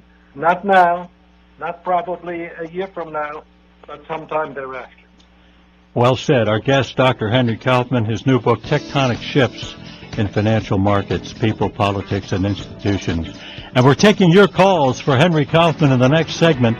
Here's the number, 1-800-934-2221. You can talk directly to one of the legends of Wall Street, Henry Kaufman, at 1-800-934-2221. When we return on America's Money Program. Allergy sufferers, my name's Nigel, and as a well-educated owl, I know the difference between what's wise and unwise. Texting after 3 glasses of Merlot? Unwise. Using new Zysol for 24-hour relief of your allergy symptoms? Quite wise. Because Zysol is just as effective at hour 24 as it is at hour 1, relieving your symptoms for a better night's sleep and a more productive day. So for continuous 24-hour allergy relief, don't be unwise. Be wise all. Take new Zysol. Use as directed. How's that kitchen remodel coming along? I haven't found a reliable contractor and have no idea where to start. What about Home Advisor? Home what? Home Advisor. They match you to pre-screened and top-rated pros for any kind of home project. You can even check pricing and book appointments online. What's the catch? No catch. Home Advisor is completely free to use. Really? I'll check it out. Go to HomeAdvisor.com or download the free app. Home Advisor. When you read about it, it's history. When you hear about it, it's news. The capture of a top Al-Qaeda operative. Hear it on Erie's News Talk station, Jet Radio 1400. Get ready for a night of real country music. One night loaded with favorites from Alan Jackson. Saturday night, September 23rd at the Erie Insurance Arena. Alan Jackson's Honky Tonk Highway Tour. I've been working all weekend, I'm tired, I don't want to sleep, I want to have fun, time for a good time. The songs you love. From the 2017 Country Music Hall of Fame inductee, Alan Jackson. And special guest, Leanne Womack. Saturday, September 23rd, the Erie Insurance Arena. It's 5 o'clock somewhere. Don't rock the jukebox. Buy your reserved seat tickets now at the Erie Insurance Arena box office or ErieEvents.com. It's alright. Alan Jackson, the Honky Tonk Highway Tour, produced by Magic City Productions. NMLS 182334, www.nmlsconsumeraccess.org. American Financing is an established direct mortgage banker offering competitive interest rates and superior customer service. American Financing is a responsible lender ensuring customers do not get into more home than they can afford. Whether your home loan is a refinance or new purchase, their salary-based mortgage consultants will customize a loan program to meet your financial needs. With in-house underwriting, no upfront fees, and free pre-qualification, they will make the loan process simple and straightforward. The pre-qualification process takes only 10 minutes, and you may be able to close your loan in as fast as 10 days. They offer every loan in the industry, whether it be FHA, VA, Streamline, HARP, ARMS, Jumbo, USDA, or conventional. Let American Financing show you why they have become the mortgage company of choice. Call today and get pre-qualified in only 10 minutes. AmericanFinancing.net or 866-877-2322. That's 866-877-2322. There's something very dangerous in your home. It could be hiding in a closet or waiting in the basement. It's not sharp or toxic or flammable, yet it helps send more people to the trauma center than any other household item. Hey, hon, do me a favor and hold the ladder for me. I have a better idea. Let's just call somebody to clean the gutters. To scoop out a few leaves? I'll be down in a heartbeat. Whoa! Ow! No! Using a ladder might seem easy. Misusing one is even easier. Ask any of the 150,000 people who fell off their ladders into the trauma center last year alone. Don't let a do-it-yourself project do yourself in. For tips on ladder safety, visit orthoinfo.org, a public service message from the American Academy of Orthopedic Surgeons, who want to keep your bones safe, strong, and well-connected. Attention all authors. Page Publishing is looking for authors. Have you written a book and want to get it published? Page Publishing will get your book into bookstores and for sale online at Amazon, Apple iTunes, and other outlets. They handle all aspects of the publishing process for you. Printing, cover art, publicity, copyright, and editing. Call 800-501-3689 now for your free author submission kit. That's 800-501-3689 for your free author submission kit. Again, 800-501-3689. Allergy sufferers are hearing a lot of numbers these days about symptoms and relief.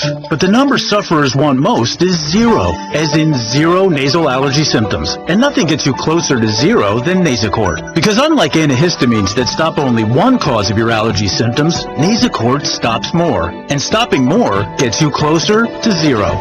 For 24-hour relief of your worst nasal allergy symptoms, including congestion, choose Nasacort. It stops more of what makes you miserable. Use as directed.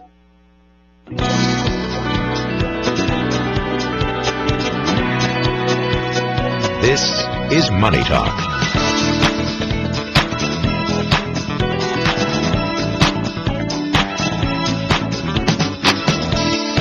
From the beaches of Waikiki to the shores of Block Island Sound, it's America's Money Program, Money Talk. We're speaking with Henry Kaufman, the president of Henry Kaufman and Company, former economist at the Federal Reserve Bank of New York. I'm sure that's seems like a while back, Dr. Kaufman, and also managing director formerly at Solomon Brothers. His new book is a dandy, Tectonic Shifts in Financial Markets, and we're talking about it.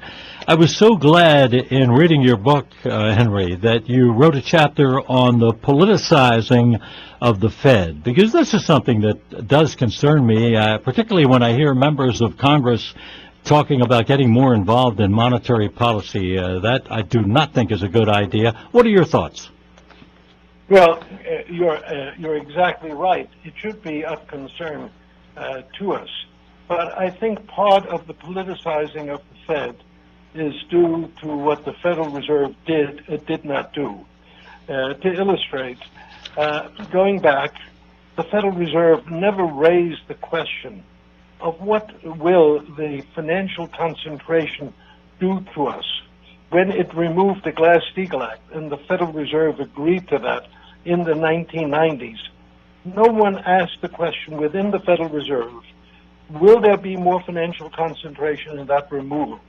Well, it so happened that in 1990, there were about 10 of the largest institutions controlled about 10% of our financial assets. As a result of the removal of the Glass-Steagall Act, today they control over 80%. The Federal Reserve never raised the issue. The Federal Reserve never really raised the issue, what will the securitization of all the assets do to the financial markets? How high can the securitization go?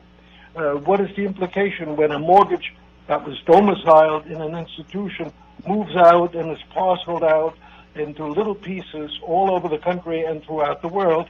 What does that do to the creation of credit and to the value of assets? So in a sense, I would say to you, it is the imperfections of monetary policy that has raised the Federal Reserve into high prominence. Years ago, Bill Martin, who was one of the first chairmen in the post-war period of the Fed, worked behind the scene. Today, the head of the Fed has extraordinary visibility, notoriety, is watched and interpreted every little nuance that can come out. The Fed used to work behind the scene. Now it is the most prominent official institution financially in the United States. And central bankers, for a while, became folk heroes. Alan Greenspan, for a while, became a folk hero until it became evident that he lapsed in managing the financial system. So it is not good when a central bank dominates the way it does right now and has this extraordinary visibility. I've always thought, Dr. Kaufman, that from the standpoint of bank management, that it was a heads-I-win, tails-you-lose proposition for me to take the risk that I could take in managing the bank. What I mean is, if I took risky bets with the bank's money and I won, I got a big bonus. That's a win-win for me and management. But if I take a risky bet with the bank's money and I lose, well, as we learned, the taxpayer bailed me out. What say you? Well, that is a very good description. I'll just tell you an anecdote. When I became a partner at Solomon Brothers in the 1960s, my then the partner whom I reported to called me and said, Bill Solomon is going to call you in next week and offer you a partnership in the firm. But I want you to tell your wife the following, that when you sign that partnership agreement next week, you personally will be liable for $2 billion. Meaning, when you were a partnership, you were liable for everything. Right. When you're a corporation, you're not liable for anything except for your job, but you're interested in leveraging the business and maximizing the profits all the time. And that is the difference between a Wall Street of years ago and a Wall Street of today. Well, thank you for sharing that, Henry, because that certainly makes the point crystal clear. Let's get to the busy phones. Everybody wants to talk to Henry Kaufman, and I'm not a bit surprised. Let's get out to Dayton. Ed, you're on the line with Henry Kaufman, speaking to Henry. Go ahead. Hi. Yes, I was wondering whether or not you've ever been interviewed by Congress or any of the government agencies as to your opinion, and how that procedure works, and how it is they come up with stuff that doesn't even relate to what you're talking about. Well, I've had the opportunities to testify before Congress, and I've had the opportunities to meet with the secretaries of the Treasury and heads of Federal Reserve over time. But in testifying before Congress, for example, I testified on the issue of the Glass-Steagall Act in the 1980s and 1990s, indicating to them that it should not be removed, it should be modified. And I gave a very long presentation on that. It is duly recorded and so on. But having said that, I've also testified on the economic and financial situation generally over time before Congress. The procedure is a formal one. You get the invitation, you get the call first and a written invitation, and you go down and appear before either a Senate committee or a House of Representatives committee, and it is generally not antagonistic. It is often, I've seen it being very antagonistic when a chairman and a congressman go at each other, chairman of the Fed and so on. But otherwise, it is very formalistic. Now, Henry, there's a narrative out there. It annoys me. I'm being honest here. It annoys me, this narrative. I've heard it a million times. I really want to get your take on it, because I also was opposed to the repeal of Glass-Steagall as it was done, and we said so on the program at the time, and we've been critical of the repeal of Glass-Steagall ever since. However, there's this narrative, and I'm sure you've heard this one. Well, the repeal of Glass-Steagall, some say, had nothing to do with the financial crisis. What's your view on that? Well, that I think is not a correct interpretation.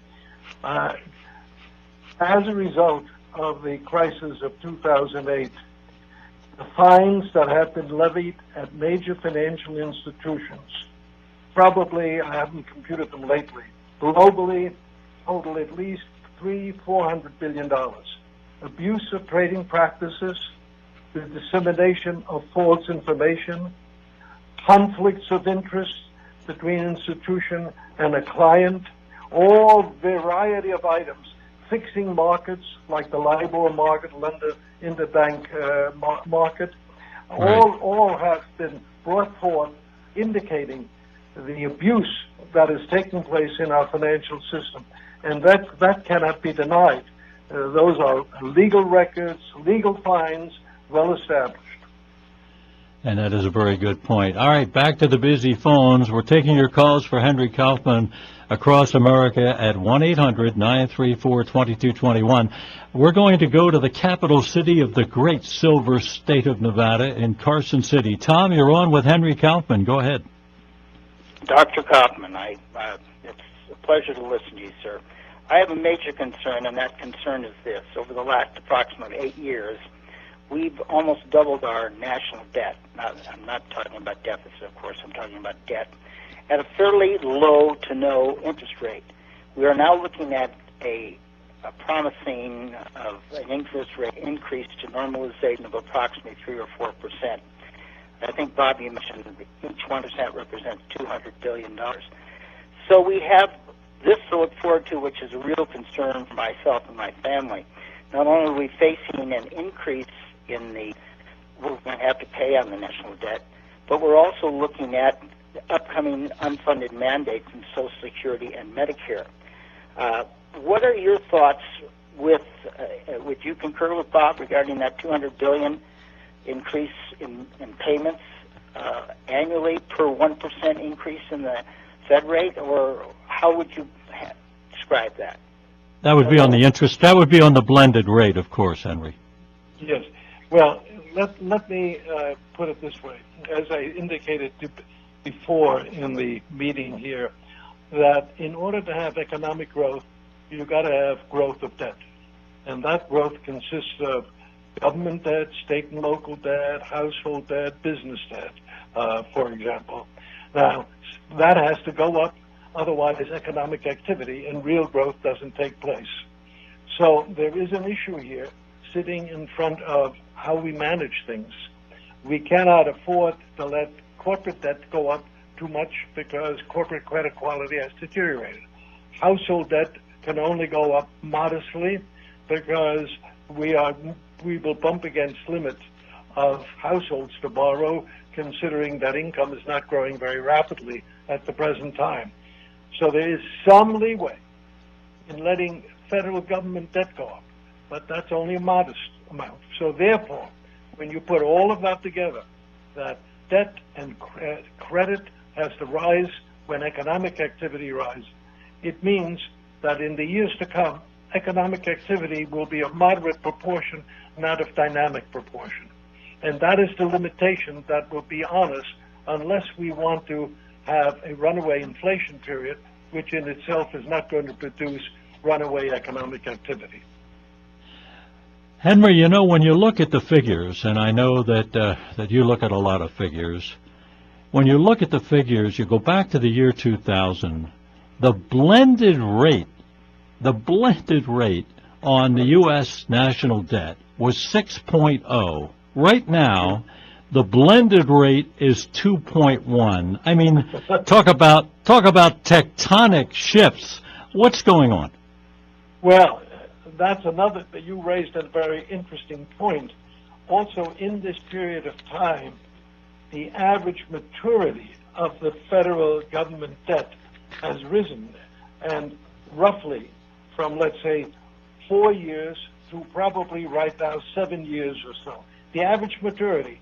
So in terms of the debt coming due soon, that has slowed down. The debt will come due much later, and the rollover requirements will be more moderate for the U.S. government rather than a huge volume of Treasury bills having to mature and having to be rolled over. That is really to the benefit of the federal government and allows it some leeway. One of the things that we see today is we see an assumption, and this really bothers me. I want to get your intake. Maybe you'll make me feel better if I listen to you. There seems to be, I'll be kind, I'll be friendly about this. There seems to be a complacency, if you will, in Congress about the cost of our national debt. Now, we know that the blended rate right now is 2.1, and we know that's really low. On a historical basis, that's incredibly low. And yet, I don't see a concern in Washington or anywhere else for that matter that, wait a minute, that's not a realistic long-term blended rate. Chances are we're going to have to pay a lot more for the money over time, and that's going to cost us a tremendous amount of money. Is that something to be concerned about? I don't think it's anything to be concerned about over the next, let's say, 3, 4, 5 years.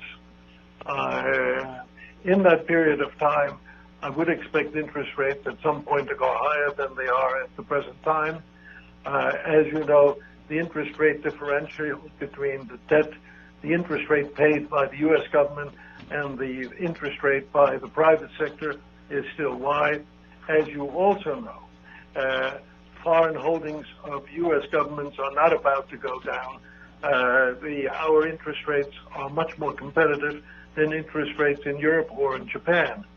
So I don't think this is a near-term problem. Managing the overall growth of our debt, government, corporate, and household, that is a more important issue. And how institutions perform in managing the lending operation and the investing operation, I think, is of crucial importance, because in our system, we have geared up financial institutions to become very aggressive lenders.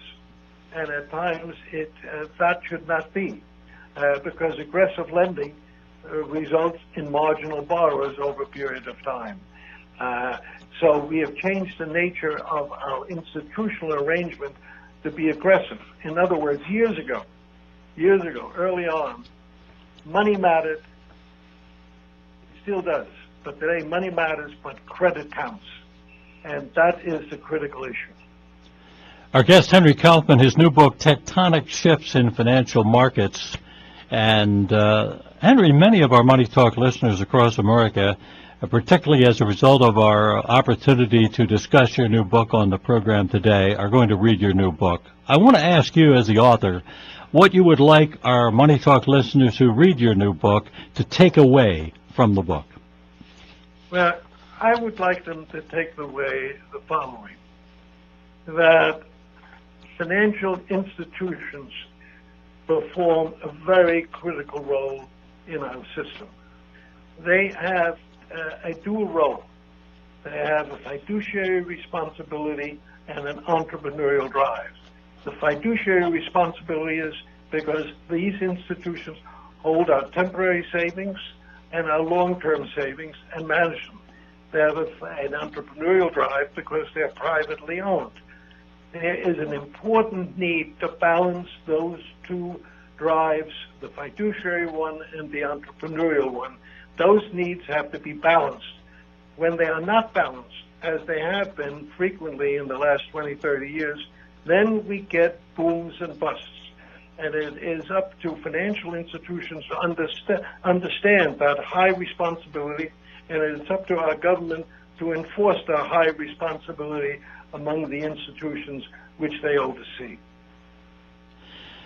Henry Kaufman, his new book, Tectonic Shifts in Financial Markets. Henry, we're going to be adding your book to our books list and the recommended reading list at bobbrinker.com, and I know many of our Money Talk listeners are going to have an opportunity to read your work, and that's as it should be. I want to thank you for taking time today to spend time with us and also to answer some questions from our Money Talk listeners across America. And I want to congratulate you on this new book. If no one has told you lately, you, sir, are a national treasure. We wish you continued success. Well, I greatly appreciate being with you, Bob, and God bless America. Thank you, Henry Kaufman, our guest. This is Money Talk.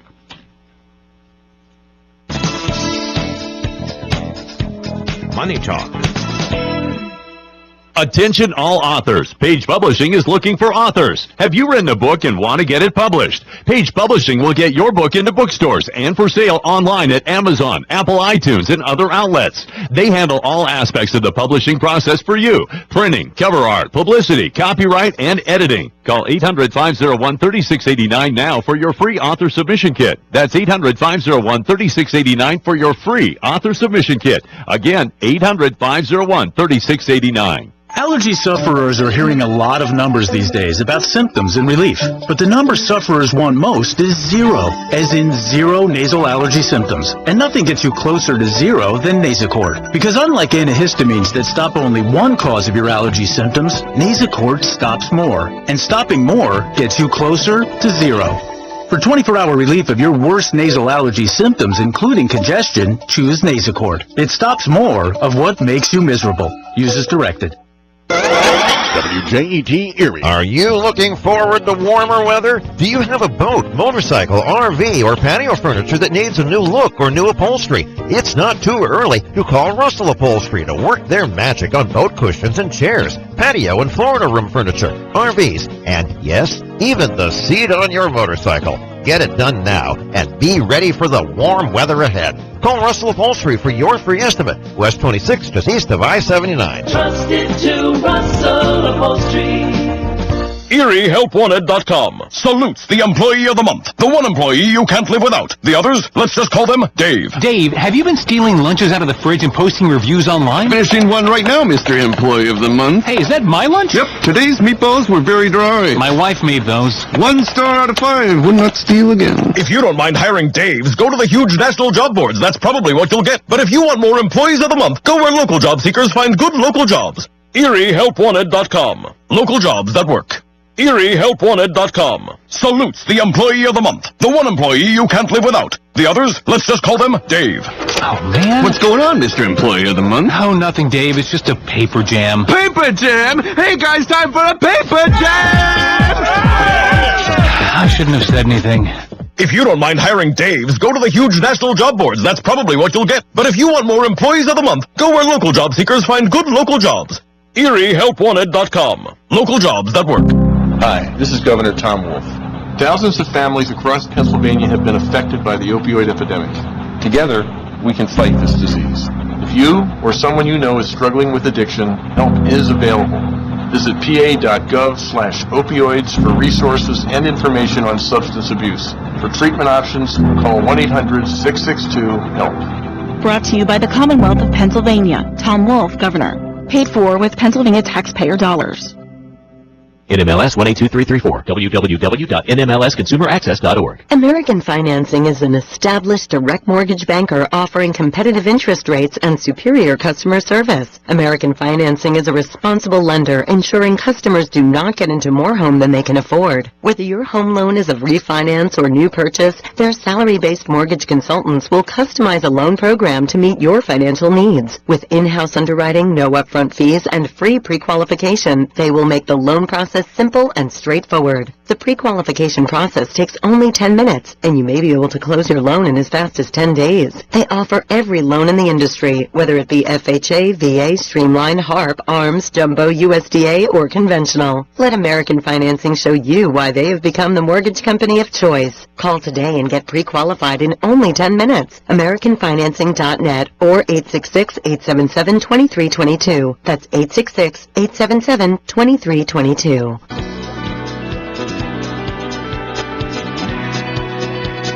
This is Money Talk.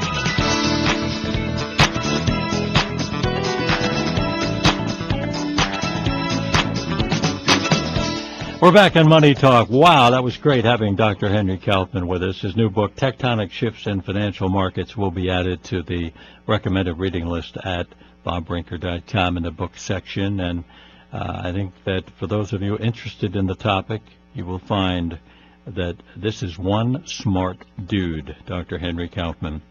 For information on my investment letter, Bob Brinker's Market Timer Investment Letter, go to bobbrinker.com and request a complimentary back issue. Very easily done. Go to the website homepage at bobbrinker.com, and that's all there is to it.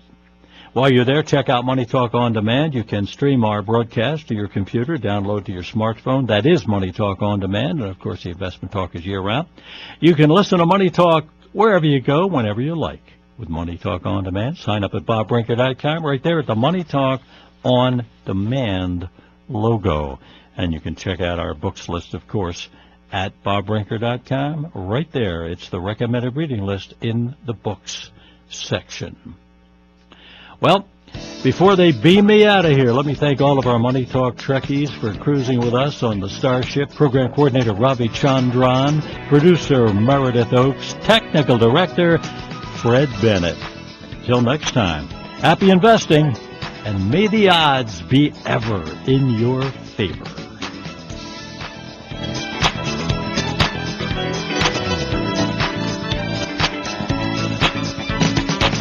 Mark your calendar for the 10th Annual Beer on the Bay Craft Beer Festival presented by the Erie Regional Chamber and Growth Partnership and Erie Brewing Company. Saturday, July 22nd. Tickets go on sale May 1st. Head over to eriepa.com/beer on the bay for more information. AM 1400 WJET. Live and local every morning. All the news from Erie and across the nation and weather from Tom DeVecchio. Weekday mornings on AM 1400 WJET. The thought of my sons growing up without me inspired me to quit smoking. I talked to my doctors, and then I threw away all my cigarettes, ashtrays, and lighters. I started exercising instead of smoking. Getting support from friends online kept me on track. Staying away from alcohol when I was first quitting was key. Instead of smoking after I ate, I'd get up and take a walk. I missed having a cigarette in my hand, so I'd hold a pen or a straw, anything. Until I knew I wouldn't give in to temptation, I spent more time with my friends who didn't smoke. I went to places that were smoke-free. I didn't stay quit the very first time I tried. I kept on trying, and I learned something each time. Do whatever it takes. No matter how many times it takes. I quit. I quit. I quit. We did it, so can you. You can quit. For free help, call 1-800-QUIT-NOW. A message from the U.S. Department of Health and Human Services and CDC. We all play a role in keeping our community safe. Every day, we move in and out of each other's busy lives. It's easy to take for granted all the little moments that make up our everyday. Some are good, others not so much. But that's life. It's when something doesn't seem quite right that it's time to pay attention. Because only you know what's not supposed to be in your everyday. So protect your everyday. If you see something suspicious, say something to local authorities.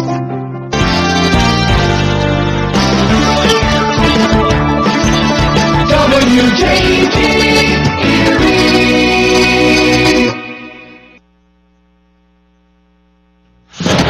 Deadly tornadoes, sparring with North Korea. I'm Ann Cates. At least 10 people have died after tornadoes and flash floods roared through 4 states. Texas Governor Greg Abbott says damage is extensive. There are more than 5,000 addresses that are impacted by these tornadoes, which shows the urgency that we have today to make sure we get to all of those locations to find out if there is anybody who remains in danger. North Korea is defiant as tensions with the U.S. continue to rise. Correspondent Will Ripley reports Pyongyang will continue to expand its military might. North Koreans have scoffed at the suggestion that pressure from China, the United Nations, the U.S., or anyone else will slow down their development of weapons of mass destruction that they view as essential to protect their national sovereignty. President Trump has spoken to the prime ministers of Thailand and Singapore today about the North Korea threat and invited both of them to Washington. S&P futures down 2 points. The NASDAQ futures down 4 points. I'm Ann Cates. The blast-off of a spy satellite has been moved to tomorrow. With less than a minute before launch. Ground side gas closeouts complete. Hold. This is launch director calling a hold on the countdown net. We have an issue with the TOTO sensor on first stage. Launch conductor, please put us into a 24-hour recycle. Copy. The Falcon 9 rocket had a National Reconnaissance Office satellite on board, and while its purpose is classified, SpaceX also planned to repeat something it's done before. Land the first stage of the rocket back on Earth, this time at Landing Zone 1 nearby. On Monday, they'll try again. I'm Pat Piper. The agency that controls Pennsylvania's state-owned wine and liquor stores is working to lift the embargo on Cuban rum. Getting a license from the federal government would pave the way for the nation's private spirits wholesalers to follow suit. Cuba ships the booze around the world, but breaking the embargo would be an economic boon because the U.S. is the world's biggest rum consumer. I'm Ann Cates. After all the sleep you cost your mom through the years, it's time to give it all back. I'm Scott Tannen, founder of Boll & Branch. This Mother's Day, give your mom the gift she deserves, great sleep on Boll & Branch sheets. Our sheets are handcrafted from 100% organic cotton. They get softer over time. We guarantee she'll love them. She can try them risk-free for 30 nights. Now through Mother's Day, get $50 off your first set plus free shipping at bollandbranch.com, promo code SLEEP. That's bollandbranch.com, promo code SLEEP. Wouldn't it be great if you could stop crime before it happens? With the Ring Floodlight Cam, you can. I'm Jamie Siminoff, inventor and founder of Ring. Floodlight Cam is a motion-activated HD security camera that connects right to your phone, so you're alerted when anyone steps onto your property. You can now see, speak, or even sound an alarm right from your phone anywhere, anytime. Does your floodlight prevent crime? Ours does. Check out our Ring of Security kits at ring.com/advantage. That's ring.com/advantage. Don't worry too much about worrying. The new study found that worry can be a motivating factor for most people, and that worrying about things is a good way to assess some of the most serious situations in your life. The study also found worrying helps you prepare for a variety of outcomes. However, the study does warn that people can take worrying too far, leading to depression and anxiety. The findings are published in a new paper called The Surprising Upsides of Worry and appear in the journal Social and Personality Psychology Compass. I'm John Stolness. The Fate of the Furious has topped $1 billion in box office, and the 8th installment in the franchise remains the top movie for the third week. In second place is the comedy How to Be a Latin Lover, which earned $12 million in its debut weekend. Bahubali 2, The Conclusion, has landed in third place after being shown in just 420 theaters. The Circle and The Boss Baby round out the top 5. I'm Ann Cates.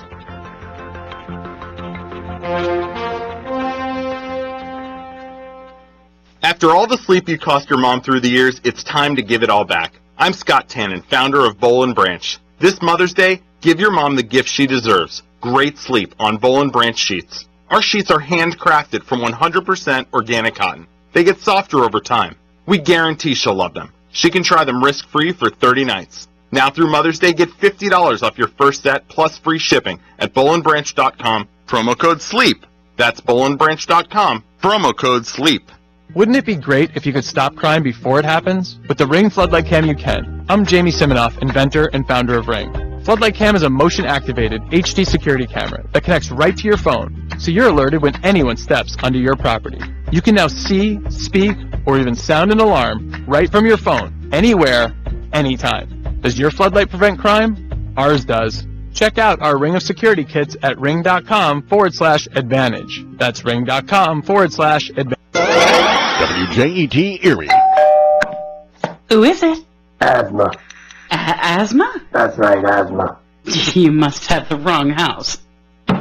Who's there? West Nile virus.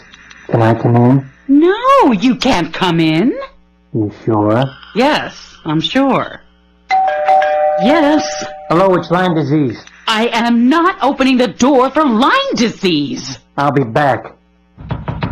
Who is it now? $5 billion in property damage. What do you want? I'm just spreading the love, ma'am. Go away. When household pests are in your home, you never know what kind of health and property threats they're going to invite over. This public service announcement has been brought to you by the National Pest Management Association. Visit pestworld.org to become more aware of the serious threats common household pests like mice, roaches, and termites can pose to your health, your home, and your family.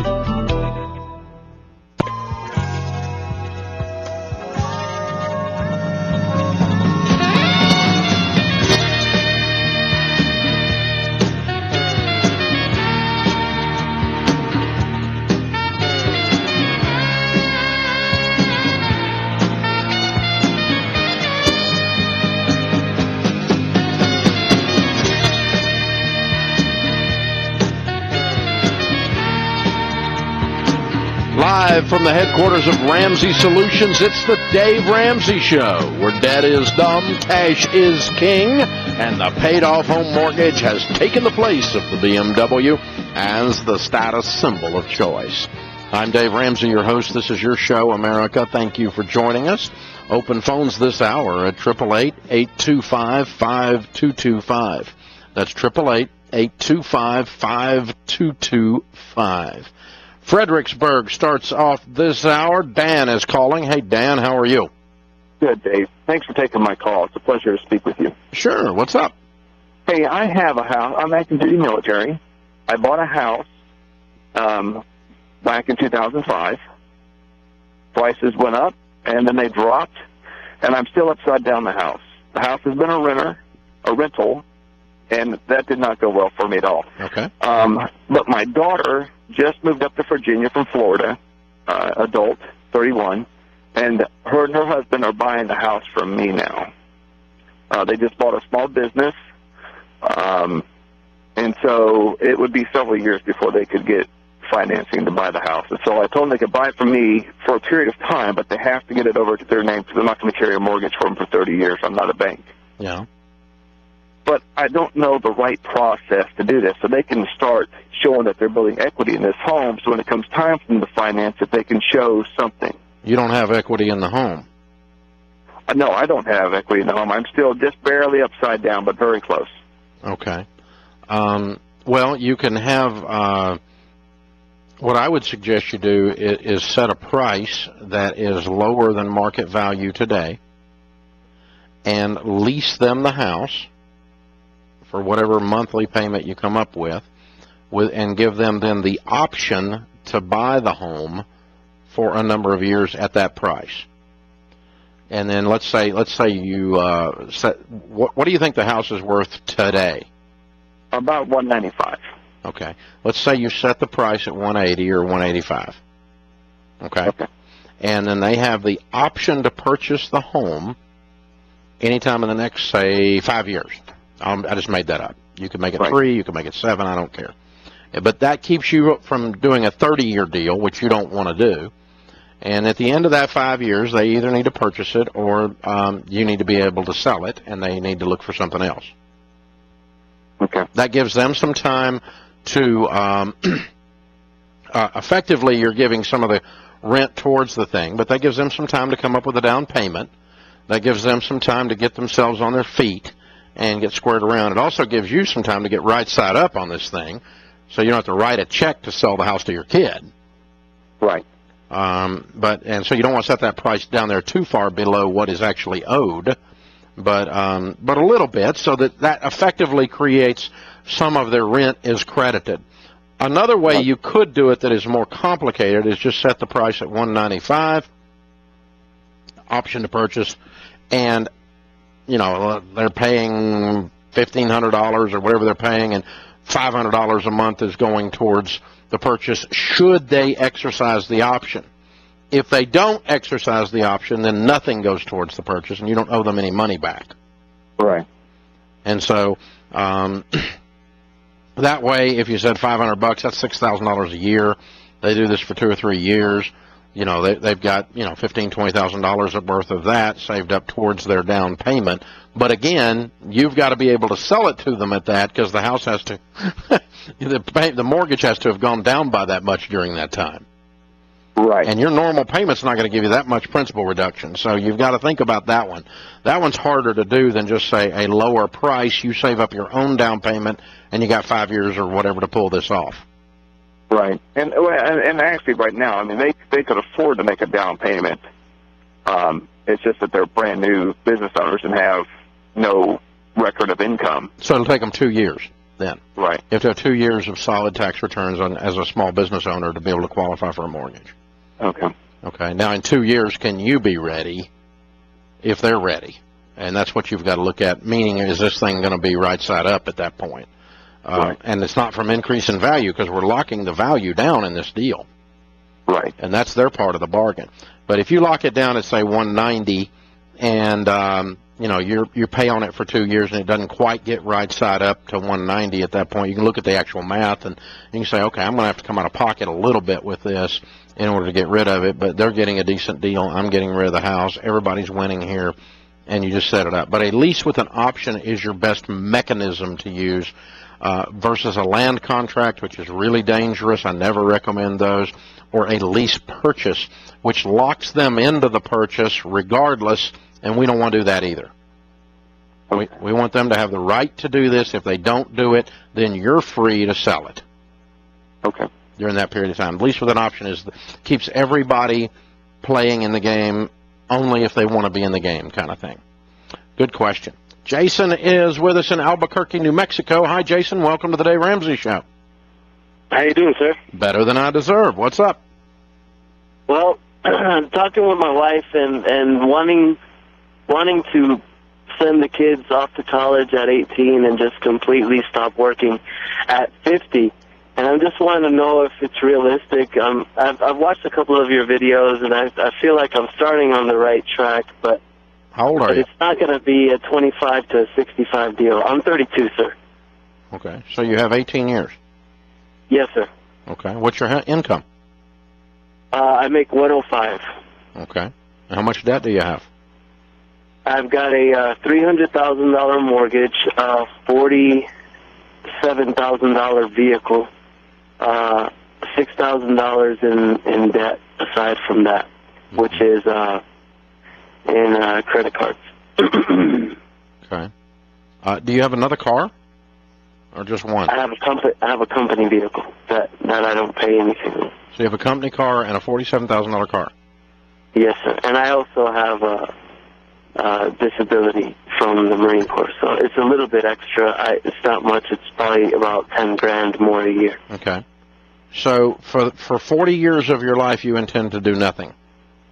I want to be on the beach, Dave. I just want to You want to sit on the beach for 40 years? It sounds boring, doesn't it? I don't want to do nothing, sir. I want to invest in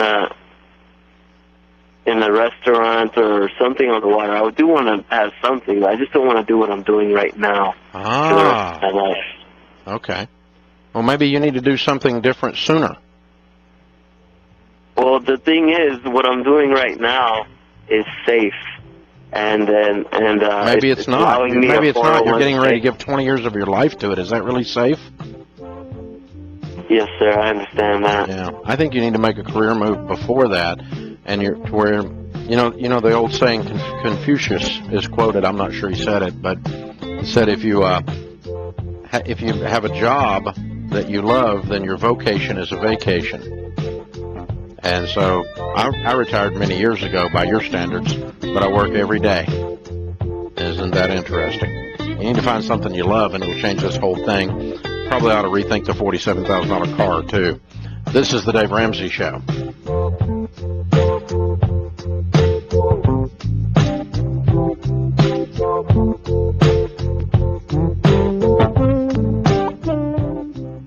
Hey, folks, if you're interested in winning $5,000 cash, then listen up.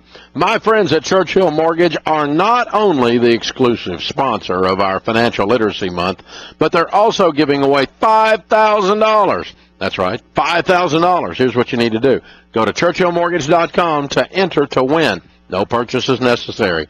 This Financial Literacy Month giveaway is just one of the many ways that Churchill is a big part of helping families become debt-free. Go to ChurchillMortgage.com and enter for your chance to be $5,000 closer to financial freedom. Again, that's ChurchillMortgage.com. This is a paid advertisement. Must be 18 years or older to win. This is a national sweepstakes not eligible in the state of New York. Churchill Mortgage Corporation, NMLS ID 1591, Equal Housing Lender, 761 Old Hickory Boulevard, Brentwood, Tennessee, 37027. Hey guys, Rachel Cruz here. If you haven't budgeted with EveryDollar yet, you have got to try it. I said goodbye to budgeting with pen and paper when I realized how easy it was to budget with EveryDollar. Even better, it's free. It takes less than 10 minutes to create your budget, and my favorite thing about EveryDollar is I can access my budget and track my spending on the go from my phone. EveryDollar is helping millions of people take control of their money. Create your free budget today at everydollar.com. That's everydollar.com. Emily in Tulsa is a single mom who wants to know how to get out of debt and continue to pay her bills. Well, Emily, you need a new career that will increase your income. My suggestion is you check out my friends at Career Step. Career Step offers training to quickly prepare you for a career in healthcare with options to work from home. They also help with job placement, and if you enroll today, you may qualify for a free laptop or up to $400 off your tuition. Visit careerstep.com/Dave for details. Erie's News Talk Station, Jet Radio, 1400. Get ready for a night of real country music. One night loaded with favorites from Alan Jackson. Saturday night, September 23rd at the Erie Insurance Arena. Alan Jackson's Honky Tonk Highway Tour. I've been working all weekend, I'm tired, I don't want to sleep, I want to have fun, time for a good time. The songs you love. From the 2017 Country Music Hall of Fame inductee, Alan Jackson. And special guest, Leanne Womack. Oh, mama, the way that I'm living, lying in a Saturday Saturday, September 23rd, the Erie Insurance Arena. It's 5 o'clock somewhere. Don't rock the jukebox. Buy your reserved seat tickets now at the Erie Insurance Arena box office or ErieEvents.com. It's alright. Alan Jackson, the Honky Tonk Highway Tour, produced by Magic City Productions. I heard on the news about that 5-year-old who found his uncle's gun. The kid didn't know it was loaded. I heard on the news about that 14-year-old girl who was bullied online. For like a year, she couldn't take it anymore, so she got her dad's gun from his nightstand. I heard on the news about that guy who broke into someone's house, stole a gun from the hall closet. He accidentally shot his cousin in the head. She killed herself. And later, killed the owner of the store he was trying to rob. If you own a gun, you have a full-time responsibility. When you aren't using it, be sure it can't get into the hands of curious children, troubled teenagers, a thief, or anyone else who might misuse it. Your family, friends, and neighbors are all counting on you. Remember, always lock it up. For more information on firearm storage safety, visit ncpc.org. This message brought to you by the National Crime Prevention Council, the Bureau of Justice Assistance, and the Ad Council.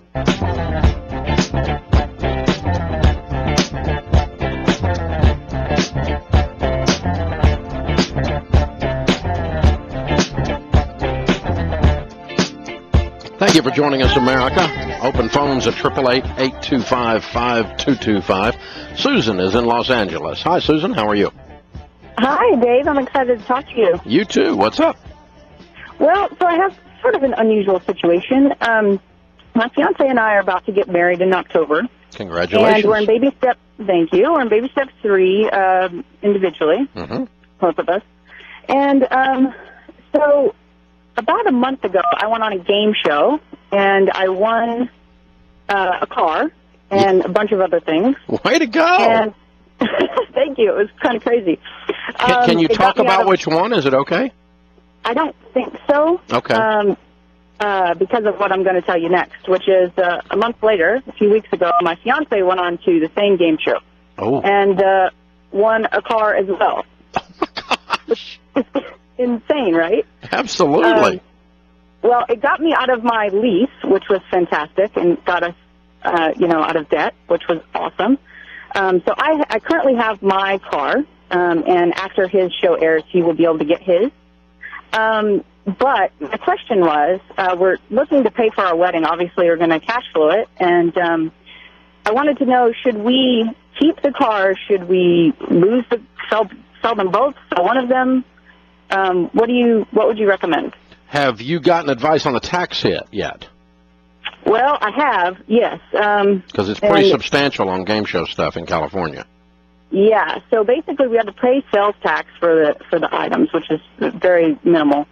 And then it will count as income on our next year's tax return for sure. Isn't there a special tax in addition to the regular income tax? Not that I've been told. They just said it would just count as income tax. Okay, I want you to go back and double check that. I'm not a tax expert, but if it's not there, it used to be. That California dinged you, and even the IRS at one point had a special extra ding for game show stuff. Okay. They just took an extra pound of flesh. And so you need to be prepared for that, number one. It's expensive to win things. I'm sorry? It's expensive to win things. Yeah. I mean, you got to come up with cash, and so you end up selling some of the stuff to keep the other stuff, so to speak. So what's the car worth? So the first one we won was a Fiat Top, so it was worth like $19,000. Well, that was MSRP. We probably wouldn't get that for it. Right. And then the other one was a Mini Cooper, and that was worth around $23,000. Yep. All right. One thing you can do, and I've had people do this, if you don't want the car, is you can talk with the dealer, and they'll make you a deal on it. Right on the spot. Yeah, we actually tried that, but we weren't allowed to do that. So. Okay, all right.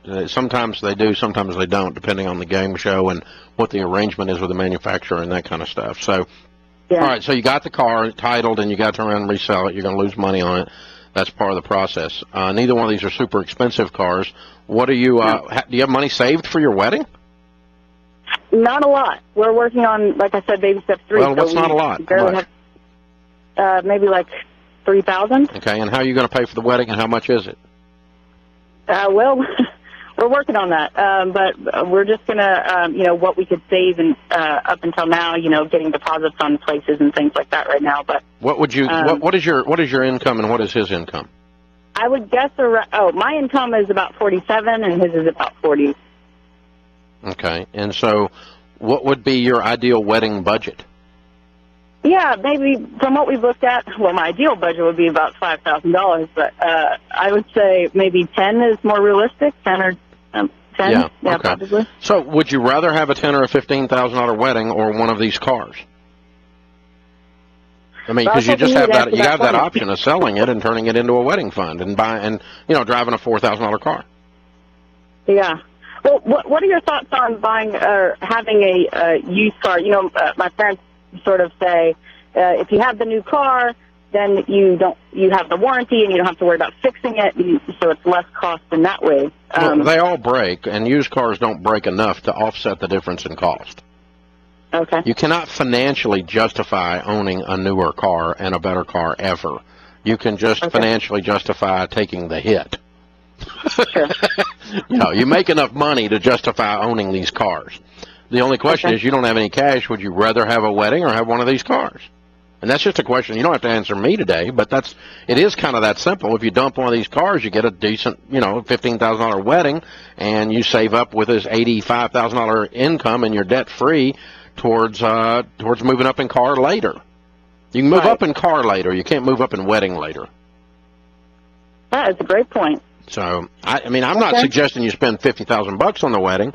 But I might be tempted to trade one of these cars I won and I didn't know was coming towards, some miscellaneous bills, a honeymoon, some wedding bills, making sure I got the cash set aside for whatever taxation is involved and all that kind of stuff. And if I'm in your shoes, I might be willing to make that trade. Because it's kind of found money. I mean, it's like, woohoo, the little cheer you gave when you won the thing. So, you might pick one of these or the other that you think, okay, 3 years from now, do I want to be driving this car? It was a Fiat and a Mini Cooper, if I remember right. Do I want to be driving those two cars 5 years from now, or did we just land in them because we landed in them? And it might be that you'd rather, he might rather have a pickup or something. I don't know. I'm just making this up, and it might not be true in Los Angeles, but anyway, might be. But so, you got to decide and just look at it that way. And I'm probably going to move that way if it's me, but that doesn't mean that it's necessarily the smart thing to do. Nothing on the page here is in the dumb column, so it's just a matter of preference. Tucker is with us. Tucker is in Orlando. How are you, Tucker? I'm doing good. How are you? Better than I deserve. What's up?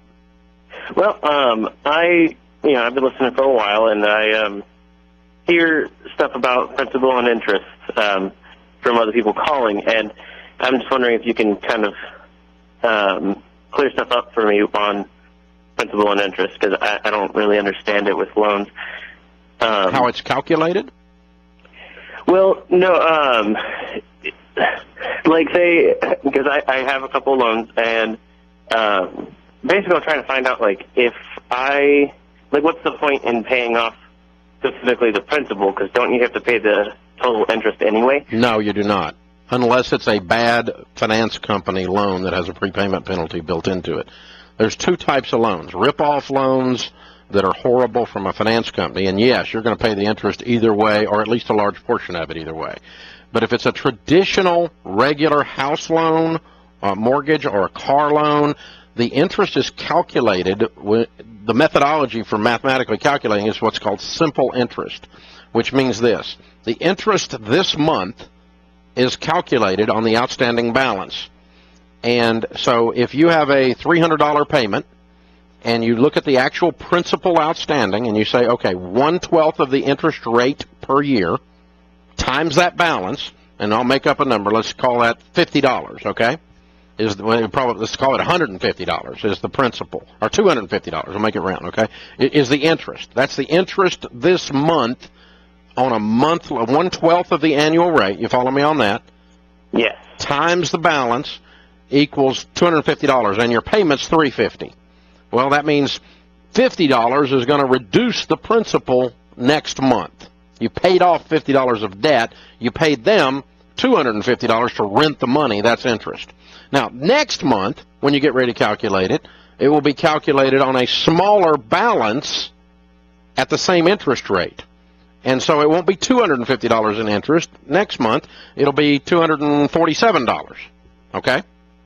Okay. And so $53 will go towards principal. I'm making this up, but that's how it, each month as the principal goes down, the amount owed goes down, more of your payment is going towards principal.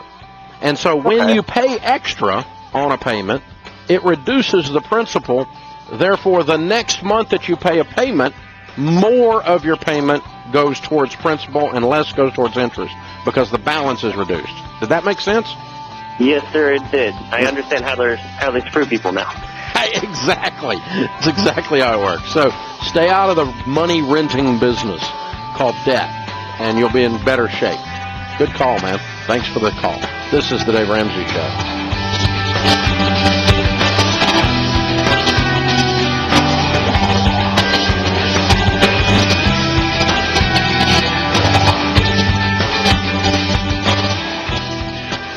I hate to see people waste money, and that's exactly what happens when you spend hundreds of dollars a year on ID theft protection plans like Trusted ID, LifeLock, ID Watchdog, and any of them. Well, let's face it, identity theft is a nightmare, and it's not going away, but there's no need to freak out and buy the most expensive plans out there because you think you're getting the best protection.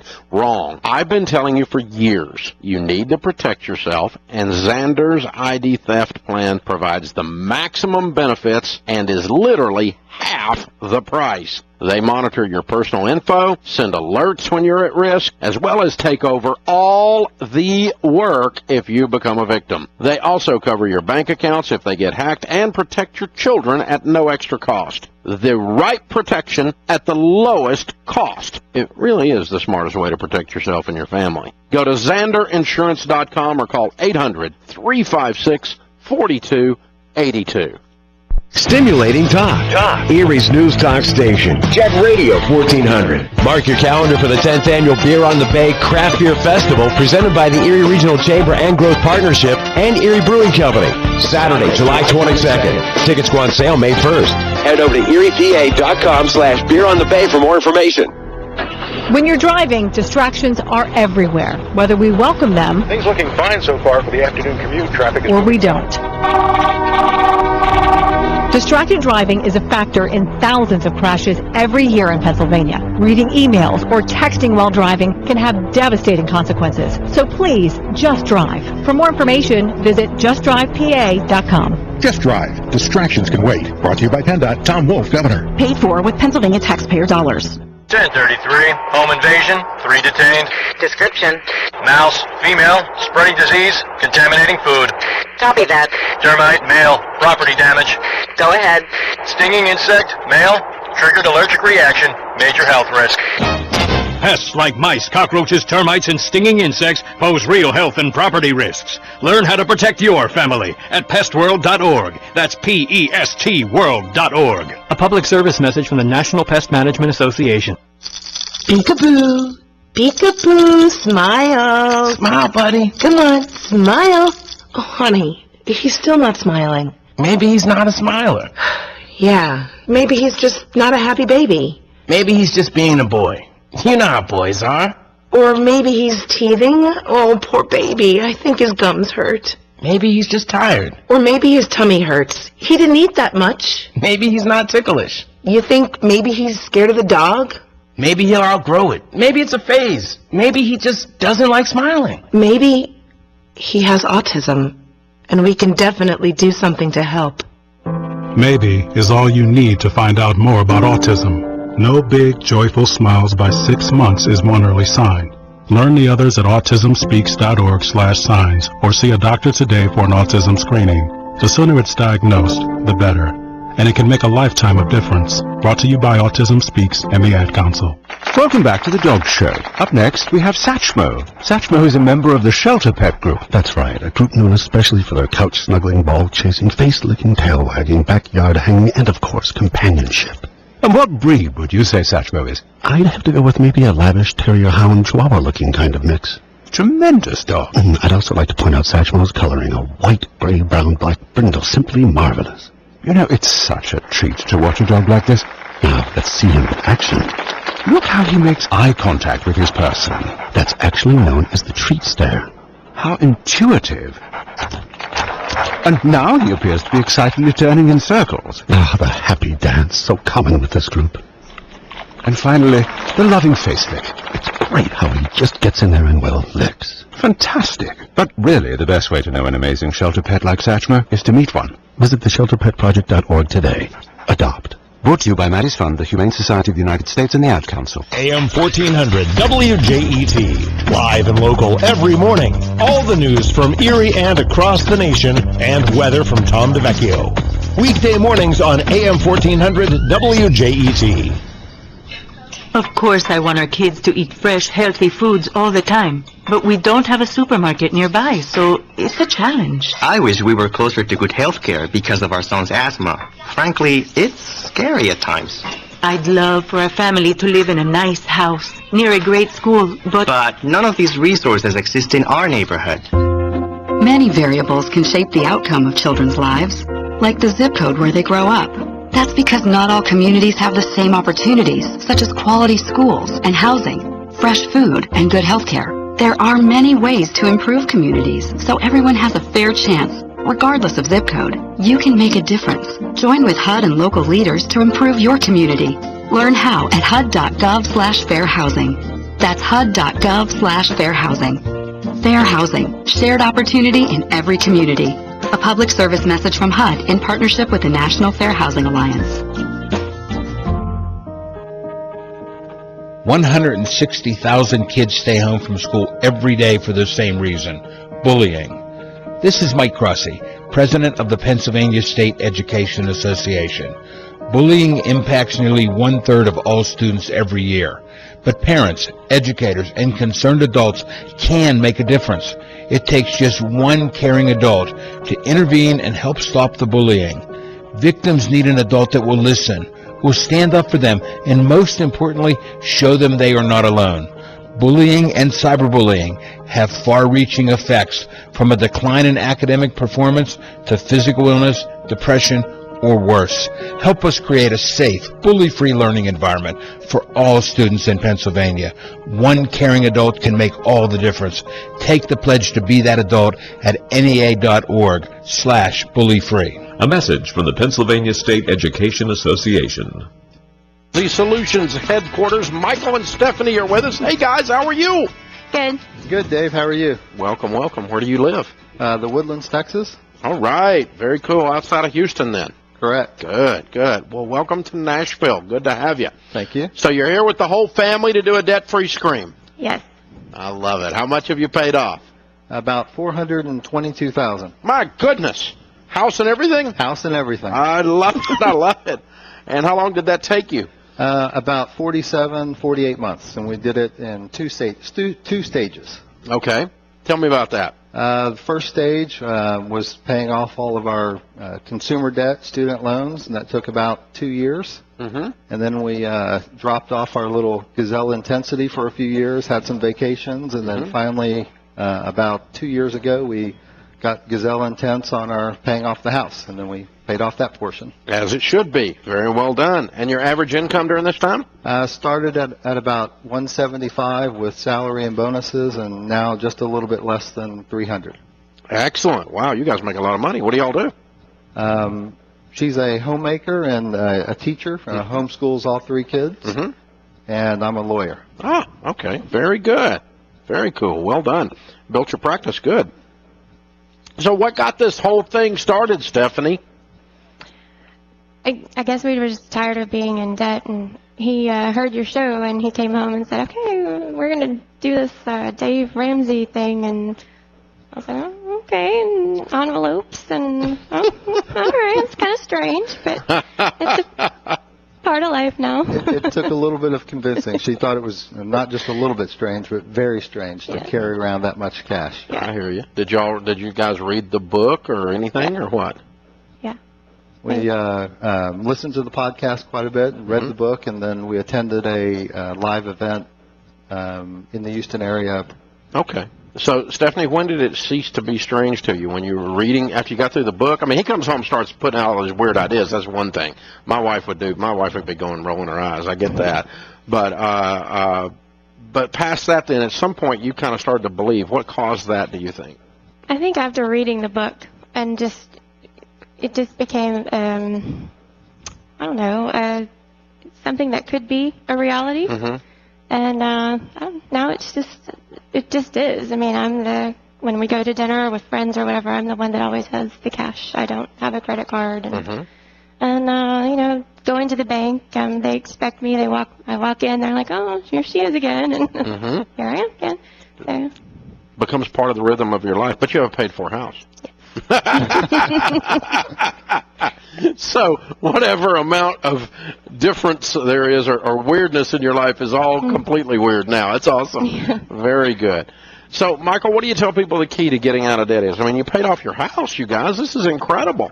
It's really just a matter of sticking with it. Like Stephanie mentioned, it's a little bit weird and a little bit difficult in the beginning, but once you get going with it, it becomes a part of the normal routine. And I think one of the things that in the beginning she was a little bit hesitant about it, and I used one of your lines, and I said, let's just give it a few months, and if we don't like it, we can go back, to credit cards and debt, and we never went back. Okay, that's fun.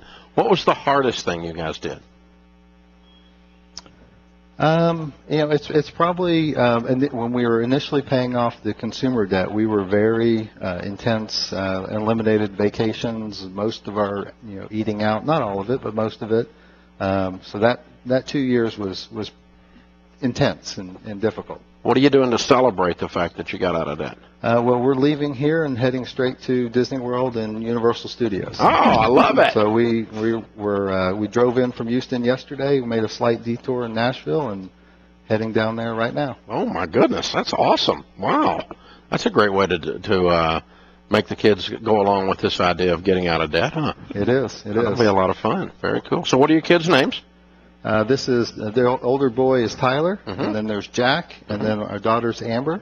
All right. And every afternoon on the way home from swim practice with Jack here, the 11-year-old, instead of listening to the radio or listening to any type of music, he always insists that we listen to the Dave Ramsey podcast.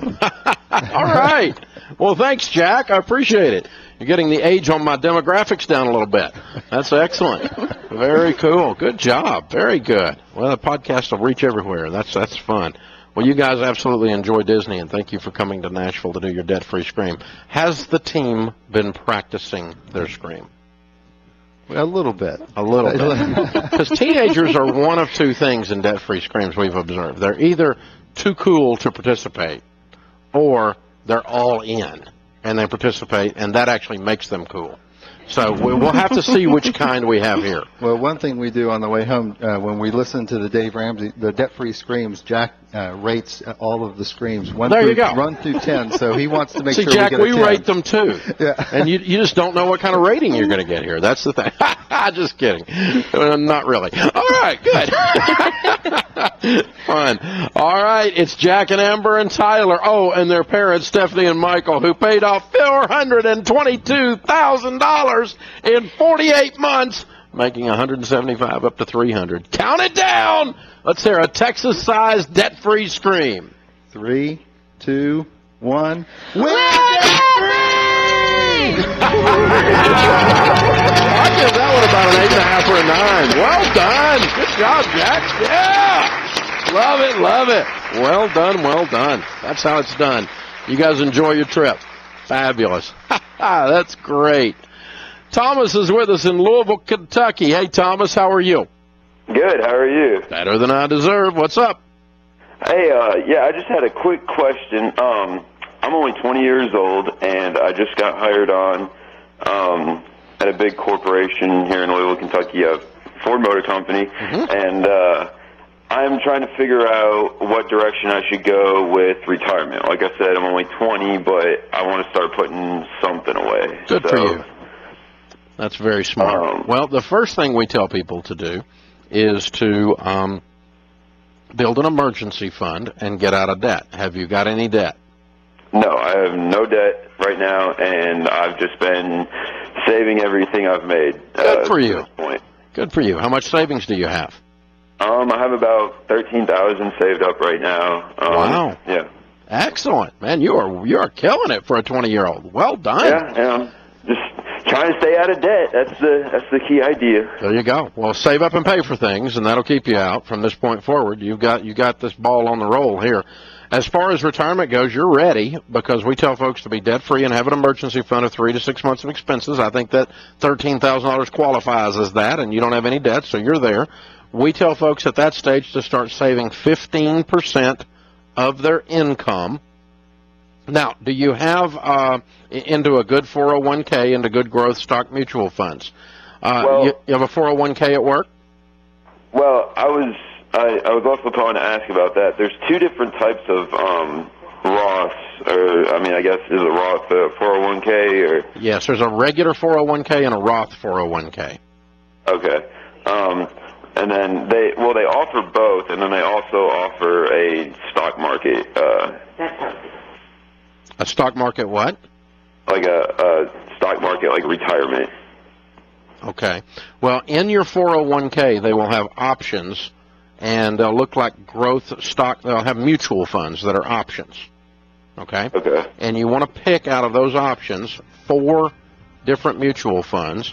And the 4 types I like are growth and income, aggressive growth, and international. Don't panic. I'm going to send you some stuff to help you with this. And okay. you buy ones that have long track records. Do they match on your 401k? No, they do not. Okay. Well, you would do a Roth 401k across those types of mutual funds with the longest possible match in them. And if you'll hold, I will send you a copy of the book, The Total Money Makeover, which will lay that all out for you and set you up to be able to win. And great job. You are way on your way there. Love it, Thomas. Congratulations.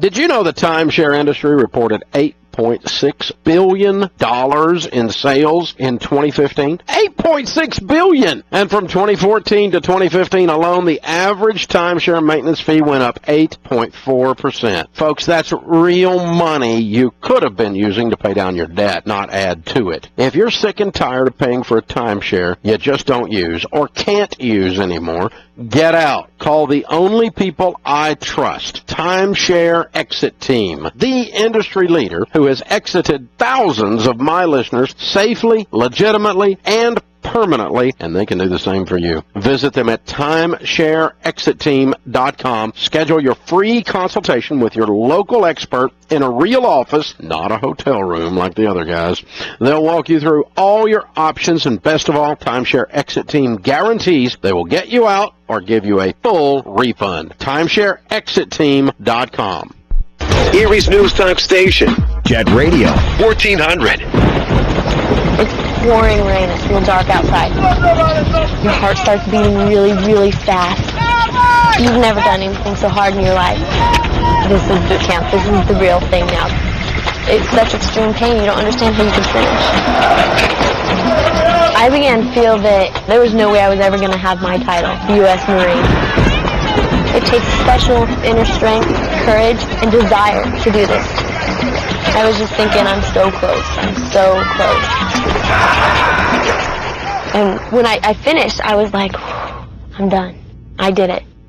The moment I will never forget is when this drill instructor that I admire so much comes up to me straight in front of me, put her arm on my shoulder and said, "Good morning, Marine."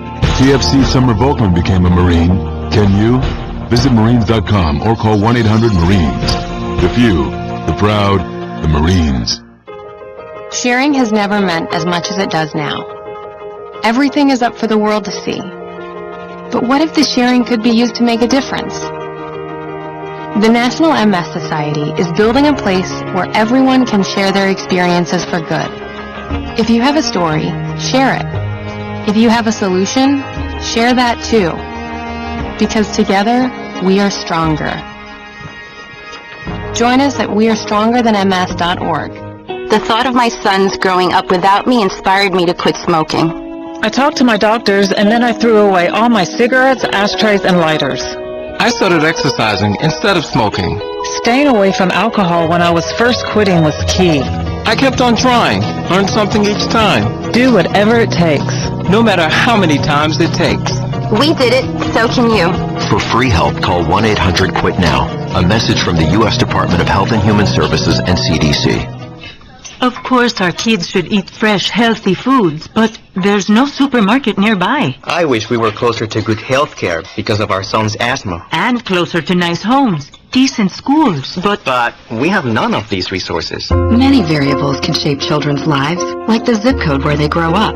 Learn how you can help improve your community at HUD.gov/fair housing. Fair housing, shared opportunity in every community. A public service message from HUD in partnership with the National Fair Housing Alliance.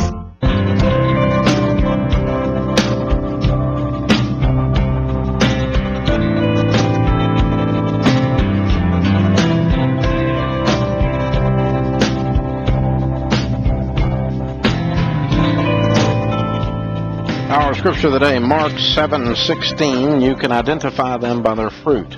That is, by the way they act. Can you pick grapes from a thorn bush or figs from thistles? That must be the message. You pulled that from a different version. Hardly recognize that scripture. It's so changed. Thomas Jefferson says, do you want to know who you are? Don't ask. Act. Action will delineate and define you. Jim is in Tallahassee, Florida. Hi, Jim. Welcome to the Dave Ramsey Show. Hey, Dave. Thanks for taking my call. Sure. What's up? Got a question for you. My wife and I have been on your program since September, and we've paid off about $25,000, got about $28,000 left in some medical bills and one or two credit cards. But we've paid off our cars, and really are driving the wheels off of them. I'm $172,000 on her car and $272,000 on my truck. Question I'm having is, hers is a really nice little Mercedes car, and it's starting to have a few engine problems and such as that. The car's worth, according to the Kelly Blue Book, about $6,500. I can put another motor in it and transmission for about $3,000 if I do the work myself. And I think the question I'm having is do I spend the money and, repair her car and keep just driving it, or do I I really don't want to go in debt again for another $5,000 or $10,000 loan. I just want to be able to keep on the track we're on, but I travel all the time, and I don't want to leave her stranded. Oh, I agree. But if you had $3,000 to put towards repairs and you put that with $6,500, isn't that a $9,500 car you could buy? It would be, but I got to get, with her car having the problems, I don't know if I could probably only get about $3,000 or $4,000 out of her car.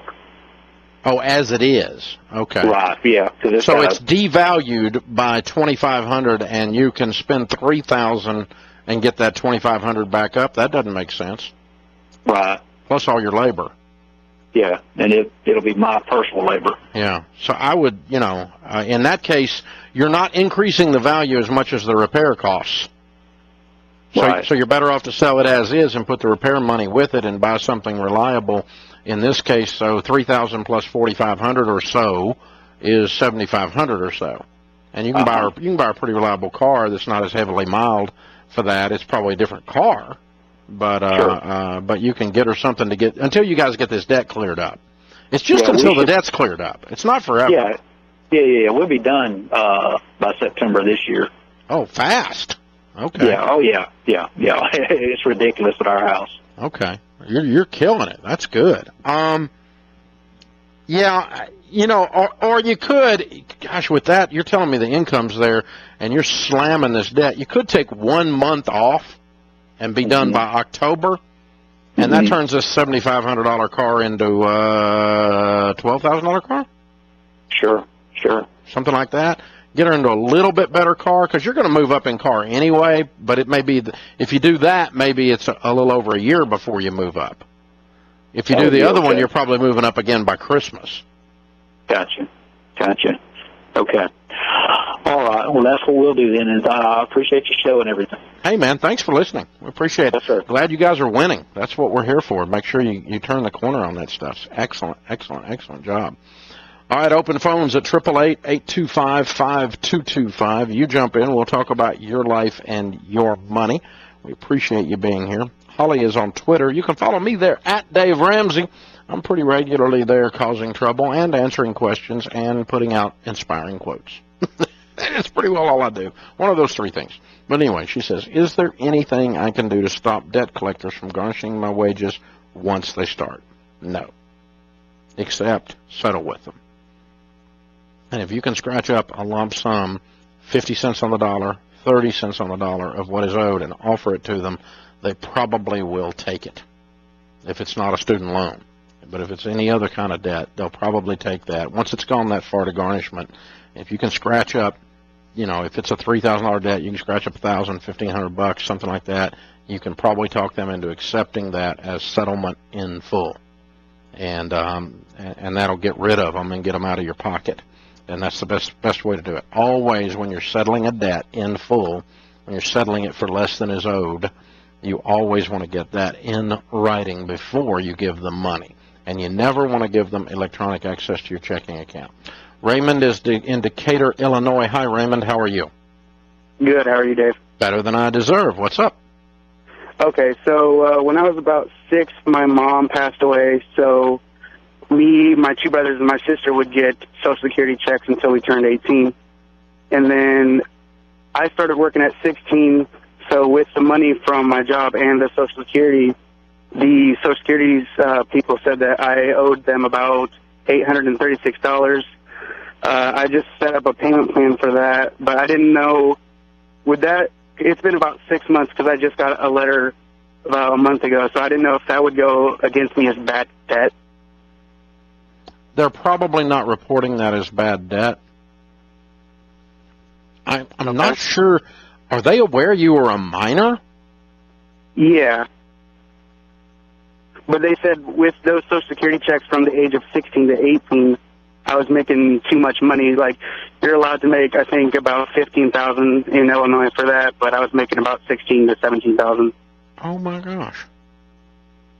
So they said I owe them about $836, but I didn't know. Like, it's been about 6 months, and I just got the letter in my name because my dad passed about in October, so it stopped going to him, and it came to me, and I just got it about a month ago. Oh, so you didn't even know it was there? Right. Have you ever pulled a copy of your credit bureau report? No, I haven't. You should. Okay. You should do that and see if it's on there. I don't think Social Security on something like that will be reporting it. I'll be shocked if you find that on there as a problem. I hope they don't. Oh, my gosh, that's so sad. What a deal. Well, that's, I don't think you're going to find that. But just pull a copy of it and look at it. You can pull a copy of your credit bureau from any one of the bureaus once a year, free. They have to give you a free one. So just go to somebody like TransUnion or Equifax and pull it, and you can pull all 3 of them if you want. Jessica is in Huntsville, Alabama. Hi, Jessica. How are you? Hi, Dave. I'm doing really well. How are you? Better than I deserve. I'm a little short on time. Go straight to your question. Okay. My question is, my husband and I were given a home outright because my mother passed away, and I'm trying to figure out, we're going to probably sell it. We're military, so we move quite a bit, and we don't live there and don't plan to live there. So we don't know what to do with the money. Okay. We're really Where are you in the baby steps? We have no debt except for one car. Okay. How much do you owe on the car? We owe about $16,000. How much will the house bring? About $230,000. Oh, wow. That's amazing. Yeah. Okay, now what was the house worth when you inherited it? How long ago did your mom pass? She passed away about 13 years ago, or 7 years ago, I'm sorry, and we have actually used it as a rental. Okay, any increase in value from the time she passed away will be taxed at capital gains rate. Okay. and you'll have to get your tax advisor. So you're going to set some of the money back for your capital gains taxes. You'll pay off the car. Baby step 3 is you put an emergency fund aside of 3 to 6 months of expenses. And if you're not buying because you're military and you're jumping around still, then you hold that money in investments. I'd throw some to the kids' college and make sure you're funding retirement, that kind of stuff. We're straight up the baby steps in the Total Money Makeover. I'll send you a copy of that. But, you know, for today, I'm going to end up investing the bulk of this. You got taxes, you got a car to pay off, you got an emergency fund to go in place, put some in retirement, enjoy some, give some, put some aside for the kids. But whatever's left past that, then I'm going to invest. Just set it in some good mutual funds until you're ready to buy. That becomes your house fund then. Wow, very cool. That puts this hour of the Dave Ramsey Show in the books. Our thanks to James Childs, our producer. Blake Thompson is our executive producer. Kelly Daniels, our associate producer and phone screener. I am Dave Ramsey, your host. We'll be back before you know it. In the meantime, remember, there's ultimately only one way to financial peace, and that's to walk daily with the Prince of Peace, Christ Jesus. Hey guys, it's Kelly Daniel, associate producer and phone screener for the Dave Ramsey Show, and you're in with Dave. That's right, if you want to get to Dave, you got to go through me first. Hey, this hour of the show is over, but you can find each 40-minute podcast on iTunes or Google Play. We're everywhere for free. Everybody wants a great retirement, but not everyone gets to experience it. So how can you guarantee that you'll be one of the lucky ones? Well, the first thing is to get rid of the idea that only lucky people get to retire. Luck has nothing to do with it. Reaching your magic number is tough, and it requires determination and hard work. It also takes connecting with professionals who want to help you achieve your goals. I call these pros your dream team because they want to help you reach your dreams. You can't go on autopilot when it comes to your retirement saving and planning. You need to know what's in your portfolio and when to make adjustments. SmartVestor is an easy, free way to find investing professionals who focus on you. Just go to ChrisHogan360.com and click on Dream Team to see a list of investing professionals in your area who want to help you. Don't leave your retirement to chance. Connect with a SmartVestor Pro and start building your investing strategy today.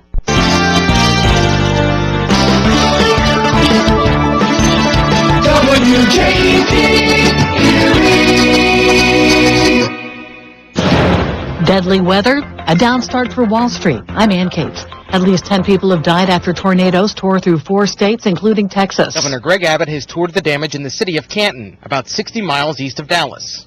The storms damaged or destroyed 5,000 homes and businesses across Van Zandt County. I've seen the rubble of what used to be homes.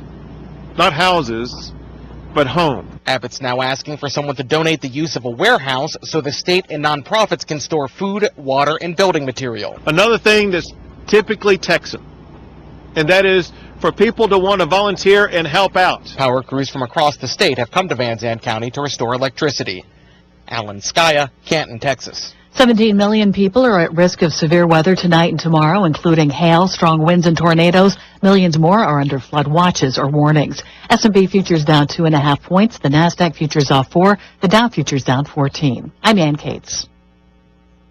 Tensions remain between the U.S. and North Korea. Correspondent Will Ripley. President Trump continues to be very ambiguous about what the United States would actually do if North Korea goes forward with a 6th nuclear test. But here on the ground in Pyongyang, they are anything but ambiguous with their rhetoric, blasting the U.S., calling them warmongers for deploying the USS Carl Vinson Carrier Strike Group to the waters off the Korean Peninsula, conducting joint exercises with the South Korean Navy. The Trump administration says it continues to work on a replacement for Obamacare. President Trump tells CBS's Face the Nation that a new health care measure is in the works that would reduce premiums and deductibles while making sure pre-existing conditions are covered. This bill is much different than it was a little while ago, okay? This bill has evolved. And we didn't have a failure on the bill. You know, it was reported like a failure. Now, the one thing I wouldn't have done again is put a timeline. That's why on the second iteration, I didn't put a timeline.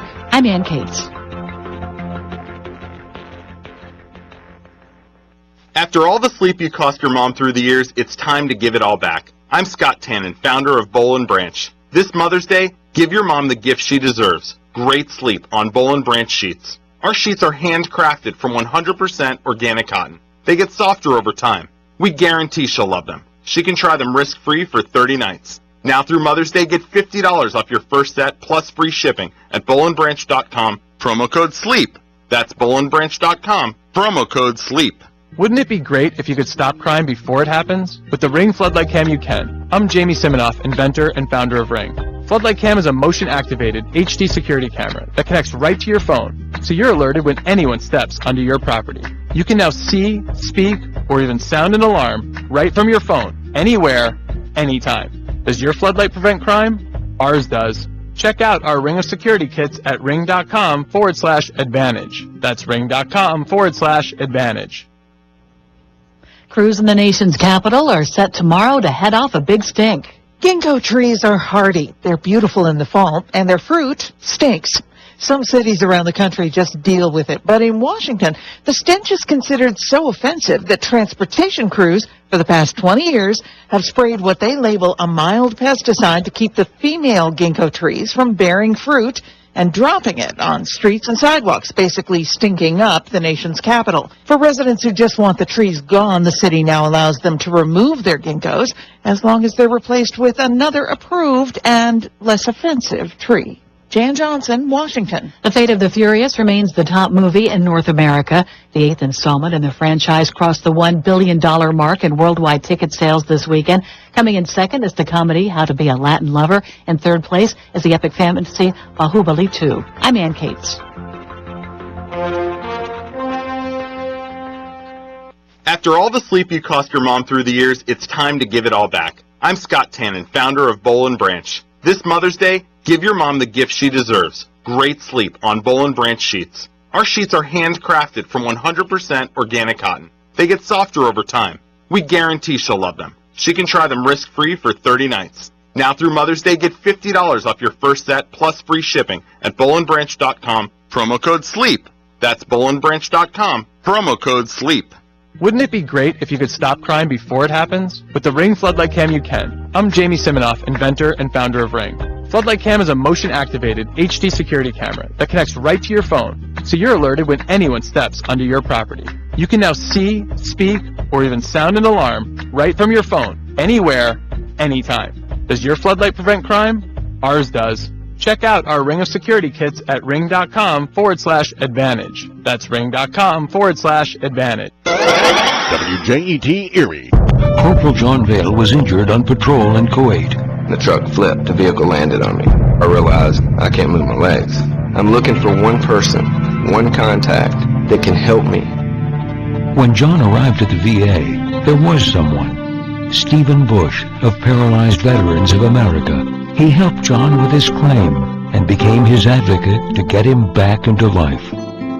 When I approach someone that's newly injured, I want them to feel comfortable that they're not alone.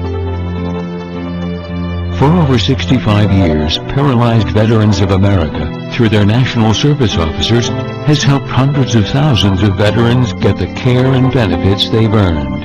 And their service is free to America's veterans and their families. If you need help with a claim or just navigating the system, contact us at pva.org. Paralyzed Veterans of America, changing lives, building futures.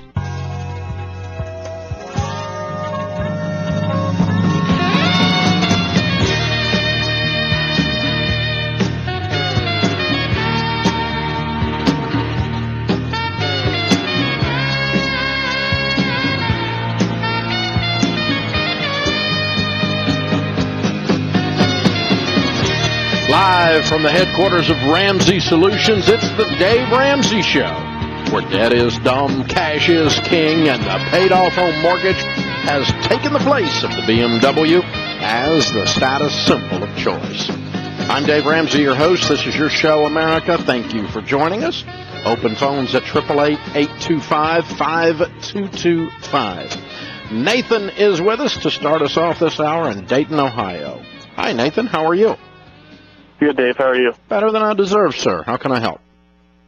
Well, my wife and I had a few questions. About a month ago, my grandfather passed away unexpectedly, and in his will, he had dictated that a certain percentage of money, about $14,000, be left to basically consolidate our credit card debt. So we would just have one monthly payment to basically kind of help us out.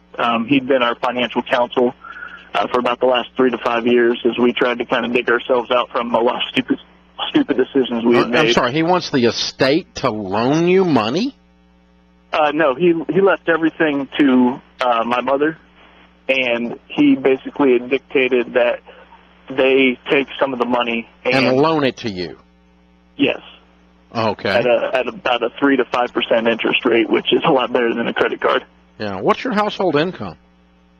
Last year, gross was about $55,000. And you have $14,000 in credit card debt.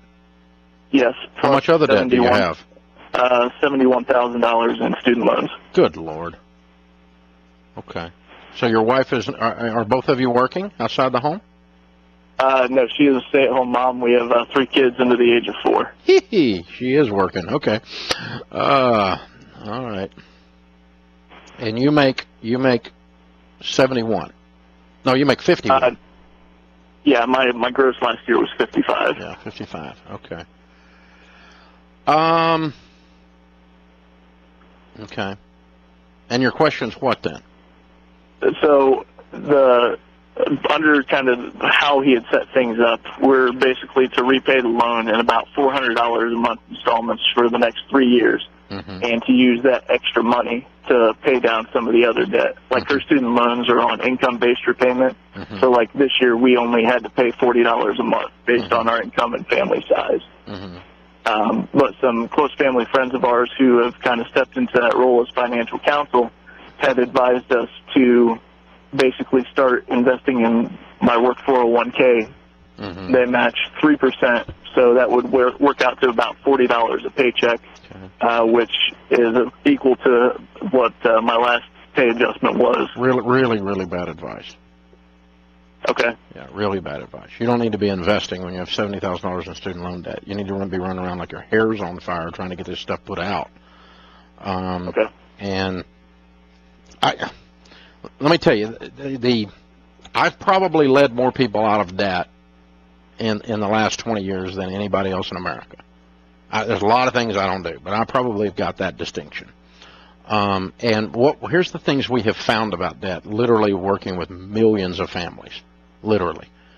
We have found that it's almost impossible to get out slow, and it's almost impossible to get out at medium speed. About the only way to get out is just go crazy. This level of passion to get rid of the debt, and it becomes consuming, causes people to pay off debt and become debt-free. You have such a ridiculous student loan balance that it's overwhelming emotionally, isn't it? Yeah. Yeah. And to do something to move the needle on that is just required in this situation. And so, in general, what we tell people to do is you can't borrow your way out of debt. And while your grandfather meant well, and I appreciate him trying to help, you being in debt 3 more years on $13,000, that's in the land of stupid. I mean, you've got to get that paid off a lot faster than that. If you want to do this loan, that's fine. But I got to tell you, it changes your relationship with your mother. She just became your banker. And the borrower is slave to the lender.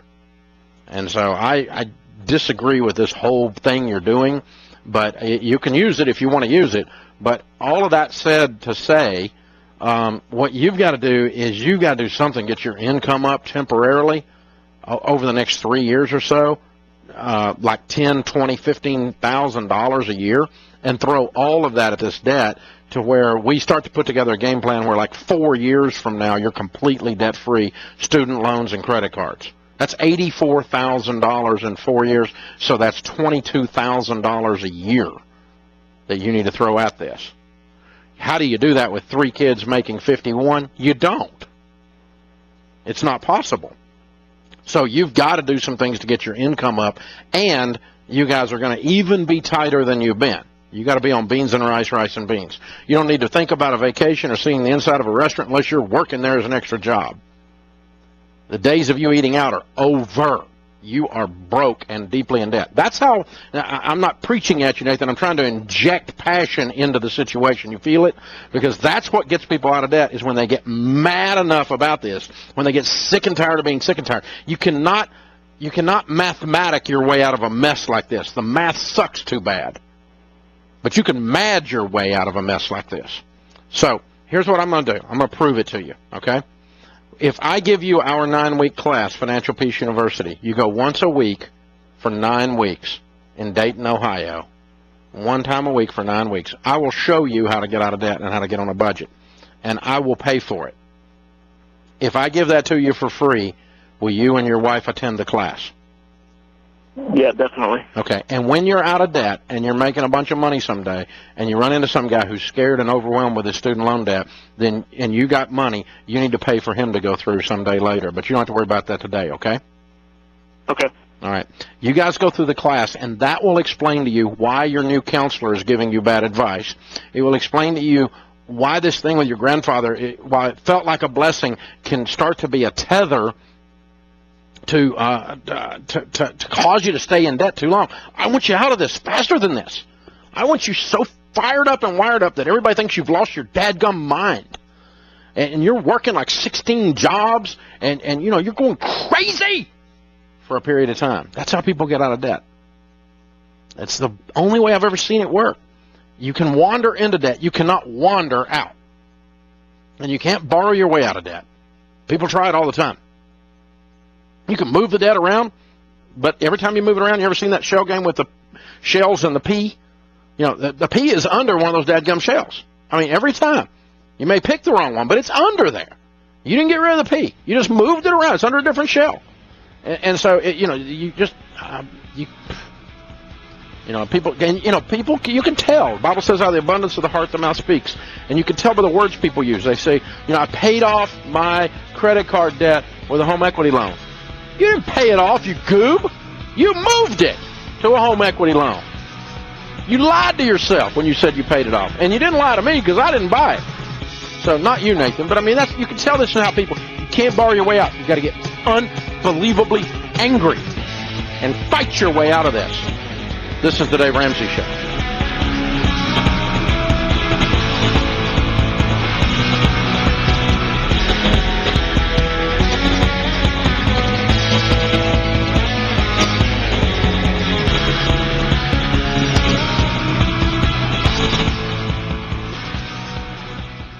When I think of spring, I think of intense cleaning, warmer weather, and starting over. It's a great time to declutter your life, and more specifically your budget. Start with your groceries. My friends at eMeals make it incredibly easy to control your grocery budget and still make amazing, healthy, easy-to-prepare meals at home. I'm telling you, folks, eMeals is the way smart families do dinner. So get started today. Go to eMeals.com and sign up for your free 2-week trial. eMeals.com. Hey, Rachel Cruz here. So there's this amazing mattress company called Tuft & Needle that you have to check out. They make affordable, comfortable mattresses that ship direct to your front door. Before, my husband, Winston, was dealing with some back issues, but now on our Tuft & Needle mattress, he's sleeping great. We love our Tuft & Needle mattress, and since they start at only $350, you won't blow your budget on an overpriced mattress ever again. Try Tuft & Needle for 100 nights risk-free at tn.com. That's tn.com. Taking control of your money is not out of reach. All it takes is some discipline. The right tools and a plan can help you reach your goals. That's where we can help. Our online store is packed full of great tools and resources to help get you on a plan, stick with it, and start seeing results. If you're not sure where to begin, our #1 best-selling bundle, the Starter Special, is just what you need. This exclusive bundle includes my all-time bestseller, The Total Money Makeover, plus the ebook of the new national bestseller, Love Your Life, Not Theirs, from Rachel Cruz. You'll learn 7 healthy money habits that will help you live the life you want. Plus, you'll get a deluxe envelope system to help you control your spending, 2 DVDs to help you dump debt, and more. There's a reason why it's our best-selling bundle, because it works. And it's only available online at DaveRamsey.com. Visit us today or call 888-22-PEACE. That's 888-227-3223. WJET Erie. A future to believe in. Student Greg Burns. Working with kids, I feel like I can change other people's futures. Student Lakin Brown. I had an elementary school teacher. She was a great teacher. She believed in me when no one else did. She inspired me. Teacher Hannah McCarthy. Oh, I think my kids can change the world. I know they can. Success starts here for my students. My success starts here. To learn more about today's public schools, go to successstartshere.org. Sponsored by the Pennsylvania School Boards Association. So you see, son, good manners are very, very important. Someday, many years from now, when you're a grown-up, you'll be a man. And when you are, you should be a gentleman. Do you want me to go through it one more time? Yes. Yes, please. Yes, please. Exactly. Always say please, thank you, you're welcome, and excuse me. Sit up straight, hold doors open for ladies. If a door's shut, then knock first. Don't burp, don't swear, don't speak with your mouth full, don't reach across people's plates, keep your elbows off the table. What table? And don't interrupt. While we're at it, don't stare, don't use foul language, don't call people names, but do remember people's names. Always share your toys, play nice, and cover your mouth when you cough or sneeze. On the bus, give up your seat to anyone who has trouble standing. Bottom line, treat others the way you'd like to be treated. Got it? Got it. And stop picking your nose. Most parenting is hard to do in just 2 minutes. But spending just 2 minutes twice a day making sure they brush their teeth is easier and could help save them from a lifetime of tooth pain. For fun 2-minute videos to watch while brushing, visit 2min2x.org. That's 2min2x.org. A message from the Partnership for Healthy Mouths, Healthy Lives, and the Ag Council. I never get the flu. My kids don't need more shots. I don't have time. We're all healthy. No matter how you build your excuses, the flu can blow your house down. I can't believe I used up all my sick I time. missed a week of school during finals. Now my baby has it because of me. The hospital? Keep your foundation strong. Vaccinate.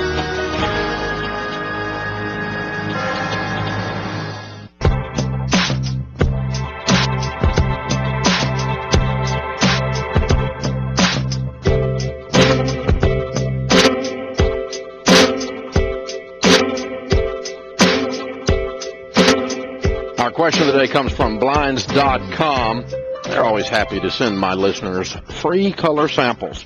That way you can be sure you totally love the color and the texture of your top choices. You ever see something online and your computer looks like a different color than when you actually get it at home after you bought it? Well, that doesn't happen when you order from Blinds.com because they'll send you out the free color samples ahead of time so you know what you're getting into. Plus, Blinds.com, if you're buying window blinds and stuff from them, their prices crush, destroy, beat up, kill the prices of other places. Always put in the promo code Ramsey and you'll see the best possible deal out there. Blinds.com. Bonnie gives us our question. I have a 17-year-old stepdaughter who used to live with us. We bought her a horse to start barrel racing. When she decided to move in with her mom, we let her take the horse. She was not taking care of him, so we took him back and are going to sell him. She now thinks that she should get half of what he sells for. My husband and I are disagreeing on this. I don't think she should get anything, as it was I who paid for the feed and care of the horse. What's your opinion? Well, you bought it for her as a gift. She can't take care of it. You're selling it. She didn't get anything. That's what my opinion is. But this sounds like wicked stepmother stuff. So you need to be real careful that you're not the one delivering these messages, because otherwise Cinderella will have a problem with her horse. And that's what's going on. Her mom's involved in this discussion in the background. You ever see one of those things where the guy has the dummy sitting on his knee and the ventriloquist thing, right? And so that's what's happening. The mother is a ventriloquist in the background. You need to get half that money, and it's your wicked stepmother won't let you have it. That's what's going on now. That 17-year-old at Dave Ramsey's house would not get that money. And partly wouldn't get it just because she thought she was entitled to it. Hello. That might be one of the reasons right there. It's amazing. 17-year-olds own the world. Don't believe me? Ask them. Oh, my gosh. Some of them are great, but all right. Brad's in Denver. Hey, Brad, what's up in your world? Oh, hello, Dave. Thanks for taking my call. Sure. My wife and I are getting near retirement age. I'm 61, she's 58. And I'm calling you in regards to what I should do with my mortgage. God's blessed us with about $1.5 million in our 401ks and our IRAs. We've got about $190,000 that could be liquid. And my mortgage, I've got 18 years left on my mortgage. My mortgage is about $190,000. That's what's left on it. Do you have an emergency fund in addition to the 190 liquid? The 190 liquid is my emergency fund. Okay. So my thought is, do I pay off the house today, and then and not worry about the mortgage? Correct. And start at my age, start my emergency fund again? No. Or should I, maybe just add another $3,000 or $4,000 a month to my principal and just pay the house off early, or just let it go for the next 18 years? Well, definitely not the last option. I'm going to pay it off today, and that means you're going to have to pull a little bit out of retirement because I'm not going to leave you without an emergency fund. Are you both retired? No, I'm working. My wife is retired. What's your household income? It's about 130. Okay. Well, 190 is not your emergency fund then. You would have an emergency fund of 3 to 6 months of household expenses. If you don't have a mortgage, 3 to 6 months of household expenses might be 30 or 40 grand. Yes. Okay. And so, I would probably pull that much plus taxes out of my 1.5 million, and I would use the rest of that in 190,000 and just be debt free like today. You know what? I wouldn't do that. Let me stop a second. I would pay off the house today and take your income and start rebuilding your emergency fund. And if in the interim you have an emergency, you just touch your 1.5. But you don't have to cash out the 1.5 today. And I'd rather not. I don't want to be hit up with I don't either. That's why I changed it. Yeah. Yeah. It's liquid enough. Right. You can get your hands on it. It's in mutual funds and so forth. So you make 130. How many years have you made 130? 20. And so you've been saving for how long to get 1.5 million? Oh gosh. Since we got married. So what do you do for a living? I'm a salesman. How long have you been married? 38 years. So 38 years. When you guys got married, were you broke? We were very broke. Okay. But we've never lived beyond our means. And we've always made sure we put money into an IRA, and we took advantage of 401k, and we've always made sure we save money first before any bills and anything. Hey, America, meet Brad. Brad is a millionaire. 38 years he's been working and putting money into his 401k. 38 years he lived on less than he makes.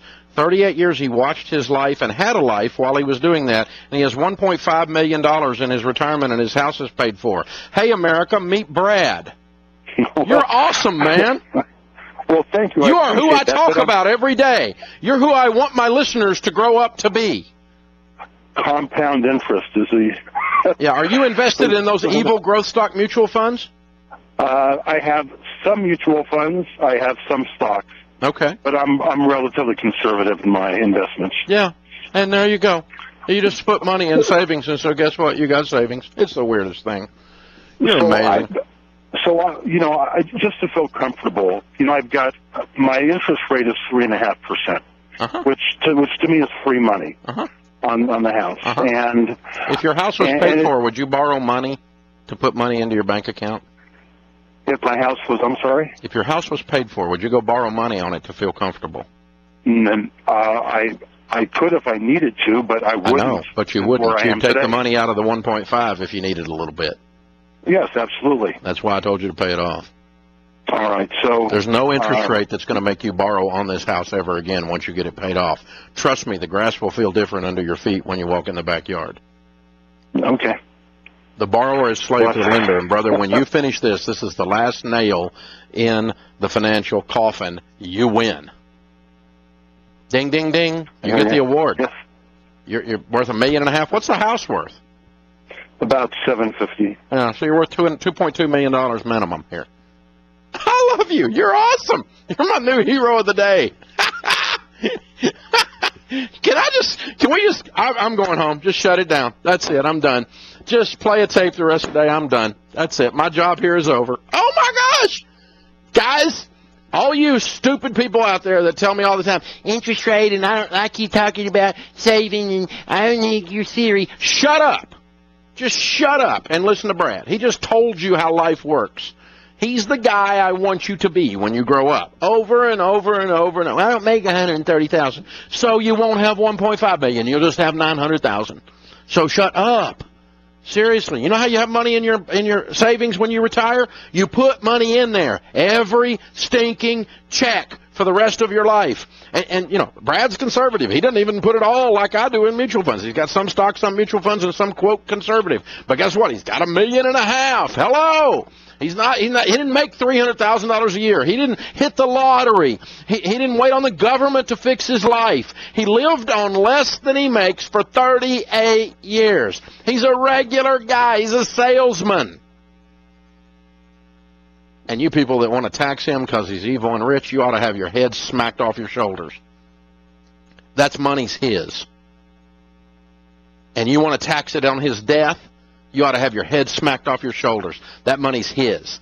His family lived right. And you have no rights to his private property. None whatsoever. And I don't care if you use a gun or a government. When you take money from people, you're a thief. This is how it works, guys. He's the guy.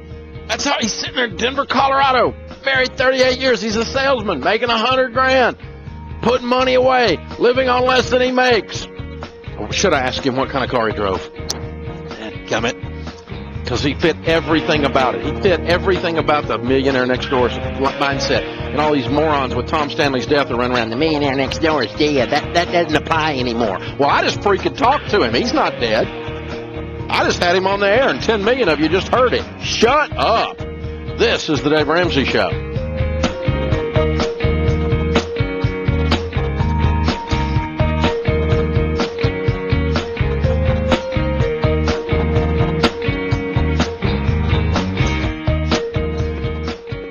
As a business owner, hiring the right people is one of the most important things you'll ever do. Finding people that understand your mission and align with your core values can sometimes be difficult. That's why you need to be able to explore as many candidates as possible. I recommend ZipRecruiter. It's the best way to find the perfect hire. With ZipRecruiter, you can post your job to 100+ job sites, including social media networks like Facebook and Twitter, all with a single click. You can also find candidates in any city or industry nationwide. Just post once and watch your qualified candidates roll into ZipRecruiter's easy-to-use interface. Quickly screen candidates, rate them, and hire the right person. Find out today why ZipRecruiter has been used by Fortune 100 companies and thousands of small and medium-sized businesses. Post your jobs on ZipRecruiter for free at ZipRecruiter.com/Dave.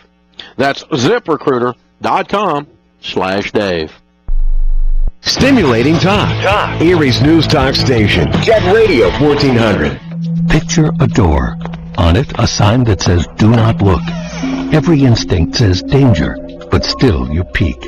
Inside, a room full of cockroaches, which can trigger asthma attacks, rodents that contaminate food and transmit disease, and termites which cause billions in property damage each year.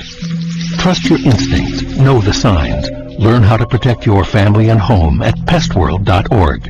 A public service message from the National Pest Management Association. A promise was made. A promise that hit the beaches of Normandy. A covenant that split the skies over Berlin. A vow that captured Iwo Jima. A promise was made. A solemn oath that liberated Seoul. A sacred trust that defended Quezon. A pact that dug into Nang. A contract that weathered Tet. A promise was made. A pledge that stormed the desert in Iraq. A bond that patrolled door to door in Fallujah. An IOU that braved IEDs in Kandahar. A promise was made to America's veterans. A promise we all must keep. DAV fights for all veterans and their families so they get the health care, financial benefits, and support they earned. If you're a veteran who needs help or you'd like to help us keep the promise, visit DAV.org. Welcome back to the Cat Show. Up next we have Nico. Nico is a member of the Shelter Pet Group. That's right. A group known especially for their sunspot sleeping, ball chasing, leg rubbing, couch purring, bed leaping, and of course companionship. Wonderful. And what breed would you say Nico is? I'd have to go with a tabbyish Persian kind of mix. Tremendous cat. I'd also like to point out her coat's wonderful mix of colors. Is it black, gray, black, brown? Somewhere in between. Indeed. You know, it's always special when we get to see a cat like this. Just look how she struts. It's like she owns the place. And how she's so incredibly cute in her indifference to demands. A strong-willed feline. Ah, and see how she curls up and cuddles her person. The pitch on her purring is simply perfect. Nice one. I know. Fantastic cat. Fantastic indeed. But really the best way to know an amazing shelter pet like Nico is to meet one. Visit theshelterpetproject.org today. Adopt. Brought to you by Maddie's Fund, the Humane Society of the United States, and the Ad Council. Okay, Simon, what are you wearing right now? Nothing. That's right. And what do people normally wear? Clothes. Exactly. So now Mama's going to teach you how to dress yourself. Clothes keep us warm, they look good, and if we go out without them, the neighbors will talk. So it's important to know how to get dressed. Here's how it's done. Underwear always comes first, name tag at the back, then pants, then shirt. Get the first button in the right hole, or you have to start all over. If you're wearing a tie, it goes over, round, through, and pull tight. Tuck your shirt into your pants and zip up your fly. Socks going first, then shoes right on right, left on left. With shoelaces, just take the ends, cross them over, switch the loops. The rabbit goes down the hole, pull tight, and you're left with bunny ears. I love bunnies. Good to know. Now remember, spots don't go with stripes, socks don't go with sandals, and if you've tucked in your shirt, wear a belt. Got it? Why are your pants on your head? Most parenting is hard to do in just 2 minutes. But spending just 2 minutes twice a day making sure they brush their teeth is easier and could help save them from a lifetime of tooth pain. For fun 2-minute videos to watch while brushing, visit 2min2x.org. That's 2min2x.org. A message from the Partnership for Healthy Mouths, Healthy Lives and the Ad Council. My son Aiden has asthma. Secondhand smoke has triggered his asthma so badly, he ended up in the emergency room and spent multiple nights in intensive care. Now he's on a whole bunch of medications. My tip to you is, don't be shy about telling people not to smoke around your kids. Half of U.S. kids are exposed to secondhand smoke. If you or someone you know wants help, call 1-800-QUIT-NOW. A message from the U.S. Department of Health and Human Services and CDC. Okay, so 5 tacos of cheese and a large soda, that's $10,012. Please drive around. Wait, 10,000 what? It's obvious you're buzzed and driving. I've only had a few. I'm fine. Yeah, the food's $12, but getting pulled over for buzz driving could cost you around $10,000 in fines, legal fees, and increased insurance rates. Please drive around. Actually, just park and come in. Nothing kills a buzz like getting pulled over for buzz driving, because buzz driving is drunk driving. Brought to you by the National Highway Traffic Safety Administration and the Ad Council. Today, my new dad threw a barbecue. I burnt everything. And then we played catch. I broke Mr. Lewis's window. And then, somehow, my hand. My hand! And then my dad even let me drive his car. The hospital's on the right! It was a rough day. It was a great day. You don't have to be perfect to be a perfect parent. Thousands of kids in foster care will take you just as you are. For more information on how you can adopt, visit adoptuskids.org/PA. A public service announcement from the U.S. Department of Health and Human Services, Adopt U.S. Kids, and the Ad Council.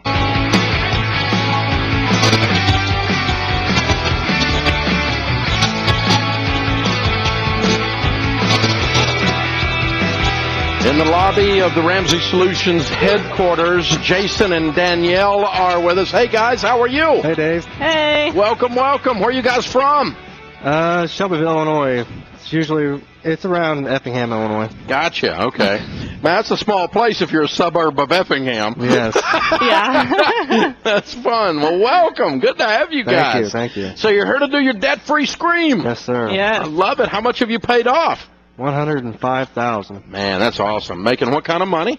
We started at 40, and we're just over 6 figures now. Wow, good for you. What are you doing? She's an occupational therapy assistant, and I'm a medical coder. Got it. Very cool. And how long did it take you to pay off your 105? 35 months. 30. Boom, zoom, zoom. Yes. Well done. That's a pretty incredible pace. Yeah. Did you sell anything? We sold a car. Okay. How much was it? We got $13,500 out of it. Okay. So that was a little bit of it. Yeah. Got things started or whatever or kept them going along the way. So, what kind of debt was this, Danielle? Mainly just it was our house. It was yeah, our the house. mortgage. You paid off your house? Yeah. Yes. Oh, my gosh. That's awesome. What's the house worth? About $130,000, $140,000. So this is house and everything. Yeah. We got it all. Man, just like that. So what happened 35 months ago that made you guys change your direction and decide you're going to go crazy and get out of debt? I just heard you on the radio, and you inspired me, so I figured we'd give it a go. Yep, it's all you. So he comes home, Danielle, and says, we're going to live on beans and rice. We're getting out of debt. What'd you say? I was kind of leery at first, but I'm really on the board, so. I bet now, yeah. How's it feel to not even have a house payment? That's awesome. It feels really good. That is very neat. And how old is this young man? He's 2. He's 2 years old. So he came in the middle of this then? Yes. Okay. And what's his name? Braxton. Braxton. All right. Very cool. Well, he looks like he's ready. That's good stuff. So what do you tell people the secret to paying off $105,000 in 35 months is? Working together. It really helps. And working. A lot. A lot. I worked a lot of overtime. How many hours a week you been working for the last 3 years? Oh, gosh. Too much. Both of you? A lot, yeah. Yeah. Both of you. So it's okay. Now you get to see Braxton again, huh? Yeah. Yeah. Really. I guess. That's very cool. Was it worth it? Definitely Absolutely. worth it. Definitely. How old are you two? 28. And I'm 30. Okay. All right. Very cool. That puts you in a pretty cool place at that age to not even have a house payment and be making over $100 a year. Yeah, you've got places to go. This is amazing. Yes. All right, Jason, Danielle, and Braxton, count it down. Let's hear a debt-free scream. $105,000 paid off in 35 months. 3, 2, 1. We're debt free! Yay! I love it! Well done, you guys. Well done. Man, that's awesome. All right, Zach is with us in Louisville, Kentucky. Hey, Zach, how are you? I'm doing pretty good. Thanks for not packing it up and going home after that last caller. I appreciate it. No troubles. Yeah. Okay, my question is this. We would like to sell our house because, number one, just to get it in a better school system, and number two, to get a lower house payment. And we have $7,000 in debt currently. $5,000 is a home equity. We pay approximately $175 per month on that. And then the other $2,000 is your favorite Sally Mae. Okay. And so basically, we have a home repair that we need to make to sell the house. There was a storm, a tree uprooted, took a big chunk of our driveway out. It would take about $2,000 in what we have. Did you not have insurance? Well, it was actually before we bought the house. And it was just, it's on a part of the driveway that's, it's further down the driveway, but, a buyer, I don't think, would want a big eyesore like that. Well, you bought it.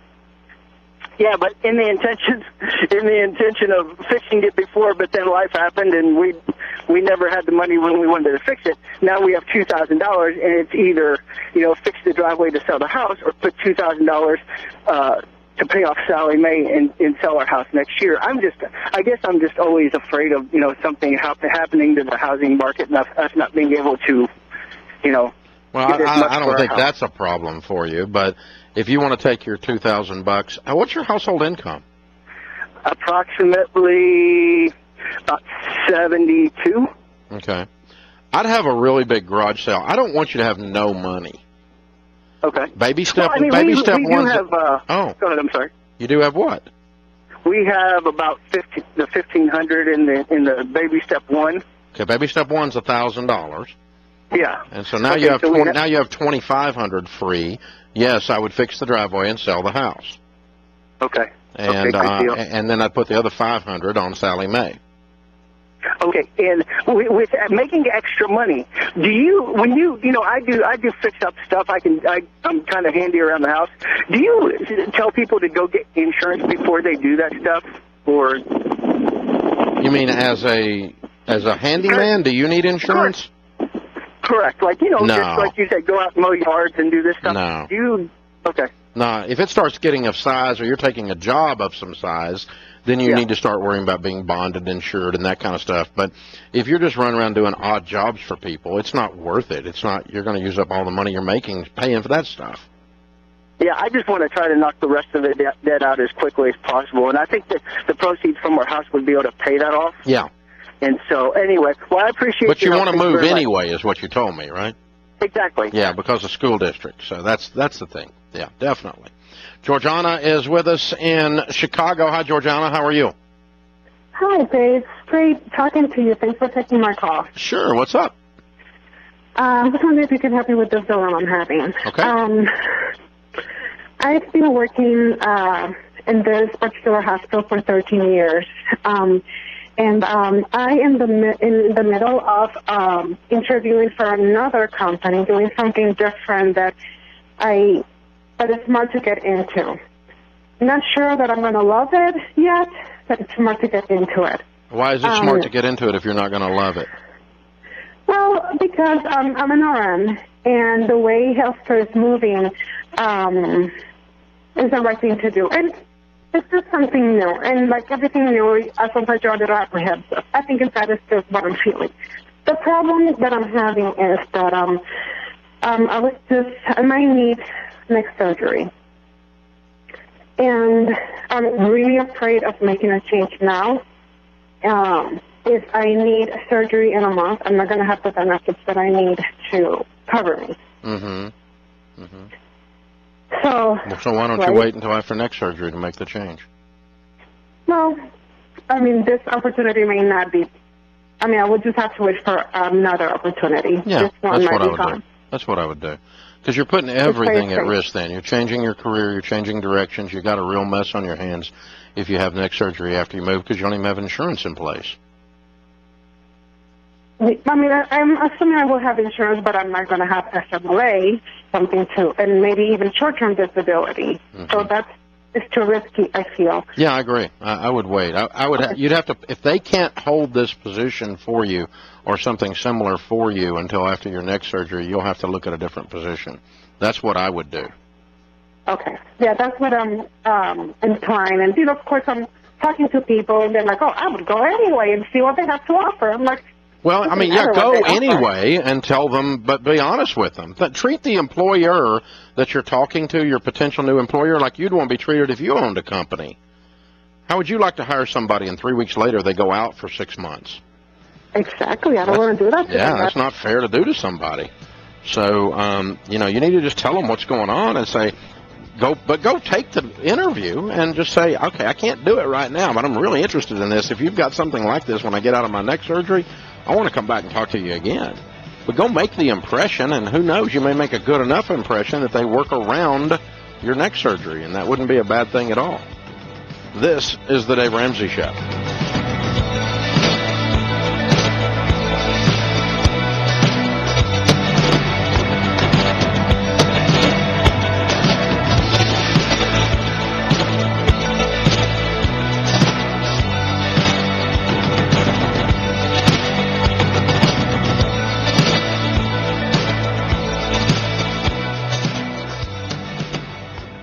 Over the years, I've seen so many families suffer by not having life insurance. It's not that they didn't care. It's just that they didn't know, so they did nothing. That's a huge mistake. Listen, husbands and wives, moms and dads, think about it. If you died, how would your family pay the bills, the mortgage, the food? This is what life insurance is all about, and term life is the only way to go. It's not expensive and it's not complicated. Stop wasting money on cash value plans. You need 10 to 12 times your income in protection, and I recommend 15 or 20-year plans. I also only recommend Zander Insurance and have for almost 20 years. These are the people I use, and they only offer the plans I recommend. Call them at 800-356-4282 or get instant quotes online at ZanderInsurance.com. Trust me, these simple steps will let your family know how much you care. That's ZanderInsurance.com. Erie's News Talk Station, Jet Radio 1400. A message from DAV to all returning veterans. Thank you. Thank you for doing your duty. Thank you for doing our bidding. Thank you for laying it all on the line. Thank you for stepping up and not backing down. Thank you for putting your future on hold to put our enemies on notice. Thank you for putting your buddies' lives ahead of your own. Thank you for putting yourself in harm's way. Thank you for defending our freedom, for displaying your honor, for being a hero, even though you don't want to be called one. For all this and more, DAV thanks you. And we're here to help you. Expert DAV advisors will make sure you get the health, disability, and financial benefits you were promised and earned. If you're a veteran, visit DAV.org for free help. And again, thank you. I'm a firefighter. A teacher. I'm a farmer. I'm a barber. A waitress. A mom. We're all part of your community. Every day we move in and out of each other's busy lives. It's easy to take for granted all the little moments that make up our everyday. Some are good, others not so much. But that's life. It's when you experience a moment of uncertainty, something or someone's behavior that doesn't seem quite right. These are the moments to take a pause. Because if something doesn't feel right, it's probably not. It's not about paranoia. Or being afraid. It's about standing up and protecting our communities. One detail at a time. Because a lot of little details can become a pattern. We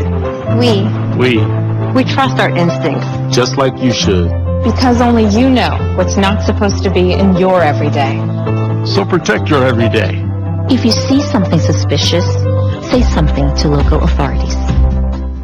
Okay, what are you wearing right now? Nothing. That's right. So Mommy's going to teach you how to dress yourself. Underwear always comes first, name tag at the back, then pants, then shirt. Get the first button in the right hole or you have to start all over. Socks going first, then shoes, right on right, left on left. With shoelaces, just take the ends, cross them over, switch the loops, the rabbit goes down the hole, pull tight, and you're left with bunny ears. Got it? Why are your pants on your head? Most parenting's hard to do in just 2 minutes. But 2 minutes twice a day making sure they brush their teeth is easier, and it could help save them from a lifetime of tooth pain. Visit 2min2x.org to find out more. A message from the Partnership for Healthy Mouths, Healthy Lives, and the Ad Council.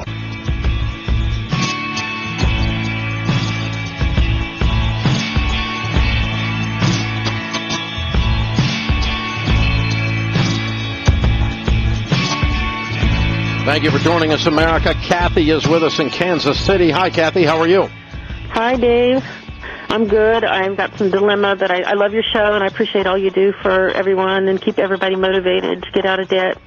It's a wonderful thing. Thank you. How can I help today? Well, okay. I'll try to make this brief. My father, 7 months ago, he lived in Florida. Myself and my brother's sister live in the Kansas City area. We moved him up here. He has lived with my family for 7 months. I take care of him full time. I've taken leave of absence from my job. I've taken care of many business things. He has some properties down there, and there's been a lot of, not so great things. He has dementia, and he wasn't taking care of things properly. So the thing is, there's 3 of us as power of attorney, myself, my sister, my brother. Now, one of the properties is a salvage yard down there, and we have no clue what's going on down there, and now the rent is not getting paid on time, and it's kind of a big concern because my dad has a lot of debt, or not debt, he has no debt really, but he has a lot of money going out to maintain these properties, insurances, taxes, those sort of thing.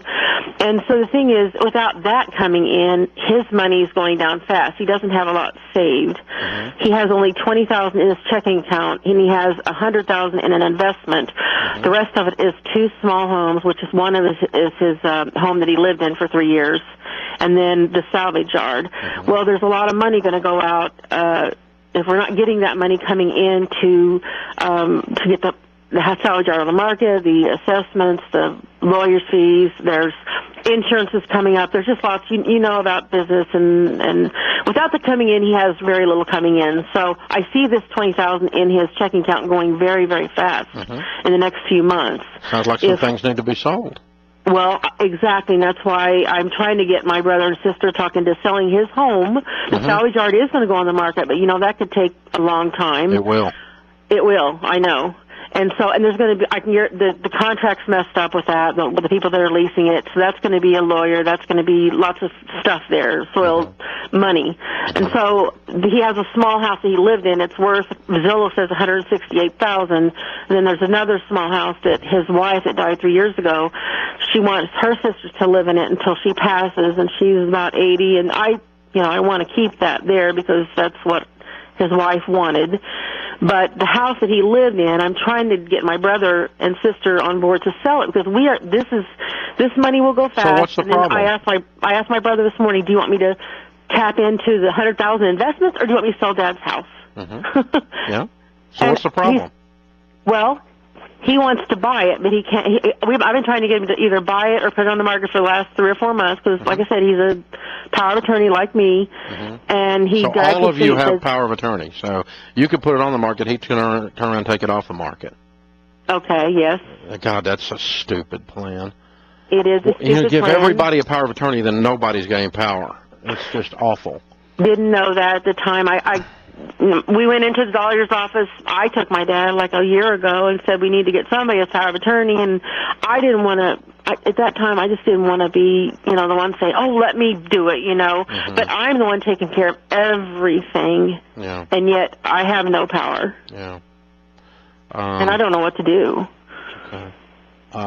Call him and tell him that you're going to send him an email or a letter to follow up the conversation. That he needs to decide if he's going to buy it within a week. And if not, you're going to list it. How will that work without him? Well, it'll work because you put it on the market and list it. You have power of attorney to do that. But then he can take it off. Well, he's not going to because he doesn't do anything. Yeah. What happened to your phone? Oh, you can't hear me? No, I can't. Okay, now I can. Okay, sorry. So he's not assertive enough to take it off. Well, for 3 months he's been talking about it and done nothing. Well, this morning he offered, well, I'll just pay half of, it's worth like $165,000 according to Zillow, and it's a nice neighborhood. It's one of the smaller houses in the neighborhood, and so he offered to pay like half of what it's worth this morning. I said, how is that fair? Why would you sell it for half of what it's worth? I know. There's 3 of you. Exactly. That's so unfair to everybody. And it's me because I'm the one keeping Dad from going broke 24/7. Yeah. I'm the one took a leave of absence for my job. No, I mean, if you want to take your third, if he wants to take his third off, right, and go ahead and buy it and reduce, and then you guys redo the will and reduce his portion in the will by that much, that's fair. Take his third off? I can offer that, you think? Yeah. I mean, that's not misbehaving. As long as that doesn't leave your dad in a problem. Because see, as a power of attorney, all of you have a fiduciary responsibility to your dad to take care of his money and his stuff for his benefit. Right. Not for his son's benefit. Right. Not for his daughter's benefit, for his benefit. But if you think he would, in this situation, sell it and let it go, and let him knock that off and take it out of his share of his future inheritance, that would be mathematically fair, and that'll still give you enough cash probably to support the situation until you get this other thing going. But you need to lean on this other thing. I mean, why haven't these people paid their rent? You need to get all up in their business. Oh, we are, but it's, it's a long story, and there's a lot of loose ends there. Yeah, I'd be tying up the ends and shortening the story. Yeah. Well, we got an appraisal going now. We want to put it back on the market, and I don't know how all that's going to go in effect, but we have to get it sold because we can't. It's not a tenable situation. So, yeah, you need to liquidate that. And, and I hope you can honor your stepmother's wishes. But at the end of the day, as a power of attorney, you're not the power of attorney for your stepmother. You're power of attorney for your father. You're right. And you have to take care of him first and foremost. Secondly, if you can help someone else along the way, your brother or your stepmother's sisters, I think I heard that right, then yeah, you can. But you just can't take care of everybody here. You don't have enough money to take care of everybody. Everybody doesn't get a cut of this, and then your dad still be okay. And again, you have a fiduciary responsibility, meaning you're supposed to act on his behalf only. That's what fiduciary means. You're acting on someone else's behalf. Responsibility for this, and so you got to be real careful from a legal standpoint that you don't do something that's not good for your dad and that benefits someone else. So no, you can't sell that to your brother at half off. Absolutely not. The courts could come back on you guys for that. No, absolutely not. Hope that helps. Open phones at 888-825-5225. Eric is with us in Raleigh. Hi, Eric. How are you? Doing well, Mr. Ramsey. How are you? Better than I deserve. What's up?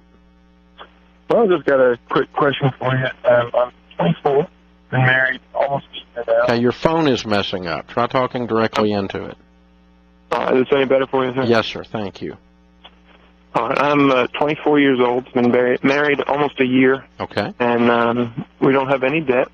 Okay. We in the midst of kind of saving for a 2-year plan, 3-year plan to maybe get a house in the near future and rent in the meantime. Good. What I'm trying to figure out is life insurance. We have no, financial liabilities to anything, no kids. Mm-hmm.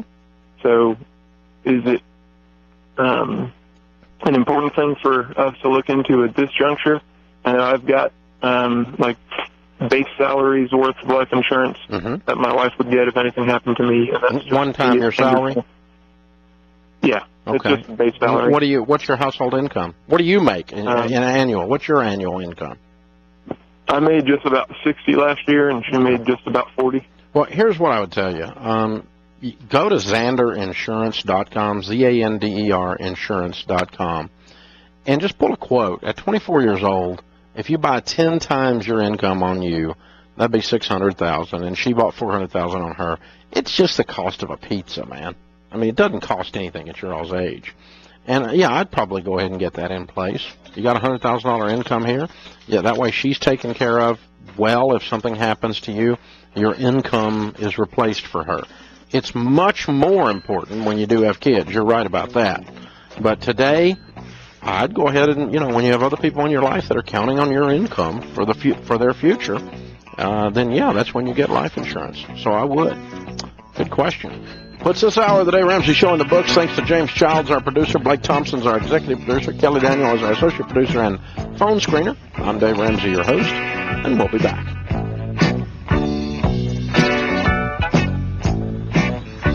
Hey guys, it's James Childs, producer of The Dave Ramsey Show. In this hour, the show is over. But we have big news. You can now find us on Sirius XM. For channel information and times, go to DaveRamsey.com/show.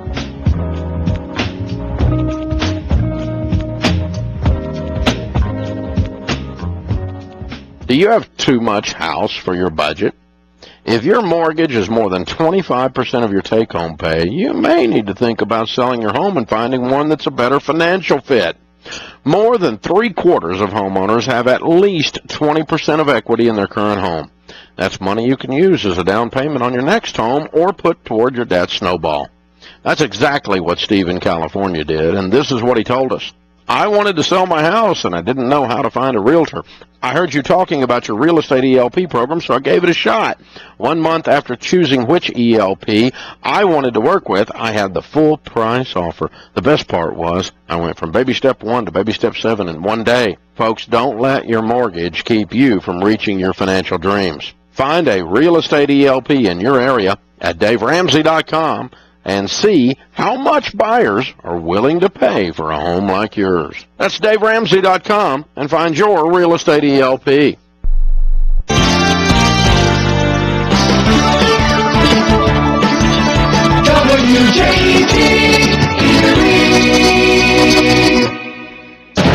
Deadly weather, Wall Street may run in place. I'm Ann Cates. The death toll has climbed to 11 after tornadoes and flash floods tore through the Midwest and the South, with Texas taking a big hit. 3 tornadoes hit Van Zandt County, about 60 miles from Dallas. Texas Governor Greg Abbott toured the damage in the city of Canton and says more than 5,000 homes and businesses were damaged. The first priority is to look after the lives of the people who've been affected by this. He says crews will then go to work to restore power and start assessing damage. Now is the time for us Texans to come together and help our fellow Texans rebuild their lives. Some schools in the area will be closed on Monday. The Red Cross set up a shelter at a church.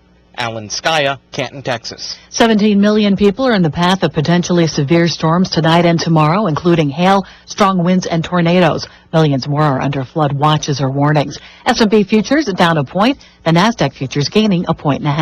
I'm Ann Cates.